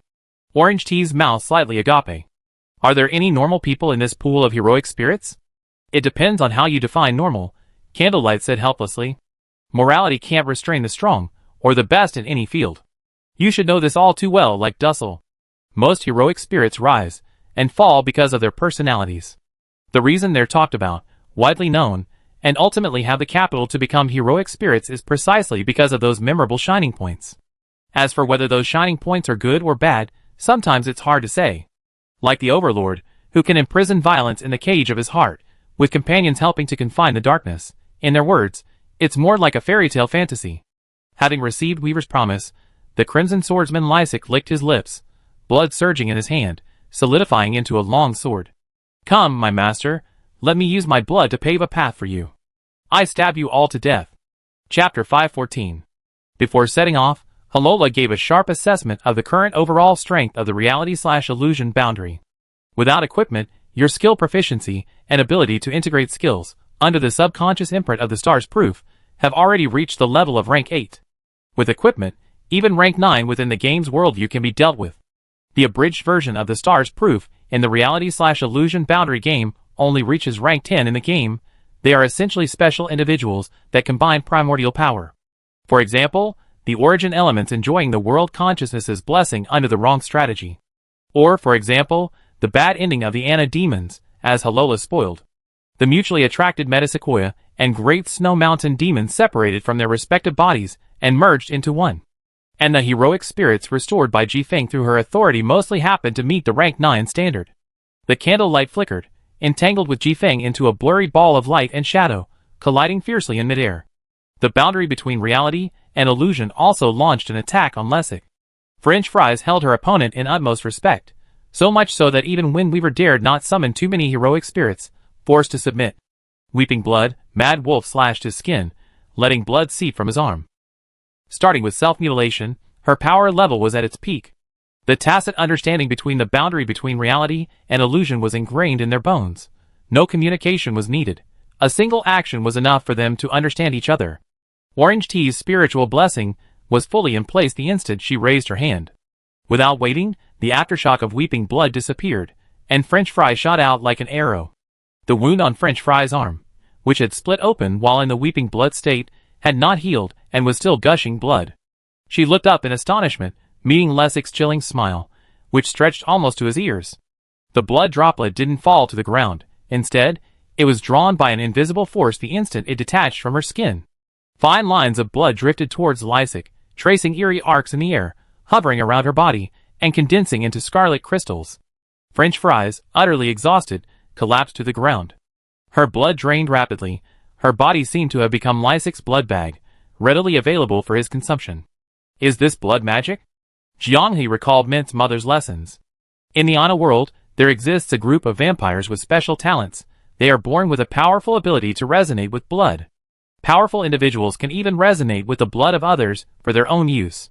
But Lysik's method, almost like robbery, obstructing my own healing and stealing blood, was unheard of. Lexik licked the blood from the fries, then covered her face, exclaiming, "The abundant blood energy of a martial artist is so sweet. If it weren't for my beloved master, I want to keep you as a pet." It's hard to imagine what happened in Lexik's era. The fries' mishap didn't affect the offensive rhythm of the boundary between reality and illusion.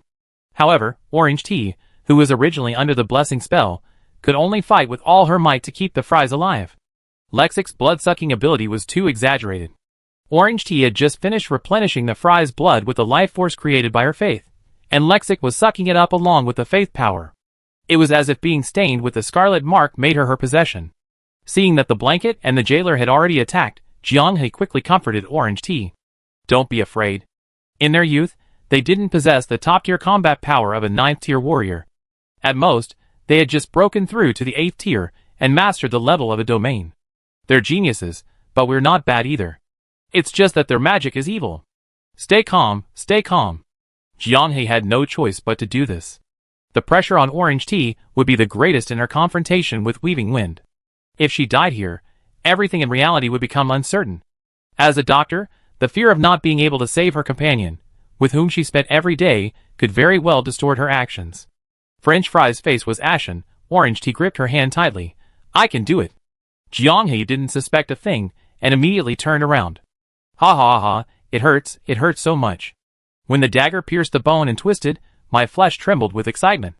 She rarely used the phrase scalp tingles to describe an opponent's mental state, but that was exactly how Lysik felt. The money-stealing knife broke through the stealth and pierced her abdomen, twisting violently. Lysik's face was flushed, sweat pouring down her face. Then, while laughing, she described the feeling of being injured. A morbid laugh, filled with a kind of enjoyment of pain. The jailer's corrupting nuclear explosion was precisely predicted by Lysik. With a swift stroke of his blood-red sword, he cleaved the corpse, which was acting as a bomb, in two, preventing a massive explosion. A chilling crimson sword aura swept across the garden, withering and killing the vegetation in its wake. Inkfish stepped forward with his shield, steadily blocking the two and slowly protecting them as they retreated. Lexic reached into his pierced abdomen, prying open the wound and groping around. Behind the bed, watching, swallowed hard, already feeling the phantom pain as if it were his own.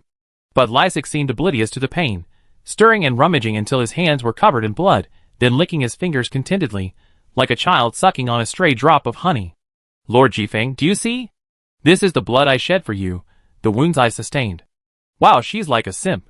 Jianghe, who rushed over, was filled with question marks. Logically speaking, in normal history, Lexico is already a top-tier mage standing on the clouds, so why is she so humble towards someone? No, that doesn't make sense either. Her previous Yandere reaction showed an exceptionally strong desire for control and possession. Hiss, what's wrong with this person? Inkfish muttered, like someone starved for love.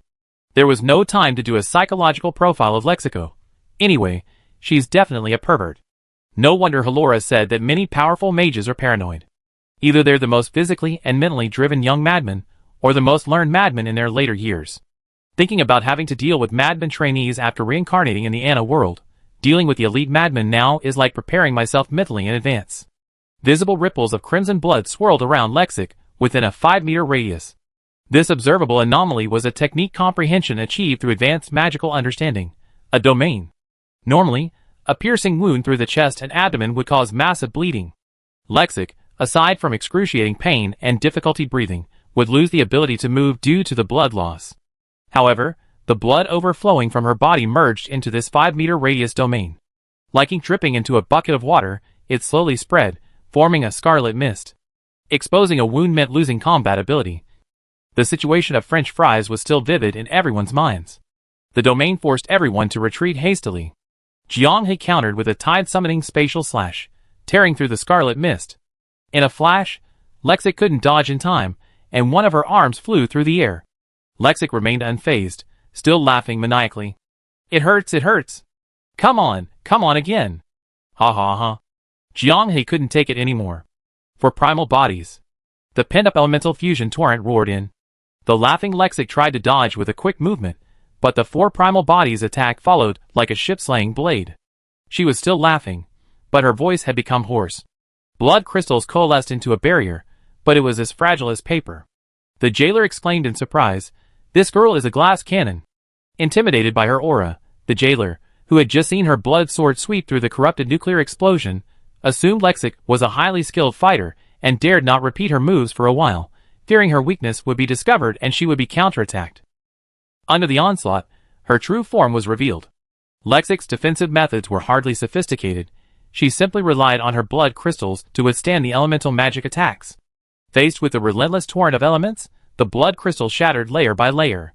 The surging crimson mist transformed into a great sword, slashing vertically at the torrent. Like a swordsman attempting to cleave a waterfall, trying to cut off the flow.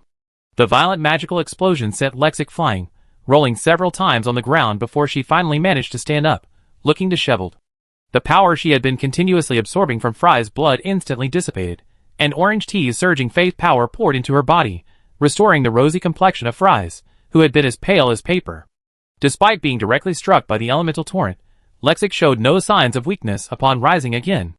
The wounds that were previously visible to the naked eye also healed silently. Jianghe said, "I see. You can purify other people's blood into life force, and use it at will. You guessed right. Why don't you take a few steps forward and experience my domain?" Lexico licked her moist lips. "It's quite fun. A human, possessing magic that even vampires envy. This kind of native skill manifesting with astonishing power in another race. One wonders what the vampires of Lexico's world felt when they witnessed it firsthand. The situation was delicate. A direct attack might result in injury, and injury meant being used as a blood bank until death. Long-range attacks weren't necessarily fatal, and they required waiting for the 4 primarchs to cool down. Was there a countermeasure that would give even a talent like Lexico a headache? A giant bear phantom rose behind Fry's. Fry's eyes were bloodshot, as if someone had smeared mayonnaise on her freshly made plain fries. This was the most pathetic she ever been in Stellaris, almost completely disconnected from the game and reality. The Avatar is a powerful move, meant to be used as a safety net? No. Use it early, and it cooled down sooner. The demon-suppressing giant bear, Hinalaki, clenched its fists, looking contemptuously at Lyshik as his domain unfolded. For the first time, Lyshik, who could make even Weaver Wind admit defeat, lost his smile. Hinalaki, I still prefer your smile. Why aren't you smiling anymore? With that, it roared, its bare paw striking out. Crimson. Lyshik shouted the name of its sword technique, sword energy surging, aimed straight at the bear's head. The avatar was merely an energy body, without flesh and blood. Even if it cleaved the giant bear's head to the side, it couldn't generate the blood needed to nourish its true form. Lyshik himself was sent flying by the bear's paw. A simple, unadorned attack, the power of the demon-suppressing element, was like the arrival of a father to most mages. Seeing that Rishik was about to be overpowered and killed, Weaver's magic surged, freeing her from the candlelight's grasp. She swiftly accessed the administrator panel, swiping vertically to select multiple servants simultaneously. Sensing something, Rishik turned her head, her eyes red. Lady Weaver, you promised me. You broke your promise, betraying me. We agreed you wouldn't go to anyone else. I kill you. Boundary between reality and illusion? ? Chapter 515. Lyshik's longsword swept across, its blade trembling. The sprayed blood droplets condensed into fine blood needles in midair, forming an impenetrable blood curtain that enveloped the area ahead, its blade aimed at Jifeng. The dozen or so heroic spirits she had just summoned hadn't even had time to react before 4 or 5 were instantly killed. Having just activated her magic, Lyshik's expanded domain forcefully crushed into the crowd, forcing them to instinctively scatter. Ignoring everything else, her eyes red, she charged straight at Jifeng. Why don't you believe me? Her high-level administrator privileges were frozen by the candlelight, preventing her from speaking and manipulating the magic. Jifeng could only operate manually, but Lyshik wouldn't allow it. You still want to attack me? Lyshik's voice trembled, her rage erupting. Betrayal? Betrayal once again. Jifeng. Desperate to die, Lyshik met the wind blade spewed from Jifeng's hand, swinging her blood sword and charging towards them. A burst of blood mist erupted, drenching Jifeng in a crimson rain. Jifeng screamed in agony, the chilling whispers of Lyshik still echoing in her ears. Don't even think about getting rid of me. Let my blood merge with yours, he. The blood clinging to Jifeng's body all came from Lyshik. Rather than saying she instantly killed Lyshik, it was more like he deliberately injured himself, then self-destructed. Crimson blood beads seeped into Jifeng's body through her skin. The boundary between reality and illusion heard the echoes emanating from within Jifeng's body. Ah. Now you can't escape me anymore, and you can't betray me either. The power of the candle flame's unchanging adaptability was still rising. Summoners in another world, summoning heroic spirits, all have to take such risks. Like I said, you can't just accept her power and ignore her character flaws, Candlelight said helplessly. Excellent heroic spirits, who are willing to cooperate with summoners are few and far between. It's not quite right to say that, but when you get to Anna, remember to stay away from summoners. The Overlord said, you never know how much trouble they can cause. Indeed, the Sunrain squad's complete annihilation was partly due to the summoner's influence. Whether well-intentioned or malicious, this profession with its extreme highs and lows always manages to shock people. Weaving Wind used her administrator privileges to forcefully erase the death-rattle damage left by Lyshik. Instinctively trying to heal herself, but to no avail. She gritted her teeth. Candlelight. By blocking high-level administrator privileges, designing this place as a conflict zone in the game, she forcibly downgraded both sides to players. Players can get hurt, so can they. Weaving Wind is now only stronger than the boundary between reality and illusion in two aspects. She possesses incomplete administrator privileges. And, possessing the combat power of a weakened version of the Pinnacle of the Stars proof. Of course, Candlelight also possesses it. Candlelight coldly stared at her. Don't bother trying. The administrator settings won't be unfrozen for a day. Aren't you afraid of dying here too? Weaving Wind gazed at the people on the boundary between reality and illusion, locked in battle with the heroic spirits. We are all puppets, our consciousness fading, unlike these people, who are beyond saving. I'm prepared, Candlelight emphasized again. What aren't you? Or do you really consider yourself a god, believing you won't shed blood? Weaving Wind suddenly burst into laughter. I don't care. The Overlord will definitely acknowledge my strength. Don't think this blockade can completely stop me, Candlelight. I mastered your current techniques of complete forgetting. 3 Heavens Land, 100 Peaks Mountain. This desolate place, renowned for its towering peaks and dense forests, is precisely where Weaving Wind has appeared several times. Hurla vaguely sensed traces left by the puppet's core operation. She glanced back. The Fuxian sect members were filled with trepidation, many were trembling like leaves. She released her restraints. Run quickly. Tell people not to approach this place for now. When gods fight, mortals suffer. The Fuxian sect members, as if granted a pardon, nodded hastily and fled without daring to linger. 100 Peaks Mountain was exceptionally vast. She could sense its presence, but it wasn't easy to pinpoint its location. Not wanting to disrupt the spiritual energy of Three Heavens Land, she could only resort to a laborious method, searching like a plow, interspersed with her magical perception. While intently sensing her surroundings, a sudden surge of spiritual energy caught Halora's attention. It moved? She frowned sharply, diverting her attention to the situation at the Proof of the Stars. Seeing the battle between the boundary between reality and illusion, and the clash between the heroic spirits, with Candlelight and Windweaver facing off, her expression grew increasingly grave. Everything seemed normal, and her senses were accurate. That could only mean one thing. Windweaver had mastered the ability to create a clone of consciousness, a skill Candlelight had lost after her memory shattered. Upon entering the Proof of the Stars, she had her clone take over the body. Halora was somewhat astonished. Windweaver was originally a product of an independent clone, yet now she dared to imitate it. Puppets were indeed fearless. Trying to run away. Halora sent a message to Candlelight as she chased after her. Upon learning the details, a flicker of emotion crossed Candlelight's usually calm face.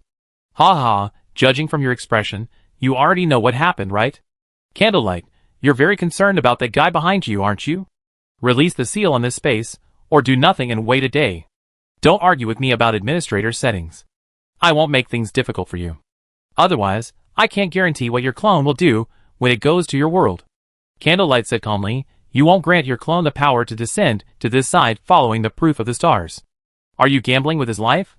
Candlelight glanced at Qinshaoyu, who was obediently eating popcorn and watching the show. I wouldn't dare gamble with his life. I just trust my judgment of you. You're selfish, self-centered.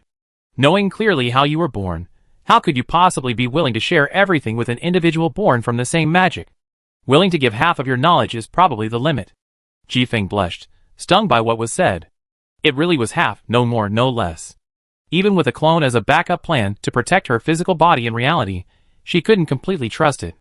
What if she becomes powerful enough and imitates me? Gazing at her identical counterpart, unease rippled through her heart, impossible to quell.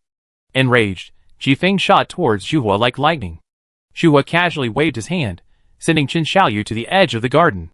This action, Jifeng explained with delight, he's not a projection, it really is his original consciousness. Zhuhua, your little game of mimicking human emotions can end now. How can you and I be different when you can drag someone who likes you into danger? Admitting you're just playing house, using him as a tool isn't hard, ha. None of your business. You claim to understand humanity and emotions better than me, and all you can say in an argument is none of my business. Explosive flames and fierce winds collided violently, forming several towering fire tornadoes in midair. The aftershocks of the battle reached the battlefield at the boundary between reality and illusion. They and the heroic spirits couldn't help but stop, looking up at the two figures, seemingly divine beings, who transformed into two streaks of light, intertwining and fighting all the way to the heavens. Coincidentally, after Lysic's outburst, the number of heroic spirits remaining in the garden was 8. 6 of them specialized in the same path as the boundary between reality and illusion. Jianghe faced off against a sinister-looking magic warrior. French fries confronted a pure-blood warrior. The bed and the shadow mage fought fiercely in the shadows. Before the inkfish stood a minotaur carrying a giant shield, whose physical body was cultivated to be like an iron tower. The jailer and the necromancer clashed passionately through their necromantic creations. Before the primal beings, a young man, elegant as a gentleman and holding a staff, politely inquired about the rules for their duel. Judging from his posture, he didn't seem to have been dragged out to fight by Jifeng. Rather, it seemed like he was preparing for a friendly academic exchange. The primal beings were greatly impressed. Having encountered the insane heroic spirits, they had finally met a normal person who was polite and spoke kindly from the start. It was like finding their guaranteed win in a tin pool. It was delightful. The other two spectators were also very well behaved. Finding no suitable opponents, their only choice being a support-type summoner, one held his sword, the other withdrew his summons, arms crossed, calmly watching from the sidelines. Their posture resembled that of people watching old men play chess in a park, just waiting for someone to lose so they could take over the game. As for the gleaming orange tea, they'd probably consider it beneath them to target someone with no fighting ability. The carefree young man, wielding a great sword, even went up to chat up Orange Tea, quickly steered the conversation to whether she had a boyfriend. The jailer shouted disdainfully, "You're just a heroic spirit, a dead man, and you're trying to pick up girls." The greatsword-wielding youth glanced at him sideways. "So noisy. You should worry about yourself, you idiot who might get killed by a necromancer's creation. Remember, in my eyes, necromancers are the most despicable profession. You have no right to speak to me. Like the necromancer you fought, I discriminate against you all equally." That's how heroic spirits are. Since they're recreating history, don't expect them to have any cooperative spirit. They're all the elites of their respective worlds, geniuses who dominated their eras. Before they can cooperate, they always have to determine who's superior. If it weren't for the summoning connection and the boundary between reality and illusion, they would most likely already be fighting amongst themselves, vying for supremacy. Chapter 516. The jailer suddenly felt the pressure in front of him lessen dramatically. The dozens of undead creatures that had been fighting him all retreated. Looking up at his colleague not far away, she brushed aside her bangs, revealing two bright green eyes. Perhaps because she was rather cute, and because she fought rather gracefully, without any maniacal shouting, the jailer felt no pressure from anyone other than the undead creatures. This female heroic spirit, who introduced herself as Puppet Master, held the hem of her dress and gave a slight, elegant bow. Could our fight be temporarily suspended? The jailer's mind went blank. Huh? I have other things to do. As she spoke, she abruptly waved her hand, dispersing the undead servants surrounding her, and pointed into the distance. The greatsword heroic spirit, still shamelessly pestering Orange Tea, narrowed his eyes.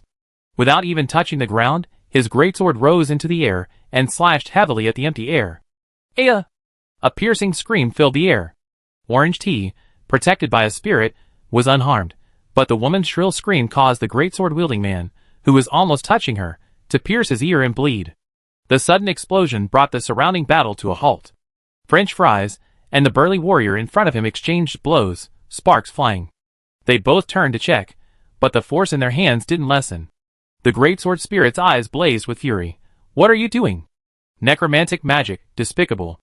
Since you said that, I can't pretend I didn't hear it." The greatsword spirit sneered. Fine, fine, you think you can make me serve her with mere magic? Bah! Necromantic heresy, I hope you're not just good at sneak attacks. The greatsword landed, and the garden floor suddenly collapsed. A yellowish-brown aura rapidly spread from the sword's edge, lifting sand and gravel, crumbling vegetation, and even freezing the air into a gelatinous swamp. The puppeteer swayed, her dress suddenly feeling as heavy as lead. She tried to raise her hand, but found that every inch her fingertips moved felt like pushing a mountain. The wailing banshee she had summoned was also pulled by this force, plummeting to the earth, unable to move. Even spirits couldn't escape. The amicable discussion of the countermeasures with the four primal bodies, much like an academically trained mage, had already transitioned to spectator mode. He and the four primal bodies found a secluded corner, unaffected by the commotion, and chatted idly. A very good level of specializing in the gravity field of falling objects. But there's still room for improvement. You don't seem too keen on sparring with me? Of course I do, but it doesn't feel good to be manipulated. If the person who summoned me negotiates amicably instead of using a commanding tone, I'd be happy to serve her for a while. The academic youth smiled. After all, my achievements stem from the world's nourishment, and after death, my soul returns to the world's origin. Giving back is only natural. Only taking, never giving, then this world is too closed off. He still retains his youthful appearance, managing to wield incredible power with composure and astonishing refinement throughout his growth. Clearly, among the crazed heroic spirits, he's the most reasonable one. TSK, the puppeteer has already handcrafted a 4-meter-tall necromancer monster, while the greatsword-wielding heroic spirit has infused his gravity field into his sword, miniaturizing it. They're clearly getting serious. Except for the fries and their opponent moving to a different spot to continue their fierce battle, the entire arena stopped to watch. Fight? Fight my ass. Who doesn't enjoy watching the spectacle? For the boundary between reality and illusion, all that matters is stalling for time. A successful direct assault could be fatal.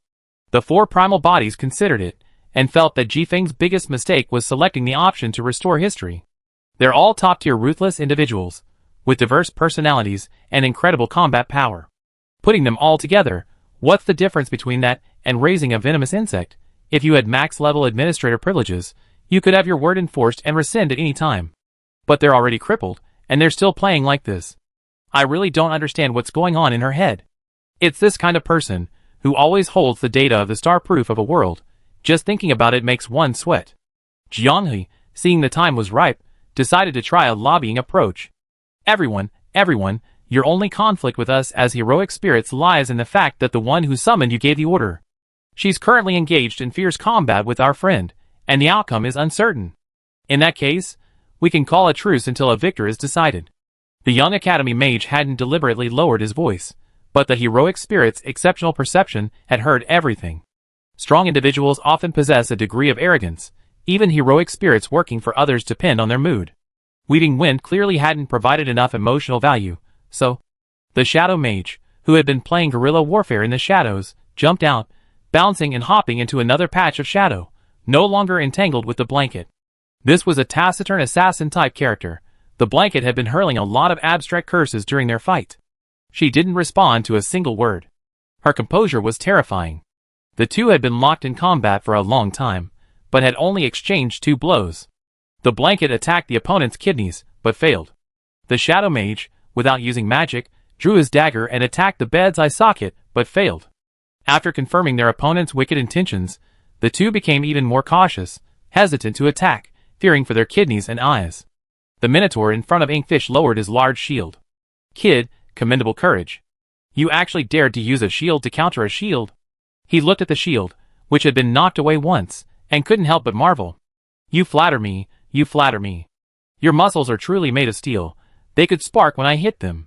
I was terrified. Ha ha ha. Inkfish's praise clearly pleased the Minotaur. He greeted him, and the two went to a corner to discuss shield counters and body forging techniques. The sinister-looking magic warrior in front of Jianghe didn't request interaction.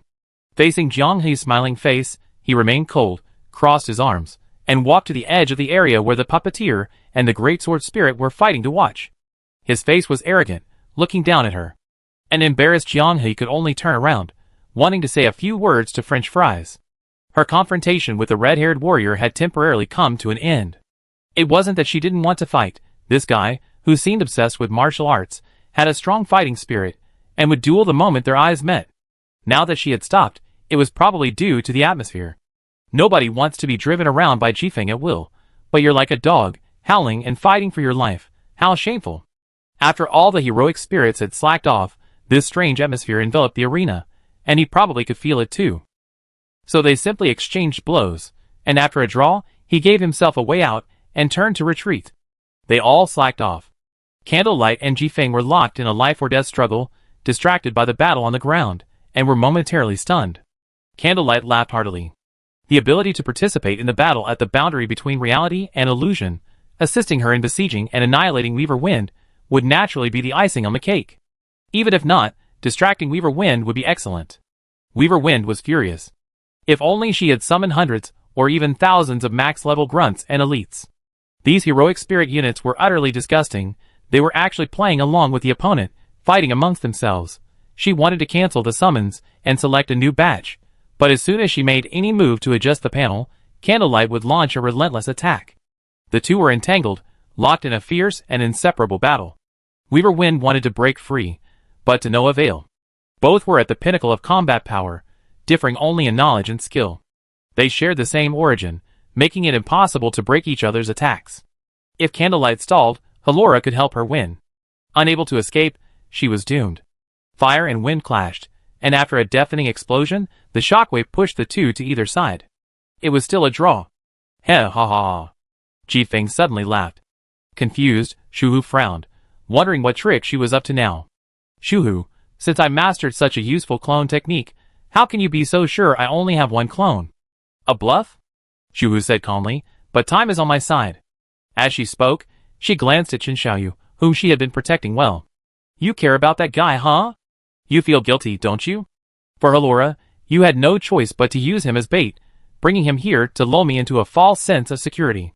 Say more, your time is running out. Shuhu, you can avoid this question, but can you avoid what I'm about to say? Jifeng sneered. I have another clone, created before you discovered my existence. Oh, to be precise, it's not exactly a clone, at best, it's just a remote control device. You should know that a doll's core, if embedded in an inanimate object, can maintain activity for a certain period even if it's not a perfect fit, right? I can't replicate a complete core, but a low-quality version is sufficient. Candlelight's expression shifted from confusion to horror. Originally, I kept this core as a backup plan against you someday. Now, it's been activated. It's already at their doorstep. Candlelight quickly informed Halora. What? Halora was shocked. With Weaver of the Wind's abilities, a core that can be handcrafted can at most give an inanimate object movement. It couldn't possibly imbue it with powerful magic.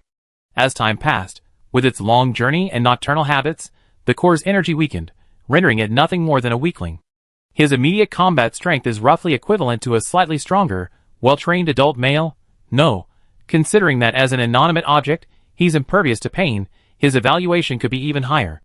While he can't handle the boundary between reality and illusion in a dream, eliminating him physically is more than enough. She sensed the Weaving Wind clone, who was already quite close, and subconsciously looked behind her. If she were to travel back to the other side of the world, what would the Weaving Wind clone be doing in the Three Domes land? She dared not imagine. Candlelight, if you don't open the barrier and go back to rescue you be. Before the threat could be finished, Weaving Wind looked confused. How come there's someone awake? Nongya was somewhat annoyed. The four primal bodies left without saying goodbye. They had agreed to go to Guangfu with him after the Spring Festival to spend a few days with everyone in the boundary between reality and illusion. The moment this was mentioned, the next day, the primitive one had vanished without a trace. He had at least said goodbye to his mother and sent her a message on his phone. But he was gone just like that, having taken a ride and run away. A ticklish, unsettling feeling washed over her. Nongya began to reflect, wondering if she had done something wrong. No, she hadn't. Everyone had gotten along very well throughout the Spring Festival. When her aunt saw her arrive, she beamed and, muttering in her dialect, which was malfunctioning with the translation software, launched into a tirade against the primitive one. She knew it was a scolding because of the primitive one's demeanor. He didn't dare look up, his face flushed with embarrassment, and he quickly explained. Sigh, the same translation software as in Proof of the Stars needed to be launched in a real-world app as soon as possible. She had no idea what the people at Starfire were doing. Why was such an excellent tool, a near-perfect language database that eliminated language barriers, being kept hidden? Sell it for money. Not knowing how to make money is truly the most common complaint players have about Starfire. They're practically not a company, they have absolutely no desire to profit. In short, Nongya felt she had performed exceptionally well during the Spring Festival. She experienced the fun and heartwarming holiday culture, and even got a free meal and lodging at the Four Primals' house. She even received red envelopes. Although, as far as she knew, young people her age were past the age of receiving red envelopes, she couldn't refuse the aunt's hospitality. She didn't resort to the classic traditional tactics of no way, sigh, don't do that, or look at you. If she had any new understanding of the Four Primals during this time, it would probably be, he looks like a capybara. This was his last New Year in the old house before he moved to a new one. His wish to give his mother a good life had been fulfilled in a wonderful way, always bringing him joy. Nongya felt she had arrived at a very memorable moment, participating in the New Year's celebrations. Although there were only 3 of them. Filial piety seemed to be ingrained in Yuan Ti's bones. Nongya could sense his heartfelt sense of indebtedness towards his mother. It seemed she had caused her mother so many years of hardship that she had to hesitate about hospitalization when she was sick, a grave sin. Having heard about these things before, witnessing them firsthand still made her deeply moved. Don't laugh at me, but when I was little, I saw other kids had everything, and I got angry with my mom. During my rebellious phase, I was ignorant and thought I understood the world. My mom told me to stop fooling around, and I talked back, what do you know? In middle school, my mom was diagnosed with a chronic illness. To support the family, she had to work from dawn till dusk. One day, when I went downstairs, she thought I was far away inside. Why did I have to get this disease? He hasn't even grown up yet. It was just a casual conversation in the neighborhood after dinner, but as they talked, the primal's eyes reddened. Nongya was also seeing this side of the primal for the first time. From then on, the once badger-like primal transformed into a capybara. In return, Nongya wanted to tell the primal a story about herself, but it was almost time to log on that night, so she had to give up. And then, nothing happened. She left without saying goodbye and suddenly returned to Guangfu to reunite. She was completely baffled. Even the mother of the 4 original beings was complaining about her son's unreliability, saying that he had abandoned her and run away, which was simply outrageous. Nongya was a woman of action. Instead of overthinking, she decided to ask directly. Unfortunately, she underestimated the difficulty of buying tickets during the Spring Festival travel rush. Having managed to snag a ticket, she arrived in downtown Guangzhou not far from midnight. She hastily ate a late-night snack, planning to sleep it off before heading out, only to discover that none of the members of the virtual real boundary were online on time. At this crucial moment in her Tower World strategy, no one was online. This was too eerie. Nonya paced back and forth in her hotel room, biting her fingers. Various dangerous scenarios kept flashing through her mind. Terrible thoughts like gas leaks and food poisoning wouldn't leave her.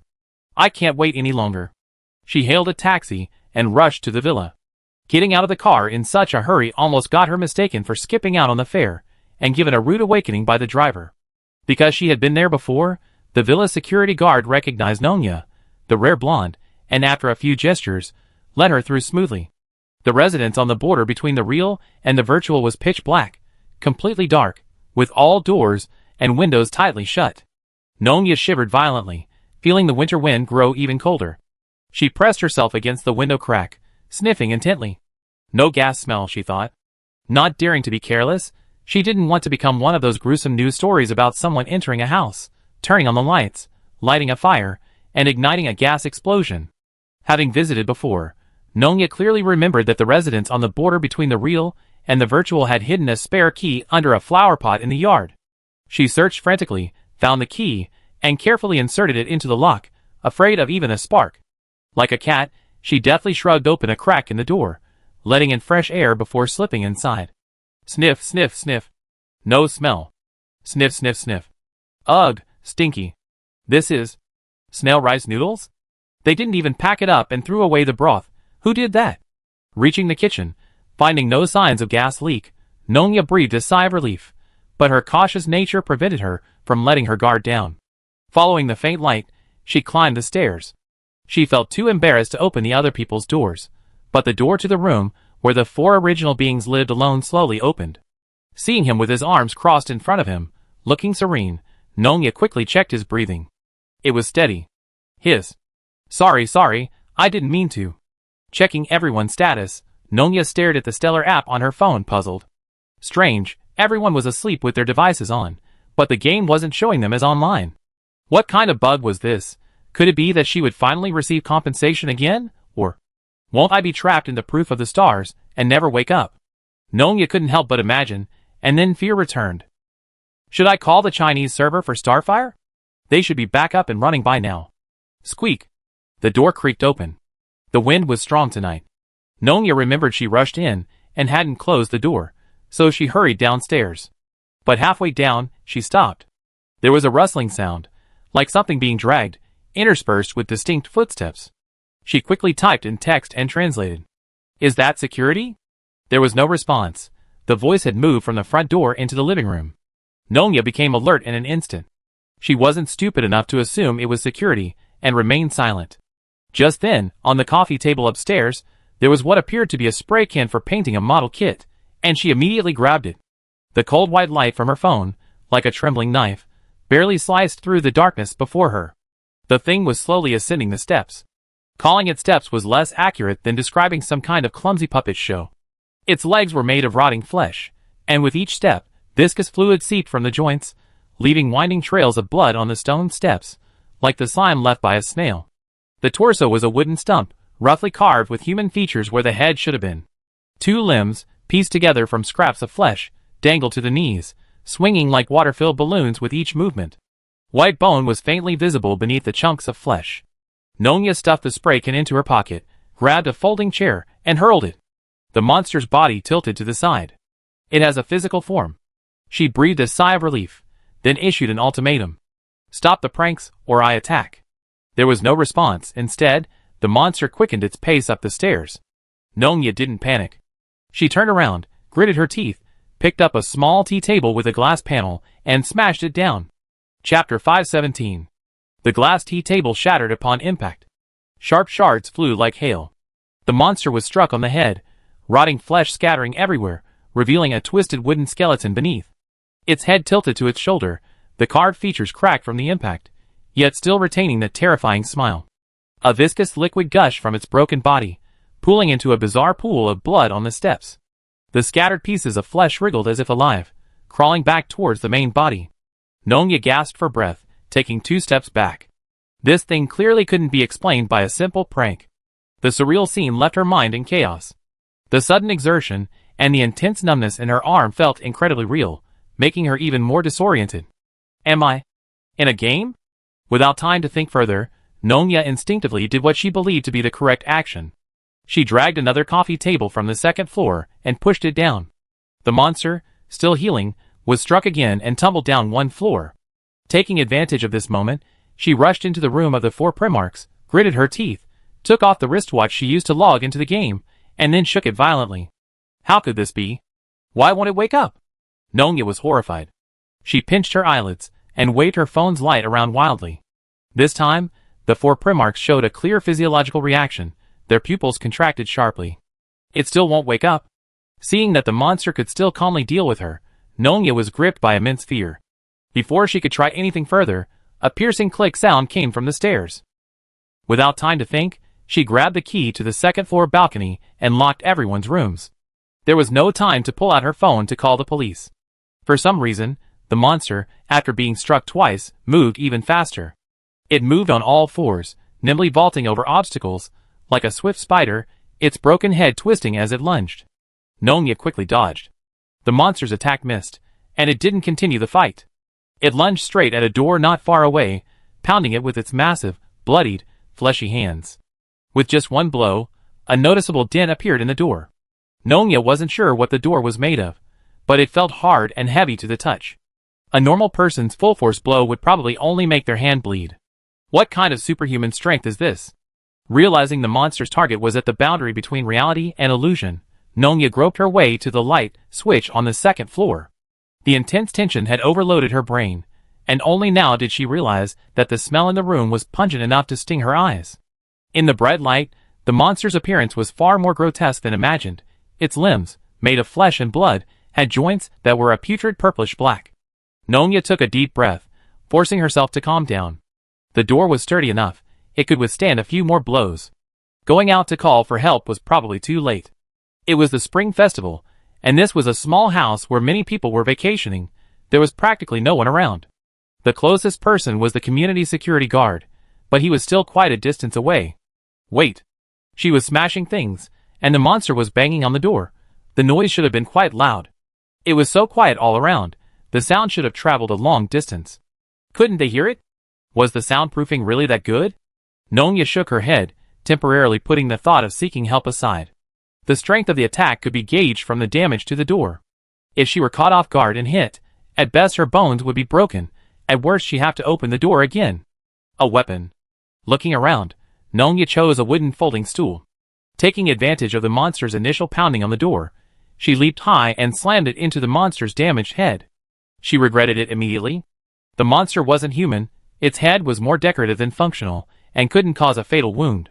Staggered by the blow, the monster only paused for 2 seconds before continuing to pound on the door. Ignoring me? Nongya gritted her teeth and rushed downstairs. She grabbed a medicine box from a cabinet in the living room. This was a thoughtful gift from Orange Tea, containing a full range of emergency medications. She went to the kitchen and rummaged through drawers and cabinets, her ears perked up. The muffled pounding on the door continued, indicating there was still time. Bottles, found. Nongya knew that Moyugu, a thrifty guy, wouldn't throw away empty spice bottles. He washed them and keep them for later. Even if someone is close to financial freedom, habits are ingrained. Nongya was glad she had good language skills. To explain better, she studied diligently and recognized all the Chinese characters in the kitchen. Found cooking oil. A little cooking oil. A full bottle of high-concentration alcohol. Thank goodness, Orange Tea, you're so sweet and thoughtful, you even prepared so much. Finding no scissors among the dry kitchen cloths, Nongya saw Moug's knife set arranged from top to bottom, took out her favorite, and cut it in two with one stroke. Oh no! She heard a sharp crack. The pounding on the door suddenly became clearer, meaning the monster had made a hole in it. Nongya shoved everything into the backpack, most likely the one the jailer had bought, who had covered their backpack with stickers of tiny, showy feet. Upon reaching the second floor, she saw the monster had indeed smashed a huge hole in the door. But it didn't seem very smart. If it were Nongya, she would have reached in and unlocked the door instead of continuing to pound on it. What's the ratio of alcohol to oil again? Never mind, as long as it explodes. After fiddling with the items in the backpack, Nonya had 3 makeshift Molotov cocktails. But as she threw them, the most serious problem occurred to her. What if it catches fire? What if the monster wasn't killed and set the house ablaze? How could she put out the fire alone? How could she move all 7 people out? Just in that moment of hesitation, the monster made a move. It actually reached its hand into the breach and fumbled for the lock. Looking at the Molotov cocktail, then at the monster, Nonya gritted her teeth. Die! Nonya swung her cleaver violently, the cold light tracing a sharp arc. When the blade pierced the monster's wrist, it felt like cutting into soaking wet, rotten wood, producing a dull thud. The rotting flesh snapped off, revealing blackened bone fragments mixed with wood chips. The monster tilted its head, its sculpted features contorted in confusion, seemingly not understanding what was happening. Nonya trembled all over, the tension made her brain oxygen-deprived, even numbing her grip on the knife. Her body took over control. Almost driven by a sliver of will, she ignored her nausea and picked up the still wriggling severed arm. The smell, Nonya thought, was like the stench one feels when opening the refrigerator after a week-long power outage. Thanks to this refreshing, rotten stench that assaulted her senses, the tension dissipated. Nonya could feel her brain activating every organ in her body, unleashing a surge of adrenaline, instantly filling her stiff body with boundless power. With her mind at work, her body moved too. She swung the severed arm several meters to the ground floor. The monster's malfunction ended at that moment. Of the 3 options, attacking the boundary between reality and illusion, attacking Nonya, and retrieving the severed hand, it clearly chose the latter 2. The remaining arm, like a hammer, was raised high. Nonya gripped the railing, exerting a sudden burst of strength, and slipped away from the terrifying blow that could have shattered the handrail. She tried hard not to think about the consequences if the blow landed on her. Seeing the monster aiming at her, Nonya breathed a sigh of relief. As long as it's not chasing the boundary between reality and illusion, I can still control it. The ground floor was open, enough for her to play hit and run with the monster, and maybe even have a chance to draw its aggro and call for help. Just then, Nonya caught sight of her Molotov cocktail set. At this moment, she was about 2 meters away from the stairs, the monster, and the Molotov cocktails.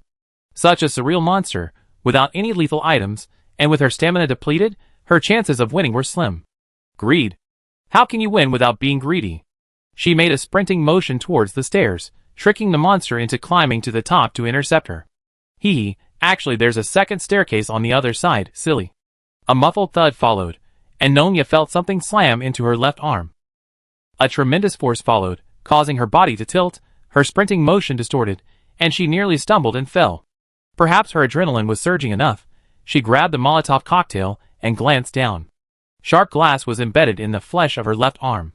Scrap metal from the shattered door tore through her skin, deeply embedded in her arm and shoulder. The monster, with its incredible strength, swept these small fragments away, turning them into deadly projectiles. With just that one exertion, Nonya felt excruciating pain in the left side of her body. She dared not run at full speed, having to look back every now and then. Once the monster stopped chasing, the boundary between reality and illusion would be gone. Her phone suddenly lit up. It was a private message from the Stars of Proof app. The sender's ID for the private message was unreadable, but the message content reassured Nonya. Hold him off. Someone knew what was happening here. The monster, like a spider, used its remaining 3 arms to climb the wall to the first floor, heading straight for the severed arm. The bottle slid through the air. The flickering flame landed, spreading rapidly along with the splattered liquid, clinging to the severed arm. Pale blue flames ignited instantly, enveloping the rotting arm. The monster paused, and after several seconds, it slowly turned its head. The broken head, artificially sculpted, its twisted eyes flashing with hatred. Nonya took out the blowtorch that Squid had used to singe pig bristles, lit another Molotov cocktail, and threw it without hesitation. Then came the last bottle. 2 bottles arrived one after the other, leaving no room to dodge. In an instant, the monster's massive body, nearly 2.5 meters tall, burst into flames, hissing and crackling in the inferno. The monster swayed its increasingly lifeless body, emitting eerie cries that were neither human nor mortal. It disregarded everything in its path, smashing through all obstacles like a runaway chariot, charging towards Nonya. Nonya, whose strength had long since been exhausted, did not flee. Standing behind the kitchen island not far away, she stared at the burning demon that seemed to have descended from hell, taking deep breaths. The monster's burning arm tried to smash her head, and Nonya ducked to avoid it. Feeling the fierce wind of the punch grazing her scalp, the marble of the island shattering, and falling stones pattering overhead. She remained calm and did not rush to look up. Hearing the monster's heavy footsteps, she then moved in the opposite direction. Another punch landed, the fiery arm slamming into the marble countertop as if demolishing something. Nonya, nimble as a mouse, emerged unscathed. Scraps of flesh littered the floor. The miraculous self-healing of their first encounter was gone. The flames were expelling the evil from the monster's body. Thank goodness for the high-concentration alcohol. The monster finally grew agitated. It recklessly pounded the countertop, seemingly wanting to utterly crush this massive obstacle. Bewo had described to Nonya her reaction when she saw a cockroach disappear under her bed. It was exactly the same. The monster climbed onto the bar, attempting to leap and crush Nonya. Nonya calmly turned, waited for it to land, then moved counterclockwise back, completing a positional exchange. A bar counter became her playground. She turned red. Ji-Feng was completely red. Trapped, she couldn't control the monster herself, only through her clone. Ji-Feng, clone, blood puppet, 2 information transmissions, severely delayed. The sluggishness Nonya sensed in the monster was the result of a high-ping warrior attempting micromanagement. Shuhu laughed. Ji-Feng, the backup plan you painstakingly laid out seems to have lost much of its vitality. Flesh burned by flames has no regenerative ability. The core you gave it doesn't have the redundancy to release magic, it can only maintain activity. What to do?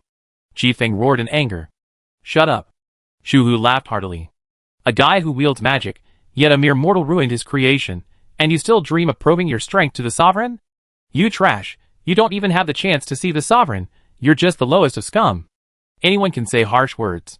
The usually calm Candlelight, after witnessing Ji-Feng's despicable behavior once again, erupted. Qin Xiaoyu couldn't help but nod. Yes, that's how it has to be. How can it be without aggression? As they talked, the monster in front of Nonya gradually fell silent. The flames covering its entire body were still burning, the remaining oil in the rotting flesh making it burn even more fiercely, like a giant bonfire. Nonya didn't dare to be negligent, taking the clothesline pole used at the boundary between the real and the virtual, and poking it several times. The monster's body tilted and fell heavily to the ground. The unknown slime inside its body spilled all over the ground, emitting a foul stench. Strangely, as the fire continued, the stench gradually weakened, eventually becoming almost imperceptible. Having survived the ordeal, Nonya was filled with questions, completely bewildered. The adrenaline subsided, and the sharp pain in her left arm brought her back to reality. Just as she was about to pick up her phone to call the police, another message popped up. Well done, Nonya. Don't tell anyone. Treat your wound where you are. This involves the boundary between reality and fiction. I hope you can cooperate. Nonya hesitated for a long time before putting down her phone. So you were hiding such a big secret? Chapter 518. Nonya extinguished the flames and carefully doused the surrounding ground with water. Having done all this, she was nearly exhausted, kneeling down in a sweat. The adrenaline rush hadn't bothered her before, but now that the effects had worn off, the fatigue and pain she had been forcibly suppressing surged up all at once. The monster had driven its monstrous force into her left arm, and the glass and steel plates in her shoulder continued to tear at the wound with each movement. Nonya felt as if it were embedded in bone. Entering the bathroom, she undressed and carefully examined the wound, hesitating.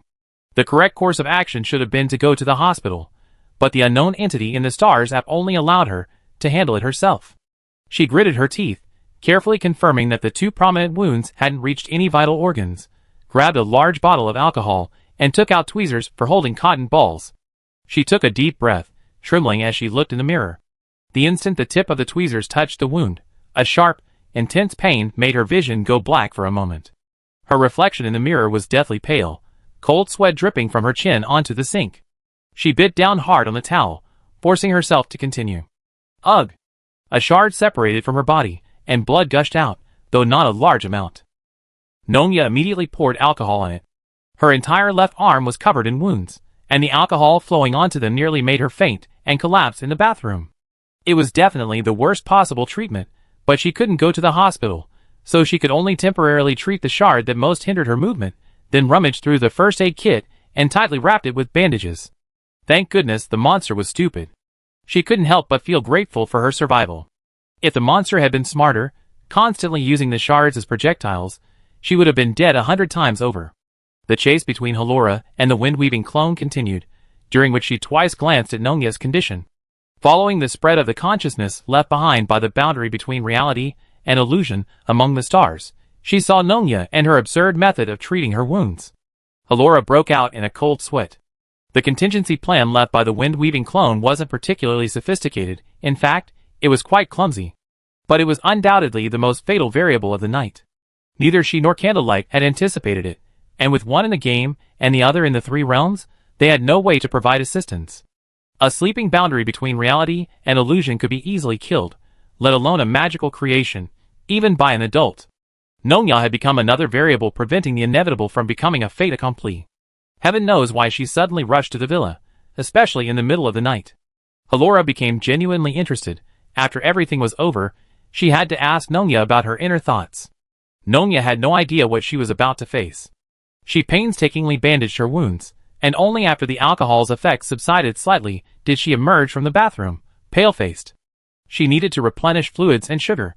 Her brain, exhausted from the intense activity, was sending out distress signals, its adrenaline surging. No more energy. It was about to shut down. The long night was unpredictable. Who knew what else might happen? She had to endure it. Staggering through the kitchen, her phone rang unexpectedly. Like a startled rabbit, she nearly jumped up, almost dropping the oil bottle she had just found. The caller ID was Crimson Music Box. As soon as she answered, the person on the other end couldn't help but ask, "Nonya? Where are you now?"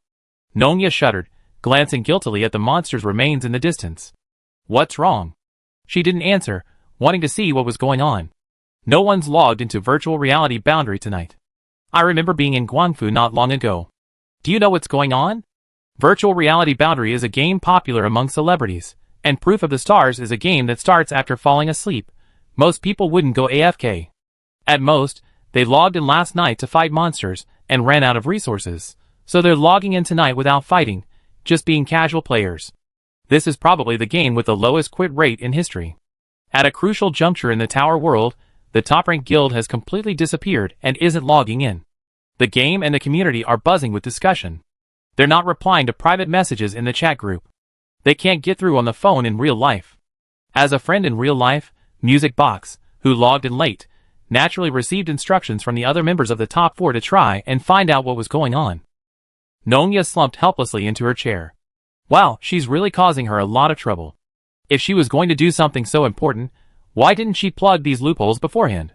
You absolutely must make up some excuse for not being online with your family, otherwise. If you can't get online, I consider calling the police. That's it, that's exactly what Nonya was afraid of. Calling the police would mean complete disaster. The police would come in and see this mess, see that bizarre, deformed monster. Don't worry, I go to their base to check things out now. Delay for an hour, and the excuse needs to be good. The boundary between reality and illusion, along with the heroic spirits, were gathered in small groups, engaging in academic discussions. Meanwhile, the main characters were engaged in a fierce battle. Jifeng, do you have another trick up your sleeve? Nonya, this unexpectedly appearing genius, successfully countered Jifeng's killing move.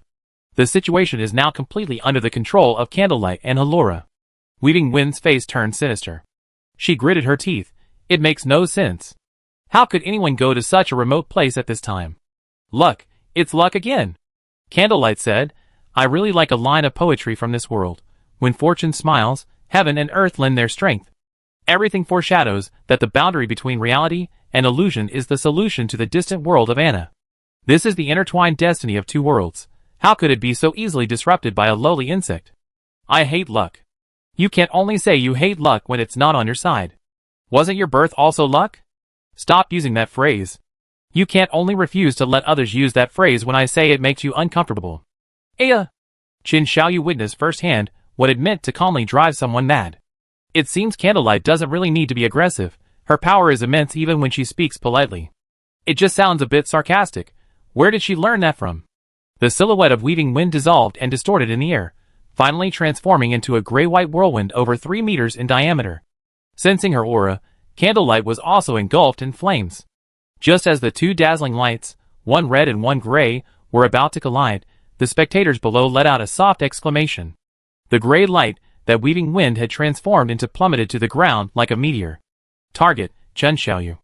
Hey, don't move. The rescue attempt at the boundary between reality and illusion was halted by the young mage and the shadow mage. What do you mean? The refined young man explained politely. We reached a truce, but I can't stand idly by while you attack the summoner himself. Restoring historical personalities has its downsides. When encountering an upright heroic spirit, their twisted nature can be surprisingly unpleasant. The moment of obstruction was enough for Jifeng to get close to Chen Xiaoyu. Just as Zhuhua was engulfed in flames, overtaking Jifeng, she caught a glimpse of the lit panel. Bang! A fireball struck Jifeng squarely in the chest, blasting her more than 10 meters away before she crashed into the garden ground. Zhuhua tossed Chen Xiaoyu to the boundary between reality and illusion, unable to resist a muttered complaint. Can't you even regroup with everyone? You told me to stay put. Zhuhua sighed helplessly. Well, you're really obedient. The figures of the heroic spirits began to dim. The greatsword-wielding youth and the undead girl locked in fierce combat, sensed their impending departure and unleashed their ultimate techniques, the surging magical power distorting the space around them. The heroic spirit's combat prowess was evident. Unfortunately, restoring history meant they wouldn't be easily used by Jifeng. Goodbye, my good brother. The ones chatting the most were Squid and his Minotaur buddy. The two exchanged shield combat techniques, feeling like they'd known each other forever. In the boundary between reality and illusion, he was the only one who had received knowledge from a heroic spirit. French Fries wondered, you risked death to cancel the heroic spirit summon. What are you planning this time? What are we going to do? Windblown, disheveled, stood up from the deep crater. To replace you with a new batch of monsters capable of killing you. The administrator's monster spawning countdown ended. Countless beams of light flashed in the garden. Countless beams of light pierced the garden's thin mist, each landing with a crisp sound like shattering glass. Twisted silhouettes appeared within the light curtain. A 3-meter-tall, 6-legged mantis, a skeletal colossus wreathed crackling with lightning, a rotting whale floating in midair. These conspicuous creatures belonged to the elite of the Stars-proof monster database. Go stall for time. Weaver continued to guide. Slimes, goblins, treants, flower fairies, mudworms. Hundreds upon hundreds of low-level monsters Jianghe had seen in the game landed, forming a massive army that swarmed and filled the entire area within sight. Candlelight frowned. Weaver shouldn't be foolish enough to use sheer numbers against a force comparable to the 9th tier of the reality/virtual reality boundary, right? Without the corresponding knowledge and equipment, fighting against a force almost at the pinnacle of a world is extremely difficult. Even now, Candlelight couldn't understand why she used her first move after the access control was locked, restoring history. Was she hoping the heroic spirits would kill them with a single punch like bulls, without considering a backup plan? Weaver changed her strategy. She wouldn't sit idly by. To prevent any mishaps at the boundary between reality and illusion, she conservatively summoned only 50 flower and leaf spirits, renowned for their healing abilities. They didn't need to participate in the attack, their only requirement was full support, protect the boundary between reality and illusion. Seeing that Candlelight had finally started farming monsters, Jifeng was about to feel a surge of smug satisfaction. Only 50? Did she discover something? She silently observed the little creatures flitting through the battlefield, desperately fighting, and realized that Candlelight was unaware of her true killing move hidden among the crowd. She felt relieved. Bloodthirsty Fury Spatial Slash. Tight Collar. Elemental Fusion Torrent. Chain Corpse Explosion. With each attack, the bodies of the high-level minions used to fill the gaps burst into a cloud of blood mist. Every inch of the garden was soaked in blood, the stench unbearable. Weaving Wind had indeed learned its lesson, guiding mostly low-intelligence monsters. Give it a target command, they would howl and charge forward without thinking. But as Candlelight had anticipated, in a historical context, numbers were of little significance. To severely damage the boundary between the real and the virtual, one needed heroes and legends with brains. They were the ones with the highest potential. This obsessive guidance of low-intelligence monsters seemed to be an attempt to wear down the boundary, forcing her to charge into the final battle. Candlelight vaguely sensed something amiss. According to the game's basic mechanics, the monster corpses shouldn't respawn so quickly. Countless monsters were dying every second of the battle. The corpses on Weaving Wind's side should be piled high. Why weren't the low-intelligence monsters stepping over corpses to enter the fray? Whoosh! The rotting whale fell, its breath easily crushed by the elemental fusion torrent of the 4 primal entities, piercing straight through from head to tail. The massive, elite-level corpse plummeted from the sky, crashing into a horde of low-intelligence monsters and flattening swathes of enemies. Weaving Wind, instead of being alarmed, laughed. You noticed? But isn't it a little too late? Candlelight was stunned. When the mutation erupted from the ground, the entire battlefield churned like waves. This behemoth was over 2 meters in diameter, its body covered in ringed, wrinkled skin resembling sandworms, but instead of the skin, it was a ghastly, reddish-brown mass of human muscle, constantly oozing a foul-smelling slime with each writhing movement. It had no eyes, no nostrils. Only spiraling rows of sharp teeth, like the magnified mouthparts of a lamprey. Each tooth was like a curved dagger, its inner tips still clinging to bits of undigested flesh. As it raised its body, a drowning-like swallowing sound came from deep within its throat, and sticky blood dripped from between its teeth, hissing and scorching on the ground. The severed limbs and torsos on the battlefield suddenly began to tremble. The upper body of a monster, severed at the waist, hadn't even had time to crawl far before it was engulfed by the massive maw of this fleshy sandworm. The moment the sharp teeth spun and snapped shut, the sound of bone shattering was like squeezing a bag of eggs, and blood spurted from between its teeth.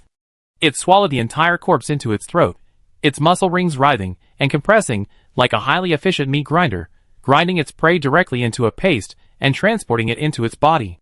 It left a trail of viscous digestive fluid on the ground as it passed. The liquid, mixed with stomach acid, seemed to actively entangle nearby pieces of flesh, dragging them back to its main body for consumption. Ji Feng laughed heartily. Too late, I already raised it. Two-throat, a flesh-devouring summon, the most suitable creation for the battlefield. The boundary between reality and illusion was stunned by the bizarrely shaped monster before him. Had the guy from the Easter egg level finally appeared? Ha ha, Candlelight, your expression is wonderful. I love seeing you in a daze. It's too late to create a new monster like that. Weaving Wind casually spawned a bunch of food, letting Two-Throat devour it. It quickly swelled to nearly 6 meters tall, its growth rate astonishing. The boundary between reality and illusion, having witnessed the Easter egg level, was on high alert. Candlelight maintained his shocked expression for several seconds before looking at this idiot, who shared the same origin as him with a somewhat pitying gaze. Weaving Wind, don't say you and I are one. What? Candlelight pulled Chen Xiaoyu back, simultaneously gesturing for the boundary between reality and illusion to come behind him as well. You're truly an absolute idiot. Jifeng frowned in displeasure, about to retort, when she sensed a palpable hostility. The tooth, currently tearing at its food atop the mountain of corpses, raised its body high, pointing its mouth full of sharp teeth at Jifeng. Attack the boundary between reality and illusion. Why are you aiming at me? Candlelight reminded her, you chose to recreate history, not game mode. Historically, flesh-devouring summons all share a common flaw. After they've eaten their fill, they devour their master. Chapter 519. Powerful cards often come at a high price. This saying perfectly describes the devouring evolution style of flesh and blood summons. The battlefield is their natural stage, and flesh and blood form the ladder to their continuous growth. Given ample food, their theoretical growth ceiling can surpass the summoner's own limits, reaching the pinnacle allowed by the world's rules.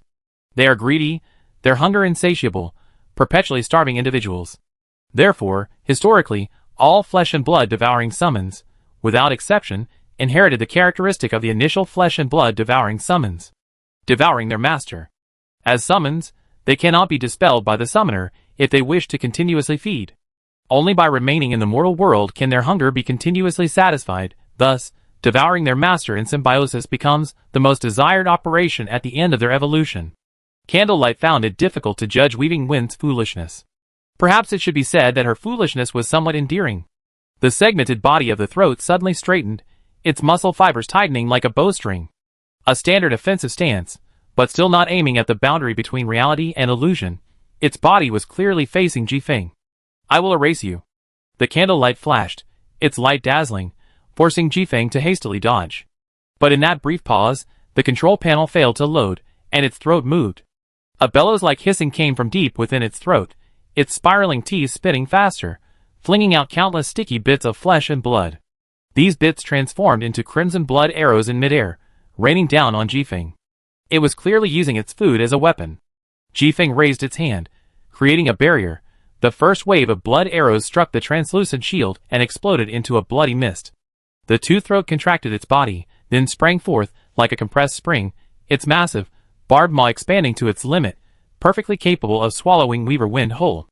Weaver Wind spat out wind blades, shredding the two-throat's flesh and piercing its scarlet skin, blood gushing out like a fountain. Even a tiny drop caused ripples to spread across Weaver Wind's magical barrier, like a torrential downpour. The intense corrosiveness was astonishing. The boundary between reality and illusion was stunned. What were they seeing? Weaver Wind summoned creature, teaming up with Candlelight, in a double attack on its master? Don't come any closer, you get to watch the show again. Candlelight couldn't suppress a smirk.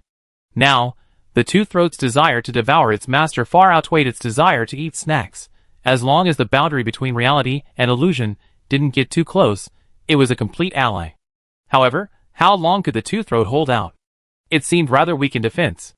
In that instant, the invisible blades of magical energy erupting from Jifeng's body sliced Chiho into countless fragments.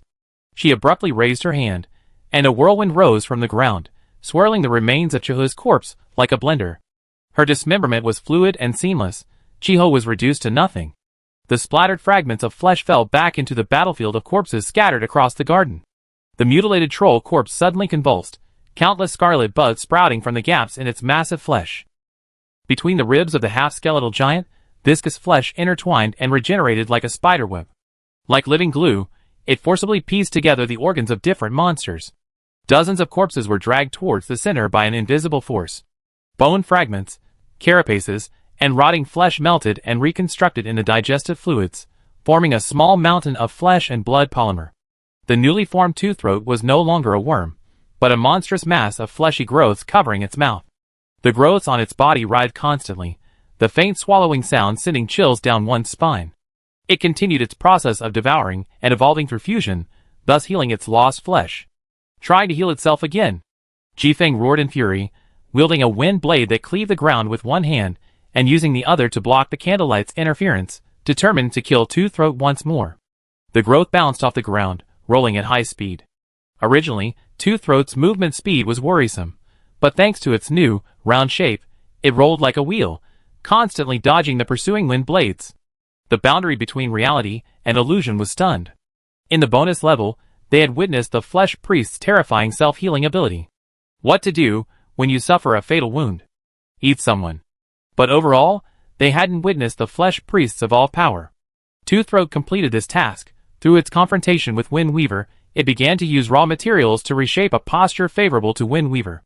The corpses scattered on the ground were enough for it to experiment. Two-Throat, eat them, and I grant you freedom. Wind Weaver also sensed the trouble. Unable to eliminate the interference from the Candlelight again, she decided to try and win over Two-Throat. After all, it was a simple-minded and stupid monster, maybe. Ha! Two-Throat's body structure couldn't produce very complex sounds, but the anger in the yelp was understandable to everyone. The jailer couldn't help but complain. You beat him to a pulp, it's all so vivid in my mind, and you still want to trick him? Even a slime as stupid as him would choose to fight you to the death. Casually shoveling food from two corpses, stealing a couple more bites in its busy schedule, Two-Throat rolled again, transforming into a cannonball, and leaped high into the air. Having just collided with the fireball from the candle flame, Jifeng was already unsteady.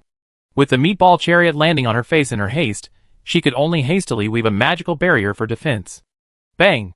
A muffled sound rang out, and Jifeng was sent flying backward. The powerful meatball chariot had solidly reflected its force back onto her. In terms of teamwork, Tooth and Throat seemed more like summoned creatures of the candle flame, taking turns attacking. During lulls in the fighting, the other would seize the opportunity, seamlessly connecting the attacks to ensure neither side had any openings. Good show, truly a good show.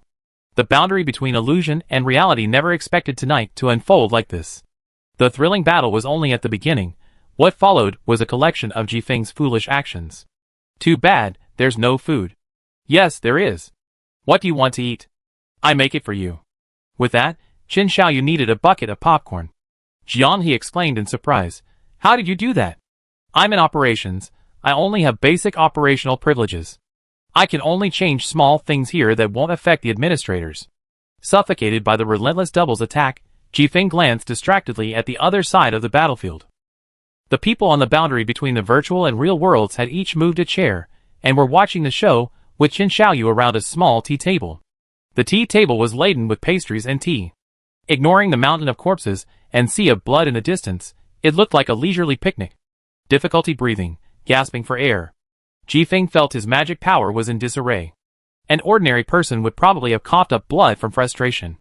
They should have been bearing enormous risks, their fate uncertain if they were defeated, yet they were now leisurely. A profound humiliation weighed on Jifeng's head. Candlelight, don't push me. These kinds of lines often come from characters in desperate situations. You should know what desperate people do. I know, but... With a flash, the two-throat, which had been stealing bites in its busy schedule, was nearly 6 meters long. This gigantic mass of flesh had tentacles made of mincemeat extending from both sides. A powerful whip lashed out unexpectedly at Weaving Wind's shield. The attack, which could have been withstood, shattered instantly after this rapid growth. If Weaving Wind hadn't been quick enough to almost teleport away, the half-meter deep trench left by the whip would have been its fate. Such an amazing growth rate. Jianghe almost choked on his dried fish. In a historical setting, is the growth rate this exaggerated? In game mode, the flesh-devouring monsters in the bonus levels are all showing a lack of visual appeal. Now, even Candlelight's intervention is unnecessary. The tooth's mere presence is enough to force Weaving Wind to abandon its air conditioning panel. If Candlelight gets too close, it will become a target for Two's feeding. Utilizing its spherical body, it crushes through mountains of corpses, adhering to and absorbing all the flesh, multiplying its growth rate. The countless minions and elites Weaving Wind previously deployed have all become supplies for this mountain of flesh demon. It has even thoughtfully left a large area uneaten, waiting to absorb it once its body is damaged. The boundary between reality and illusion feels uneasy. This battlefield has nurtured a massive boss. Just as Candlelight is about to approach, it stops him. Its highest priority now is devouring its master, then feeding. Don't come any closer. Weaver Wind was in a sorry state. While it possessed the highest combat power under administrator privileges, Two-Throat had also reached the same strength through feeding. Furthermore, its mechanics were monstrous. No matter what spells were used against it, burning, cutting, freezing, it had only one option, to tank the damage. Its tolerance for error was limitless. As long as the corpse existed, it would live on. The constantly spurting blood arrows didn't consume its own power. During movement, the ejected blood droplets would return to the mother body, repeatedly used. Fight, escape, fight. Weaver Wind could only helplessly repeat this cycle, hoping to quickly deplete Two-Throat's reserves. Candlelight remained inactive. The key to victory in this battle lay outside the arena. Lady Halola, so slow, she couldn't help but say. They had been fighting fiercely for most of the day, yet there was still no progress outside. Halola was also helpless. Jifeng's clone was incredibly agile. The magical aura emanating from its core was barely noticeable. If it crouched in an area rich in spiritual energy, Jifeng would have to expend considerable effort searching the area. This game of hide-and-seek was undeniably frustrating. Almost simultaneously, both Jifeng and Halora gritted their teeth. A change was necessary. Jifeng nimbly dodged a tentacle strike that could pierce through a throat's body and charged straight towards the boundary between reality and illusion. Spatial slash. Jianghe and French fries reacted the fastest, resonating and coordinating their attacks. Two spatial slashes, one red and one blue, merged, tearing through space and creating ripples. Having anticipated this, Jifeng swayed, sending the spatial slash flying into the distance, cleaving the throat's plump, round body in two. The beef ball is cut in two. Shut up, jailer. Don't make me not want to eat beef balls when I wake up. Orange Tea complained. Ignoring the raging flames of the candlelight, Jifeng continued to unleash wind blades at Zika. The reassuring large shield of the inkfish landed first, its shield spirit burning two shields simultaneously for ultimate defense. Jifeng's defense failed to break. The four primal bodies released a small-range ice spike spell, attempting to force Jifeng back, but she faced the ice spikes head-on, preferring to be pierced and wounded rather than let herself be, slamming her fist into the ground. Beiwo felt a sweet taste in her throat and spat out a mouthful of blood. Powerful magic surged into the shadow where she stood, causing chaos. Crazy? She gritted her teeth, willing to be crippled just to attack me. Zika had always been the one to receive this treatment. Most of the star-proof monsters would be inexplicably taunted by her, unleashing their skills indiscriminately. Jianghe instantly realized, cold sweat pouring down his face. No, no. Two-Throat. Two-Throat rolled, the earth trembled. In an instant, everyone understood Jifeng's intention. Fearing being caught in a pincer attack by Two-Throat, Candlelight, and the boundary of reality and illusion, Jifeng dared not expand the battlefield to the other side. But as Two-Throat grew stronger, and the two sides became evenly matched, even the most obtuse among them could finally realize it. If this continued, Halora, standing on the sidelines, would surely be able to kill her. Delaying time meant death, fighting to the death meant death, so it was better to put themselves in a desperate situation and fight for survival. Drag Two-Throat into the battlefield, and everyone would engage in a chaotic melee. The outcome was still uncertain. Even Candlelight, at this moment, only murmured to himself. After being foolish for so long, she's finally become smart for once. Jifeng's realization was not a good thing for everyone. The situation became extremely chaotic. The wheels rolled on, cutting off the boundary of reality and illusion teams. The excessively large bodies were like mountains, severing everyone's communication and skill interactions. The enormous bodies seemed to each have their own thoughts. At this moment, the tentacles surrounding the body and throat had multiplied to a dizzying degree. The tentacles responsible for predation, acting as whips, twitched and clawed, attempting to pull the beings on the boundary between reality and illusion into their embrace and stuff them into the fleshy mass for digestion. Meanwhile, the fine, tooth-like fissures responsible for weakening the prey's power would spew out clumps of corrosive blood plasma, attempting to dissolve any food that approached. The main point was that some wanted to eat the meat, while others wanted to drink the soup. A moldy, hairy lump of flesh. Wow, jailer bro. I understand. I won't make random comparisons or associations. He quickly shut up after being yelled at by Orange Tea. Ji Feng endured another fireball from Candlelight, her breath weak, but she laughed heartily. Come on, let's bring it on. She finally created some distance, enough to work on the board. Instead of eliminating Two Throat, she summoned more low-intelligence monsters, along with a flower fairy renowned for her healing abilities. The healing glow flashed, stopping her bleeding wounds. Luck won't always be on your side. The outcome is still uncertain. Two Throat can kill me, but it can also kill you all. Come on, let's see who's tougher. Candlelight couldn't help but be surprised. The desire to survive and the fear of death were Weaver's fatal weaknesses. Unexpectedly, in a desperate situation, Weaver overcame her innate flaws. Lady Halola, if you don't hurry, in this dire situation, Weaver's brain might slowly become sharper. Halola received Candlelight's message, looking embarrassed. As the revered and trusted disciple of the Overlord, whom the boundary between reality and illusion admired and considered reliable, she had been toyed with by a mere clone. Disgraceful. Halola gritted her teeth. Since that's the case, I was saving this for a surprise attack, so here we go. Ugh, summon your projection. Lend me the magic of another world. I can't afford to be as humiliated as Jifeng. Chapter 520. Under the premise that the magic power of the three realms could not be abused, Halora activated her backup energy source. From the world at the boundary between reality and illusion, another possible treasure. The illusory image of a towering ancient tree appeared faintly, magic power surging. Perhaps for a primordial fairy like Wu, this magic power was as violent as a raging river, but for Halora, it was merely a trickle. Power exceeding the limits of the spiritual energy of the three realms expanded rapidly, and Halora's perception instantly increased dramatically. The time for hide-and-seek is over. She didn't use a spell to tear space, as that would consume a huge amount of magic power. Even so, a basic elemental amplification was enough for her to cross mountains and rivers, overcome spatial barriers, and close the distance with her clone. The Wind Weaver, located within the game, was filled with terror, a strong sense of crisis transmitted from her clone to her main body. She absolutely could not continue this entanglement, or she would surely die. In this critical moment, her chaotic mind suddenly calmed down. Gazing at the Two Throat, which was struggling to maintain its position despite the overwhelming force of the elemental fusion torrents, her eyes narrowed. With a swift movement, Jifeng bypassed the Two Throat's front. The Two Throat's desire to devour its master surged, it roared, and its body's whiplashes shot out like steel needles, raining down blood. The massive, gluttonous maw opened and closed, gushing out a viscous mixture of flesh and blood in a ruminating manner. A chilling, sticky sound rang out, and the foul-smelling liquid mingled with the blood rain. Not good. Inkfish pulled out two large shields, instantly forming a wall, and pulled the four primal bodies into the hastily constructed cover. The jailer activated the origin element water's strongest protective blessing, forming a continuous water curtain that nourished everyone, surrounding Inkfish's large shield.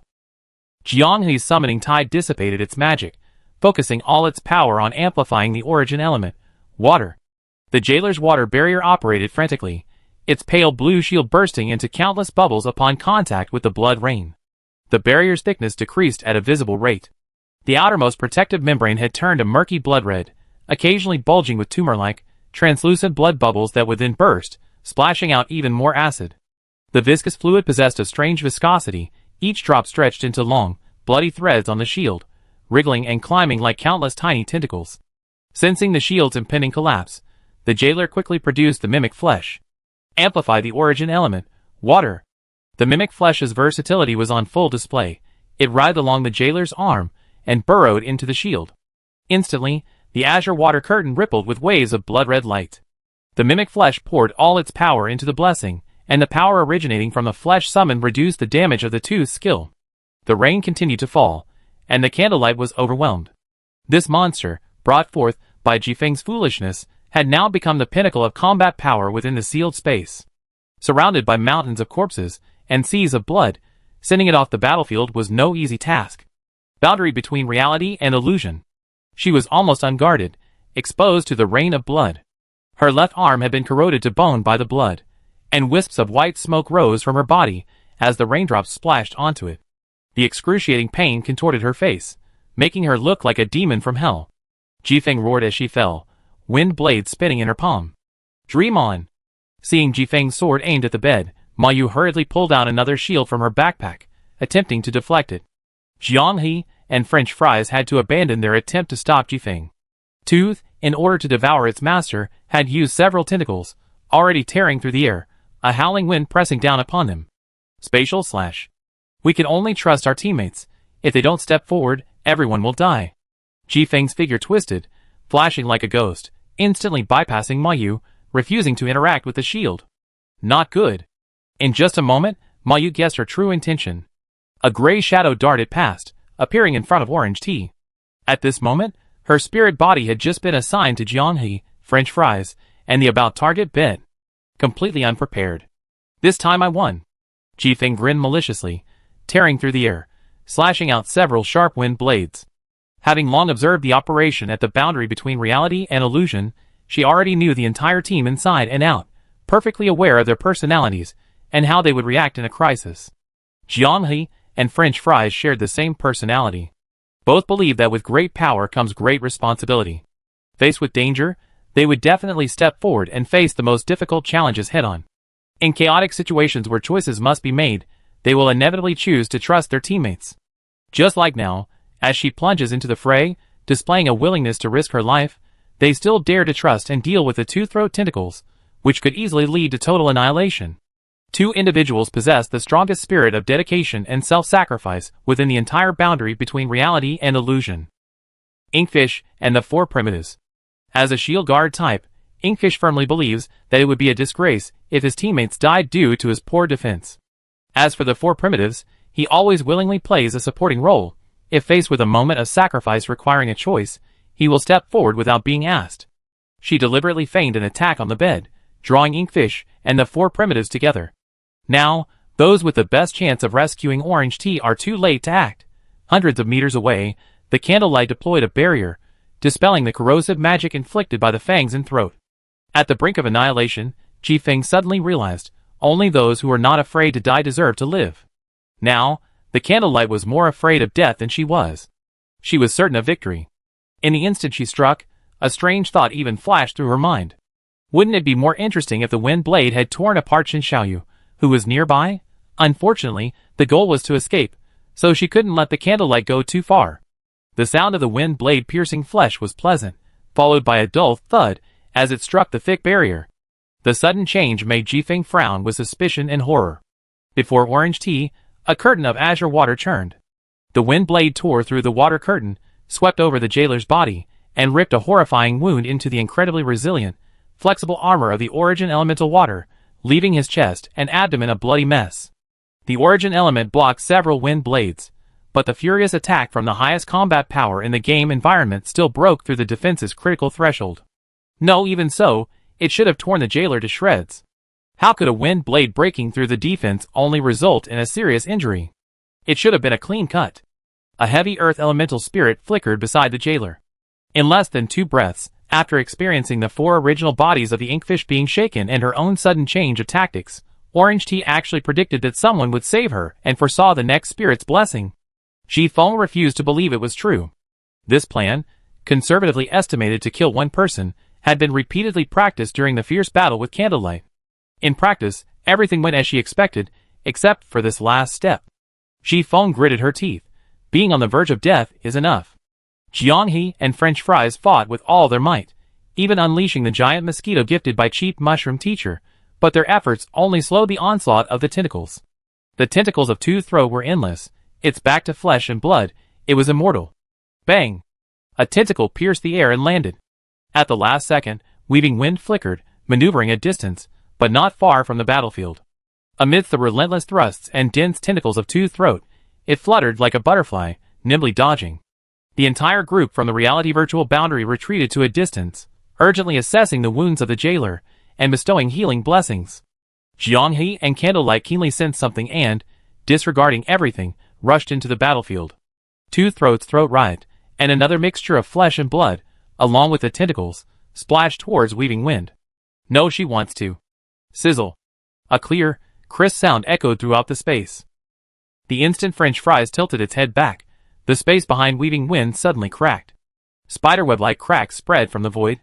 The attack threshold this area can withstand has been broken by the two's throat. Goodbye, Candlelight. Weaving Wind. Before Candlelight could react, Jianghe leaped high into the air, stomping on the fleshy tentacles still stabbing deep into the ground. Summoning Tide, lend me all your power. Behind Jianghe, the tide surged, condensing into a flashing blue light. Weaving Wind only wanted to escape, unwilling to linger. She merely raised her arm, trying to delay the damage from the spatial slash. As long as she crossed the spatial rift, she could return to the Three Domes land. Sizzle! Below the knees, Weaving Wind lost all feeling. In the instant her vision plummeted downwards, she saw her legs, severed at the knees, lying motionless in place. Her own barrier was slower than Jianghe's spatial slash. This was completely different from the data she had always known. Jifeng laughed maniacally. "I've given you a gift too, just wait." "Lady Halora, we failed." Jifeng, she escaped using the power of Two-Throat. Watching the healing spatial rift, Candlelight quickly reported the situation. "What happened?" "The combined power of Two-Throat and Jifeng surpassed the power of my sealing barrier." "Understood. I caught up with the clone. Why did she fall?" She asked again, "Can she come over?" "I'm afraid not," Candlelight replied. Before Jifeng left, she countered, sealing off the space as well. "Given that the administrator's permissions won't reset for another 2 hours, we probably have to wait a while." "Can you deal with Two-Throat?" "It's difficult, but there's a boundary between reality and illusion, so it's possible." The moment Jifeng's main consciousness returned to her body, the excruciating pain of her broken leg followed immediately. The wind-weaving clone, fleeing frantically to evade Halora's pursuit, suddenly collapsed to its knees, writhing in pain. It only delayed it for a few seconds. The cat-and-mouse game was over. "Jianghe, you trash." Sensing Halora's arrival, wind-weaving, enduring the excruciating pain, straightened up, assuming a posture as if to borrow the spiritual energy of the Three Realms to confront her. Halora, her magic swirling within, narrowed her eyes, scrutinizing her sister reflected in the candlelight. "Wind-weaving, this is our first face-to-face encounter. The Dominator's disciple, unable to catch my clone, is laughable. You may have misunderstood. I only did this because I didn't want to abuse the power of two worlds." "Bluster. As long as I kill you, the Overlord will acknowledge my power," Jifeng sneered. "What you can have, I can have too. By the way, let me give you a friendly reminder. Shuhua and the others can't get out of that space. Tooth and Throat are already at their complete forms. They're no match for them. Kill me or save them." Jifeng, confident of victory, defiantly tightened the spiritual energy ball of the Three Domes in her hand. "You, who dare not harm this world, with the same spiritual energy level as me, what do you intend to use to defeat me?" Halora looked at the self-performing fellow with pity and sighed. "First, Shuhua isn't you. She knows how to properly utilize administrator privileges under restrictive conditions. Second, the boundary between reality and illusion is not weak. You should understand what that made of the 2 legs you lost there." Finally, Halora's aura surged, black and white flames igniting from her body, like an immortal stepping out of an ink painting. Suddenly, a pair of translucent butterfly wings unfurled behind her, shimmering with starlight. With a gentle flutter of the wings, the spiritual energy within 100 miles resonated and trembled. Snow on the mountaintops crumbled, and ancient trees nearby swayed without wind. All living beings in the Three Realms responded to the call of the entity behind Halora. Jifeng was utterly shocked. "This world has no world consciousness. How can they respond to you?" Halora sighed again. "Your lack of understanding of fairies has led you to ask such a laughable question." Jifeng finally felt fear. She gripped the spiritual energy in her hand tightly, threatening, "Don't move. If you make a move, I drain this world of its potential. Look at the spiritual energy in my hand. If I misuse it, All the living beings here will. Sigh. The wisp of spiritual energy in Jifeng's hand slipped through her fingers like grains of sand. Realizing that Halora could even control her spiritual energy, Jifeng roared and charged forward. I refuse to accept this. Halora didn't even look at her directly, merely channeling a small amount of magic and gently tapping her. Jifeng, still rushing forward, felt as if an invisible hand had slapped her to the ground, her face making intimate contact with the earth, bringing her to an abrupt halt. She tried to struggle to her feet, but couldn't even move a finger. I refuse to accept this. With a low growl, Halora stepped forward, grabbed her throat, and lifted her up with one hand. The game of playing house, god and chess player, is over, little puppet. You've done too many wrongs. I have no right to judge you. The sovereign will descend in a month, and someone stronger than me will enumerate your sins. If you want to replace me, go talk to the sovereign. Halora chuckled. For nearly a year, she had been controlling the three realms, experiencing the thrill of godhood. The exhilaration of controlling the fates of billions made her feel omnipotent. She awoke as if from a dream. It wasn't even a confrontation. In a single exchange, she couldn't even muster a move to resist. Fear finally dispelled the madness in her mind. She trembled, wanting to beg for mercy, but couldn't utter a single word. She could only watch helplessly as Halora pressed her hand to her heart, pouring and surging magic that extinguished the puppet's core that was still functioning. Phew, catching up with you is much harder than shutting you down. Just like our teacher back in the day, she can really run. After complaining about her teacher, Halora's consciousness immersed itself in the game. Oh, I actually defeated Toothroat. That's something worth reporting to my teacher. Chapter 521. After the fierce battle, only Chen Xiaoyu seemed out of place. He was still standing. The exhausted members of the illusory reality boundary were all standing on the ground, forming large characters, with candlelight joining in. The jailer was repeatedly boasting about his godlike predictions, and everyone from the illusory reality boundary was obliging, nodding and agreeing repeatedly, no matter how many times. It was him again who stepped up at the most crucial moment. When the four original bodies of Inkfish were fainted, and Jiang He was too busy to attend to the battlefield behind them, his ability to save the day in dire situations once again came into play. But if asked how he could predict the shift of weaving wind to orange tea, he could only utter a bewildered intuition. Intuition, the jailer said, then confidently straightened his back. Don't you understand the awareness of top-tier players? A flash of inspiration from a high-level gamer is godlike skill. A flash of inspiration from a green player is divine skill.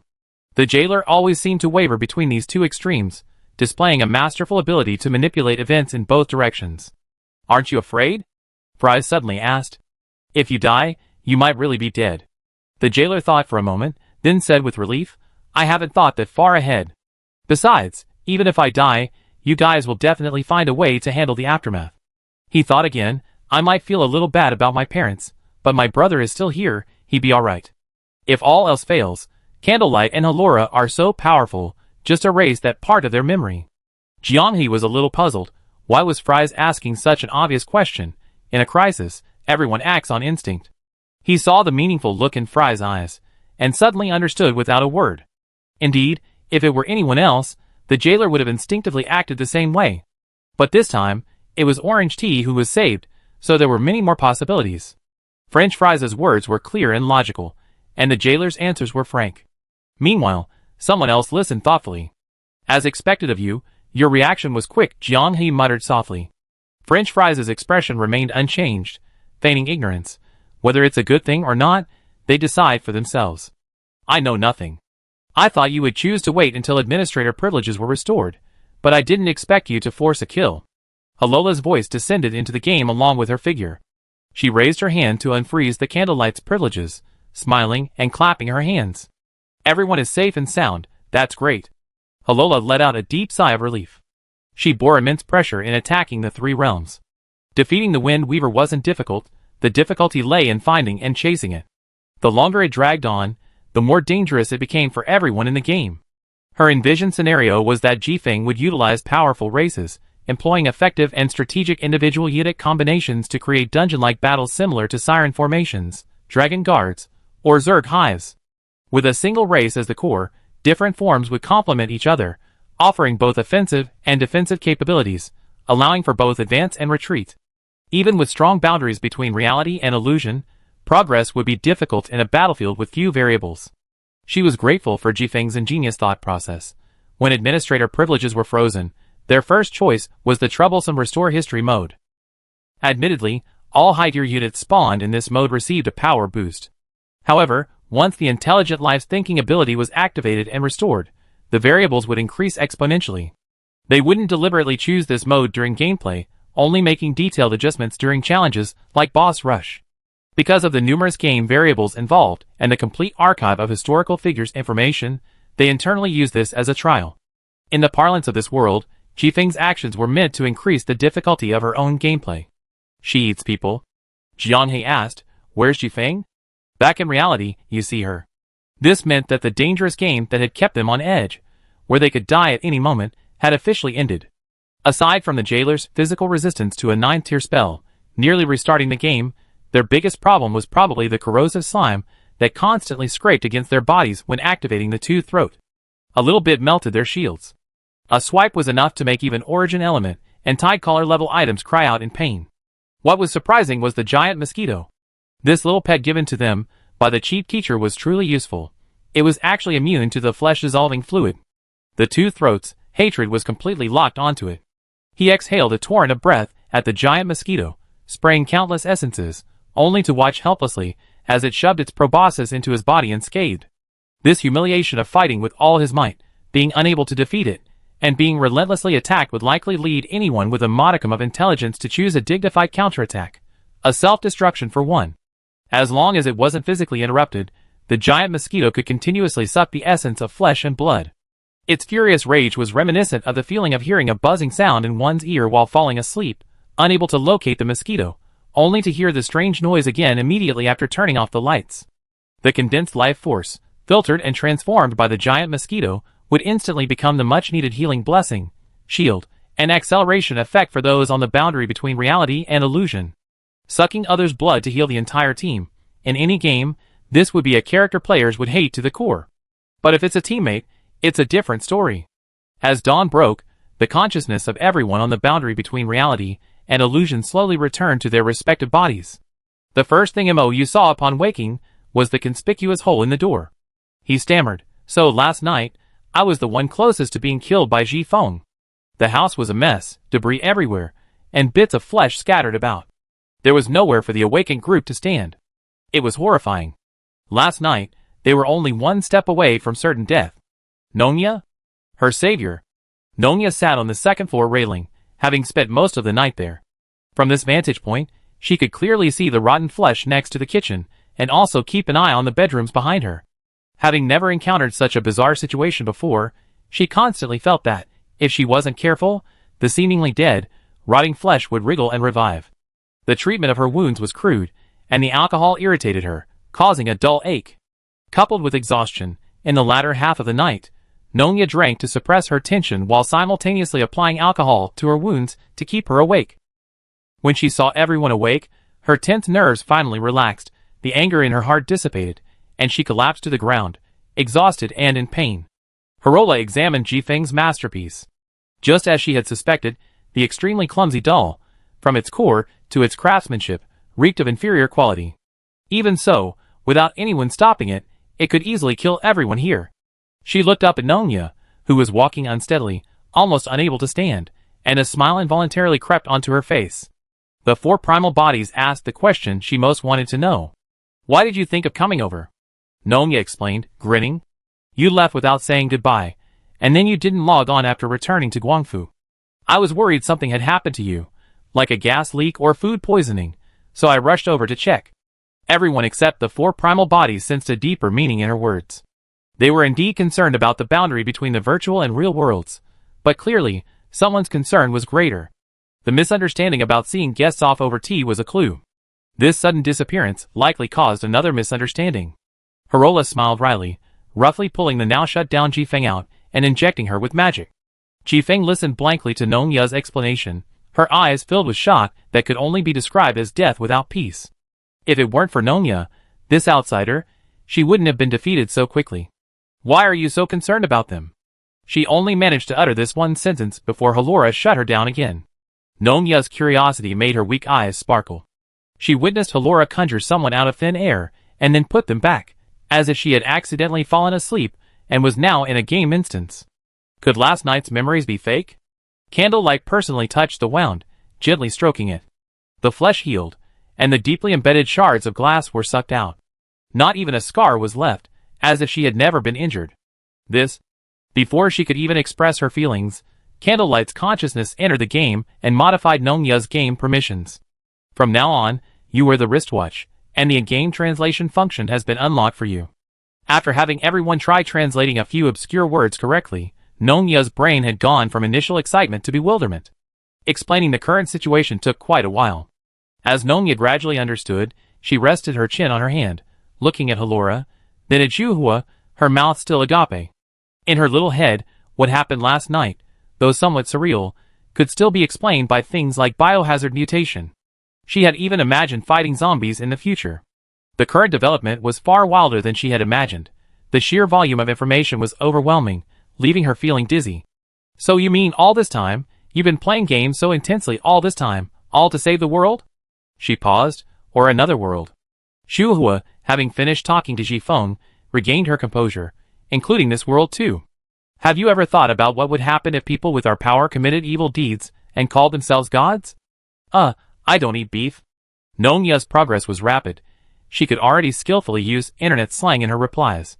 Halora stepped forward and picked up the conversation. Thank you for your crucial role in this matter. I hope you will keep it a secret. As a reward, I will give you a promise. Of course. Nongya nodded like a chick pecking at rice. But what is the promise? It will end without a trace. Halora smiled. Perhaps my teacher will add another promise. We find out in a month. Nongya hadn't expected that her risking her life would yield such a great reward. Her brain was overloaded.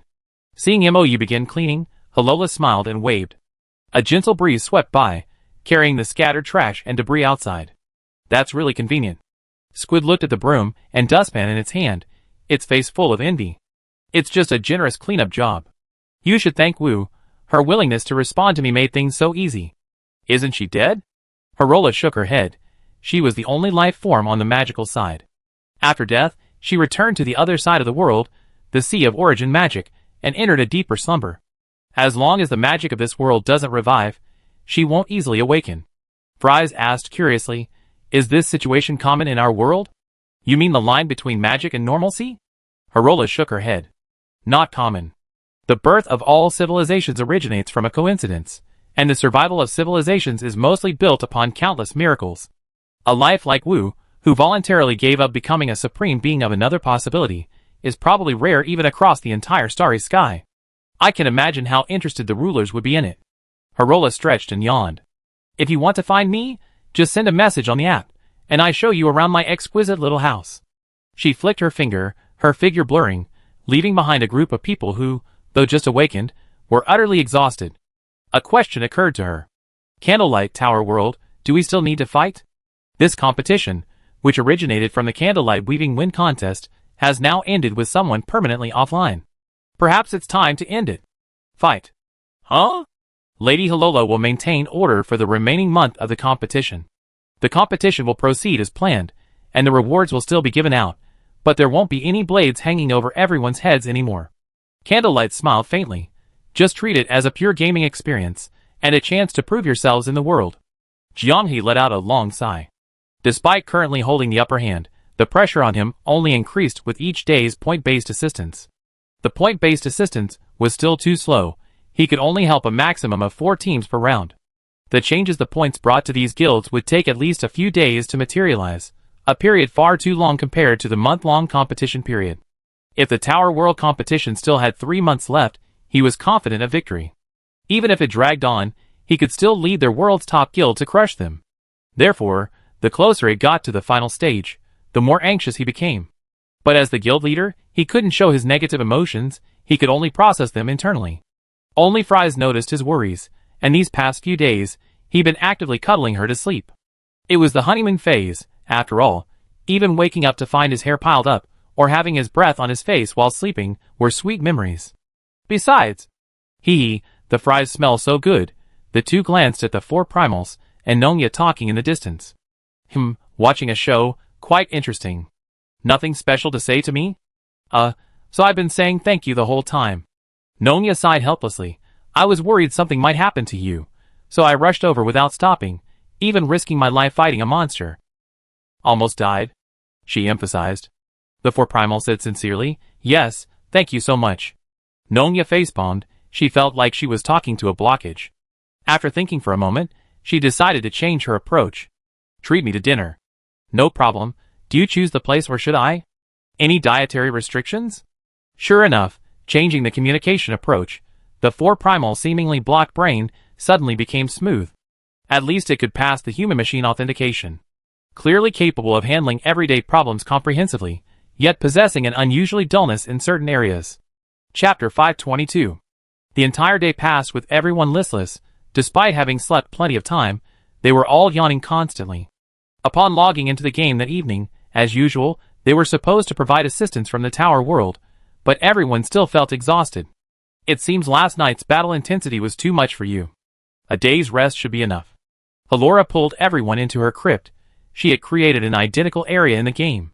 Here, countless projections of guilds conquering the tower world filled the rock walls in front, like a giant TV theater in a shopping mall. Halora lazily reclined, like an old man in a monitoring room, switching to whoever's perspective she wanted to see. Looks like the Windweaver's problem is solved. You're in the mood to think about other issues now. She smiled. Ask away. Jianghe pondered for a moment, then asked, the proof of the stars. The professions and skills we can experience are actually knowledge already existing in the Ana world, right? Correct. Everyone exchanged glances. The proof of the stars, serving as a filter for finding the world of Ana, is also a training device. To ensure that potential solutions possess the appropriate combat power before venturing to Ana, all knowledge is subtly transmitted to players through gameplay. Doing this, is there any difference in combat power between us and the real Ana people? You only know that doing this will grant you magical enhancements and allow you to create magic, but you can't make connections, can't apply what you learn to other situations. In your eyes, these are all taken for granted. You instinctively think that simply calling out the skill name will trigger the corresponding event. Therefore, upon arriving in the Ana world, your learning abilities will undergo a new test. If circumstances change, you will need to adapt accordingly. Furthermore, we cannot guarantee that you will maintain your current combat strength upon entering Ana. It is an extremely unstable world, capable of collapsing at any moment. Normalcy is the most luxurious concept. When I left, Ana had just experienced a new cycle, and the situation was still slowly deteriorating. Fries asked, can you tell me about Mint and the others? In the last cycle, Mint realized the truth of the world's deadly cycle at the age of 36, making her the earliest among all the apocalyptic sages. This is 1 year faster than the previously recorded cycle, but it's to no avail. Squid crossed its arms. I don't quite understand. Doesn't the Ana world have a world consciousness? A world damaged to this extent. A world consciousness without ideology would have long since ceased to exist. That's not right. Bed raised a question. Then what about the Temple of the Clarities? Are they also from the Ana world? Ana. The name world is chosen to make it easier for you to understand. Using Ana as the stage, Halora explained. The Temple of the Clarities is far from the Ana continent, and its magical level is much higher than you imagine, as you should have experienced early in the game. At the same rank, Ana has clearly weaker players, but the Temple of the Clarity's combat strength is remarkably stable, which once puzzled story-driven players. When designing this storyline, we only slightly altered the timing to create a sense of overlap. Jianghe was stunned. Hey, you mean, the events at the Temple of the Clarities actually happened before the Ana story? To be precise, 130 years ago. Huh? Halora snapped her fingers, turning off the Tower World strategy projection on the rock wall, then waved her hand.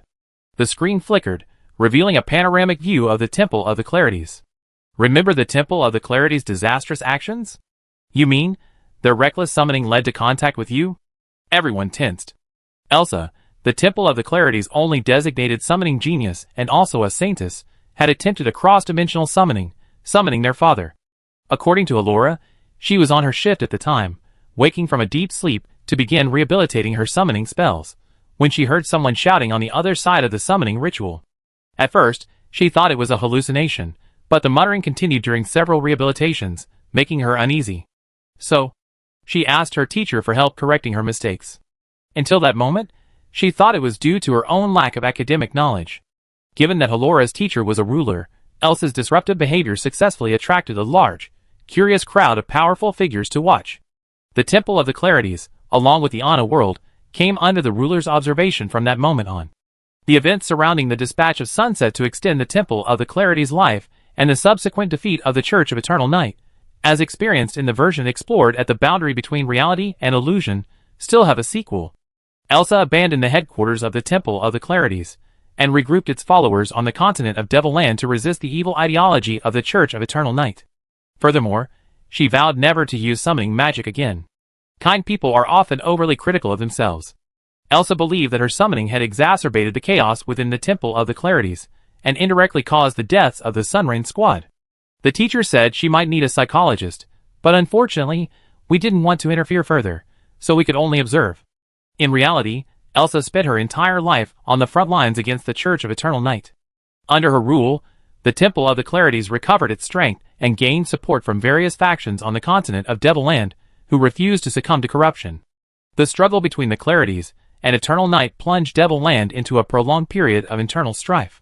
The entire continent's younger generation continuously threw themselves into the escalating factional wars, which did not indirectly lead to an escalating struggle in magic and ideology. On the contrary, the entire continent of Devilland showed signs of a knowledge gap.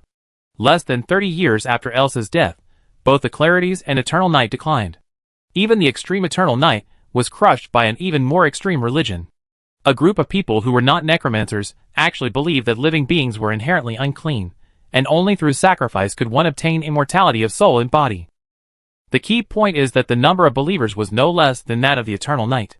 Halora and others, responsible for recording the continent's changes, were stunned when they saw it. A sample of the diversity of intelligent beings +1. Sociology +2. The clear ones, initially adopting a policy of appeasement and absorbing those who repented, were seen as weak after Elsa's death. The later radicals adopted the law of equality for all. It's either me or the enemy. Another 10 years of chaos ensued, Devlin's industries collapsed, and scholarship withered like a tree without roots. By the time Anna's Lion King Kurian rose to power, and Anna regained its glory, distant Devland had long lost its former splendor. The jailer asked, "Why is this part of the game storyline interwoven within the game? It doesn't seem to have much significance for the selection process, does it? Is it just something you wanted to include?" Halora replied, "Actually, it was initially designed as a dream instance, allowing players to experience events from other timelines, but a small hiccup occurred." A small hiccup? In one loop, the continent of Devilland in the Anna world, in its normal timeline, connected with 130 years ago. Huh? When the loop reached its 10th year, the Devilland side discovered that another continent, Devilland, existed in reality, and could freely enter and exit through rifts, traveling back to the past. This? Jianghe's scalp tingled. It seems you can intuitively understand how chaotic the Anna world's dead loop is. Halora sighed, except for the Anna continent, which is very stable, the chaos in other regions of the world is only higher, not lower. Then how did you determine that the problem lies on the Anna continent? The jailer had barely uttered his question when he was immediately met with death stares from everyone at the boundary between reality and illusion. He quickly realized how stupid his question was. Halora's pre-job training answered many of their inner doubts. At this stage, no one at the boundary between the virtual and real worlds doubted their reincarnation as Anna in their next life. The only remaining question was how to live this life well. Hrala joked that the conditions they were offering were practically a life-saving bribe, to make the boundary between the virtual and real worlds as perfect as possible in this life. After all, in the next life, one wrong step could lead to eternal damnation and inescapable hell. Of course, they could still refuse until their very last breath. Hrala yawned after saying this. Perhaps she had talked too much in such a short time. She became languid again, gesturing for everyone to watch the projection, and her words became less frequent.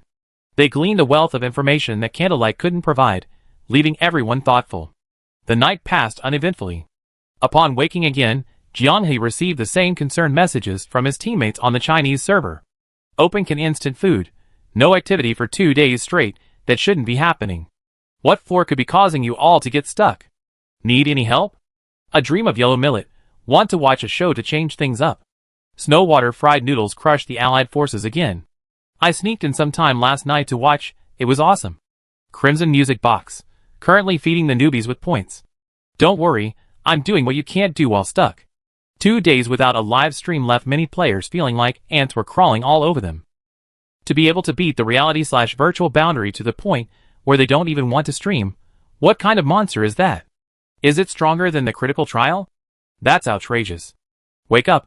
The difficulty isn't the reason the reality/virtual boundary isn't streaming.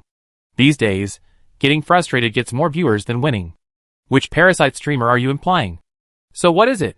Some kind of super restricted content that can't pass censorship, comparable to the flesh and blood level? Did they go fight succubi? Everyone's imagination effectively filled the void left by the reality/virtual boundary's silence. Thank goodness, because of their consistently diligent T0 guild image, no one suspected that they were simply too exhausted to play the game that day and naturally assumed they were stuck. Coincidentally, Mint and her NPC strategy team had just cleared 2 levels, so they shamelessly claimed the credit. Anyway, Mint would unconditionally forgive them. They woke up close to noon. After everyone logged off in perfect unison, they lingered in bed a little longer. With a regular schedule, they longed to be lazy again. If there's an indulgent meal, there should be an indulgent sleep. Damn it! The jailer jumped up in a panic, frantically searching the kitchen for snacks to fill his stomach. The belated squid squeezed past him, took out pots and pans, and began busily preparing lunch for everyone, wondering what was wrong with the jailer. I made plans with my blind date to go shopping with her. Oh, where are the cookies? Oh, I ate them all in bed last night. What about my sausages? You ate 3 of those snail rice noodles last night. You're such a pig. You already lost weight to a normal level. How long can you maintain that weight? Fruit is fine too. I was dragged here by Holola after the new year. I didn't prepare any fruit. I'm not eating. Jianghe, having just washed her face, strolled over. What was his blind date's name again? Asked Mou. Hu Qian, I think that's the name, Jianghe replied. She seems to be really into him. She prepares meticulously for every blind date. She's even started buying herself cologne. The prison guard's transformation was obvious to everyone. New clothes, cologne, and even getting his blanket and fries to scrutinize his outfits. This rough-around-the-edges guy was seriously trying to reinvent himself. But he rarely talks about Hu Qian to us, Jianghe grumbled, not replying. Mou felt like she caught the prison guard's charm. How could she have blurted out such an obvious answer? The previous blind date had been cancelled because Halora suddenly showed up. This time, after returning to work after the holiday, Hu Qian happened to be looking for a job here, so they arranged a second date. During the process, Hu Qian didn't ask the prison guard why he suddenly stood her up, tacitly avoiding mentioning the previous incident. In the prison guard's understanding, it was understanding. Avoiding topics that would embarrass adults is also a sign of maturity. After spending some time together, the prison guard was very satisfied with Hu Qian. He had initially thought that his mother's absurd selection process, starting with "my son likes anime," would inevitably result in someone extraordinary, but she was surprisingly reliable. Her daily interactions were impeccable. They took turns paying for dates, and he quickly received a return gift for his own. Her sincerity and character were evident in the details. Compared to his conversations with Mou, his treatment was far superior to what Mou received during their marriage, practically better. Sorry, Mou, I didn't mean to compare myself to you, it's just... Who told you to be so representative? She likes what the prison guard likes too. She's dabbled in games, anime, and even niche figurines. Well, except for the origin of her nickname. Adult social interactions? Let's not talk about things that might be awkward. The jailer didn't really know how to bring this up. It was only then that he truly realized how different he was from ordinary people. His overly outlandish ID had rendered the nickname meaningless. Fortunately, since they were all in the same circle, there was a certain level of mutual resistance, preventing him from immediately turning away with a cold face upon learning more. If that had actually happened, his mother would most likely have called him home with a stern face and given him a thorough scolding, demanding he change. The jailer sighed.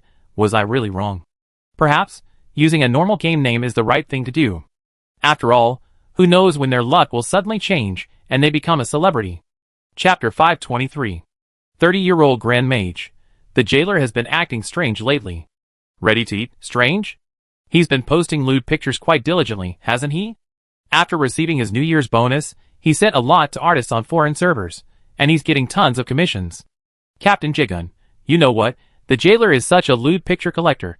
Every single one of his commissions is top-notch. He's amazing. In the top Chinese server group, everyone's perception of the jailer was surprisingly consistent. As long as his lewd picture collecting obsession persists, his mental and physical health is absolutely fine. If the jailer ever loses interest in these things, it's probably because something major has happened in his life, and they have to personally visit him to see what's going on. Either they should see a psychologist, or take him to the hospital for a checkup. 30-year-old Grand Mage. I checked out the stuff Jailer Bro recently shared with me. Some erotic pictures from after the new year. It's almost tasteless. Lafretia. Damn, he's a scent fetishist. Nurgle Soup. At least he's not into giant mushrooms. Don't misunderstand me. I meant the most classic Jailer characters are less common now. The Grand Mage emphasized, before, at least 70%, even 60%, were Jailer characters.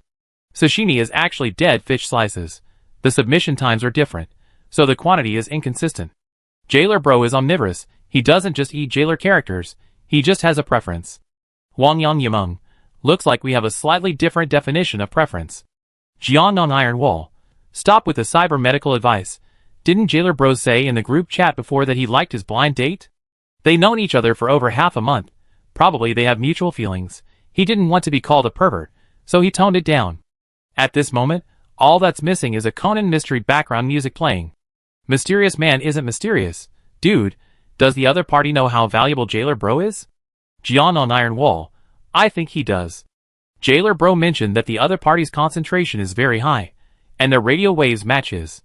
After thinking about it, since Jailer Bro has already revealed it, there's no point in hiding anything. They sent an emoji and joined the spectator army. I'm a shipboard expert. Damn, are there really girls in this world who are so highly concentrated, cute, and can even match Jailer Bro's radio waves? I can't accept it. Crimson Music Box. People on the boundary between reality and illusion, why don't you come out and say a few words? Anyway, Jailer Bro has already revealed it. Your chatter isn't considered backstabbing. Indeed, Jianhe and the others were still thinking of keeping Jailer Bro's secret, but they didn't expect him to reveal it himself in the group chat. The zipper on their mouths can be loosened now. Cuttlefish bubbling. I don't know much. He rarely talks to us about it. Crimson Music Box. Really? Jailer doesn't seem like the type to hide things like this. Your relationship could have deteriorated? In the room, Fries was nestled in Jianghe's arms. It felt especially comfortable doing this in winter. She laughed. You see, anyone familiar with Jailer's personality can spot his abnormalities from various angles. Jianghe retorted. A pervert suddenly becomes somewhat normal, that's how it is. Crimson Music Box recalled. Just like you described, she's a very, very rare otaku girl. Sashimi is actually dead fish. Isn't the president the rarest kind?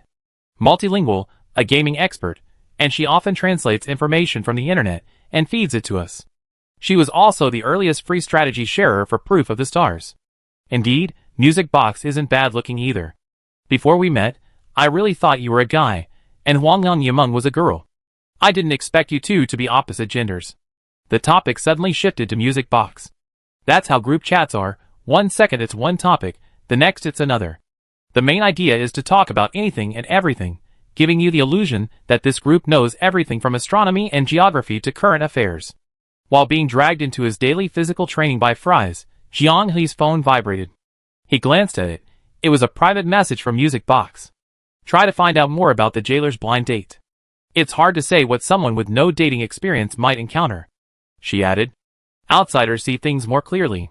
Words spoken have consequences. He could imagine the hesitation Music Box felt when she sent that message. Only someone who truly considers everyone at the boundary between reality and fiction important friends would dare to intervene in such a topic. Jianghe replied, Thank you on behalf of the Jailer, we will. No need, we're all friends. If you're free, remember to invite us to your wedding. French Fries watched. After finishing a set of burpees, she wiped her sweat and noticed Jianghe had stopped doing push-ups. She squatted down with a mischievous grin and pressed down on his back with her fingers. Don't, you're going to lose your breath. The mischievous French Fries didn't give him a chance. Unable to catch his breath, Jianghe collapsed to the ground in a tired, sprawling position. While he was panting, French Fries voiced her idea. Let's just pretend it's just wishful thinking, we secretly. Check it out, few, right? The Jailer had a smooth journey, and the decision was his own, so no one really took the blind date seriously. The conversation sparked by the Music Box made the two realize that a background check was indeed necessary. Their family probably did it, right? Jianghe suddenly thought. The older generation, introduced by relatives and friends, probably wouldn't think too much about it. That's true, Jianghe chuckled. Not everyone is like me, Yin Xian. Fries laughed along, annoyed. Her parents' affection for Jianghe was overflowing. They'd even forgotten she'd been locked out during the New Year holiday, and she remembered it all this year. Who to ask for a background check would have been a problem before. The boundary between the virtual and real worlds was full of gaming addicts. They were popular, but lacked connections. But now, she opened her contact list, found Chen Xiaoyu, and sent a message to Candlelight's only designated contact in this world. Soon, a response came. Halora just connected with a new doll today, sharing the proof of the stars with Candlelight. Candlelight needs to stably share all the backed-up knowledge with it, so it can't perform any other operations for the time being. Jiang He scratched her head. How long will it take? Probably several days. Jiang He decided to find Halora, but she had just set off for the Origin Magic Sea this morning to return the power of Wu. After that, she still had to return to the Three Domes land to quell the chaos created by Weaving Wind. It just so happened to coincide with a busy period for her. If it had been a day earlier, she would have been leisurely sitting in her cave, daydreaming. Chen Xiaoyu asked, "What do you want to do?" Having gone through thick and thin together, and not being an outsider, Jiang He simply stated her request. After a while, Chen Xiaoyu replied, "There's someone who might be able to help you." "Who is it?" "Who?" "Hu Qian." Snowwater Fried Noodles was bewildered. "I mean, who is this?" He paused, then pressed. "A well-known commander in China?" "Which guild?" Enamel Cup sighed.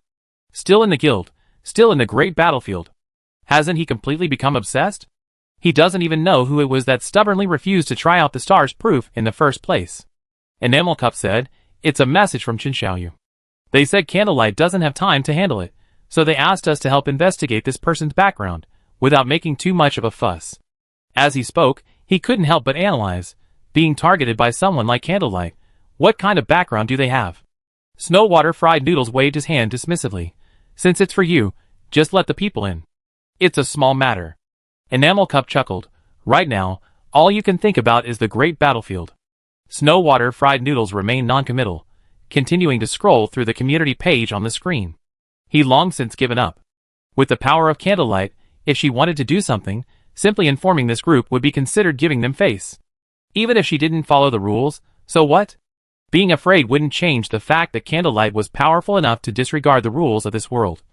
She might as well enjoy herself while she could. "You know, young people call this high-intensity self-search," the enamel mug teased. "People praise you every day, don't you get tired of it?" Snowwater Fried Noodles said seriously, "If I command well, young people will like it. They're happy, I'm happy. What's wrong with that? If you're not satisfied, go fight them yourself. Let me tell you, I have a foreign guild outside. Everyone knows what people in St. Helena think of me. The praise from the domestic community doesn't even reach a third of theirs. Since Shui Chao Mian joined St. Helena has been undefeated. European guilds, in an effort to delay the Black Sword Guardians' conquest progress and dismantle guild strongholds, have been using their maximum invasion privileges daily. Initially, Shui Chao Mian even employed powerful weapons, like the Rotten Jade. After easily achieving victory, he grew bored and decided to only use them in times of crisis. Faced with this self-imposed limitation, the St. Helena stronghold, in the eyes of the Allied forces, became an insurmountable chasm. Shui Chao Mian particularly enjoys reading European server community posts translated from Chinese online communities. How come players from the same guild, like Shui Chao Mian, are considered war gods when commanding, but cowards when led by Kai Weijiu? I don't quite understand yet. Are you insulting Shui Chao Mian or Kai Weijiu? Friend, after the second battle, I thought no one in the community was comparing these two anymore. Did you just resurrect from the trenches of the first battle? Yeah, about 7 days, in line with the records. He glanced at Shui Chao Mian's translation of the web page and let him be. It's quite interesting to shine in a field that young people also enjoy. At this age, it's really just about being happy. Qian Xiaibei dialed a number in his contact list. Xiao Wu. Oh, it's nothing serious. Here's a name. Can you help me? After hanging up, Xiao Wu on the other end of the line looked at the name he had written down and pondered for a moment. He decided not to do too much reading comprehension and just do what was meant. Another call was made. Xiao Chun, it's nothing. Don't be so serious. It's nothing serious. I just need you to do a small favor for me. There's a name here. Can you help me? Chapter 524. Just after 8 p.m., the jailer returned. Unlike everyone had expected, he didn't seem particularly happy. His usual routine after his blind dates was to arrive humming some random, unknown tune. The 7 of them living together on the boundary between the virtual and real worlds was much like a university dormitory. Normally, they were too lazy to go out unless there was a special occasion. The most diligent were Mou and Jianghe, who regularly drove around shopping and brought back items from everyone's shopping lists.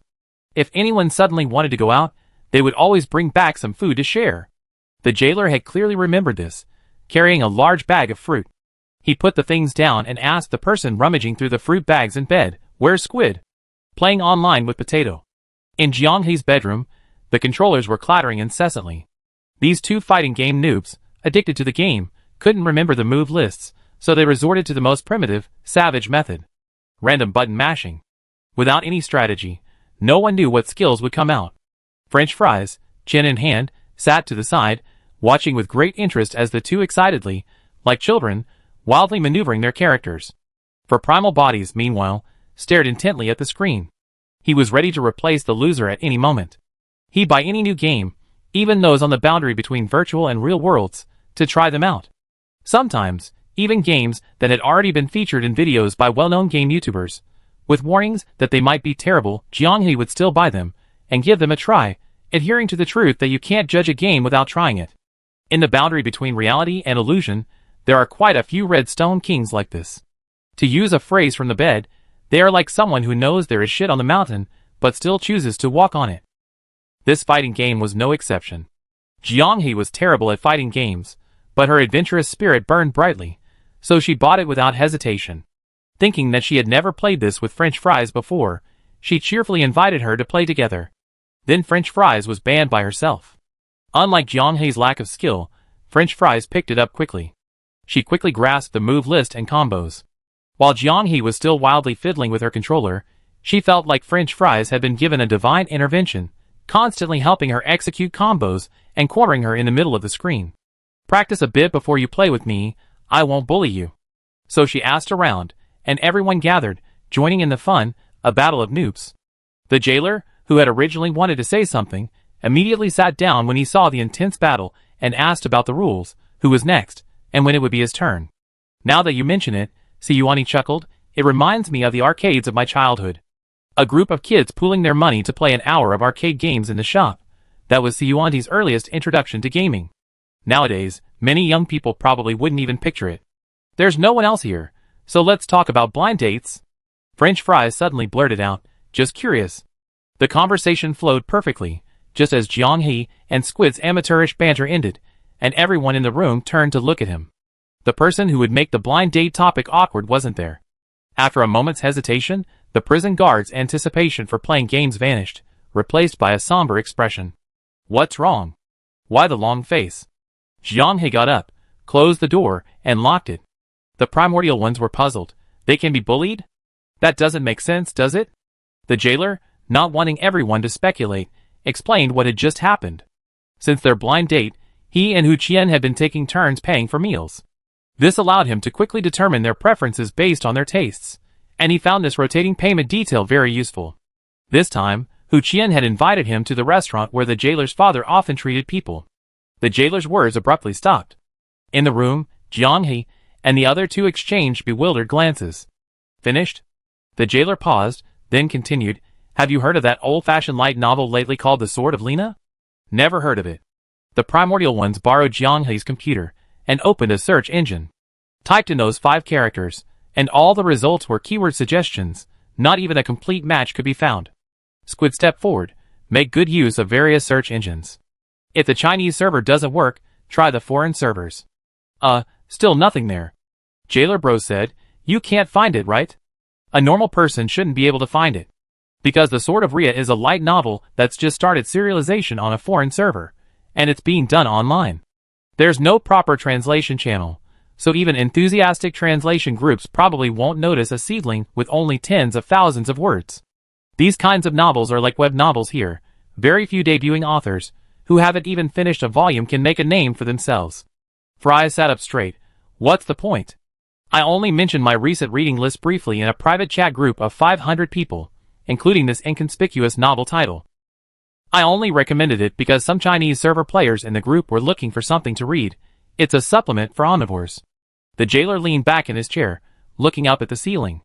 "At dinner today, We were talking about the novels she'd been reading lately, and two of the titles overlapped with my reading list. One is a somewhat well-known domestic online novel, and the other is this one, The Sword of Lena, which is likely to be lost in the vast sea of books.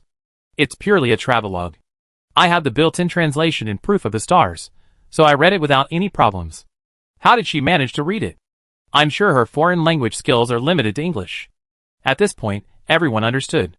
All along, the compatibility of their personalities and shared interests had given the jailer a sense of joy, like finding a kindred spirit. The specific details of their private interactions were unknown to them, but whether it was Hu Qian's personal charm or the jailer's external interference, he hadn't taken these subtle inconsistencies to heart, simply assuming it was his own eccentricity causing the awkwardness.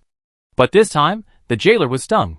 Once or twice is a coincidence, 3 or 4 times can also be a coincidence. But this time? Many light novels are known for offering illustrations as part of the toilet paper promotion, but most of the toilet paper you see is already among the best. Most online serials are no different from domestic web novels, quickly started and quickly ended, dying out in no time. Travelogues, if well written, are perfect accounts of otherworldly experiences, attracting a stable readership. If poorly written, they're just a rambling mess, destined for instant demise. The jailer has seen far more rambling accounts than the former over the years, and he believes readers on foreign servers probably have as many. The jailer doesn't think so. Hu Qian, just as bored as he is, saw the cover drawn by the author herself, was interested in the close-up of the jailer, clicked to take a look, and found. Wow, it's pretty good. Even without the jailer, I stay and read it. Oh! The author actually has other ways to contact him, and found a way to tip. I get him a little something to tide him over, afraid he'd starve. The jailer shrugged. Do you think I'm overthinking it, or? We do a background check for you, Jiang He and French Fries said in unison. We have the results tomorrow, very soon. Chapter 525. The Point's assistance at the boundary between the virtual and real worlds is progressing smoothly. With Weaver Wind gone, the biggest source of pressure, the tower world is no longer a life-or-death prison. Everyone can be a little more playful during the game. For example, Inkfish bought a green quality lance from an NPC. He long wanted to try the lance and shield combination, cosplaying as a phalanx. Whether it deals damage or not doesn't matter.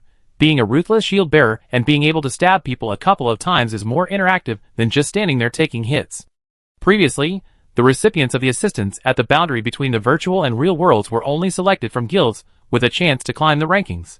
With Weaver Wind gone, the scope has expanded somewhat. This night, among the recipients of assistance was a long-lost acquaintance, Barrel Water God Luo, the community's only designated unlucky one during the preliminary rounds. While vying for the last spot, he missed out on the bonus due to a mistake. The subsequent establishment of a top-tier guild within the Chinese server, centered around the boundary between the virtual and real worlds, became a symbol of top-tier popularity in the Chinese server's Proof of Stars event. Both in-game and out of the game, everyone benefited from this opportunity, achieving a qualitative leap.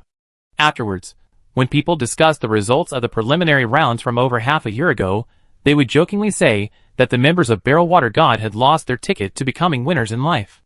The original Barrel Water God has disbanded, and what we see in the community now is a sequel rebuilt by the former guild leader, Starfish Canned Food. Starfish Canned Food is quite accepting, no longer clinging to what he's lost. He joked that being a loser actually brought a lot of attention to the rebuilding of Barrel Water God, even benefiting the guild's account from the traffic. While not as good as the top 4 in the Chinese server, they were still among the best in the second tier, so there's nothing to complain about.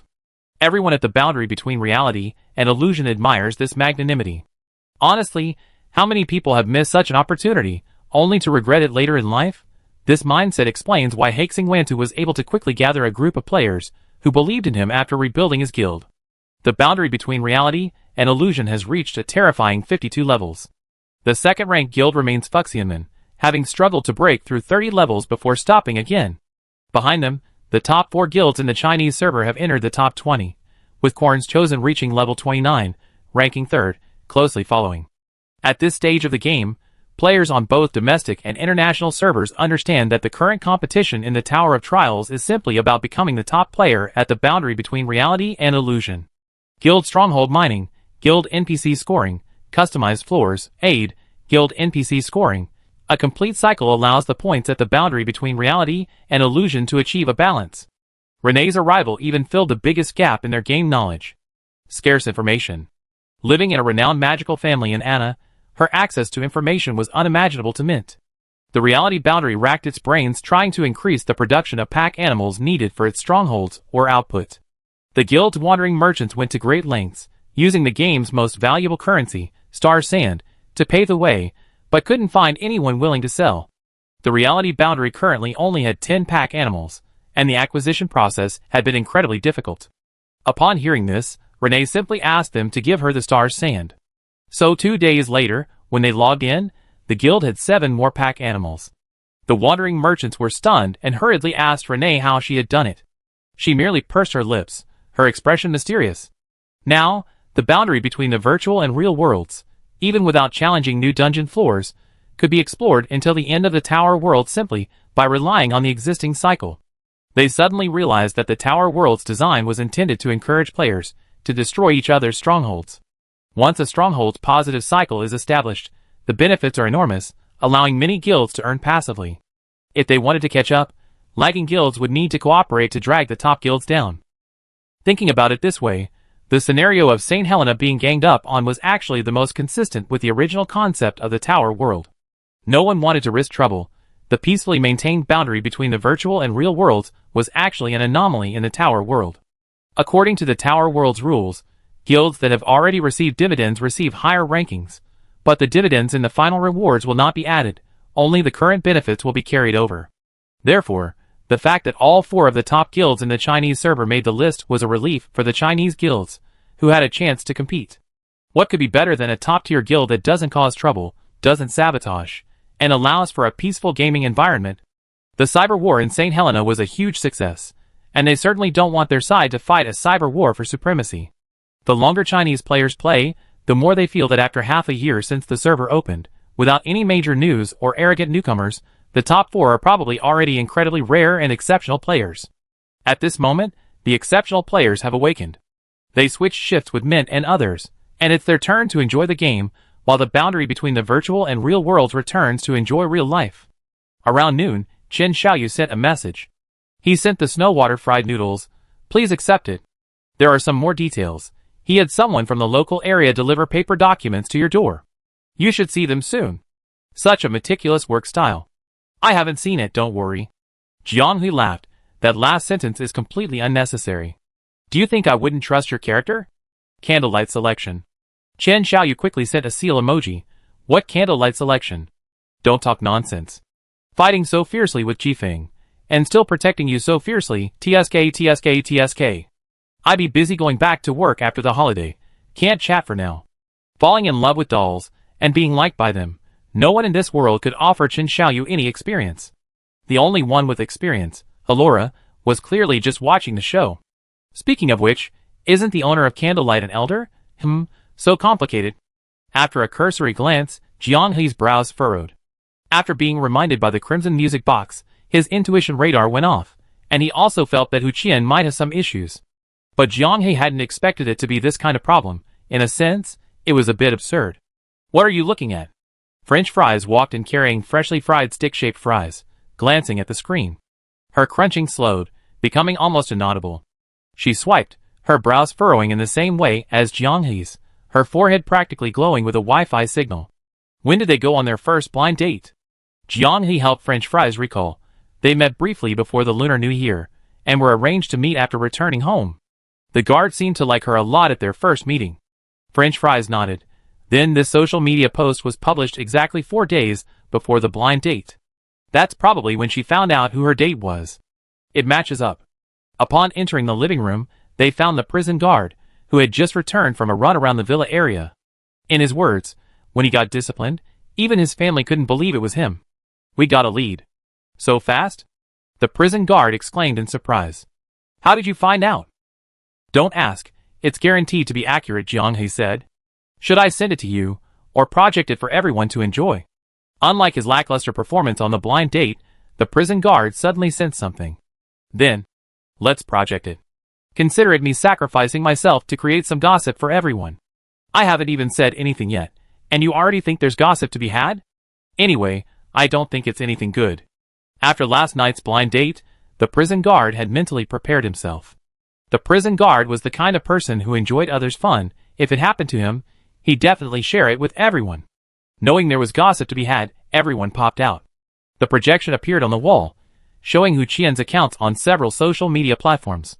The photos were numerous, covering various scenes, including landscapes and food, showing that she enjoys documenting her life.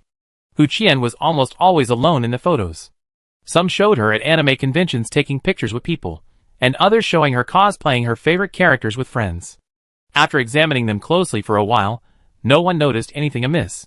While helping with the Snowwater fried noodles, we checked her social network, using the people appearing in her photos as the center, and finally found this. A picture from a social media account slid out, showing Hu Qian posing intimately with a young man, their faces close together. Looking through Hu Qian's other photos, he also appeared partially in profile. It was easy to miss if you weren't paying close attention. Based on the posting time shown in the top left image, everyone's reaction was exactly the same as when they first saw the two people. 4 days before the Lunar New Year. The caption read, "Hey classmate, when did you secretly take such a good picture of me?" Scrolling down, the image only showed 2 hands and 2 cups of milk tea. Eating with someone you like, you can even tolerate unsweetened milk tea. Jiang He explained, they checked, Hu Qian was his classmate at the same school, and they also asked his counselors and teachers from that time. They did indeed date, for at least 2 years. 3 days before the Lunar New Year, Hu Qian deleted all information about him from her social media, including photos, leaving only snapshots of her life. Not just one platform, but all of them, very meticulously, even filtering out simple text messages. There are 2 deleted records. All 6 people stared at the jailer, who pondered for a moment, then sighed deeply. The woman in bed murmured, quite the skill level, the same age as the jailer, but incredibly efficient. Squid added, she dumped her ex without hesitation, focusing entirely on how to hook you, tsk. After the last incident, Nongya inexplicably moved into the villa. Since there were still empty rooms, no one objected. After all, she had truly saved her life. She muttered, how do you know she really dumped her ex? Maybe he's her current boyfriend? Fries joked, in this regard, France certainly has a say. Hearing this, Nongya waved her hands repeatedly, don't lump them together, I'm not like those postmodern guys.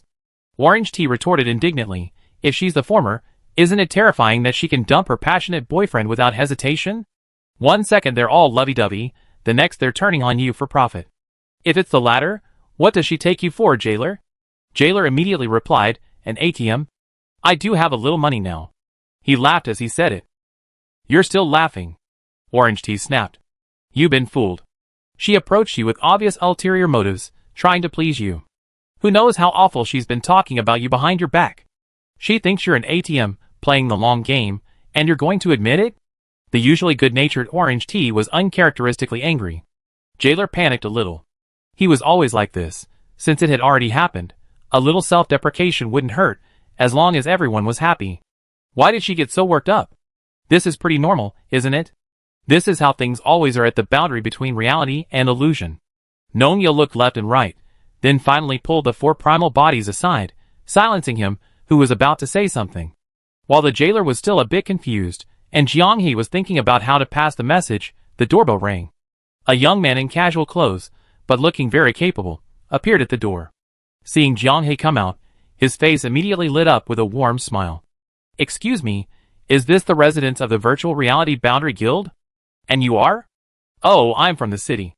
Oh no, they say, mention Snowwater fried noodles, and you understand. As he spoke, the capable young man took out several pre-ordered documents from his briefcase. These are what you need. Seeing Jiang He open the door, take the documents, and inspect them, he hurriedly said. We investigated very thoroughly, following the requirements without alerting anyone. We were busy all day yesterday and into the evening, ensuring the accuracy of the information. In just 1 day, he managed to smooth things over, even though some information required collaboration from different departments. He even managed to obtain information requiring on-site visits within a single day. Jiang He could roughly gauge the importance of Shui Chaomian's efforts. He seemed to have quite a network. The young man understood the principle of knowing when to stop, only mentioning everyone's hard work before quietly leaving. The newly arrived document included records of Hu Qian's school life, detailed down to her high school years. Credit records, medical records, and bank statements were all included. Shui Chaomian's team had basically used every conceivable method they could think of to investigate Hu Qian, striving to understand her experiences over the past few years without any blind spots. A report on Hu Qian's family was also included in the file, detailing their income, tax payments, and current situation. Because the document was quite large, everyone took a portion and began to peruse it. The jailer stared in disbelief. Dude, I was on a blind date, right? Who did you guys do the background check on? Why are you going into so much detail? Jiang He shrugged. Snowwater fried noodles.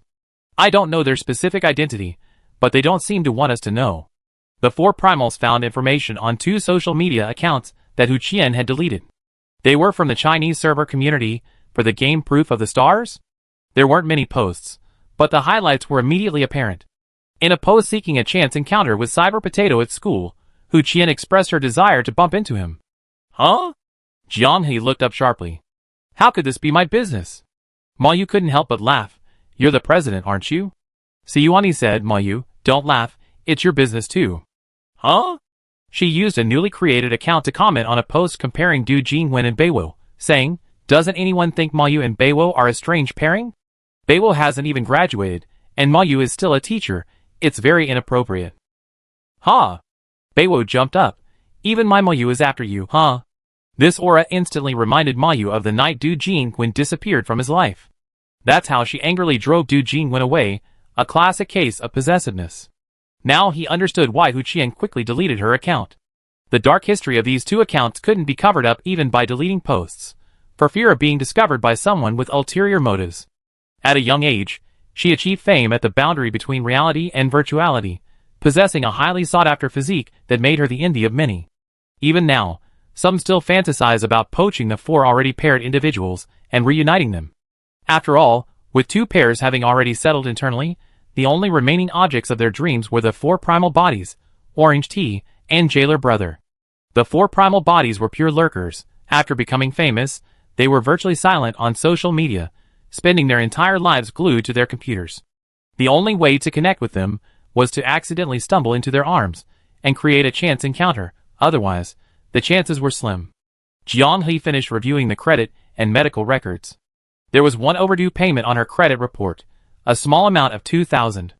Combined with her bank statements, it was clear that she had extravagant spending habits, often spending all her allowance from home by mid-month. And she glanced at the bedside and giggled. Jailer Brother, she spent all the money on the gift I bought for you.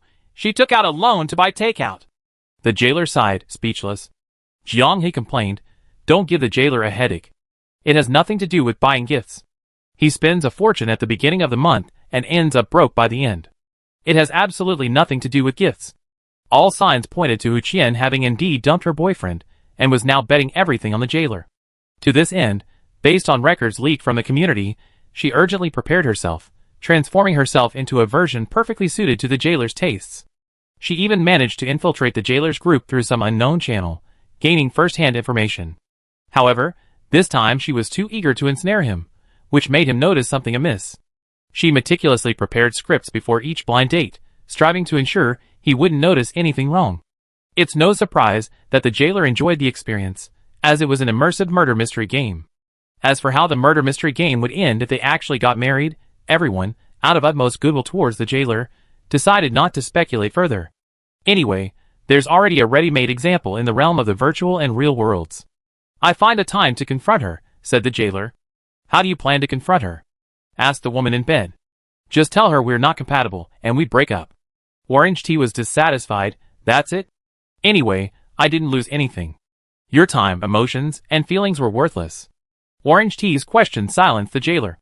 This blind date was one of the few times he showed sincerity and genuine feelings to someone outside the realm of the virtual and real worlds, someone outside his family, and he even displayed unusual seriousness and earnestness. He had also seriously considered changing a little for her. The more he thought about it, the angrier he got, and the angrier he got, the more he thought about it. No way, I'm going to get my revenge. Chapter 526. The jailer didn't have a plan in mind, the atmosphere and emotions were just right, and his mouth moved unconsciously. If you don't have a plan, then use mine, suggested the bed. Hu Qian was making the most of her time, using translation software to devour the Sword of Lena. This obscure book of only 100,000 words would most likely become irrefutable proof of her strong resonance with the jailer. A sense of shared understanding is crucial. When you encounter someone who also understands something you like, it's easy to start a conversation and quickly become familiar with each other, bridging the gap. This rule is even more accurate with niche topics. People have a certain social nature. They generally hope that what they like will be recognized. A connoisseur like the jailer has no shortage of people with similar interests in his social circle. If he can't find a way to make a lasting impression by exploring more niche and subtle aspects, then it's all meaningless. From the beginning, Hu Qian had a clear goal. After obtaining first-hand information from the chat group, she hastily prepared and got to work. When they talked about it yesterday, the jailer was clearly surprised. He obviously hadn't expected to encounter a fellow enthusiast in such an obscure field. Now, all she had to do was thoroughly read the entire book to dispel the jailer's suspicions. Even with today's upgraded translation software, tackling a purely foreign language book is still very difficult, especially since The Sword of Lena is a road trip story set in an isekai world, rather bland and lacking in exciting moments. After reading for a while, Hu Qian would rub her temples, do something else, and refocus her attention. She opened the jailer's private chat group. The group was always overflowing with messages, no matter when she opened it. It seemed like everyone here didn't need to work. They were constantly chatting 24/7. Political news, anime updates, everything under the sun, nothing is off limits. Multiple topics flow seamlessly within the group, with no communication barriers. Many talented individuals exist within the group. Hu Qian has witnessed countless requests for rare resources being met with mysterious links from onlookers. However, none of that concerns her. The group admin Jay Gu is set as a special contact. He hasn't sent any new messages in the last few hours. Strange. Jay Gu is usually quite talkative, chatting and joking during the day, but today he's remained silent until late morning, which Hu Qian finds odd. She stared for a while, then decided to continue studying. Money is hard to earn, and life is tough. Her parents often nag, trying to motivate her. In their view, the first job after graduation is a turning point in life. Hu Qian finds their thinking laughably naive. Going to work after graduation is the real turning point in one's mindset. How much can you earn working? Working from dawn till dusk, overtime, the meager earnings might not even cover your expenses. She didn't want a life so predictable, so bitter, so mundane. What she wanted was a shortcut to becoming a super online celebrity. The faster the better. From university, she understood that looks are a valuable asset that should be monetized. Creating multiple accounts, live streaming, and showering wealthy viewers with virtual coins, that was the right path. If others can do it, why can't I? Am I worse than others? She proudly purchased equipment and plunged into the already fiercely competitive market, achieving the impressive result of single-digit daily viewership for her live streams. After a month, her income couldn't even cover the live streaming equipment, let alone afford 3 meals a day. After numerous setbacks, Hu Qian began to seriously reconsider her approach. She watched many videos and realized she was too late. This field was already saturated, and those without unique selling points couldn't stand out. At that time, while the virtual live streaming industry showed signs of saturation, it still seemed worth a try. However, the cost of a virtual suit was another major obstacle.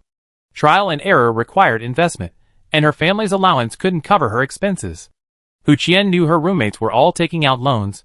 Their Ponzi scheme was tantamount to playing with fire. She secretly laughed at their foolishness and didn't participate.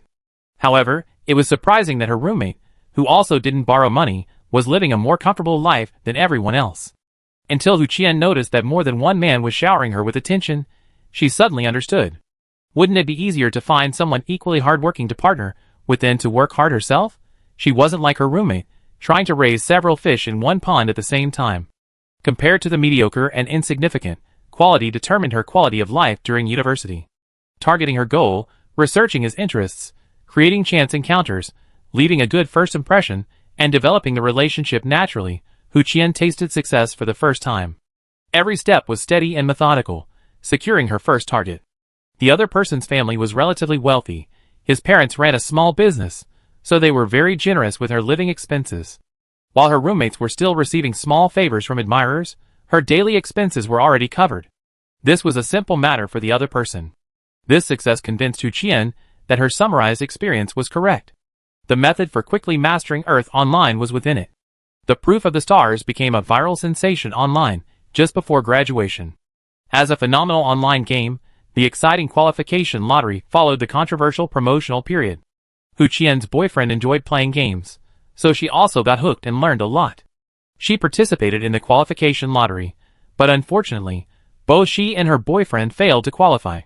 Many people initially viewed Proof of the Stars as a fraudulent game with exaggerated hype, but subsequent events gradually changed their perception of the game.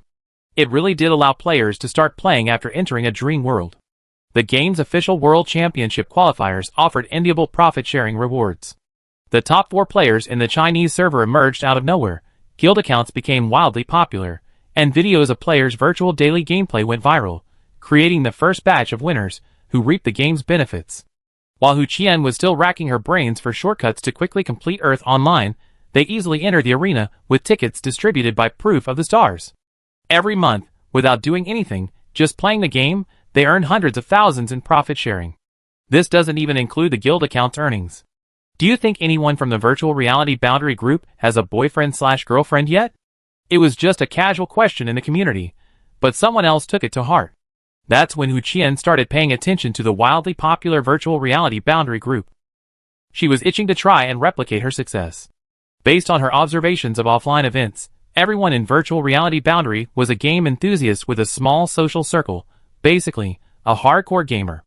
Lacking experience, they were easy targets. But there was absolutely no chance to make contact. Society isn't university. The relatively closed environment doesn't allow Hu Qian to strategically approach specific individuals.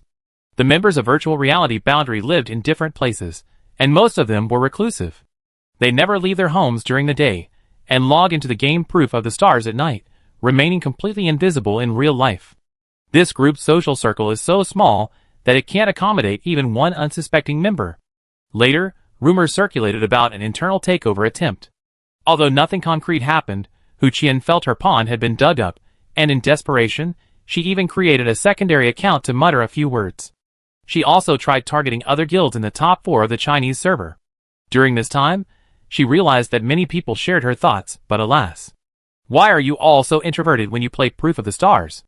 Shouldn't you be a little more flamboyant after achieving fame at a young age? Silent on social media, leaving no trace in real life, primarily a master of stealth. You made so much money. Where's your vanity? What Hu Qian didn't know was that each of the top 4 guilds in the Chinese server had 1 or 2 seasoned, experienced players. Orange Sky's 30-year-old Grand Mage Korn's chosen a moment of leisure leads to a lifetime of misfortune. Humorous trees, Captain Jigun. Their advice to the younger members of the guild was remarkably consistent. Resist the urge to spend, keeping only a certain amount for personal expenses and daily enjoyment. Put all remaining dividends into a fixed deposit. Get the hoarding. The advice of veteran players on the Earth Online server was unavoidable. Having been given the hoarding rat attribute, everyone was exceptionally rational in their daily spending. To this day, the top 4 guilds in the Chinese server haven't had any major news stories. Most of it stems from veteran players bringing in new players, and doing a good job of it. Originally, things should have ended there. With the changing environment, Hu Qian's experience was no longer useful. The possibility of her finding a higher-level circle to replicate it was very low. A sudden message before the Lunar New Year sent chills down her spine. Her family had actually managed to get to know the prison guard's family through acquaintances? Or had the prison guard's mother been introduced to him while discussing blind dates? In an instant, Hu Qian felt like she'd been given a windfall. The connection she'd been searching for had appeared so easily, effortlessly. The joy of this stroke of luck didn't cloud her judgment. After an hour of thought, she made a bold decision. She used a pre-prepared excuse to break up. She deleted his social media accounts. She intensively cleaned up the recent posts on her remaining social media accounts. This was a once-in-a-lifetime opportunity. To miss it would be a disgrace. Honestly, she had no feelings for the prison guard. He considered himself a fun-loving person, displaying an ugly, spectator-like attitude. His name, Hu Qian, was unacceptable. But at this moment, all her inner struggles were irrelevant. Hu Qian chose to go all in. Judging from the fact that the prison guard's mother personally inquired within her circle of acquaintances, specifically mentioning the need for shared interests, it's clear they were dissatisfied with the guard's negative social attitude. While he might be considered a social terrorist that's largely confined to the internet, in reality, he likely wouldn't have many opportunities to be terrorist in public. Hu Qian confidently entered this battlefield that could determine her future. And, triumphantly, everything went as she expected. Shared interests, recognition from peers, and even from the opposite sex, the prison guard gained immense satisfaction and left a deep impression on her. Exchanging gifts and splitting the bill at meals, 2 details that also left a positive impression. As for the whimsical off-the-scenes conversations during their blind dates, she always managed to find the perfect moment to steer the conversation towards what the prison guard was currently interested in, resulting in pleasant discussions. After several dates, Hu Qian could clearly sense that the prison guard was very satisfied with the atmosphere. However, she didn't quite understand. It had been over half a month, and when the prison guard went out with her, it was just eating and drinking, and he would leave as soon as it was time to go. Don't you have any other thoughts? Shouldn't you try something as basic as holding hands? Although she had already guessed it, considering the current situation, Hu Qian couldn't help but mutter, innocent little Chunan. The prison guard did have feelings for her, but subtly, something seemed to be holding things up. His feelings for her were clearly around 60, and hadn't increased any further. Hu Qian wanted to find the root of the problem, but it was like a fog obscuring her vision. She racked her brains, but couldn't find a solution. Reading made her eyes blurry, and her mind was filled with the trivial matters of the past 2 weeks. She rubbed her temples, stretched lazily, and pondered what message to send to the jailer before he entered the game. The message bar flickered. The jailer, her special contact, had popped up in the group chat. I have something to ask everyone. The group, which had been chatting about other things, was immediately drawn to her. My family has arranged another blind date for me. I'm a little tired. Hu Qian's brows furrowed instantly. Another one? What did that mean? Did the jailer's family not approve of her and secretly arrange someone else for him? The good news was that it seemed the jailer's family really wanted him to get married as soon as possible. The bad news, a rival, Hu Qian started to panic. The emergence of a competitor meant she had to speed things up. Her previously leisurely approach was to prevent the big fish that had already taken the bait from escaping. She knew all too well that the closer she got to the hook, the less she could afford to be impatient. Showing any eagerness would only alert the big fish and ruin everything. She showed unprecedented patience and meticulousness towards the prison guard. Someone like him, whose mind was always on games, would definitely be in charge of the finances once they got married. But if she hesitated now, who knew which other fish in the pond might be trying to jump the dragon gate? Hu Qian grew anxious, pondering how to respond, when the prison guard spoke again. You're all right. A blind date is a blind date, just go and see. Sigh. It's not that I'm in a hurry, it's my family. Actually, I already have someone I like, so going on blind dates makes me feel a little indescribable. Hey, watch your mouth. What do you mean by the lewd old gluttonous prison guard is like an innocent little Chunan? Administrator, give him a 10-cycle ban. Hu Qian was suddenly startled, carefully reading between the lines, and overjoyed. Already have someone he likes. This sentence was particularly jarring. Who else could it be? With such a narrow social circle, who else could the prison guard possibly accommodate? Besides her, who else had ever given him that fluttering heart, that feeling of a soulmate? Hu Qian didn't think the prison guard could reject someone who understood him in everything, could chat with him about anything and everything, and constantly tolerated his hobbies. Such a woman simply didn't exist in his life. The more she thought about it, the more excited she became. Hu Qian couldn't help but calm herself down. She knew her chance had truly arrived. Once she got past this hurdle, the prison guard was practically hers. Now, all she needed to do was find out who this damned rival was. Once she defeated her head-on, and then conveniently appeared at the prison guard's house, everything would be settled. Chapter 527. Herola personally traversed the 3 realms, announcing the results of the immortal competition at the Fuxian Gate to all the sects that Jifeng had contacted. Jifeng had given them many promises regarding defeating players from another world. The dominance of the rankings at the boundary between the real and virtual worlds had already turned those promises into death warrants. The sword hanging overhead disappeared, and all the sects entrusted with important tasks by Jifeng breathed a sigh of relief, kneeling and kowtowing. Not directly canceling their tower world qualification, but making way for other sects, was already a manifestation of Herola's mercy. As for the reduction in reward she mentioned, as punishment for them knowing the game information beforehand, it was insignificant compared to their own lives. Appeasing those in the 3 realms who knew the inside story, and replenishing the spiritual energy Jifeng had stolen, these 2 tasks alone made it impossible for Herola to extricate herself. In the game, an anomaly caught her attention. Her consciousness drifted into a dream, and she floating in midair, landed upside down. I remember, all the channels were destroyed, and the tower that maintained communication was burned to the ground. How did you? Halora found it unbelievable. She said solemnly, this was the last resort. Another tower burned down. It came at a great cost, just to get an answer. Halora knew what her family was waiting for. I removed the core of the Wind Weaver. The 4 worlds connected by the candlelight, except for some aftershocks in the 3 domes, haven't been seriously affected. She added, I minimized the potential losses. Hearing this, Shilu felt relieved. Halora subduing the Wind Weaver was expected. It would be strange if she couldn't. The only worry was the destruction of the original world, which would determine how the Overlord would descend. The tower is groaning. The alchemy group is urging me to evacuate. My time is running out. Tell me about your situation. The Masters and the Overlord will be interested. Whose side do you want to hear from? Tell me about my puppet. How is she? Candle is fine, but it seems a local native has taken a liking to her, and coincidentally, she's also somewhat interested in him. Watching the fascinating expression on Shilu's face, Halora shrugged. I don't know much about your alchemical puppetry, but if you don't like it, I can issue a notice for you. Shilu summoned the celestial sphere, creating a protective barrier. The tower she was in was experiencing a violent magical reaction, yet she remained steadfast. I say, just run away. There's no need to stand here idly. Halora wiped a bead of sweat for her. And let's talk about the boundary between reality and illusion. Skipping Candle meant Halora didn't need her interference.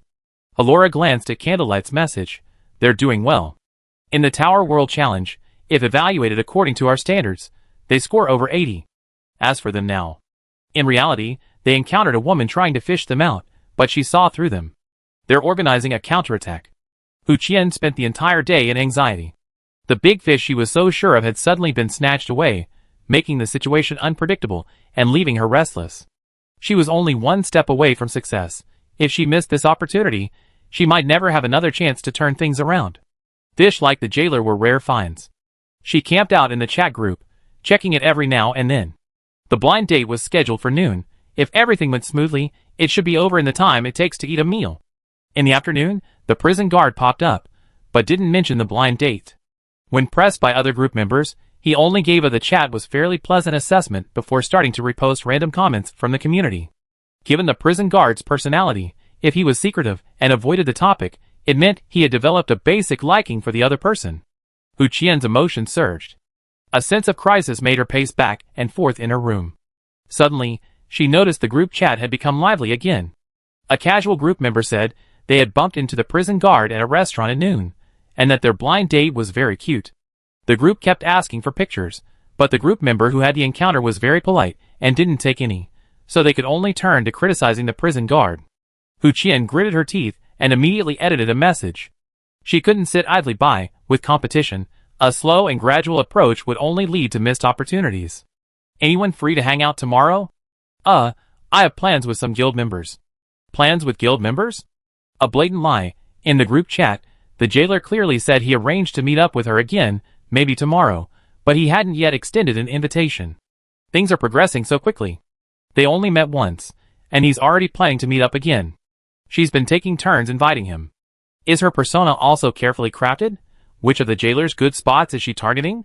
While idly pondering these questions, Hu Qian browsed the community and discovered that the boundary between reality and illusion had recently seen a new surge in trending topics. On Tower World 455, all the guilds in the Chinese server, with a chance of rising to a high rank, had been given a boost. The top 200 rankings now include 6 or 7 unfamiliar guilds. The more they compete, the better their reputation becomes. This perfectly describes the current situation at the boundary between reality and illusion. There's more than one content creator making trending videos related to Proof of the Stars, but the most popular right now is a foreigner named Nonya. Simply because this diligent and studious French content creator is the closest to the boundary between reality and illusion. Her initial minor flaws in grammar and pronunciation contrast sharply with her current fluent speech. As someone deeply embedded within the boundary between reality and illusion, she possesses first-hand information that ordinary content creators lack. Many content creators even need to cite her videos to enrich the details of their own. Hu Qian sees this advantage and is envious. In her opinion, what Nonya is doing is not difficult at all. She could have become popular too. Nonya's current popularity is simply due to the boundary between reality and illusion and the added benefit of being a foreigner. If she could be officially recognized by the prison guard, she might very well enjoy being adored by a major content creator. The thought of this life-changing opportunity slipping through her fingers kept Hu Qian awake all night, her head throbbing with anxiety. She woke up groggily the next day, then sat obsessively in front of her computer, staring at the messages in the chat group. She desperately wanted to witness the scene between the prison guard and his blind date, but she lacked information. Cyber Potato. Tonight's assistance is temporarily over. We like to try out the tower world normally after a long time. Please understand. Understood. It's okay. All the guilds in the group have already been boosted, so the only ones left to help are those outside the circle. Everyone doesn't mind being boosted first or later, so why would they mind you wanting to play normally? As the key figure of the virtual real boundary, the president, who could unite everyone around him, Jianghe was always respected. Since the virtual real boundary didn't have an external chat group, they all used Prisoner Brother's group for communication. Soon someone asked, "Is Prisoner Brother up yet? Is he the classic lazybones?" Jianghe clarified, "Wake up. He developed good sleep habits a long time ago, and he even exercises early in the morning. Then why hasn't he started chatting in the group yet? It's almost noon.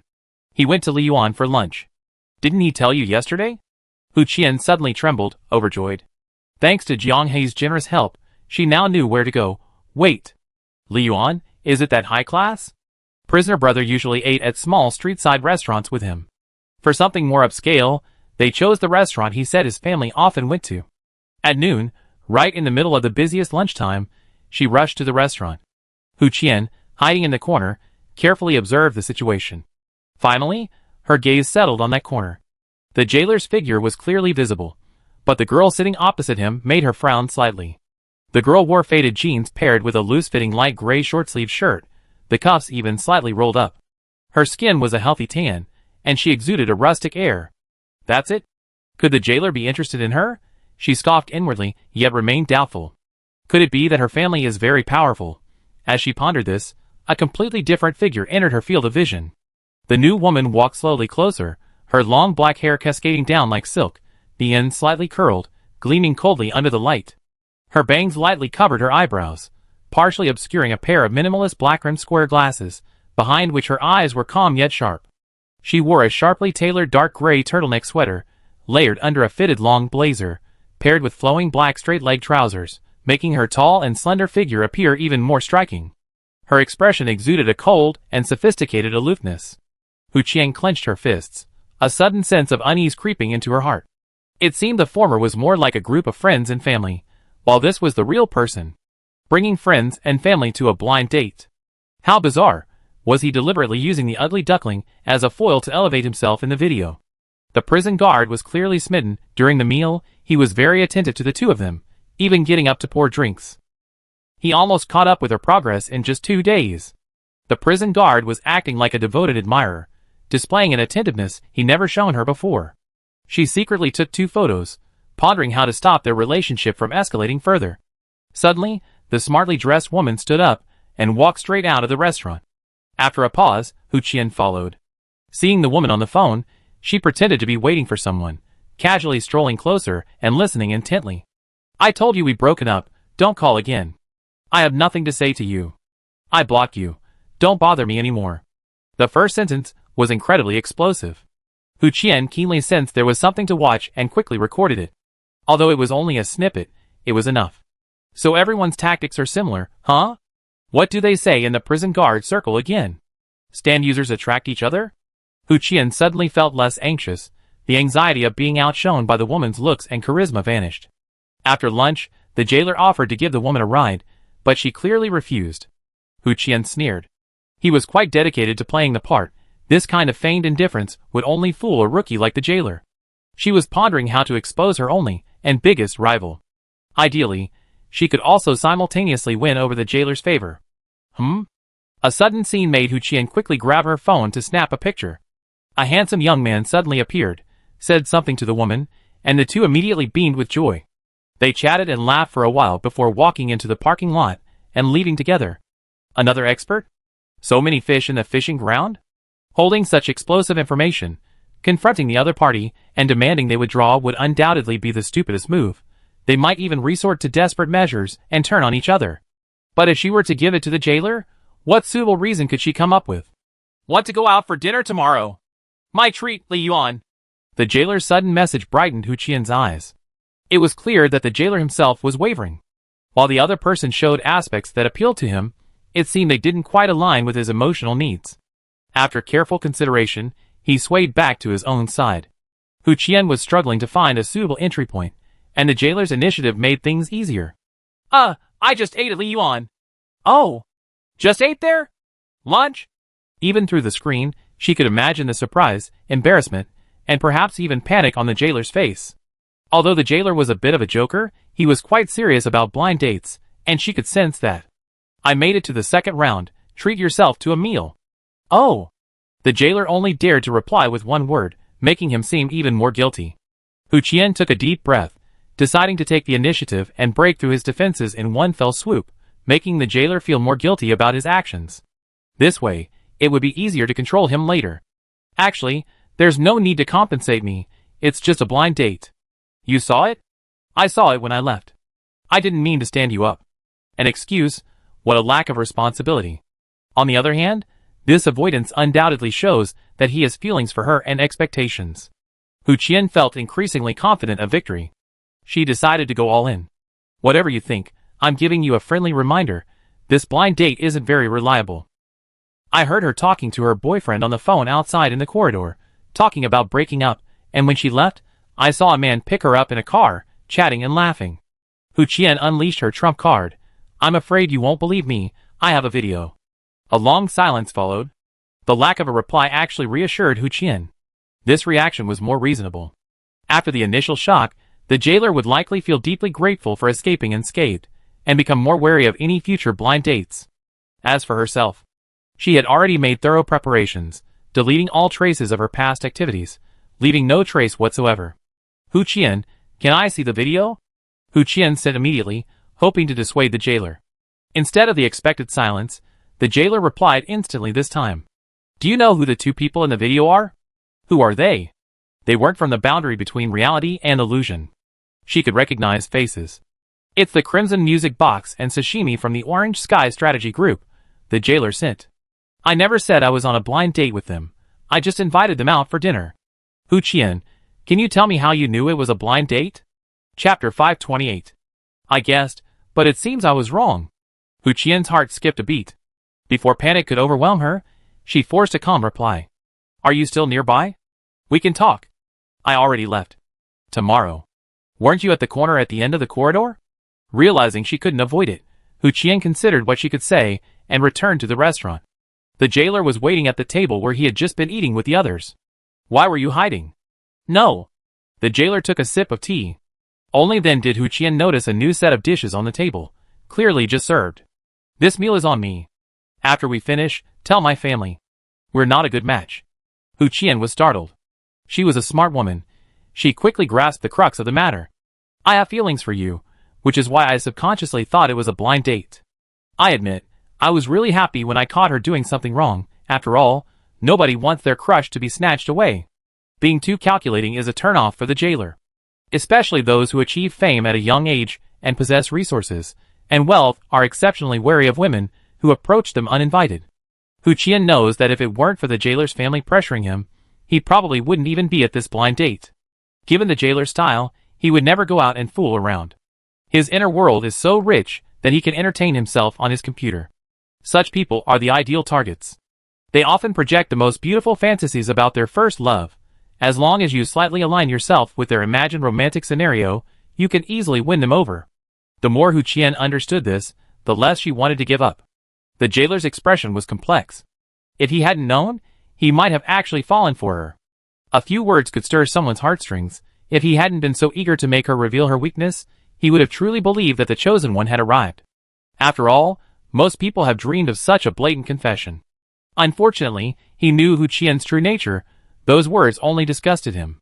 Playing the field, feigning affection, even in a game, she was the kind of person he most wanted to kill. If reality were a game, there would be dozens of skeleton guards here, meticulously chopping the person before him into mincemeat. At the very least, a single corrupting nuclear explosion, and she'd be gone. Alright, I'm giving you face. Do you really want me to spell it out? Perhaps because he dealt with the boundaries between reality and fiction so much in real life, his playful nature had become much more restrained, but online, it remained the same. Some things, if said out loud, will only embarrass the matchmaker and make both sets of parents awkward. Hu Qian gritted her teeth. She hadn't yet figured out why the jailer was being so resolute. Although she was vaguely worried, but what if?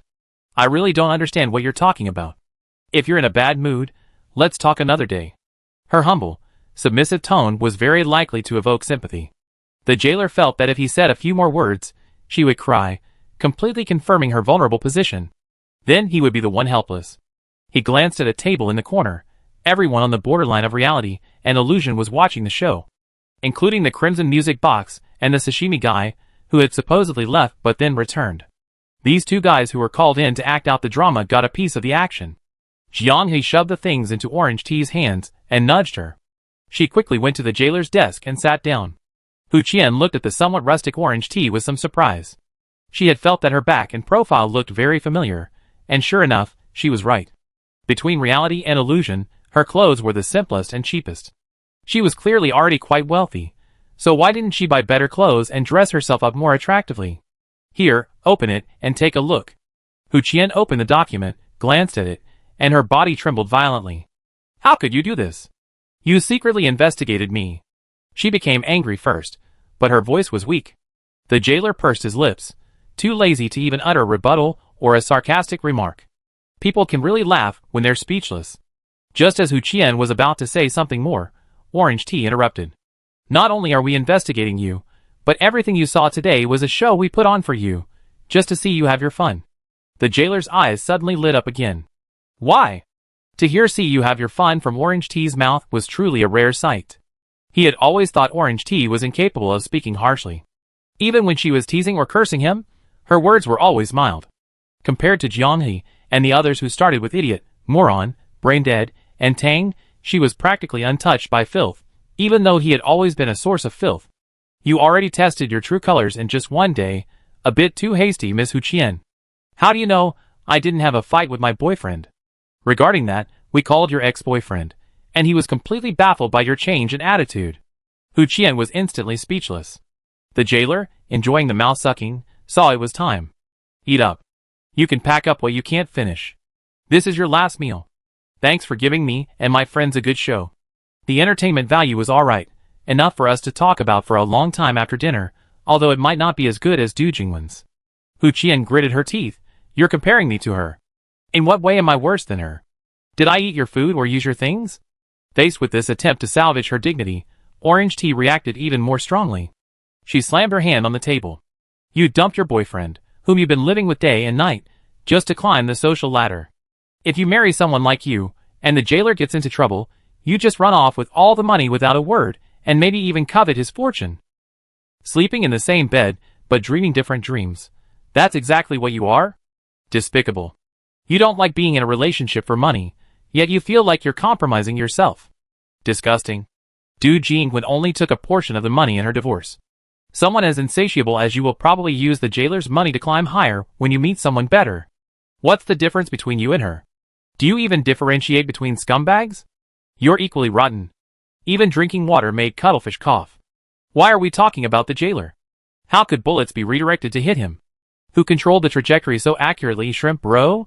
Also, is marrying Du Jingwen a lifelong criminal record for him? Can he erase it after being reincarnated in Anna? Jiang He clinked tea with French fries happily. Sending Orange Tea was the right thing to do. The jailer's sarcastic remarks won't work on Hu Qian. We need a direct confrontation. French fries grinned. Besides, it has to be someone like Orange Tea, with her righteous spirit, that makes even the most wicked and evil feel ashamed. Hu Qian was trembling all over. Anger, the shame of being stared at by unsuspecting onlookers, the humiliation of having her self-esteem trampled on, and even a sense of injustice. Overwhelmed by these conflicting emotions, Hu Qian slammed her hand on the table. But she couldn't utter a single righteous word, and fled the restaurant as if escaping. See, even demons and monsters fear entities with divine power, said French Fries. That's the tea god. Some things, if said by others, could be met with a counterattack. But Orange Tea said that Hu Qian could only swallow her anger. Crimson Music Box warned, she'd be furious when she gets back. The fish got away, the fisherman's impotent rage. I seen it before, the Primarch shrugged. Let me say something I don't understand. No, I mean, when she gets back and tries to calm down, she might smash things when she sees the loan repayment notification on her phone. Crimson Music Box, always focusing on the important points, amused everyone.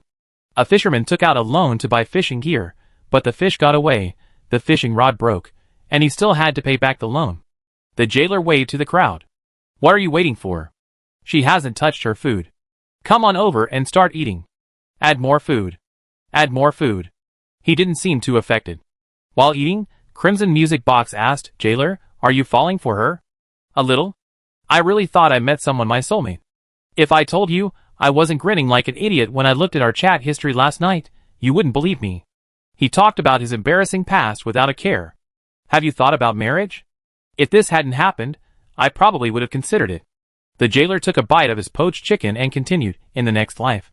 Realizing there were outsiders present, he changed his tune.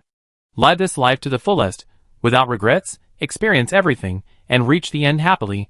That's what I think. Do everything you should in this side quest of life, because who knows if you have the chance to do it again in the next life.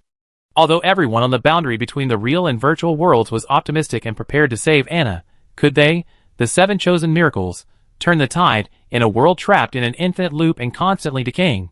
Even the master behind Halola placed his hopes on the word miracle. All they could do was try their best, and leave the rest to fate. The moment they made their choice, they were mentally prepared to perish with another world. Halola's talk of buying life was very fitting. Happiness in this life would be a precious sweetness in their cycle. Eat as much sweetness as you can while you still can. He enjoyed a steamed sea bass all to himself. True to his online persona, he loves sashimi and fish. He joked, hey, you really are living up to that saying. The more explicit the pictures you post, the more innocent you are in real life. Completely inexperienced, as naive as a blank sheet of paper. You offended all the hard-working veterans in the chat groups with that one sentence. Apologize to them. Also, the day I stopped posting, you all realize your mistake. Forget it. I think after this experience, finding a girlfriend will be even harder. You have to learn from your mistakes. What will you do when you meet someone who subconsciously thinks of Hu Qian? True to his word, the prison guard silently ate his chicken feet, then mumbled a reply. Don't throw the baby out with the bathwater. The conversation gradually veered away from the fun of blind dates, and towards the topic of celebrity gossip. As they parted, Music Box and Sashimi promised to keep their mouths tightly shut, and not let anything leak out. Actually, Jailer Bro thought it wouldn't matter if it did leak out. It would just mean another famous meme in the community besides Du Jingwen. That evening, while Orange Tea was jogging, Jailer Bro followed her. Thanks for being my mouth double at noon. I just couldn't stand seeing you being used as a tool, Orange Tea said. If she really liked you, and knew everything about you for your sake, I'd be okay with it. Unfortunately, she doesn't. Also, here's something back. Huh? When we were fighting Weaving Wind, you took over for me. Hey, it's no big deal. I have Origin Element, and I even pre-read it. You were so sure Origin Element could withstand Weaving Wind's full damage output? Looking back, Jailer Bro felt a chill. Once Jifeng's attack broke through his defenses, he wouldn't be able to wait for Orange Tea's healing. That day, anyone suffering a fatal wound would fall into a deep coma in reality, or even die instantly. True damage affecting the consciousness level is extremely dangerous. When Jifeng started his attack, he paid special attention to Orange Tea's positioning, realizing that if the defensive squid and the 4 primal bodies left, no one would protect her. As for why he paid special attention to this. Afterwards, he proudly said it was pre-reading, but that wasn't it. He had only rehearsed the worst-case scenario. As for the possibility of his own sudden death, he didn't have time to think about it. His body moved. The jailer muttered, you said you were saving my life. Is it enough to just give me a handicap? So how do you plan to repay me? Orange Tea stopped walking, adjusting her breathing. When we get to Anna, should I turn them back for you? Or should I buy you a gift too? As long as you don't take out a loan, I'd be happy to accept it, the jailer joked. From childhood to adulthood, Hu Qian is the only girl who's ever given me a gift. If you were like your brother, would you be lacking? The jailer scratched his head. If I were like my brother, I wouldn't have met you guys. He wouldn't be stuck at home playing games, bragging and joking in the group chat, carrying your poop, posting lewd pictures, and then getting dragged away by Potato when the game launched. Orange Tea laughed. That's true. Everyone's different life experiences form the trajectory of fate that establishes the boundary between reality and illusion. A slight change, and they wouldn't be able to stay together. For example, since the game launched, there have been people jokingly calling each other part of their own little groups. The video recording was lost, so she couldn't remember who was so unscrupulous as to pop up and exploit the information gap from the start of the server, preying on careless players, and ultimately leaving her stranded in the wilderness. However, she really had to thank them. Without them, how would she have encountered Potato, who came to pick her up? Laughing, Orange Tea glanced at the jailer. She said helplessly, looking all wrong. Fine, fine. Orange Tea stretched and hummed lazily. That's pathetic. The only person of the opposite sex to ever give you a gift in your life did so with ulterior motives. Looking back, there's not a single pleasant memory. I give you one. The jailer scoffed. Really? You don't want one? Please give it to me. That change of heart. Orange Tea said, if I give you one, will you give me one in return? Sigh, isn't it one-sided? You bastard, are you also Hu Qian? The jailer immediately surrendered, raising both hands. Yes, yes, definitely. Chapter 529. Nothing happened really. Sigh, Mom, just believe me, it's just that I suddenly felt it wasn't a good fit. See, it was Hu Qian who brought it up. I couldn't help it, could I? Don't wrong me. She doesn't like me. What can I do? The jailer brother gave his mother a perfunctory answer on the phone. He believed his parents would realize it on their own, so he let them nag for now. Orange Tea was very efficient. She spent some time researching and bought the jailer brother an ergonomic chair, replacing the gaming chair in his room that had been complained about as suffocating several times. The jailer brother was also a genius. Even though he was uncomfortable sitting in it, and had complained about it several times, he just wouldn't change it. He clearly didn't lack the money. In Jiang Hei's words, he lacked the initiative to change his living environment. If someone helped him, gave him a few pointers, he could quickly get back on track. For example, the STARS proof helped correct his regular sleep schedule. For example, when it comes to fitness, after being urged a few times by Jiang Hei and French fries, he gritted his teeth and kept up, sticking to the habit without fail. French fries had joked with Jiang Hei privately. It's not that he can't do it, it's just that there's a voice inside him telling him there's no need to change yet, that's about it. People like this often evolve suddenly, when life reaches a critical juncture and a major change occurs. That seems to explain his seemingly supernatural gameplay in games. The ergonomic chair delivered the next day immediately pushed the gaming chair out of the room. A high-spec laptop also appeared in Orange Tea's room. Jiang Hei and French fries were having a headache looking at this gift. Zhu Zika had always been a console user, owning only a laptop and never having a desktop computer. After discussing the proof of the stars during the day, they often gathered to play online games, which was Zhu Zika's gaming introduction outside of proof of the stars. Logically, Jailer should have done it all at once. Jiang Hei mentioned it to him privately, receiving a mysterious smile in return. Building a PC takes time. You said it, so of course it's a surprise gift. Rarely seeing Jailer's intelligence and wit, Jiang Hei patted his shoulder and gave him an encouraging look. Compared to Jailer's frustratingly slow progress, according to Jiang Hei and the others, the situation with the 4 Primarchs and Nongya was even more frustrating. The 4 Primarch, usually incredibly sensitive to changes in team atmosphere, seemed to have degenerated into a block of wood around Nongya. His complete insensitivity meant he couldn't sense any of the hints or signals Nongya was giving him. Nongya said she'd give him a small gift. Siyuanti immediately replied, I have money, no need to spend it, I can buy it myself. Nongya planned to buy Siyuanti a brand new Elemental Mage DIY skin and sent him pictures for his approval. Siyuanti thought it was great, so he immediately placed an order. Nongya dragged him around like a tour guide, eating and drinking. This is kind of like something couples do. Let's go somewhere else. Nongya asked, which outfit looks better on me? Siyuanti replied, the one from yesterday. Jiang Hei thought Siyuanti had the ability to single-handedly defend against the Lord. Nongya launched attacks from all sides, but he defended against every single one. If he had truly been feigning ignorance, it would have been fine, but with Fry's subtly probing, he genuinely couldn't sense it.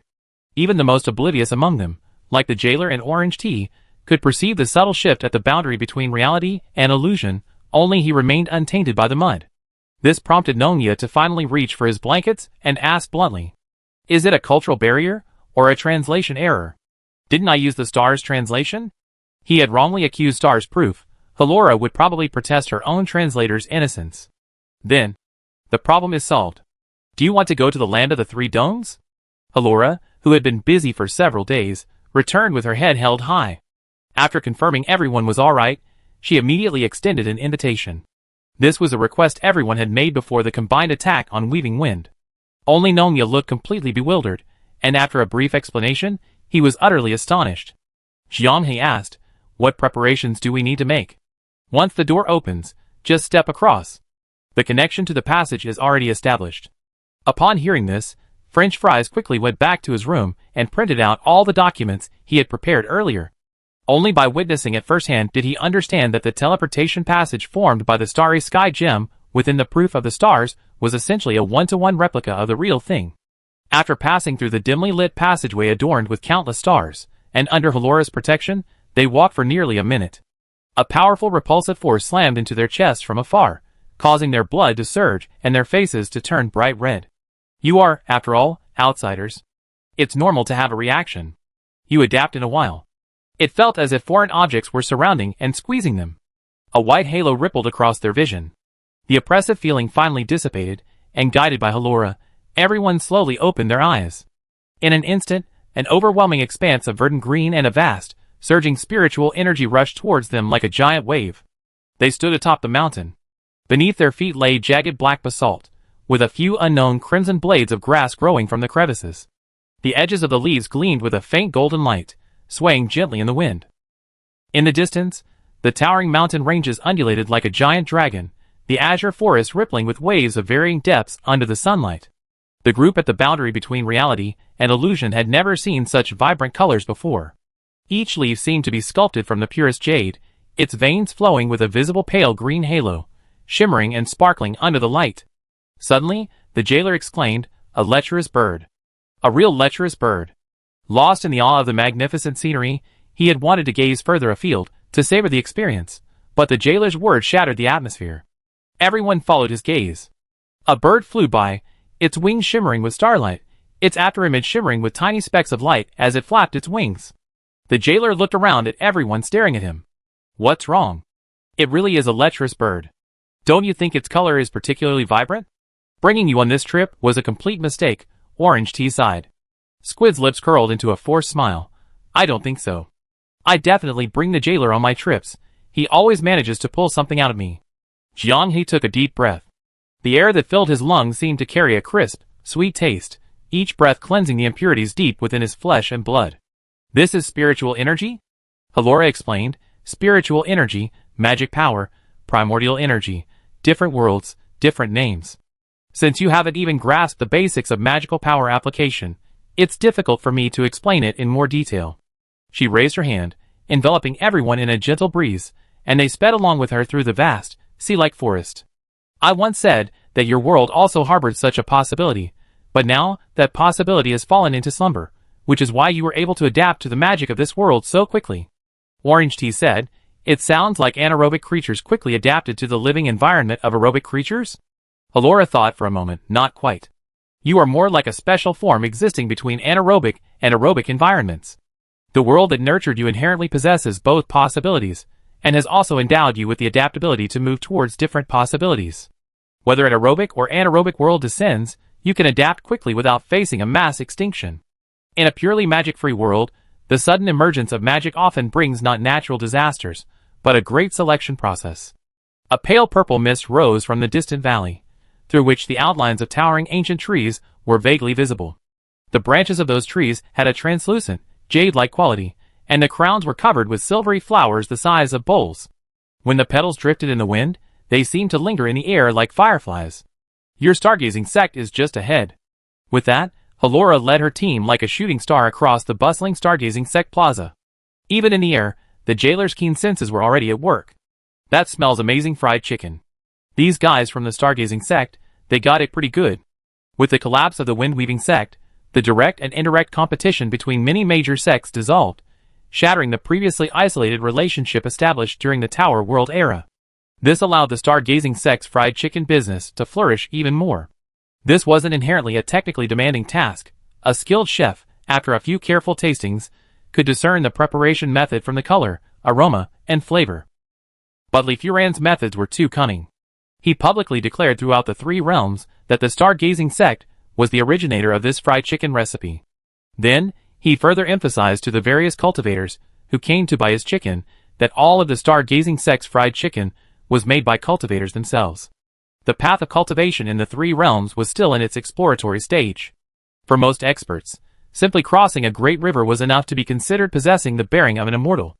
Even drowning from exhaustion was considered a failure to seek the Tao. Those who embarked on this path were invariably proud and aloof, feeling distinct from ordinary people who hadn't yet grasped spiritual energy, and historically disdained associating with others. Under Li Furan's leadership, the stargazing sect collectively regressed, becoming the only sect on the path of cultivation to provide services. Not only did they take the plunge, but they also occupied the most crucial niche. Jiang He described this situation as another aristocrat providing services to aristocrats. This emerging class of cultivators will only grow stronger in the future. Sects that preemptively occupy their seats and enter later will likely suffer heavy losses if they try to compete with the stargazing sect on this path. Senior Brother Furan, Senior Brother Furan. Wei Shen rushed into the side hall in a panic, seeing his senior brother diligently juicing fruit, and couldn't help but pat him on the shoulder. Listen up, get to the point. Li Furan, always hands-on, had become more flexible and adaptable, having gone from the renowned senior brother of the stargazing sect to the sect leader of that fried chicken selling sect. He never felt ashamed to work with his disciples. Even immortals need to eat. Senior Brother Fu ran Someone's here. Don't see him? Can't you see I'm busy? I still have to adjust the soda flavor this afternoon. Li Furan muttered to himself, cursing. Why is making soda so difficult? They had carefully studied the guide given by the expert, but many terms were only legible to them. The combinations were completely incomprehensible. The person says they're an expert. Li Furan jumped to his feet. The orange in his hand flew out, hitting the disciple opposite him on the forehead, making a yelp. An expert? Yes. Wei Shen felt uneasy, but they all looked very young. How young? About your age, senior brother. After a moment of stunned silence, he pulled Wei Shen towards the main hall. Upon entering the main hall, Li Furan knew at a glance why Wei Shen was unsure. In their imagination, a master was usually a white-haired, venerable old man with an air of otherworldly wisdom. At the very least, he should be someone with piercing eyes, an imposing presence, and an aura of authority. But these people before him were wandering around the main hall of the stargazing sect, touching this and that, muttering things like exquisite craftsmanship and excellent carving. Could it be that the master had been living in seclusion for too long and found everything new and exciting? He pondered, concluding that only one of them was the master, and the others were likely his disciples. Thinking back, the woman in the center, with her wheat-colored skin, long, thin ears, and distinctive features, must be the master. Despite his doubts, Li Furan dared not be negligent. He respectfully bowed to the group. Junior sister Wu Sitong, who had rushed over upon receiving the news, quickly followed. I wonder which one of you is the real master. Jiang He looked at Li Furan with interest. He hadn't expected these people to not only use their real names online, but even their character creation was based on real-life appearances. Everyone in the three realms is a god, known for not protecting personal information and readily announcing their identity anytime, anywhere, hoping for a real-life call to stab them. This perfectly matched their stereotypical image of cultivators in the three realms. We are all. Huh? Those 4 words left the senior disciple of the stargazing sect speechless. Jiang He laughed heartily. If you call everyone a master, then you're right. Realizing what was happening, Li Furan was about to kneel when Halora snapped her fingers, holding him firmly back. A master? They guess you do this, and warned me beforehand. No need to kneel, it's unnecessary. Kneeling would mean the end of our connection. Hearing the word connection, Li Furan nodded hastily. He asked eagerly, suppressing his inner joy, is there something you need our stargazing sect's cooperation in this sudden visit? The disciples of the stargazing sect are at your beck and call. The debt of gratitude was too heavy to repay, leading Li Furan to believe that Jiang He and his group wouldn't have come without a reason. Jiang He glanced at Halola and smiled. It's not that I need your cooperation, but rather some compensation. Compensation? Li Furan was startled. What do you mean? Halola recounted the entire story of Jifeng's chaos in the Three Heavens land, and the truth behind the demonic descent. She only slightly modified it, concealing the fact that she herself was an outsider. Upon hearing this, Li Furan remained deeply troubled. The Battle of Immortals. Yes, the Battle of Immortals. The decline of the stargazing sect is closely related to us. Now, only your sect hasn't received compensation. Tell me, what do you want? After hesitating for a long time, Li Furan swallowed hard. Could you demonstrate the complete recipe for the soda? Chapter 530. Hrala rested her chin on her hand, her eyes narrowing thoughtfully.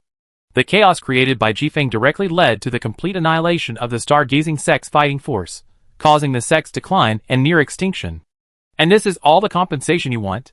A soda recipe, is that all you want? Li Furan took a deep breath and nodded. In that instant, he did indeed think of many things. Wealth beyond measure. The strength of the strongest person below the immortal level. A cultivation method that still lacks a systematic foundation. Immortality? Or perhaps, to make a broader wish and let the experts fill in the blanks. But all these thoughts vanished in the final instant. I'm sure. Please have an expert demonstrate the soda recipe. Halola looked at Jianghe. Come on, this is your sect. Will you agree or not? The group from the boundary between the real and the virtual exchanged smiles. Hrala also smiled.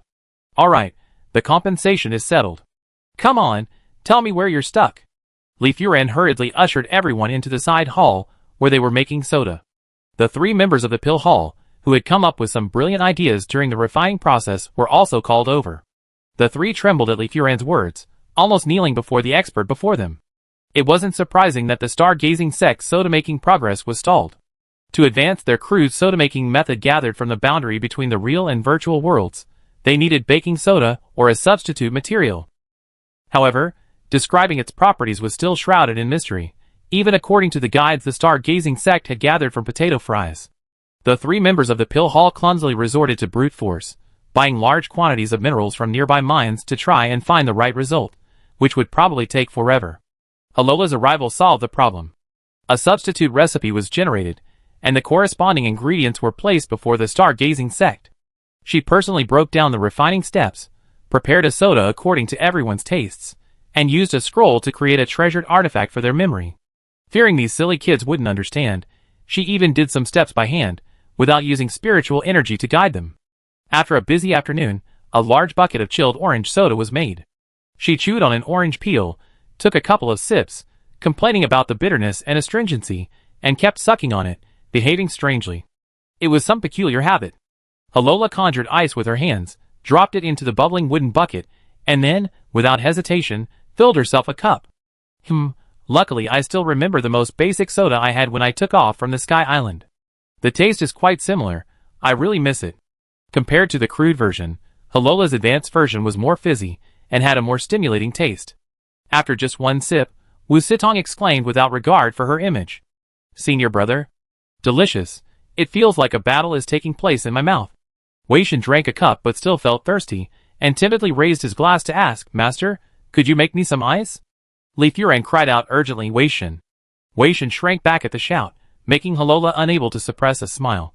Li Furan wanted to kneel, not because Wei Shen was reckless, but because he saw the century of prosperity that soda would bring to the star-gazing sect.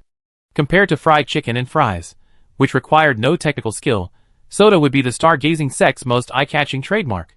If you kneel down, our fate will end. Halora's words echoed in his mind. He quickly bowed. Strangely, aside from Halora being unaffected, the boundary between reality and illusion was once again blurred by Li Furan's bowing. Since you have soda, let me try your fried chicken and fries, Jianghe suggested. Perfect timing, we have a fries immortal here. Wu Sitong hurriedly rushed back to the kitchen to personally take charge. The group didn't choose a quiet side hall, but instead went with great interest to the plaza where the star-gazing sect was responsible for serving the main dining area. Just as they had learned before, the black and white stones of the 3 realms were clearly separated. Large sects and smaller sects, even if there were no seats, wouldn't eat at the same table. The groups of 3 or 5 chatting also clearly showed a huddled-together posture. Weaving Wind's actions have brought about subtle changes in the 3 realms, Halora said. But she wasn't entirely wrong. At least I agree that they need a celestial to keep them in check. Jianghe suddenly understood. So, you need to brazenly appear in various major powers, and then brazenly continue to appear. Halora snapped her fingers. Exactly. The chaos in the 3 realms is no less than that in Anna. While cultivators can't obliterate cities, and cause rivers of blood in a single battle, it doesn't mean ordinary people suffer less. In Anna, the Empire provides basic order, and above that, a weak world consciousness drives agents to punish those who seriously threaten life. The 3 realms lacks a world consciousness. The cultivators here are only one rumor away from becoming madmen. They need to kill 1 million to become gods. Even the worst order is better than no order at all. Weaving Wind, in the name of evil, wiped out a group of top-tier powerhouses, but subtly, it brought the 3 Domes land the most peaceful 6 months since the spiritual energy revival. Hrala felt this could be selected as a sociological case study, filling the great archives. Fried chicken, fries, and popcorn chicken were all served on the table. Wu Sitong stood nervously yet hopefully by the table, her eyes fixed on everyone's reactions, sweat pouring down her face. The fried chicken is cooked perfectly, crispy skin, tender meat juicy inside, and the bones are just right. Imo, he was sweating even more than Wu Sitong, while Beiwo, who was helping to finish the fried chicken, was chugging soda and sticking out her tongue. Excuse me, I have a question. The three Domes land really likes. Eat spicy food? Nong Yaren was almost dizzy from eating, her tongue trembling as she spoke. Adhering to the basic etiquette of giving face when being a guest, she noticed something was wrong with the first bite, but still stuffed a chicken leg into her mouth. Junior sister, you. Li Furan's face turned pale. Oh no. I probably put on too much powder. Wei Shenren, who had just dared to ask Halora for ice, was now completely limp. Seeing that half of the experts were practically steaming with anger, on the verge of their souls leaving their bodies, he wondered if the soda recipe would be withdrawn. Would the experts think he was plotting against them? Orange Tea, her face flushed, turned around sharply, and found the jailer looking perfectly normal. This didn't make sense, he was from Guangdong. This dosage should have knocked him out long ago. Don't you understand the danger warning for necromancers? The jailer munched on crispy fries. When it comes to frying fries, he's really strict. She found Wu Sitong, who was sweating profusely. The oil temperature for deep frying is too high. The color has already turned from yellow to black. It should be golden yellow. After taking them out of the oil, find a tool to absorb some of the oil, then dip the fries in it so they won't be too greasy. Can't we find someone with better knife skills? How can the cuts be so uneven? How can we control the quality of the fries by adjusting the oil temperature? They were very knowledgeable. Li Furan acted as a gopher, hurriedly bringing over a full glass of soda. Wei Shen busied himself, getting everyone fresh fried chicken and fries. Wu Sitong, like a chick pecking at rice, quickly jotted down the fried fries master's insightful observations. This scene was witnessed by a group from the Fuxian sect not far away. They had intended to mock the three most powerful members of the Guanxing sect, treating them like dogs being ordered around. They still remembered how their senior brother, He Jianping, had been tricked last time. Although the stargazing sect was disgusting, fried chicken and fries, things should always be handled one way or another. You can't throw the baby out with the bathwater. After all, the stargazing sect was open for business. They might complain, but if they wanted some, they still have to come and buy it. If someone teased them, they just stubbornly say, "We're here to exchange information," and that would be the end of it. Just as the Fuxian sect disciples were about to try and boost their senior brother's morale, He Jianping spoke. "Shut up." He lowered his voice, turning his face away. Anyone could hear the trembling in his voice. What was wrong? Senior brother. I told you to shut up and eat quietly. The Fuxian sect disciples dared not speak, lowering their heads and stuffing themselves. He Jianping cautiously raised his head, his whole body trembling, and looked at the woman with wheat-colored skin and delicate ears in the crowd. With just one glance, he immediately lowered his head again, grabbing a fried chicken leg and devouring it. His teeth were chattering. What did he see? The immortal Halola, who had easily dealt with Jifeng, was actually here. Who was the person beside her? The person sitting at the same table as Halola was most likely an immortal of equal renown. Immortals in droves, coming to support the star-gazing sect. Did they really enjoy eating that much? He watched helplessly as Wu Sitong served fried chicken and fries, making the immortals red-faced and tearful. Such teasing of immortals should have resulted in their wrath and bloodshed. But instead, another serving? Nothing happened, they ate and drank as usual. Judging from Wu Sitong's scribbling notes, had she received guidance from an immortal? He Jianping rubbed his temples, feeling dizzy. Senior brother, we finished eating. He Jianping's gaze returned to the table. Looking at his junior brothers and sisters, whom he had scolded like quails, he suppressed his inner turmoil and ordered, "Go, buy 100 servings of a family-style meal of fried chicken, fries, hamburgers, and soda." Huh? What huh? He Jianping glared. Buy it. Go buy it in a big way. Let everyone know that the Fuxian sect is spending money here, spending lavishly. But not long ago, you said that the food from the Guanxing sect can only be eaten outside, and cannot be taken back to the sect. You? He Jianping facepalmed, almost fainting. A mere cultivator, nearly sent to his death by his simple-minded junior brother's few words. Fortunately, not everyone in the large sect was a simpleton. Someone did as he was told. He deliberately walked to the counter and shouted, "Fuxian sect, 100 family photos, to go." His shout, however, drew the attention of the senior disciple of Zifeng Mountain, another sect allied with Fuxian sect, and also part of the Weaving Wind selection. He Jianping, why are you supporting the star-gazing sect now? The other man chuckled. I thought your last act of stubbornness was only eating in the dining hall. Now you can't even hold on to that much stubbornness. Hu Chengkong, don't be so cheeky. If you don't react after I finish speaking, I, He Zhongping, will take your surname. Fine, I see what you're up to. You Zifeng Mountain, you know about the weaving wind being captured by another immortal, right? He Zhongping gestured with his eyes. Take a look over there. See who's at that table. Hu Chengkong glanced over nonchalantly. One glance, and he was drenched in sweat. Ah, you? Hu Chengkong stammered, calling over his junior brother. Go, buy 100 family photos, and shout them out loud.